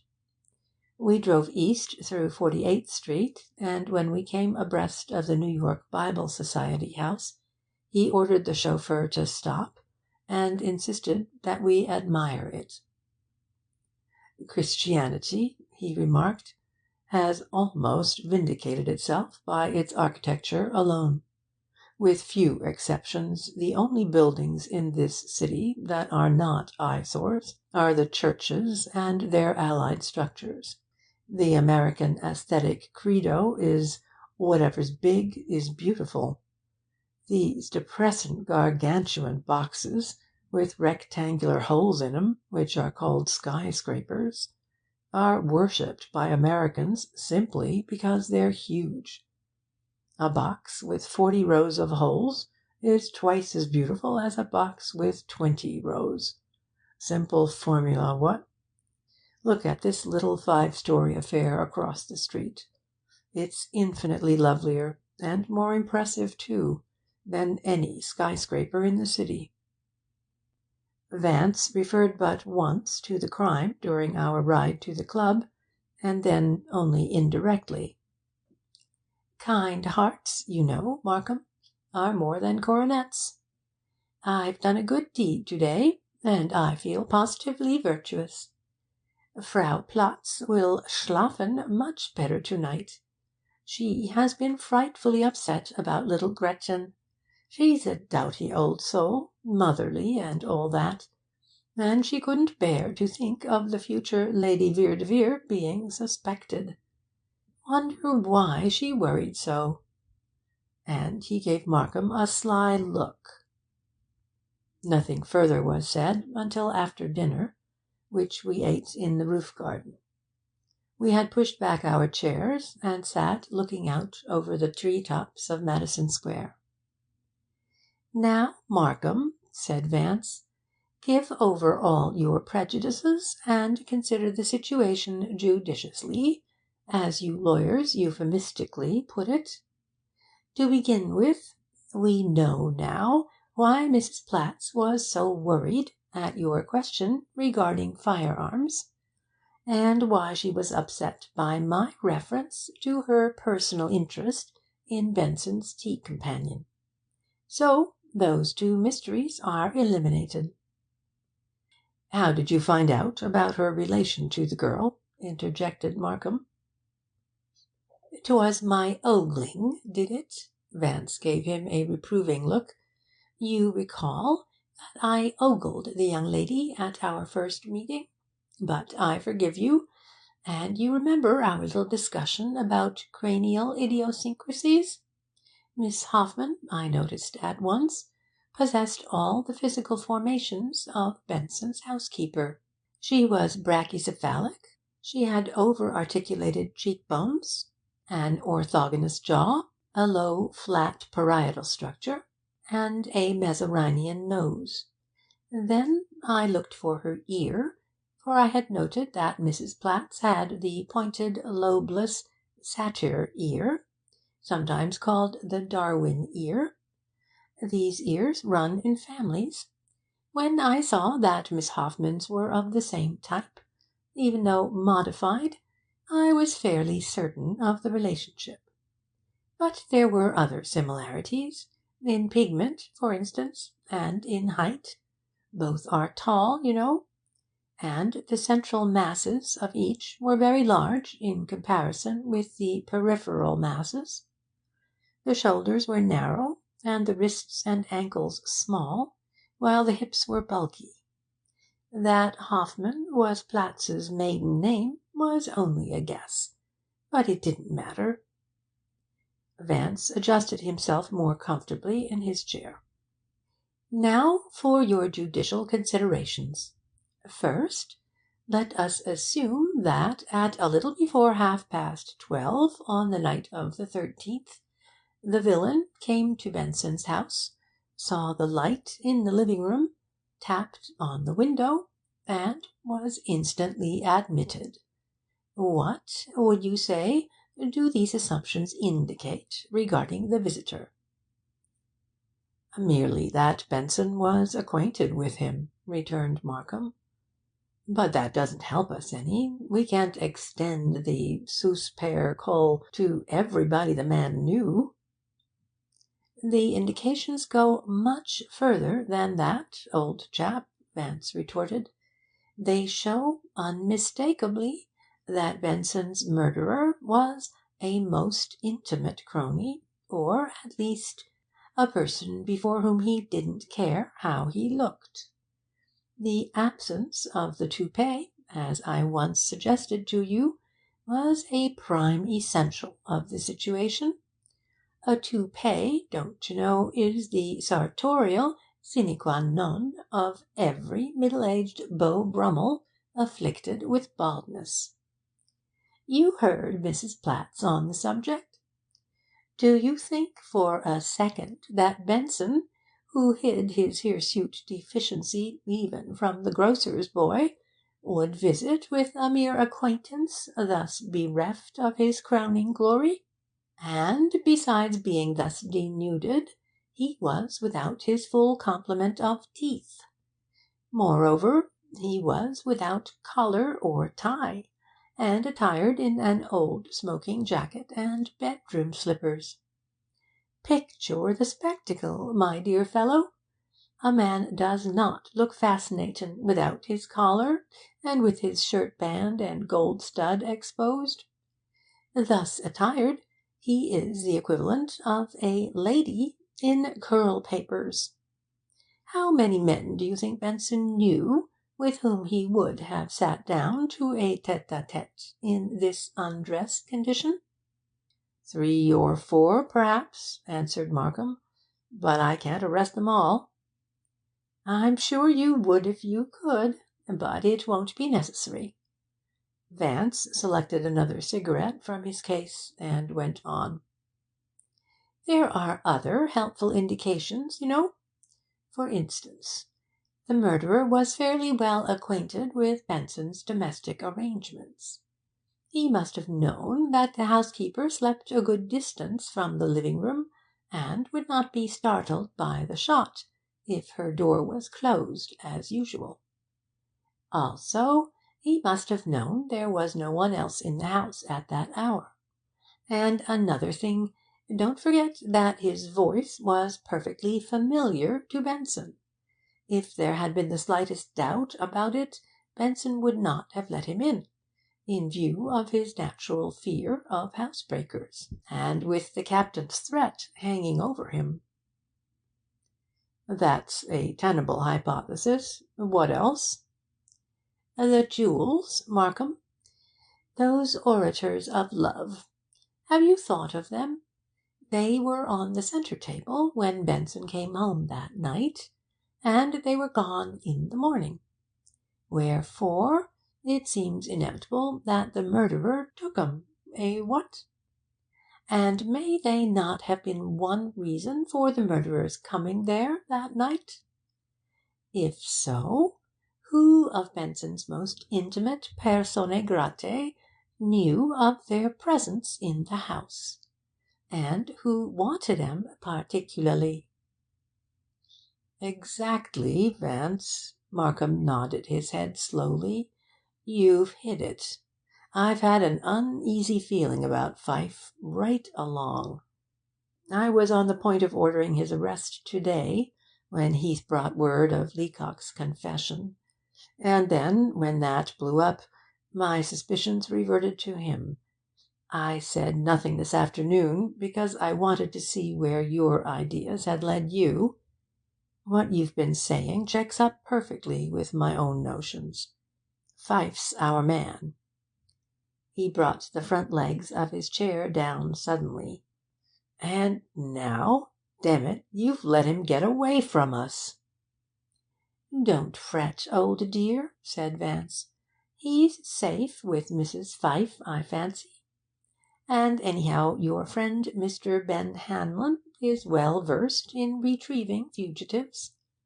Let the harassed Leander alone for the moment. You don't need him to-night, and to-morrow you won't want him." Markham wheeled about. "What's that? I won't want him? And why, pray?" "Well," Vance explained indolently, "he hasn't a congenial and lovable nature, has he? And he's not exactly an object of blinding beauty. I shouldn't want him around me any more than was necessary, don't you know? Incidentally, he's not guilty." Markham was too nonplussed to be exasperated. He regarded Vance searchingly for a full minute. "I don't follow you," he said. "If you think Pfyfe's innocent, who, in God's name, do you think is guilty?" Vance glanced at his watch. "Come to my house to-morrow for breakfast, and bring those alibis you asked Heath for, and I'll tell you who shot Benson." Something in his tone impressed Markham. He realized that Vance would not have made so specific a promise unless he was confident of his ability to keep it. He knew Vance too well to ignore or even minimize his statement. "Why not tell me now?" he asked. "Awfully sorry, you know," apologized Vance, "but I'm going to the Philharmonic's special to-night. They're playing César Franck's D minor, and Stransky's temperament is eminently suited to its diatonic sentimentalities. You'd better come along, old man. Soothin' to the nerves and all that." "Not me," grumbled Markham. "What I need is a brandy and soda." He walked down with us to the taxicab. "Come at 9 to-morrow," said Vance, as we took our seats. "Let the office wait a bit. And don't forget to phone Heath for those alibis." Then, just as we started off, he leaned out of the car. "And I say, Markham, how tall would you say Mrs. Platts is?" Chapter 21. Chapter 22. Vance outlines a theory. Thursday, June 20, 9 a.m. Markham came to Vance's apartment at promptly 9 o'clock the next morning. He was in a bad humour. "Now, see here, Vance," he said, as soon as he was seated at the table. "I want to know what was the meaning of your parting words last night." "Eat your melon, old dear," said Vance. "It comes from northern Brazil, and is very delicious. But don't devitalize its flavour with pepper or salt. An amazin' practice, that, though not as amazin' as stuffing a melon with ice cream. The American does the most dumbfoundin' things with ice cream. He puts it on pie, he puts it in soda water, he encases it in hard chocolate like a bonbon, he puts it between sweet biscuits, and calls the result an ice cream sandwich. He even uses it instead of whipped cream in a charlotte russe." "What I want to know," began Markham, but Vance did not permit him to finish. "It's surprisin', you know, the erroneous ideas people have about melons. There are only two species, the musk melon and the watermelon. All breakfast melons, like cantaloupes, citrons, nutmegs, cassabas, honeydews, are varieties of the musk melon. But people have the notion, d'you see, that cantaloupe is a generic term. Philadelphians call all melons cantaloupes, whereas this type of musk melon was first cultivated in Cantalupo, Italy." "Very interesting," said Markham, with only partially disguised impatience. "Did you intend by your remark last night—" "And after the melon, Curry has prepared a special dish for you. It's my own gustatory chef d'oeuvre, with Curry's collaboration, of course. I've spent months on its conception, composing and organising it, so to speak. I haven't named it yet. Perhaps you can suggest a fitting appellation.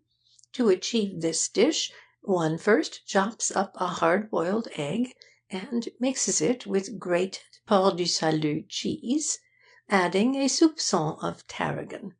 This paste is then enclosed in a fillet of white perch, like a French pancake. It is tied with silk, rolled in a specially prepared almond batter, and cooked in sweet butter. That, of course, is the barest outline of its manufacture, with all the truly exquisite details omitted." "It sounds appetizing." Markham's tone was devoid of enthusiasm. "But I didn't come here for a cooking lesson." "You know, you underestimate the importance of your ventral pleasures," pursued Vance. "Eating is the one infallible guide to a people's intellectual advancement, as well as the inevitable gauge of the individual's temperament. The savage cooked and ate like a savage. In the early days of the human race, mankind was cursed with one vast epidemic of indigestion. There's where his devils and demons and ideas from hell came from. They were the nightmares of his dyspepsia. Then, as man began to master the technique of cooking, he became civilized, and when he achieved the highest pinnacles of the culinary art, he also achieved the highest pinnacles of cultural and intellectual glory. When the art of the gourmet retrogressed, So did man. The tasteless, standardized cookery of America is typical of our decadence. A perfectly blended soup, Markham, is more ennobling than Beethoven's C minor symphony. Markham listened stolidly to Vance's chatter during breakfast. He made several attempts to bring up the subject of the crime, but Vance glibly ignored each essay. It was not until Curry had cleared away the dishes that he referred to the object of Markham's visit. "Did you bring the alibi reports?" was his first question. Markham nodded. "And it took me 2 hours to find Heath after you'd gone last night." "Sad," breathed Vance. He went to the desk and took a closely written double sheet of foolscap from one of the compartments. "I wish you'd glance this over and give me your learned opinion," he said, handing the paper to Markham. "I prepared it last night after the concert." I later took possession of the document and filed it with my other notes and papers pertaining to the Benson case. The following is a verbatim copy. Hypothesis: Mrs. Anna Platts shot and killed Alvin Benson on the night of June 13th. Place: she lived in the house, and admitted being there at the time the shot was fired. Opportunity: she was alone in the house with Benson. All the windows were either barred or locked on the inside. The front door was locked. There was no other means of ingress. Her presence in the living room was natural. She might have entered ostensibly to ask Benson a domestic question. Her standing directly in front of him would not necessarily have caused him to look up. Hence his reading attitude. Who else could have come so close to him for the purpose of shooting him without attracting his attention? He would not have cared how he appeared before his housekeeper. He had become accustomed to being seen by her without his teeth and toupee, and in negligee condition. Living in the house, she was able to choose a propitious moment for the crime. Time: she waited up for him. Despite her denial, he might have told her when he would return. When he came in alone and changed to his smoking jacket, she knew he was not expecting any late visitors. She chose a time shortly after his return, because it would appear that he had brought someone home with him, and that this other person had killed him. Means: she used Benson's own gun. Benson undoubtedly had more than one, for he would have been more likely to keep a gun in his bedroom than in his living room, and since a Smith & Wesson was found in the living room, there probably was another in the bedroom. Being his housekeeper, she knew of the gun upstairs. After he had gone down to the living room to read, she secured it and took it with her, concealed under her apron.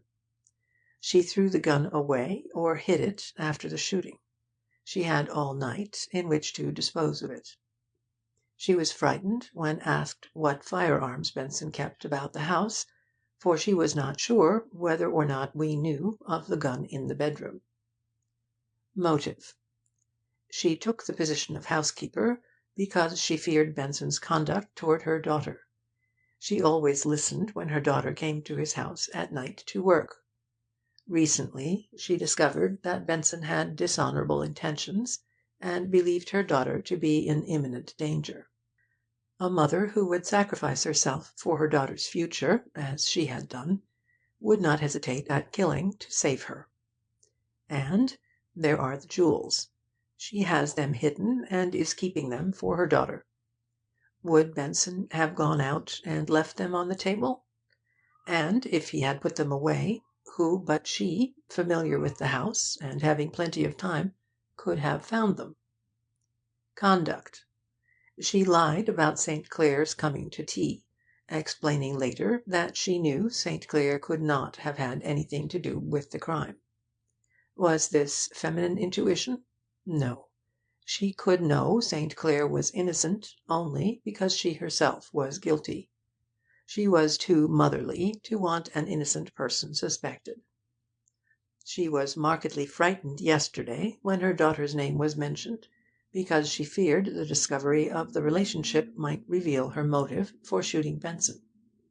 She admitted hearing the shot because, if she had denied it, a test might have proved that a shot in the living room would have sounded loudly in her room, and this would have aroused suspicion against her. Does a person, when awakened, turn on the lights and determine the exact hour? And if she had heard a report which sounded like a shot being fired in the house, would she not have investigated or given an alarm? When first interviewed, she showed plainly she disliked Benson. Her apprehension has been pronounced each time she's been questioned. She is the hard-headed, shrewd, determined German type, who could both plan and perform such a crime. Height. She is about 5 feet 10 inches tall, the demonstrated height of the murderer. Markham read this précis through several times. He was fully 15 minutes at the task, and when he had finished, he sat silent for 10 minutes more. Then he rose and walked up and down the room.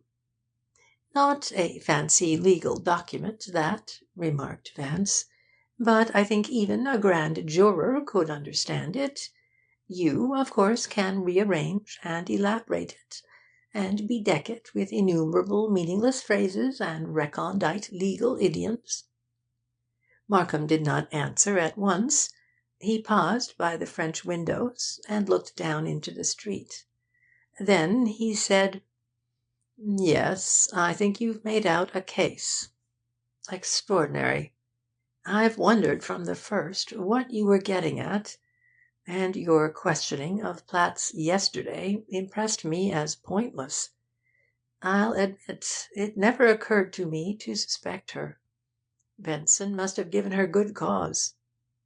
He turned and came slowly towards us, his head down, his hands behind him. "I don't like the idea of arresting her. Funny, I never thought of her in connection with it." He stopped in front of Vance. "And you yourself didn't think of her at first, despite your boast that you knew who did it, after you'd been in Benson's house 5 minutes?" Vance smiled mirthfully and sprawled in his chair. Markham became indignant. "Damn it, you told me the next day that no woman could have done it, no matter what the evidence, and harangued me about art and psychology and God knows what." "Quite right," murmured Vance, still smiling. "No woman did it." "No woman did it?" Markham's gorge was rising rapidly. "Oh dear, no." He pointed to the sheet of paper in Markham's hand. "That's just a bit of spoofing, don't you know? Poor old Mrs. Platts. She's as innocent as a lamb." Markham threw the paper on the table and sat down. I had never seen him so furious, but he controlled himself admirably. "You see, my dear old bean," explained Vance, in his unemotional drawl, "I had an irresistible longing to demonstrate to you how utterly silly your circumstantial and material evidence is. I'm rather proud, you know, of my case against Mrs. Platts. I'm sure you could convict her on the strength of it. But, like the whole theory of your exalted law, it's wholly specious and erroneous. Circumstantial evidence, Markham, is the utterest tommyrot imaginable. Its theory is not unlike that of our present-day democracy. The democratic theory is that if you accumulate enough ignorance at the polls, you produce intelligence. And the theory of circumstantial evidence is that if you accumulate a sufficient number of weak links, you can produce a strong chain." "Did you get me here this morning," demanded Markham coldly, "to give me a dissertation on legal theory?" "Oh no," Vance blithely assured him, "but I simply must prepare you for the acceptance of my revelation, for I haven't a scrap of material or circumstantial evidence against the guilty man. And yet, Markham, I know he's guilty, as well as I know you're sitting in that chair planning how you can torture and kill me without being punished. If you have no evidence, how did you arrive at your conclusion?' Markham's tone was vindictive. 'Solely by psychological analysis, by what might be called the science of personal possibilities. A man's psychological nature is as clear a brand to one who can read it as was Hester Prynne's scarlet letter. I never read Hawthorne, by the by. I can't abide the New England temperament.' Markham set his jaw, and gave Vance a look of arctic ferocity. 'You expect me to go into court, I suppose, leading your victim by the arm, and say to the judge, "Here's the man that shot Alvin Benson. I have no evidence against him, but I want you to sentence him to death because my brilliant and sagacious friend, Mr. Philo Vance, the inventor of stuffed perch, says this man has a wicked nature."' Vance gave an almost imperceptible shrug. 'I shan't wither away with grief if you don't even arrest the guilty man. But I thought it no more than humane to tell you who he was, if only to stop you from chivying all these innocent people.' 'All right. Tell me, and let me get on about my business.' I don't believe there was any longer a question in Markham's mind that Vance actually knew who had killed Benson. But it was not until considerably later in the morning that he fully understood why Vance had kept him for days upon tenterhooks. When at last he did understand it, he forgave Vance, but at the moment he was angered to the limit of his control. 'There are one or two things that must be done before I can reveal the gentleman's name,' Vance told him. 'First, let me have a peep at those alibis.' Markham took from his pocket a sheaf of typewritten pages and passed them over. Vance adjusted his monocle and read through them carefully. Then he stepped out of the room, and I heard him telephoning. When he returned, he re-read the reports. One in particular he lingered over, as if weighing its possibilities. 'There's a chance, you know,' he murmured at length, gazing indecisively into the fireplace. He glanced at the report again.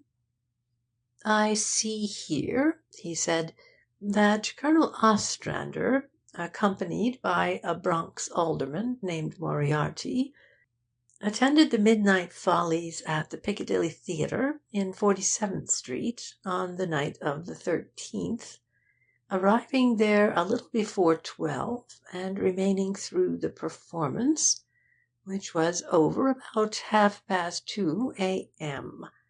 Are you acquainted with this particular alderman?' Markham's eyes lifted sharply to the other's face. 'I've met Mr. Moriarty. What about him?' I thought I detected a note of suppressed excitement in his voice. 'Where do Bronx aldermen loll about in the forenoons?' asked Vance. 'At home, I should say, or possibly at the Samoset Club. Sometimes they have business at City Hall.' 'My word! Such unseemly activity for a politician. Would you mind ascertaining if Mr. Moriarty is at home or at his club? If it's not too much bother, I'd like to have a brief word with him.' Markham gave Vance a penetrating gaze. Then, without a word, he went to the telephone in the den. Mr. Moriarty was at home, about to leave for City Hall, he announced on returning. 'I asked him to drop by here on his way downtown.' 'I do hope he doesn't disappoint us,' sighed Vance. But it's worth trying. "Are you composing a charade?" asked Markham, but there was neither humour nor good nature in the question.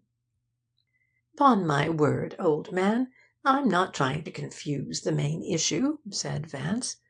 "Exert a little of that simple faith with which you are so generously supplied. It's more desirable than Norman blood, you know. I'll give you the guilty man before the morning's over. But, d'you see, I must make sure that you'll accept him. These alibis are, I trust, going to prove most profitable in paving the way for my coup de boutoir. An alibi, as I recently confided to you, is a tricky and dangerous thing, and open to grave suspicion. And the absence of an alibi means nothing at all. For instance, I see by these reports that Miss Hoffman has no alibi for the night of the 13th. She says she went to a motion picture theatre and then home, but no one saw her at any time. She was probably at Benson's visiting mamma until late. Looks suspicious, eh, what? And yet, even if she was there, her only crime that night was filial affection. On the other hand, there are several alibis here which are, as one says, cast iron. Silly metaphor. Cast iron's easily broken. And I happen to know one of 'em's spurious. So be a good fellow and have patience. For it's most necessary that these alibis be minutely inspected." 15 minutes later, Mr. Moriarty arrived. He was a serious, good-looking, well-dressed youth in his late 20s, not at all my idea of an alderman, and he spoke clear and precise English, with almost no trace of the Bronx accent. Markham introduced him, and briefly explained why he had been requested to call. "One of the men from the Homicide Bureau," answered Moriarty, "was asking me about the matter only yesterday." "We have the report," said Vance, "but it's a bit too general. Will you tell us exactly what you did that night after you met Colonel Ostrander?" "The Colonel had invited me to dinner and the Follies. I met him at the Marseilles at 10. We had dinner there, and went to the Piccadilly a little before 12, where we remained until about 2:30. I walked to the Colonel's apartment with him, had a drink and a chat, and then took the subway home about 3:30. You told the detective yesterday you sat in a box at the theatre?" "That's correct." "Did you and the Colonel remain in the box throughout the performance?" "No. After the first act a friend of mine came to the box, and the Colonel excused himself and went to the washroom. After the second act the Colonel and I stepped outside into the alleyway and had a smoke." "What time would you say was the first act over?" 12:30 or thereabouts." "And where is this alleyway situated?" asked Vance. "As I recall, it runs along the side of the theatre to the street." "You're right." "And isn't there an exit door very near the boxes, which leads into the alleyway?" "There is. We used it that night." "How long was the Colonel gone after the first act?" "A few minutes. I couldn't say exactly." "Had he returned when the curtain went up on the second act?" Moriarty reflected. "I don't believe he had. I think he came back a few minutes after the second act began." 10 minutes?" "I couldn't say. Certainly no more." "Then, allowing for a 10-minute intermission, the Colonel might have been away 20 minutes?" "Yes, it's possible." This ended the interview, and when Moriarty had gone, Vance lay back in his chair and smoked thoughtfully. "Surprise and luck," he commented. "The Piccadilly Theatre, you know, is practically round the corner from Benson's house. You grasp the possibilities of the situation, what? The Colonel invites an alderman to the midnight follies, and gets box seats near an exit giving on an alley. At a little before 12:30, he leaves the box, sneaks out via the alley, goes to Benson's, taps, and is admitted, shoots his man, and hurries back to the theatre. 20 minutes would have been ample. Markham straightened up, but made no comment. "And now," continued Vance, "let's look at the indicatory circumstances and the confirmatory facts. Miss St. Clair told us the Colonel had lost heavily in a pool of Benson's manipulation, and had accused him of crookedness. He hadn't spoken to Benson for a week, so it's plain there was bad blood between 'em. He saw Miss St. Clair at the Marseilles with Benson, and, knowing she always went home at midnight, he chose 12:30 as a propitious hour, although originally he may have intended to wait until much later, say 1:30 or 2, before sneaking out of the theatre.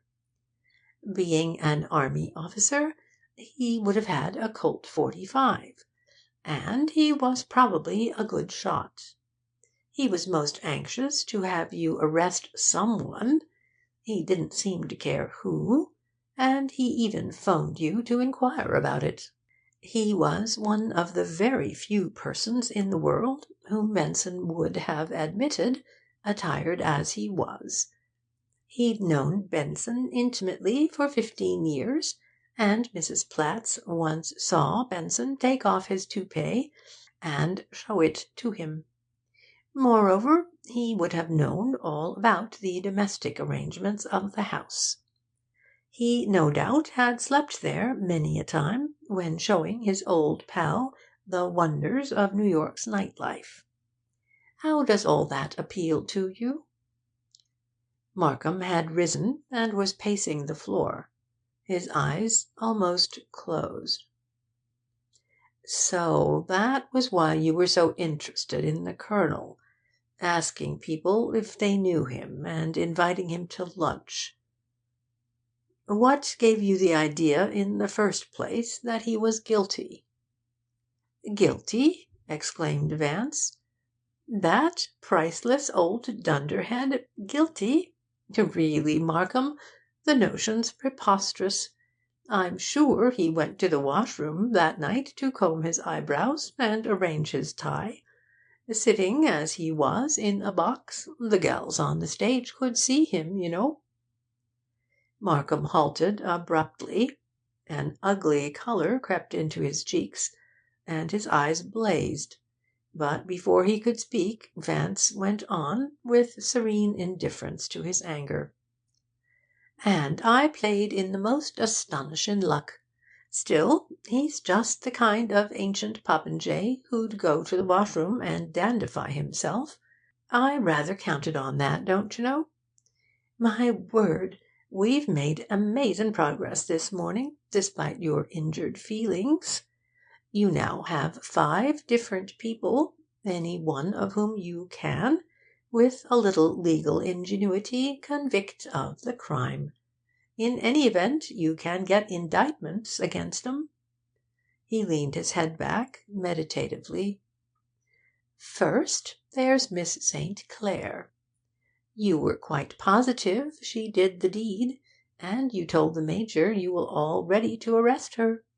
My demonstration of the murderer's height could be thrown out on the grounds that it was intelligent and conclusive, and therefore had no place in a court of law. I'm sure the judge would concur. Second, I give you Captain Leacock. I actually had to use physical force to keep you from jailing the chap. You had a beautiful case against him, to say nothing of his delightful confession. And if you met with any difficulties, he'd help you out. He'd adore having you convict him. Thirdly, I submit Leander the Lovely. You had a better case against him than against almost any one of the others, a perfect wealth of circumstantial evidence, an embarras de riche, in fact, and any jury would delight in convicting him. I would myself, if only for the way he dresses. Fourthly, I point with pride to Mrs. Platts, another perfect circumstantial case, fairly bulging with clues and inferences and legal what-nots. Fifthly, I present the Colonel. I have just rehearsed your case against him, and I could elaborate it touchingly, given a little more time. He paused, and gave Markham a smile of cynical affability. Observe, please, that each member of this quintet meets all the demands of presumptive guilt. Each one fulfils the legal requirements as to time, place, opportunity, means, motive, and conduct. The only drawback, you see, is that all 5 are quite innocent. A most discomposing fact, but there you are. Now, if all the people against whom there's the slightest suspicion are innocent, what's to be done? Annoying, isn't it? He picked up the alibi reports. There's positively nothing to be done but to go on checking up these alibis. I could not imagine what goal he was trying to reach by these apparently irrelevant digressions, and Markham, too, was mystified. But neither of us doubted for a moment that there was method in his madness. Let's see, he mused. The Major's is the next in order. What do you say to tackling it? It shouldn't take long. He lives near here, and the entire alibi hinges on the evidence of the night boy at his apartment house. Come. He got up. How do you know the boy's there now? Objected Markham. I phoned a while ago and found out. But this is damned nonsense. Vance now had Markham by the arm, playfully urging him toward the door. Oh, undoubtedly, he agreed. But I've often told you, old dear, you take life much too seriously. Markham, protesting vigorously, held back and endeavoured to disengage his arm from the other's grip. But Vance was determined, and after a somewhat heated dispute, Markham gave in. I'm about through with this hocus-pocus, he growled as we got into a taxicab.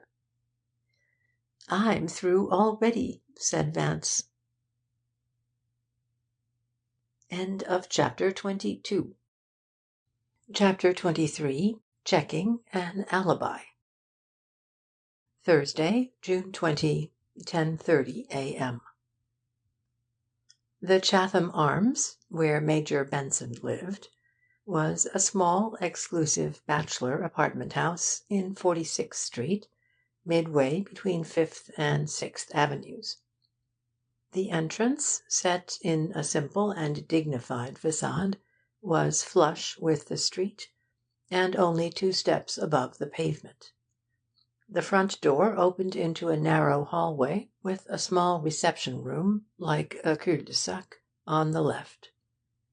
At the rear could be seen the elevator, and beside it, tucked under a narrow flight of iron stairs, which led round the elevator shaft, was a telephone switchboard.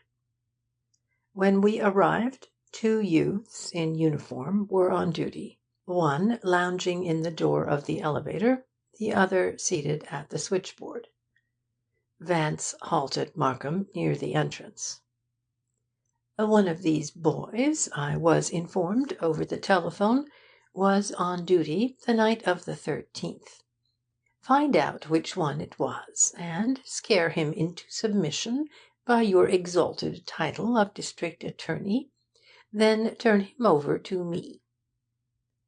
Reluctantly, Markham walked down the hallway. After a brief interrogation of the boys, He led one of them into the reception room and peremptorily explained what he wanted. Footnote 19.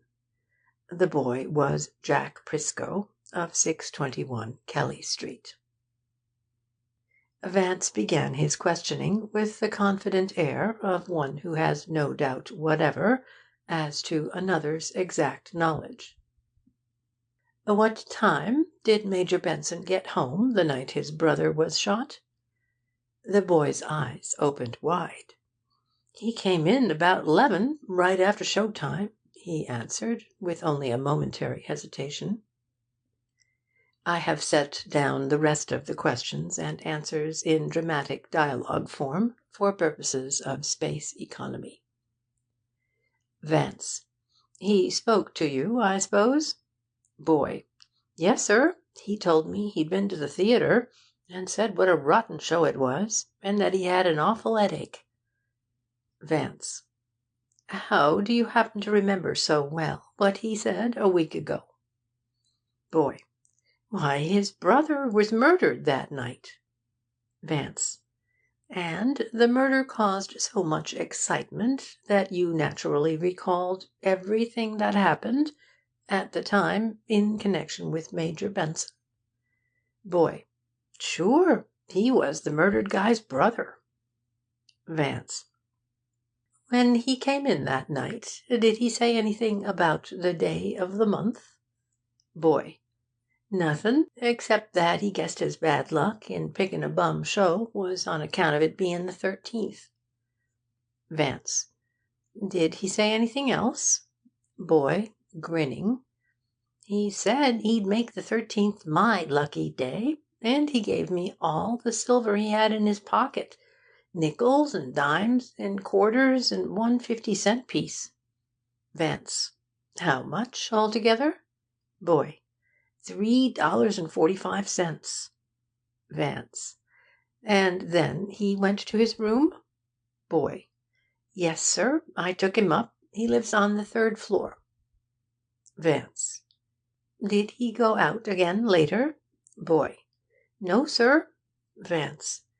How do you know? Boy. I'd have seen him.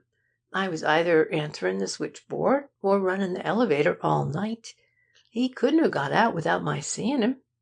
Vance. Were you alone on duty? Boy. After 10 o'clock there's never but one boy on. Vance. And there's no other way a person could leave the house except by the front door? Boy.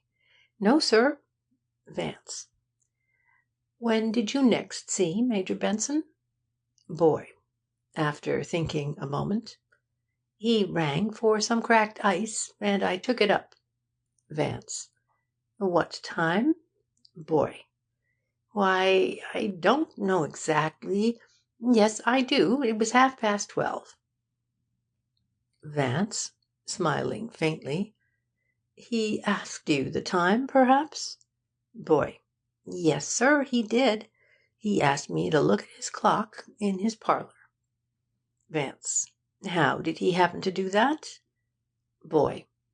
Well, I took up the ice, and he was in bed, and he asked me to put it in his pitcher in the parlour. When I was doing it, he called to me to look at the clock on the mantel and tell him what time it was. He said his watch stopped, and he wanted to set it. Vance. What did he say then? Boy. Nothing much. He told me not to ring his bell, no matter who called up. He said he wanted to sleep and didn't want to be woke up. Vance. Was he emphatic about it? Boy. Well, he meant it all right. Vance. Did he say anything else? Boy. No, he just said good night and turned out the light, and I came on downstairs. Vance. What light did he turn out? Boy. The one in his bedroom. Vance. Could you see into his bedroom from the parlour? Boy. No, the bedroom's off the hall. Vance. How could you tell the light was turned off, then? Boy. The bedroom door was open, and the light was shining into the hall. Vance. Did you pass the bedroom door when you went out? Boy. Sure, you have to. Vance. And was the door still open? Boy. Yes. Vance. Is that the only door to the bedroom? Boy. Yes. Vance. Where was Major Benson when you entered the apartment? Boy. In bed. Vance. How do you know? Boy. Mildly indignant. I saw him. Vance. After a pause. You're quite sure he didn't come downstairs again? Boy. I told you I'd have seen him if he had. Vance. Couldn't he have walked down at some time when you had the elevator upstairs, without your seeing him? Boy. Sure he could, but I didn't take the elevator up, after I took the Major his cracked ice, until round 2:30, when Mr. Montague came in. Vance. You took no one up in the elevator, then, between the time you brought Major Benson the ice and when Mr. Montague came in at 2:30? Boy. Nobody. Vance. And you didn't leave the hall here between those hours? Boy. No, I was sitting here all the time. Vance. Then the last time you saw him was in bed at 12:30? Boy. Yes, until early in the morning, when some dame. Footnote 20. Obviously, Mrs. Platts. Some dame phoned him and said his brother had been murdered. He came down and went out about 10 minutes after. Vance. Giving the boy $1. That's all. But don't you open your mouth to anyone about our being here, or you may find yourself in the lock-up. Understand? Now get back to your job. When the boy had left us, Vance turned a pleading gaze upon Markham. Now, old man, for the protection of society and the higher demands of justice, and the greatest good for the greatest number, and pro bono publico, and all that sort of thing, you must once more adopt a course of conduct contrary to your innate promptings, or whatever the phrase is that you used. Vulgarly put, I want to snoop through the Major's apartment at once. What for? Markham's tone was one of exclamatory protest. Have you completely lost your senses? There's no getting round the boy's testimony. I may be weak-minded, but I know when a witness like that is telling the truth. Certainly he's telling the truth, agreed Vance serenely. That's just why I want to go up. Come, my Markham, there's no danger of the Major returning en surprise at this hour, and, he smiled cajolingly, you promised me every assistance, don't you know? Markham was vehement in his remonstrances, but Vance was equally vehement in his insistence, and in a few minutes later we were trespassing, by means of a pass-key, in Major Benson's apartment. The only entrance was a door leading from the public hall into a narrow passageway, which extended straight ahead into the living-room at the rear. On the right of this passageway, near the entrance, was a door opening into the bedroom. Vance walked directly back into the living-room. On the right-hand wall was a fireplace and a mantel on which sat an old-fashioned mahogany clock.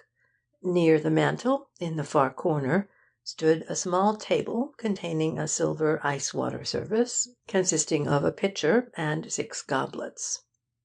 "There is our very convenient clock," said Vance, "and there is the pitcher in which the boy put the ice. Imitation Sheffield plate." Going to the window, he glanced down into the paved rear court 25 or 30 feet below. "The Major certainly couldn't have escaped through the window," he remarked. He turned and stood a moment looking into the passageway. "The boy could easily have seen the light go out in the bedroom, if the door was open. The reflection on the glazed white wall of the passage would have been quite brilliant." Then, retracing his steps, he entered the bedroom. It contained a small canopied bed facing the door, and beside it stood a night table on which was an electric lamp. Sitting down on the edge of the bed, he looked about him and turned the lamp on and off by the socket chain. Presently he fixed his eyes on Markham. "You see how the Major got out without the boy's knowing it, eh, what?" "By levitation, I suppose," submitted Markham. "It amounted to that, at any rate," replied Vance. "Deuced ingenious, too. Listen, Markham. At 12:30 the Major rang for cracked ice. The boy brought it, and when he entered he looked in through the door, which was open, and saw the Major in bed. The Major told him to put the ice in the pitcher in the living room. The boy walked on down the passage and across the living room to the table in the corner. The Major then called to him to learn the time by the clock on the mantel. The boy looked. It was 12:30.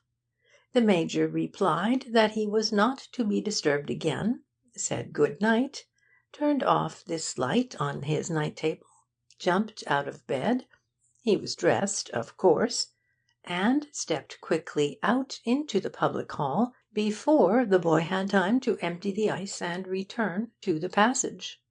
The Major ran down the stairs, and was in the street before the elevator descended.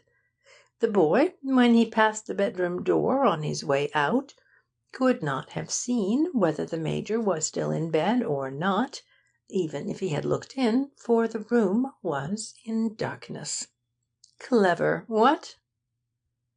"The thing would have been possible, of course," conceded Markham, "but your specious imaginings fail to account for his return." "That was the simplest part of the scheme.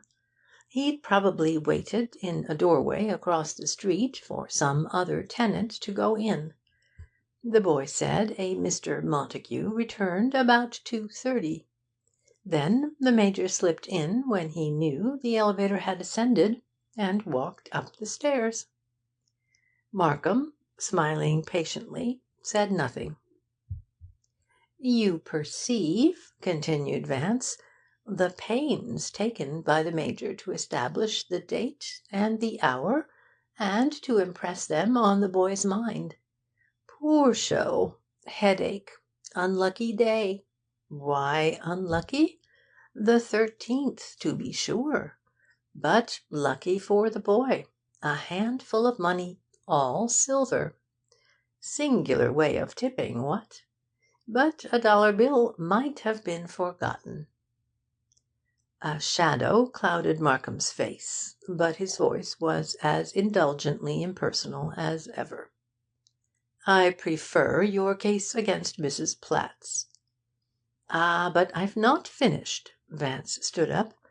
"I have hopes of finding the weapon, don't you know?" Markham now studied him with amused incredulity. "That, of course, would be a contributory factor. You really expect to find it?"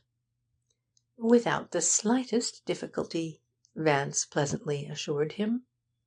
He went to the chiffonier and began opening the drawers. "Our absent host didn't leave the pistol at Alvin's house, and he was far too canny to throw it away. Being a major in the late war, he'd be expected to have such a weapon. In fact, several persons may actually have known that he possessed one.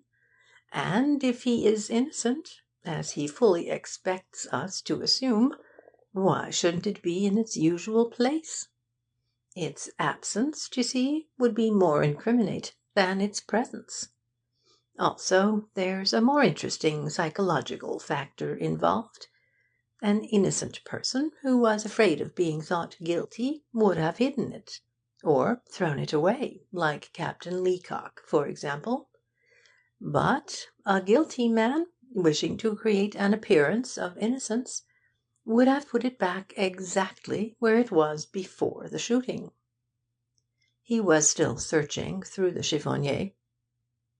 Our only problem, then, is to discover the customary abiding place of the Major's gun. It's not here in the chiffonier, he added, closing the last drawer. He opened a kit bag standing at the foot of the bed and rifled its contents. Nor here, he murmured indifferently. The clothes closet is the only other likely place. Going across the room, he opened the closet door. Unhurriedly, he switched on the light. There, on the upper shelf, in plain view, lay an army belt with a bulging holster. Vance lifted it with extreme delicacy and placed it on the bed near the window. "There you are, old chap," he cheerfully announced, bending over it closely.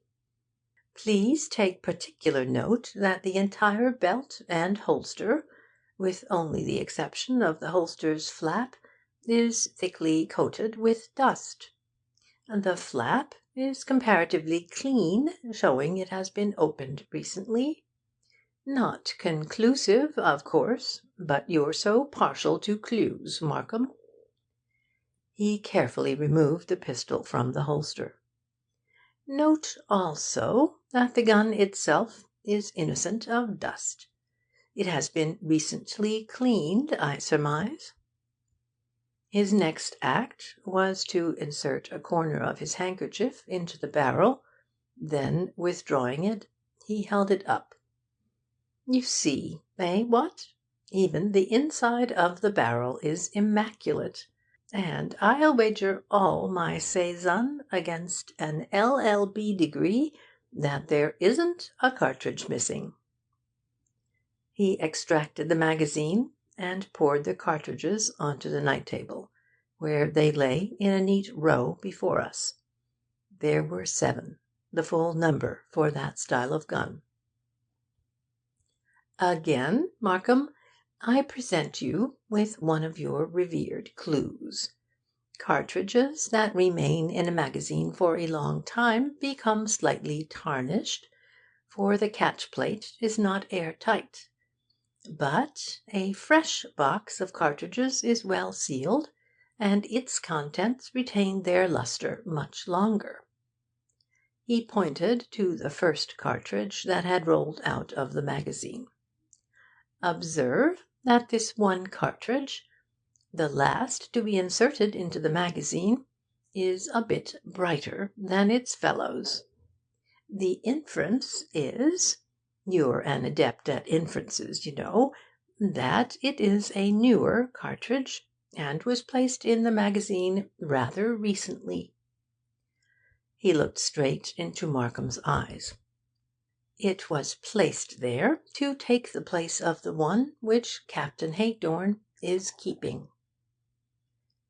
Markham lifted his head jerkily, as if shaking himself out of an encoaching spell of hypnosis. He smiled, but with an effort. "I still think your case against Mrs. Platts is your masterpiece." "My picture of the Major is merely blocked in," answered Vance. "The revealin' touches are to come. But first, a brief catechism. How did the Major know that Brother Alvin would be home at 12:30 on the night of the 13th? He heard Alvin invite Miss St. Clair to dinner. Remember Miss Hoffman's story of his eavesdropping? And he also heard her say she'd unfailingly leave at midnight. When I said yesterday, after we had left Miss St. Clair, that something she told us would help convict the guilty person, I referred to her statement that midnight was her invariable hour of departure. The Major therefore knew Alvin would be home about 12:30, and he was pretty sure that no one else would be there. In any event, he could have waited for him, what? Could he have secured an immediate audience with his brother en déshabille? Yes. He tapped on the window, his voice was recognised beyond any shadow of doubt, and he was admitted instanter. Alvin had no sartorial modesties in front of his brother, and would have thought nothing of receiving him without his teeth and toupee. Is the Major the right height? He is. I purposely stood beside him in your office the other day, and he is almost exactly 5 feet 10 and a half. Markham sat staring silently at the disembowelled pistol.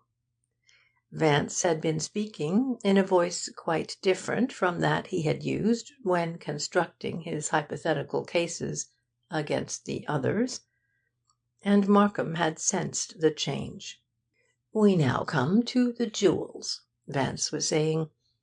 "I once expressed the belief, you remember, that when we found the security for Pfyfe's note, we would put our hands on the murderer. I thought then the Major had the jewels, and after Miss Hoffman told us of his requesting her not to mention the package, I was sure of it. Alvin took them home on the afternoon of the 13th, and the Major undoubtedly knew it. This fact, I imagine, influenced his decision to end Alvin's life that night. He wanted those baubles, Markham." He rose jauntily and stepped to the door. "And now it remains only to find 'em. The murderer took 'em away with him. They couldn't have left the house any other way. Therefore they're in this apartment. If the Major had taken them to the office, some one might have seen them, and if he had placed them in a safe deposit box, the clerk at the bank might have remembered the episode. Moreover, the same psychology that applies to the gun applies to the jewels. The Major has acted throughout on the assumption of his innocence, and, as a matter of fact, the trinkets were safer here than elsewhere. There'd be time enough to dispose of them when the affair blew over. Come with me a moment, Markham. It's painful, I know, and your heart's too weak for an anaesthetic." Markham followed him down the passageway in a kind of daze. I felt a great sympathy for the man, for now there was no question that he knew Vance was serious in his demonstration of the Major's guilt. Indeed, I have always felt that Markham suspected the true purpose of Vance's request to investigate the Major's alibi, and that his opposition was due as much to his fear of the results as to his impatience with the other's irritating methods. Not that he would have balked ultimately at the truth, despite his long friendship for Major Benson, but he was struggling, as I see it now, with the inevitability of circumstances, hoping against hope that he had read Vance incorrectly, and that, by vigorously contesting each step of the way, he might alter the very shape of destiny itself. Vance led the way to the living-room, and stood for 5 minutes inspecting various pieces of furniture, while Markham remained in the doorway, watching him through narrowed lids, his hands crowded deep into his pockets. "We could, of course, have an expert searcher rake the apartment over inch by inch," observed Vance, "but I don't think it necessary. The Major's a bold, cunning soul. Witness his wide, square forehead, the dominating stare of his globular eyes, the perpendicular spine, and the indrawn abdomen. He's forthright in all his mental operations. Like Poe's Mr. D, He would recognise the futility of painstakingly secreting the jewels in some obscure corner. And anyway, he had no object in secreting them. He merely wished to hide 'em where there'd be no chance of their being seen. This naturally suggests a lock and key, what? There was no such cache in the bedroom, which is why I came here. He walked to a squat rosewood desk in the corner and tried all its drawers, but they were unlocked. He next tested the table drawer, but that, too, was unlocked. A small Spanish cabinet by the window proved equally disappointing. "Markham, I simply must find a locked drawer," he said.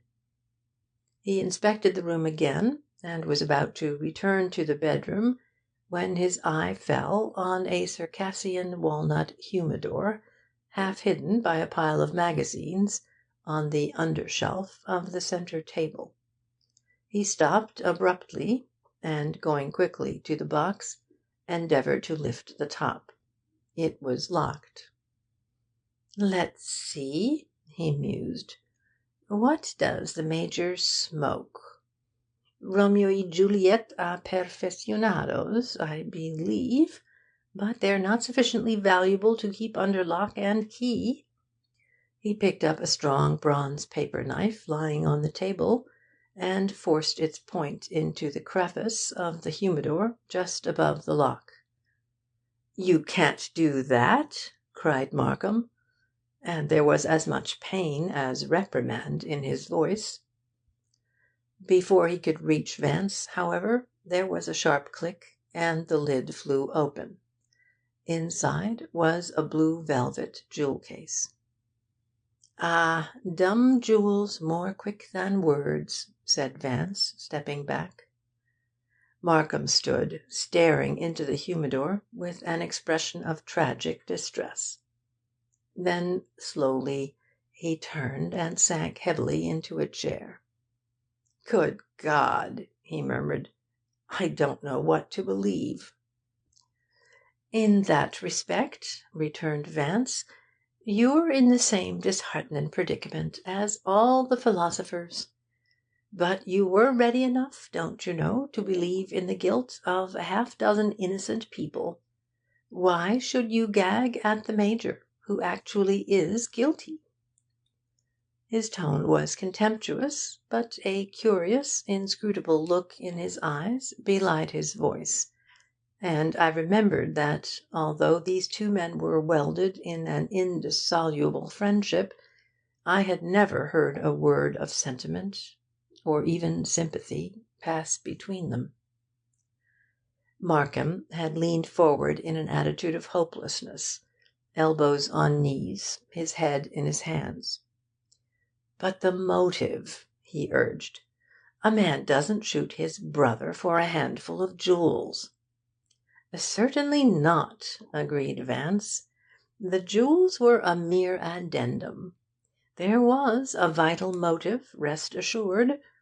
And I fancy, when you get your report from the expert accountant, all, or at least a goodly part, will be revealed." "So that was why you wanted his books examined?" Markham stood up resolutely. "Come, I'm going to see this thing through." Vance did not move at once. He was intently studying a small antique candlestick of Oriental design on the mantel. "I say," he muttered, "that's a devilish fine copy." End of chapter 23. Chapter 24. The Arrest. Thursday, June 20, noon. On leaving the apartment, Markham took with him the pistol and the case of jewels. In the drug-store at the corner of Sixth Avenue, he telephoned Heath to meet him immediately at the office, and to bring Captain Hagedorn. He also telephoned Stitt, the public accountant, to report as soon as possible. "You observe, I trust," said Vance, when we were in the taxicab, headed for the Criminal Courts Building, "the great advantage of my methods over yours. When one knows at the outset who committed a crime, one isn't misled by appearances. Without that foreknowledge, one is apt to be deceived by a clever alibi, for example. I asked you to secure the alibis because, knowing the Major was guilty, I thought he'd have prepared a good one. But why ask for all of them? And why waste my time trying to disprove Colonel Ostrander's? What chance would I have had of securing the Major's alibi if I had not injected his name surreptitiously, as it were, into a list of other names? And had I asked you to check the Major's alibi first, you'd have refused. I chose the Colonel's alibi to start with because it seemed to offer a loophole, and I was lucky in the choice. I knew that if I could puncture one of the other alibis, you would be more inclined to help me test the Major's. But if, as you say, you knew from the first that the Major was guilty, why in God's name didn't you tell me and save me this week of anxiety?"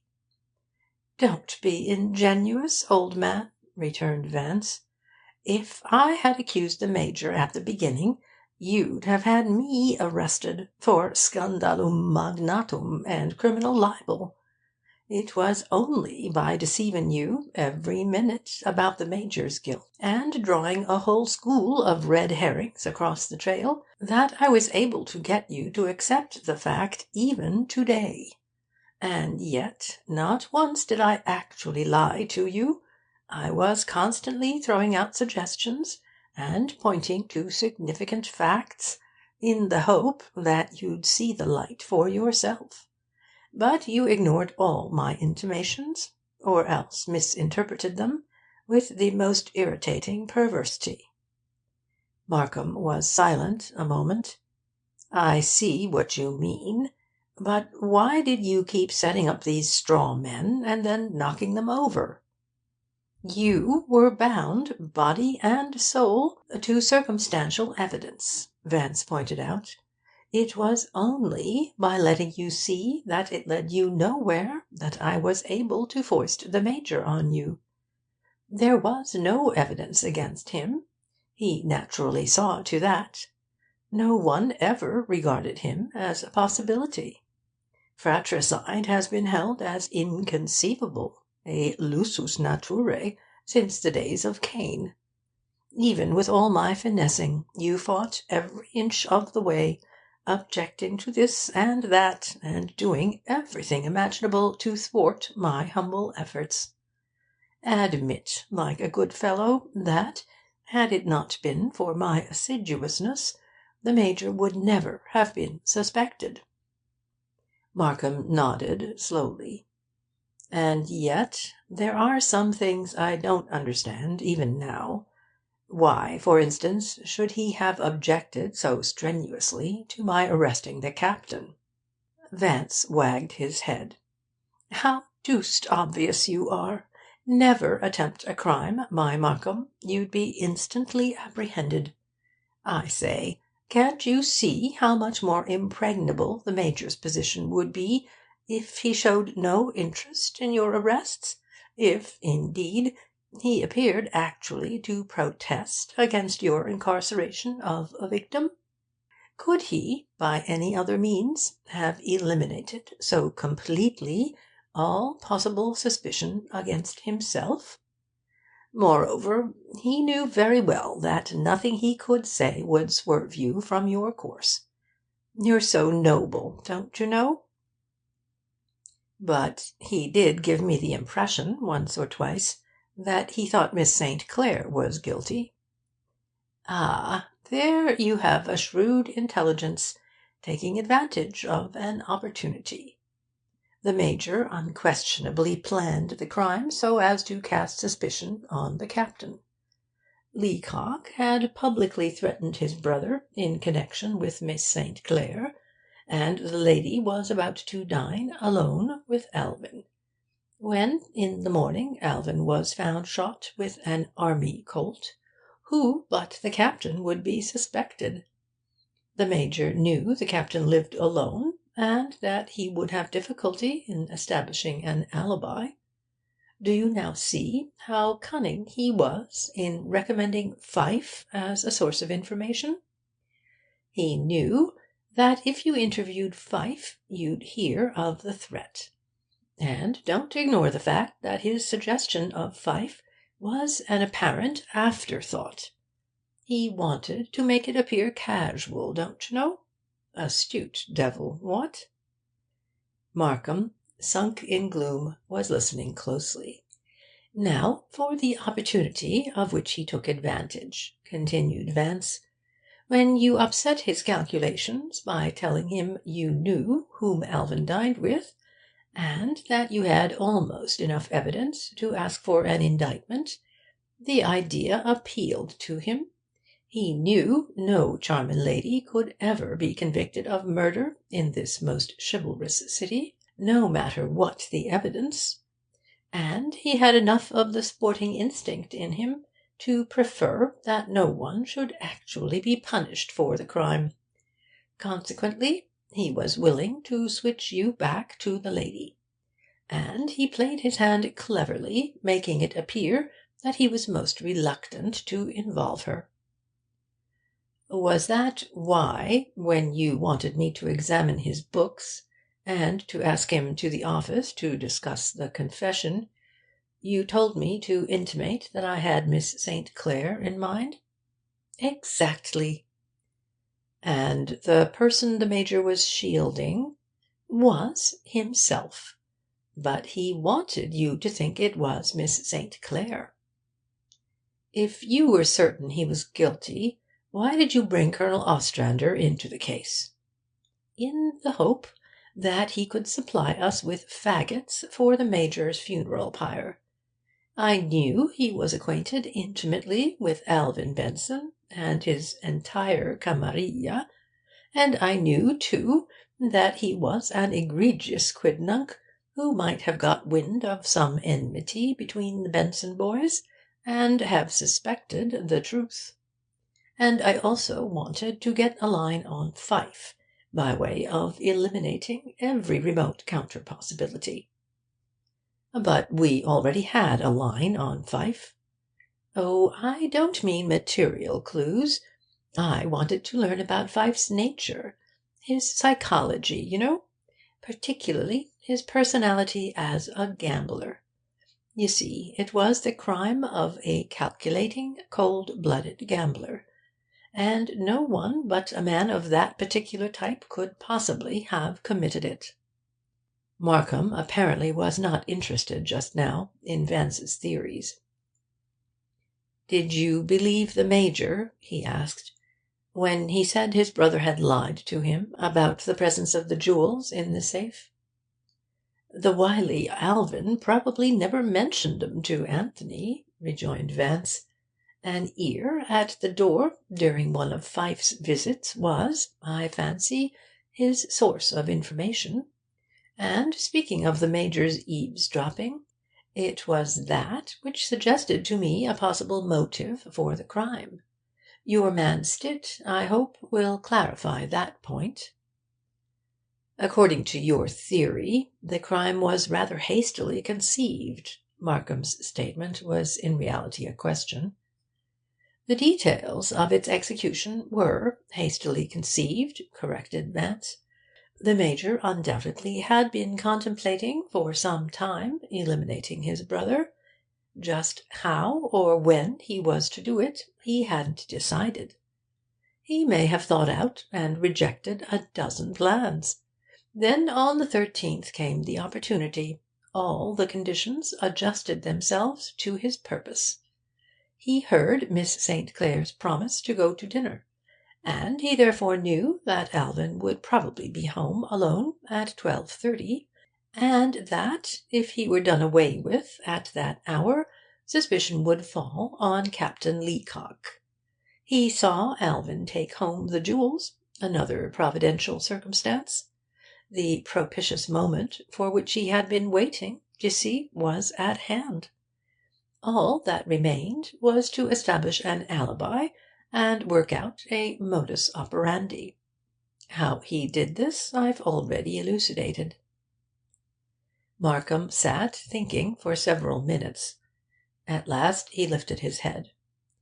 "You've about convinced me of his guilt," he admitted. "But, damn it, man, I've got to prove it. And there's not much actual legal evidence." Vance gave a slight shrug. "I'm not interested in your stupid courts and your silly rules of evidence. But since I've convinced you, you can't charge me with not having met your challenge, don't you know?" "I suppose not," Markham assented gloomily. Slowly the muscles about his mouth tightened. "You've done your share, Vance. I'll carry on." Heath and Captain Hagedorn were waiting when we arrived at the office, and Markham greeted them in his customary reserved, matter-of-fact way. By now he had himself well in hand, and he went about the task before him with the sombre forcefulness that characterized him in the discharge of all his duties. "I think we at last have the right man, Sergeant," he said. "Sit down, and I'll go over the matter with you in a moment. There are one or two things I want to attend to first." He handed Major Benson's pistol to the firearms expert. "Look that gun over, Captain, and tell me if there's any way of identifying it as the weapon that killed Benson." Hagedorn moved ponderously to the window.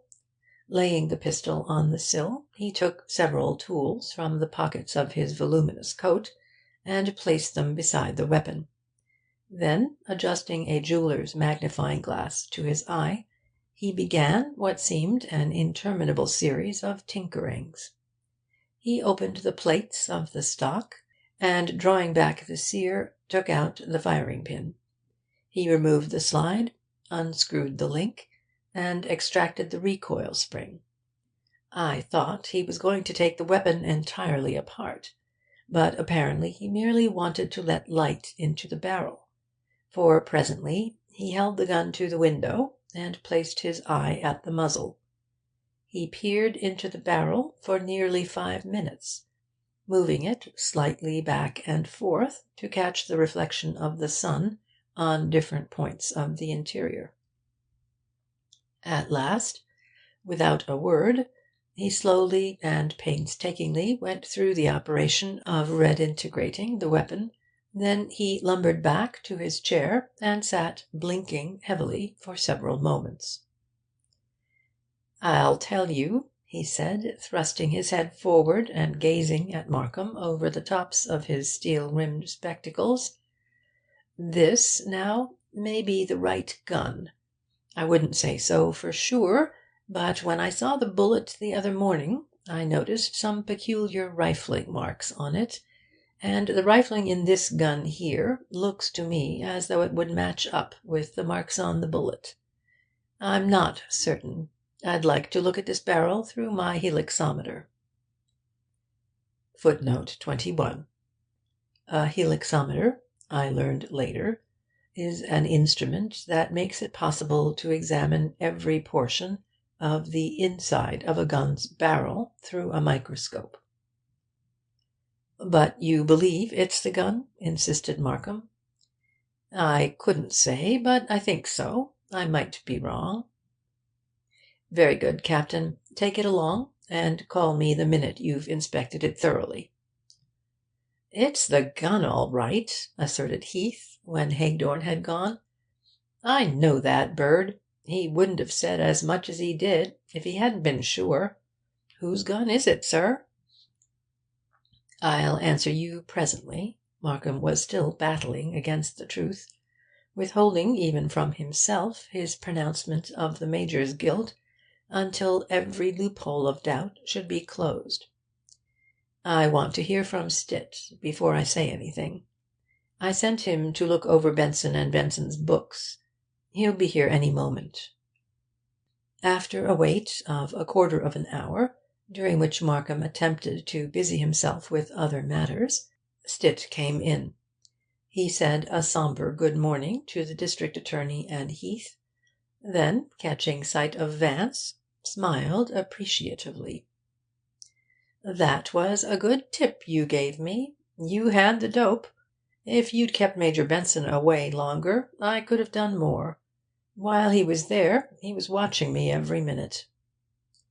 "I did the best I could," sighed Vance. He turned to Markham. "You know, I was wondering, all through lunch yesterday, how I could remove the Major from his office during Mr. Stitt's investigation. And when we learned of Leacock's confession, it gave me just the excuse I needed. I really didn't want the Major here. I simply wished to give Mr. Stitt a free hand." "What did you find out?" Markham asked the accountant. "Plenty," was the laconic reply. He took a sheet of paper from his pocket and placed it on the desk. "There's a brief report. I followed Mr. Vance's suggestion, and took a look at the stock record and the cashier's collateral blotter, and traced the transfer receipts. I ignored the journal entries against a ledger, and concentrated on the activities of the firm heads. Major Benson, I found, has been consistently hypothecating securities transferred to him as collateral for marginal trading, and has been speculating steadily in mercantile curb stocks. He has lost heavily. How much, I can't say." "And Alvin Benson?" asked Vance. "He was up to the same tricks, but he played in luck. He made a wad on a Columbus Motors pool a few weeks back, and he has been salting the money away in his safe, or at least that's what the secretary told me." "And if Major Benson had possession of the key to that safe," suggested Vance, "then it's lucky for him his brother was shot." "Lucky?" retorted Stitt. "It'll save him from state prison." When the accountant had gone, Markham sat like a man of stone, his eyes fixed on the wall opposite. Another straw, at which he had grasped in his instinctive denial of the Major's guilt, had been snatched from him. The telephone rang. Slowly he took up the receiver, and as he listened I saw a look of complete resignation come into his eyes. He leaned back in his chair like a man exhausted. "It was Hagedorn," he said. "That was the right gun." Then he drew himself up and turned to Heath. "The owner of that gun, Sergeant, was Major Benson." The detective whistled softly, and his eyes opened slightly with astonishment, but gradually his face assumed its habitual stolidity of expression. "Well, it don't surprise me any," he said. Markham rang for Swacker. "Get Major Benson on the wire, and tell him I'm about to make an arrest, and would appreciate his coming here immediately." His deputizing of the telephone call to Swacker was understood by all of us, I think. Markham then summarised for Heath's benefit the case against the Major. When he had finished, he rose and rearranged the chairs at the table in front of his desk. "When Major Benson comes, Sergeant," he said, "I'm going to seat him here."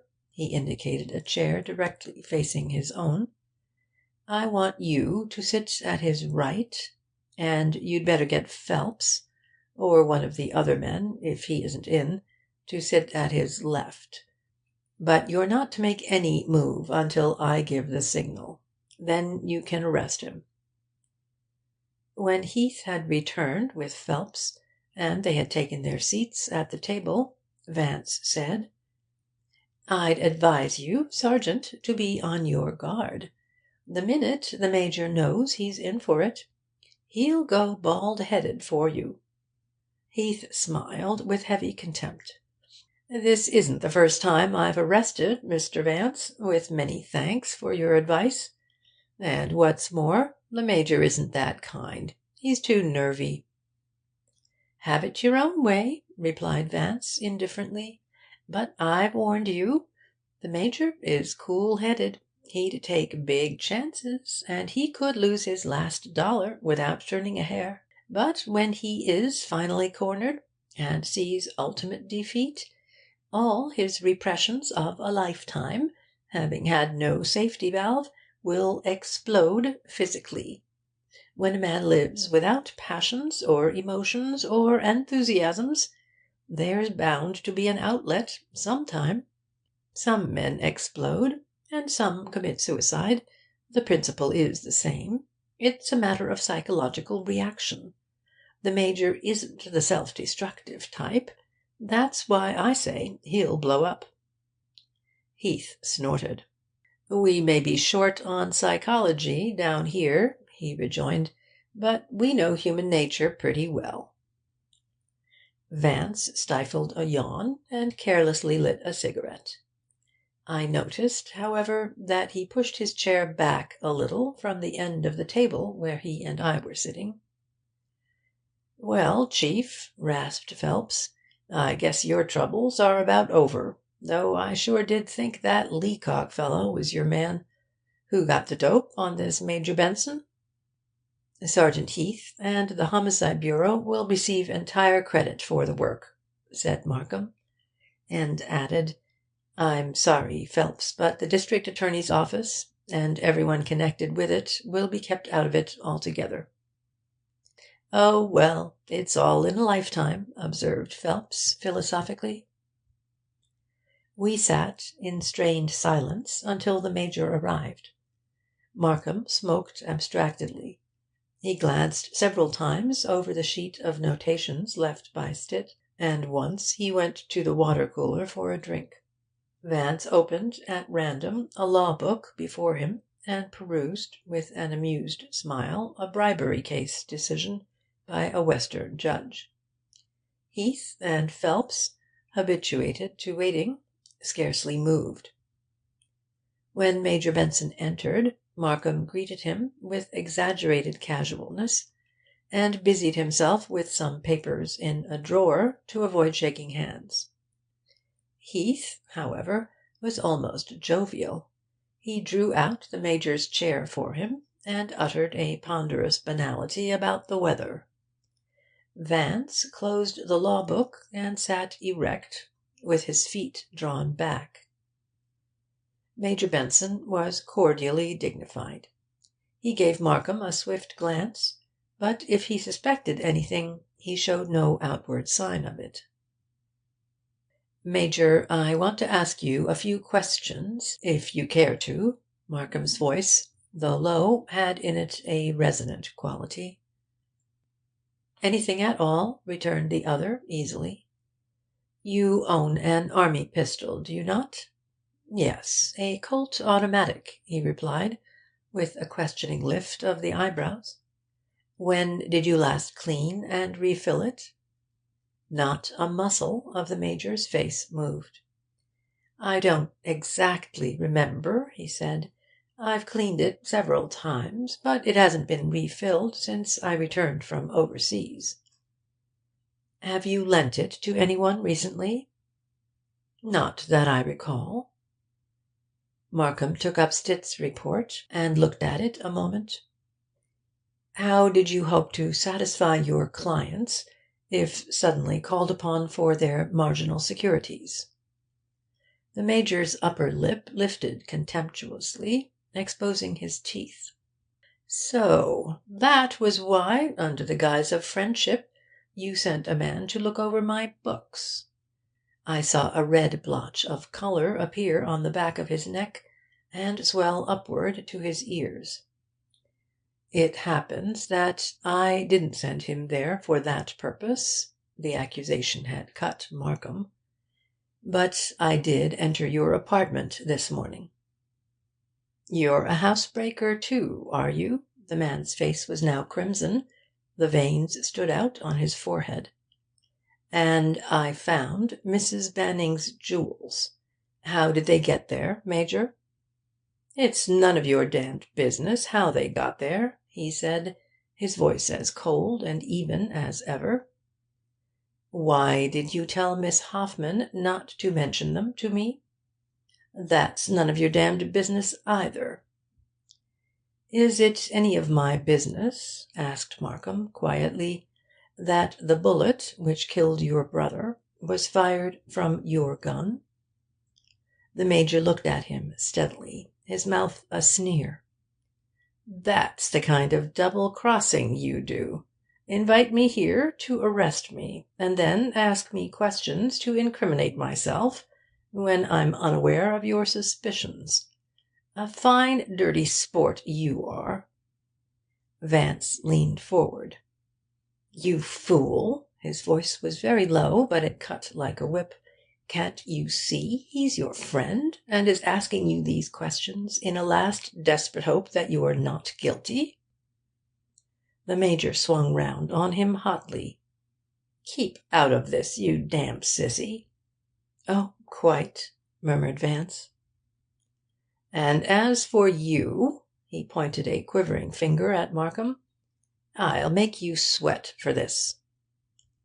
Vituperation and profanity poured from the man. His nostrils were expanded, his eyes blazing. His wrath seemed to surpass all human bounds. He was like a person in an apoplectic fit, contorted, repulsive, insensate. Markham sat through it patiently, his head resting on his hands, his eyes closed. When at length the Major's rage became inarticulate, he looked up and nodded to Heath. It was the signal the detective had been watching for. But before Heath could make a move, the Major sprang to his feet. With the motion of rising, he swung his body swiftly about, and brought his fist against Heath's face with terrific impact. The sergeant went backward in his chair, and lay on the floor dazed. Phelps leaped forward, crouching, but the Major's knee shot upward and caught him in the lower abdomen. He sank to the floor, where he rolled back and forth, groaning. The Major then turned on Markham. His eyes were glaring like a maniac's, and his lips were drawn back. His nostrils dilated with each stertorous breath. His shoulders were hunched, and his arms hung away from his body, his fingers rigidly flexed. His attitude was the embodiment of a terrific, uncontrolled malignity. "You're next." The words, guttural and venomous, were like a snarl. As he spoke, he sprang forward.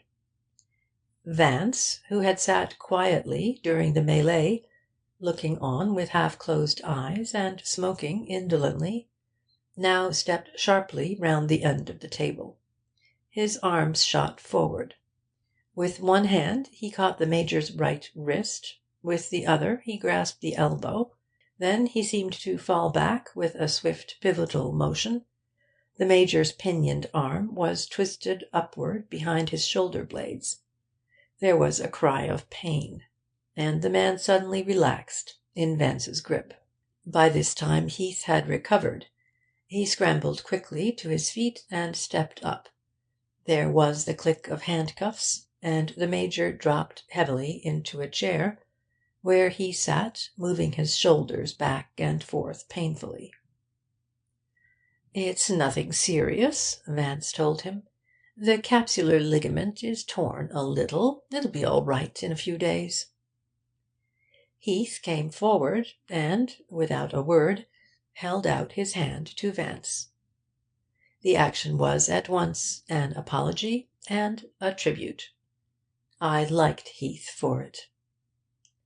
When he and his prisoner had gone, and Phelps had been assisted into an easy-chair, Markham put his hand on Vance's arm.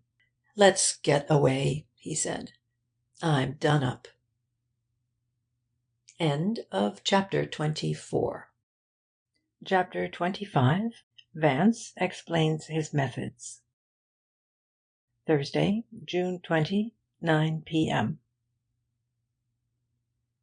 That same evening, after a Turkish bath and a dinner, Markham, grim and weary, and Vance, bland and debonair, and myself, were sitting together in the alcove of the Stuyvesant Club's lounge-room.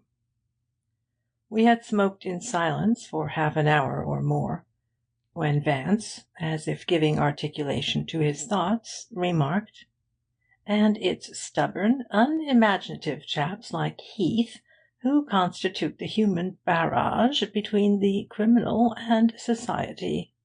Sad, sad." "We have no Neapolitans to-day," Markham observed, "and if we had, they'd probably not be detectives." "But even should they have yearnings toward the profession," said Vance, "they would be rejected on their physical measurements. As I understand it, your policemen are chosen by their height and weight. They must meet certain requirements as to heft, as though the only crimes they had to cope with were riots and gang feuds. Bulk, the great American ideal, whether in art, architecture, table d'hote meals, or detectives. An entrancing notion." "At any rate, Heath has a generous nature," said Markham palliatingly. "He has completely forgiven you for everything." Vance smiled. "The amount of credit and emulsification he received in the afternoon papers would have mellowed anyone. He should even forgive the Major for hitting him. A clever blow, that, based on rotary leverage. Heath's constitution must be tough, or he wouldn't have recovered so quickly. And poor Phelps, he'll have a horror of knees the rest of his life." "You certainly guessed the Major's reaction," said Markham. "I'm almost ready to grant there's something in your psychological flummery, after all. Your aesthetic deductions seemed to put you on the right track." After a pause he turned and looked inquisitively at Vance. "Tell me exactly why, at the outset, you were convinced of the Major's guilt." Vance settled back in his chair. "Consider for a moment the characteristics, the outstanding features, of the crime. Just before the shot was fired, Benson and the murderer undoubtedly had been talking or arguing, the one seated, the other standing. Then Benson had pretended to read. He had said all he had to say. His reading was his gesture of finality, for one doesn't read when conversing with another, unless for a purpose. The murderer, seeing the hopelessness of the situation, and having come prepared to meet it heroically, took out a gun, aimed it at Benson's temple, and pulled the trigger. After that he turned out the lights and went away. Such are the facts, indicated and actual." He took several puffs on his cigarette. "Now let's analyse 'em. As I pointed out to you, the murderer didn't fire at the body, where, though the chances of hitting would have been much greater, the chances of death would have been less.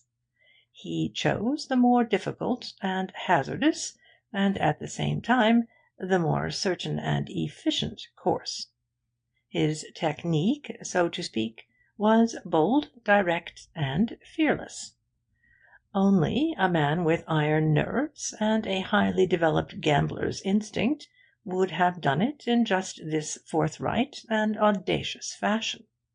Therefore all nervous, hot-headed, impulsive, and timid persons were automatically eliminated as suspects.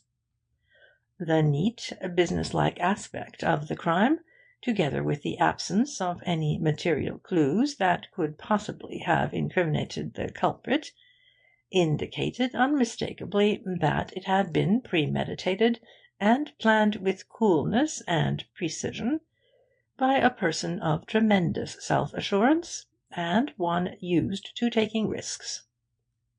There was nothing subtle or in the least imaginative about the crime. Every feature of it pointed to an aggressive, blunt mind, a mind at once static, determined and intrepid, and accustomed to dealing with facts and situations in a direct, concrete, and unequivocal manner. I say, Markham, surely you're a good enough judge of human nature to read the indications, what? I think I get the drift of your reasoning, the other admitted, a little doubtfully. Very well, then, Vance continued. Having determined the exact psychological nature of the deed, it only remained to find some interested person whose mind and temperament were such that, if he undertook a task of this kind, in the given circumstances, he would inevitably do it in precisely the manner in which it was done. As it happened, I had known the Major for a long time, and so it was obvious to me, the moment I had looked over the situation that first morning, that he had done it. The crime, in every respect and feature, was a perfect psychological expression of his character and mentality.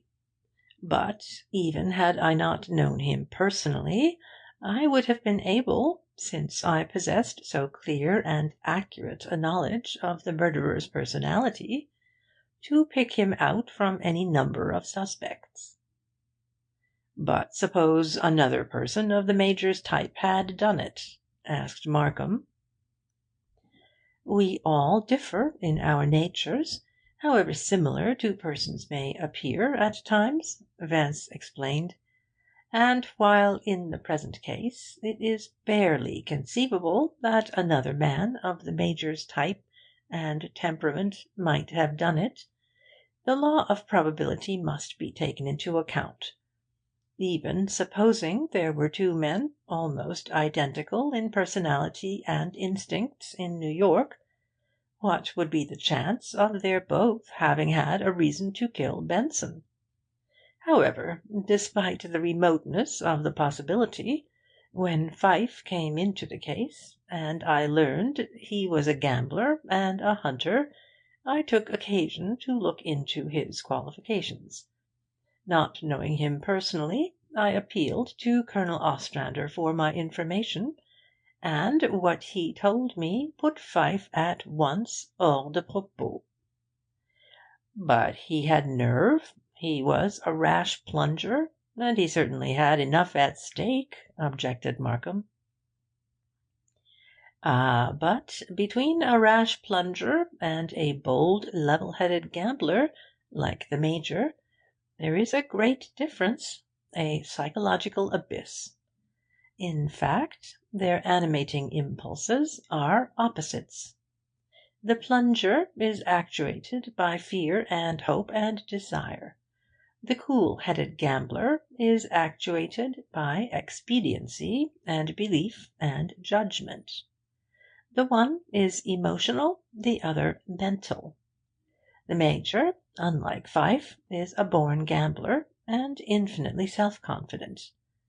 This kind of self-confidence, however, is not the same as recklessness, though superficially the two bear a close resemblance.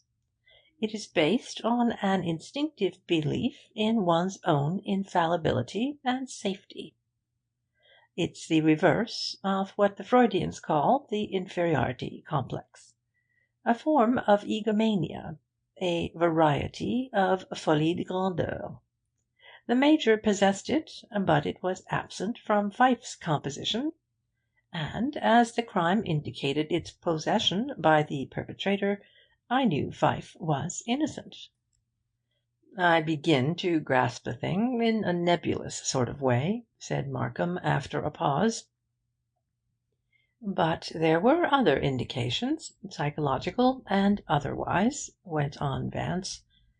The undress attire of the body, the toupet and teeth upstairs, the inferred familiarity of the murderer with the domestic arrangements, the fact that he had been admitted by Benson himself, and his knowledge that Benson would be at home alone at that time, all pointing to the Major as the guilty person. Another thing, the height of the murderer corresponded to the Major's height. This indication, though, was of minor importance, for had my measurements not tallied with the Major, I would have known that the bullet had been deflected, despite the opinions of all the Captain Hagedorns in the universe. "Why were you so positive a woman couldn't have done it?" "To begin with, it wasn't a woman's crime.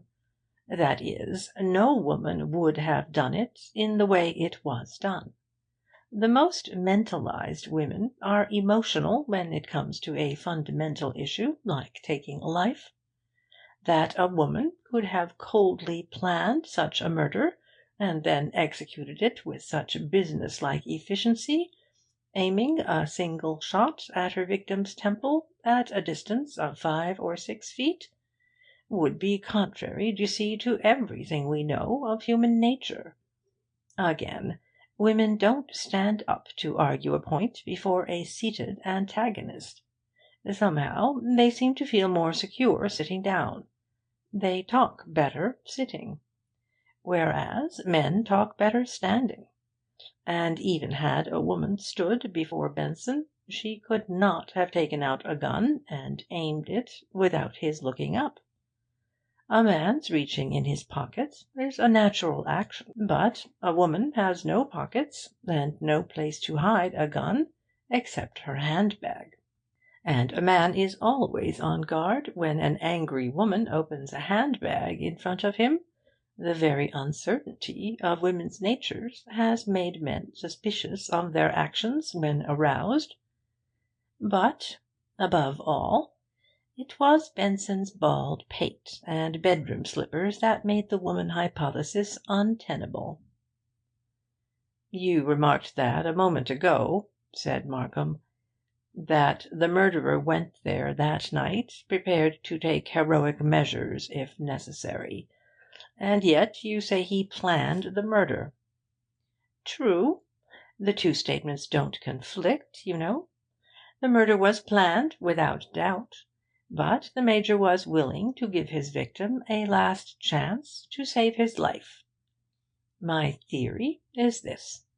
The Major, being in a tight financial hole, with State prison looming before him, and knowing that his brother had sufficient funds in the safe to save him, plotted the crime, and went to the house that night prepared to commit it. First, however, he told his brother of his predicament, and asked for the money, and Alvin probably told him to go to the devil. The Major may even have pleaded a bit in order to avoid killing him. But when the literary Alvin turned to reading, he saw the futility of appealing further, and proceeded with the dire business." Markham smoked a while. "Granting all you've said," he remarked at length, "I still don't see how you could know, as you asserted this morning, that the Major had planned the murder so as to throw suspicion deliberately on Captain Leacock." "Just as a sculptor, who thoroughly understands the principles of form and composition, can accurately supply any missing integral part of a statue," Vance explained, "so can the psychologist who understands the human mind supply any missing factor in a given human action. I might add, parenthetically, that all this blather about missing arms of the Aphrodite of Melos and Milo Venus, you know, is the utterest fiddle-faddle. Any competent artist who knew the laws of aesthetic organization could restore the arms exactly as they were originally. Such restorations are merely a matter of context. The missing factor, d'you see, simply has to conform and harmonize with what is already known. He made one of his rare gestures of delicate emphasis. "Now, the problem of circumventing suspicion in every deliberate crime. And since the general conception of this particular crime was positive, conclusive, and concrete, it followed that each one of its component parts would be positive, conclusive, and concrete. Therefore, for the Major merely to have arranged things so that he himself should not be suspected would have been too negative a conception to fit consistently with the other psychological aspects of the deed. It would have been too vague, too indirect, too indefinite.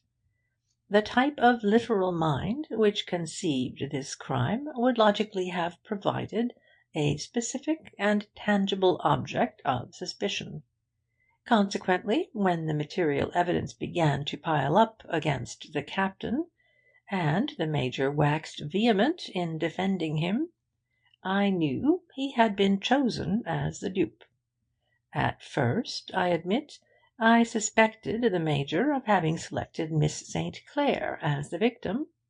But when I learned that the presence of her gloves and handbag at Benson's was only an accident, and remembered that the Major had given us Pfyfe as a source of information about the captain's threat, I realised that her projection into the role of murderer was unpremeditated. A little later Markham rose and stretched himself. "Well, Vance," he said, "your task is finished. Mine has just begun, and I need sleep." Before a week had passed, Major Anthony Benson was indicted for the murder of his brother. His trial before Judge Rudolph Handsacker, as you remember, created a nation-wide sensation. The Associated Press sent columns daily to its members, and for weeks the front pages of the country's newspapers were emblazoned with spectacular reports of the proceedings. How the district attorney's office won the case, after a bitter struggle; how, because of the indirect character of the evidence, the verdict was for murder in the second degree; and how, after a retrial in the Court of Appeals, Anthony Benson finally received a sentence of from 20 years to life. All these factors are a matter of official and public record. Markham, personally, did not appear as public prosecutor. Having been a lifelong friend of the defendants, his position was an unenviable and difficult one, and no word of criticism was directed against his assignment of the case to Chief Assistant District Attorney Sullivan. Major Benson surrounded himself with an array of counsel such as is rarely seen in our criminal courts. Both Blashfield and Bower were among the attorneys for the defence. Blashfield fulfilled the duties of the English solicitor, and Bower acted as advocate. They fought with every legal device at their disposal, but the accumulation of evidence against their client overwhelmed them. After Markham had been convinced of the Major's guilt, he had made a thorough examination of the business affairs of the two brothers, and found the situation even worse than had been indicated by Stitt's first report. The firm's securities had been systematically appropriated for private speculations. But whereas Alvin Benson had succeeded in covering himself and making a large profit, the Major had been almost completely wiped out by his investments. Markham was able to show that the Major's only hope of replacing the diverted securities and saving himself from criminal prosecution lay in Alvin Benson's immediate death. It was also brought out at the trial that the Major, on the very day of the murder, had made emphatic promises which could have been kept only in the event of his gaining access to his brother's safe. Furthermore, These promises had involved specific amounts in the other's possession, and in one instance he had put up on a 48-hour note a security already pledged, a fact which in itself would have exposed his hand had his brother lived. Miss Hoffman was a helpful and intelligent witness for the prosecution. Her knowledge of conditions at the Benson and Benson offices went far towards strengthening the case against the Major. Mrs. Platt also testified to overhearing acrimonious arguments between the brothers. She stated that after an unsuccessful attempt to borrow $50,000 from Alvin, the Major had threatened him, saying, "If I ever have to choose between your skin and mine, it won't be mine that'll suffer."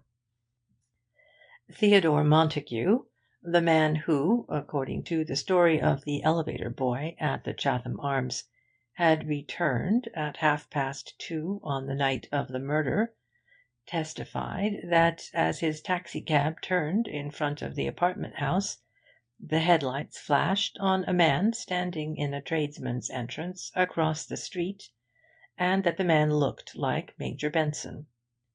This evidence would have had little effect had not Pfyfe come forward, after the arrest, and admitted seeing the Major crossing 6th Avenue at 46th Street, when he had walked to Pietro's for his drink of Haig and Haig.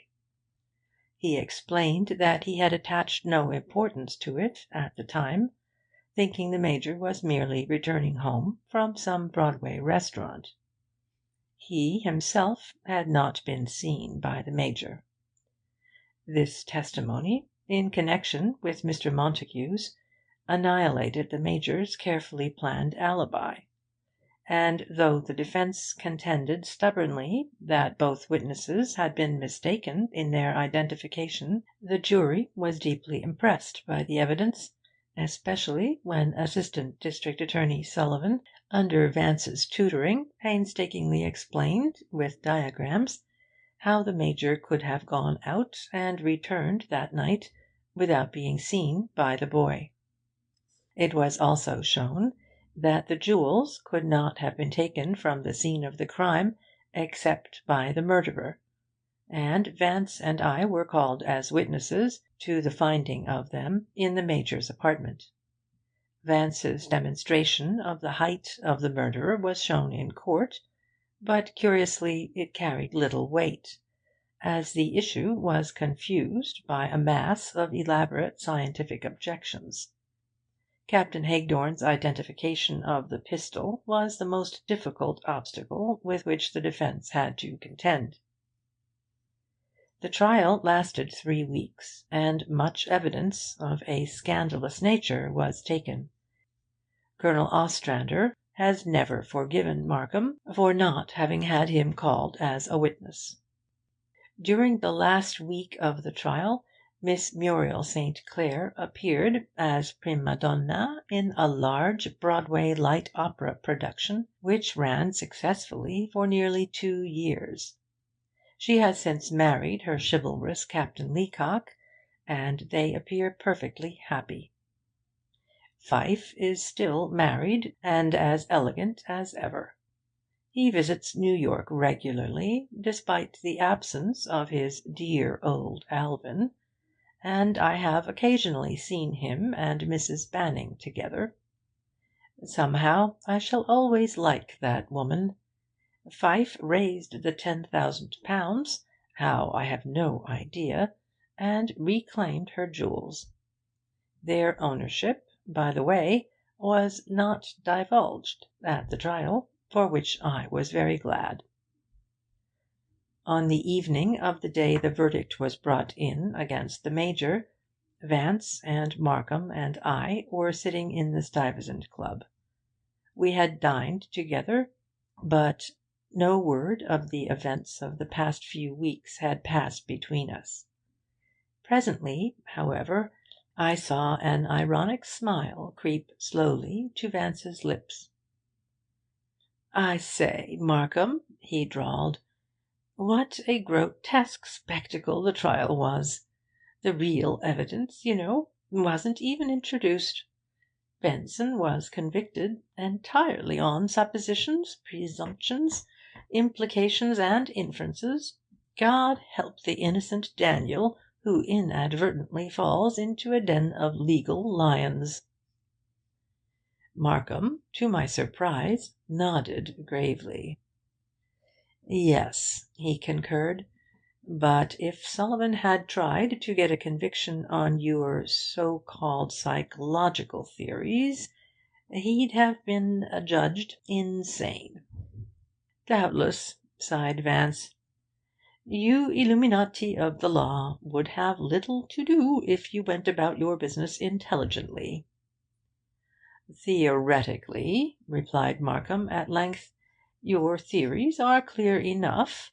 But I'm afraid I've dealt too long with material facts to forsake them for psychology and art. However, he added lightly, if my legal evidence should fail me in the future, may I call on you for assistance? I'm always at your service, old chap, don't you know, Vance rejoined. I rather fancy, though, that it's when your legal evidence is leading you irresistibly to your victim that you'll need me most. What? And the remark, though intended merely as a good-natured sally, proved strangely prophetic. End of chapter 25 and end of The Benson Murder Case, a Philo Vance story by S.S. Van Dyne.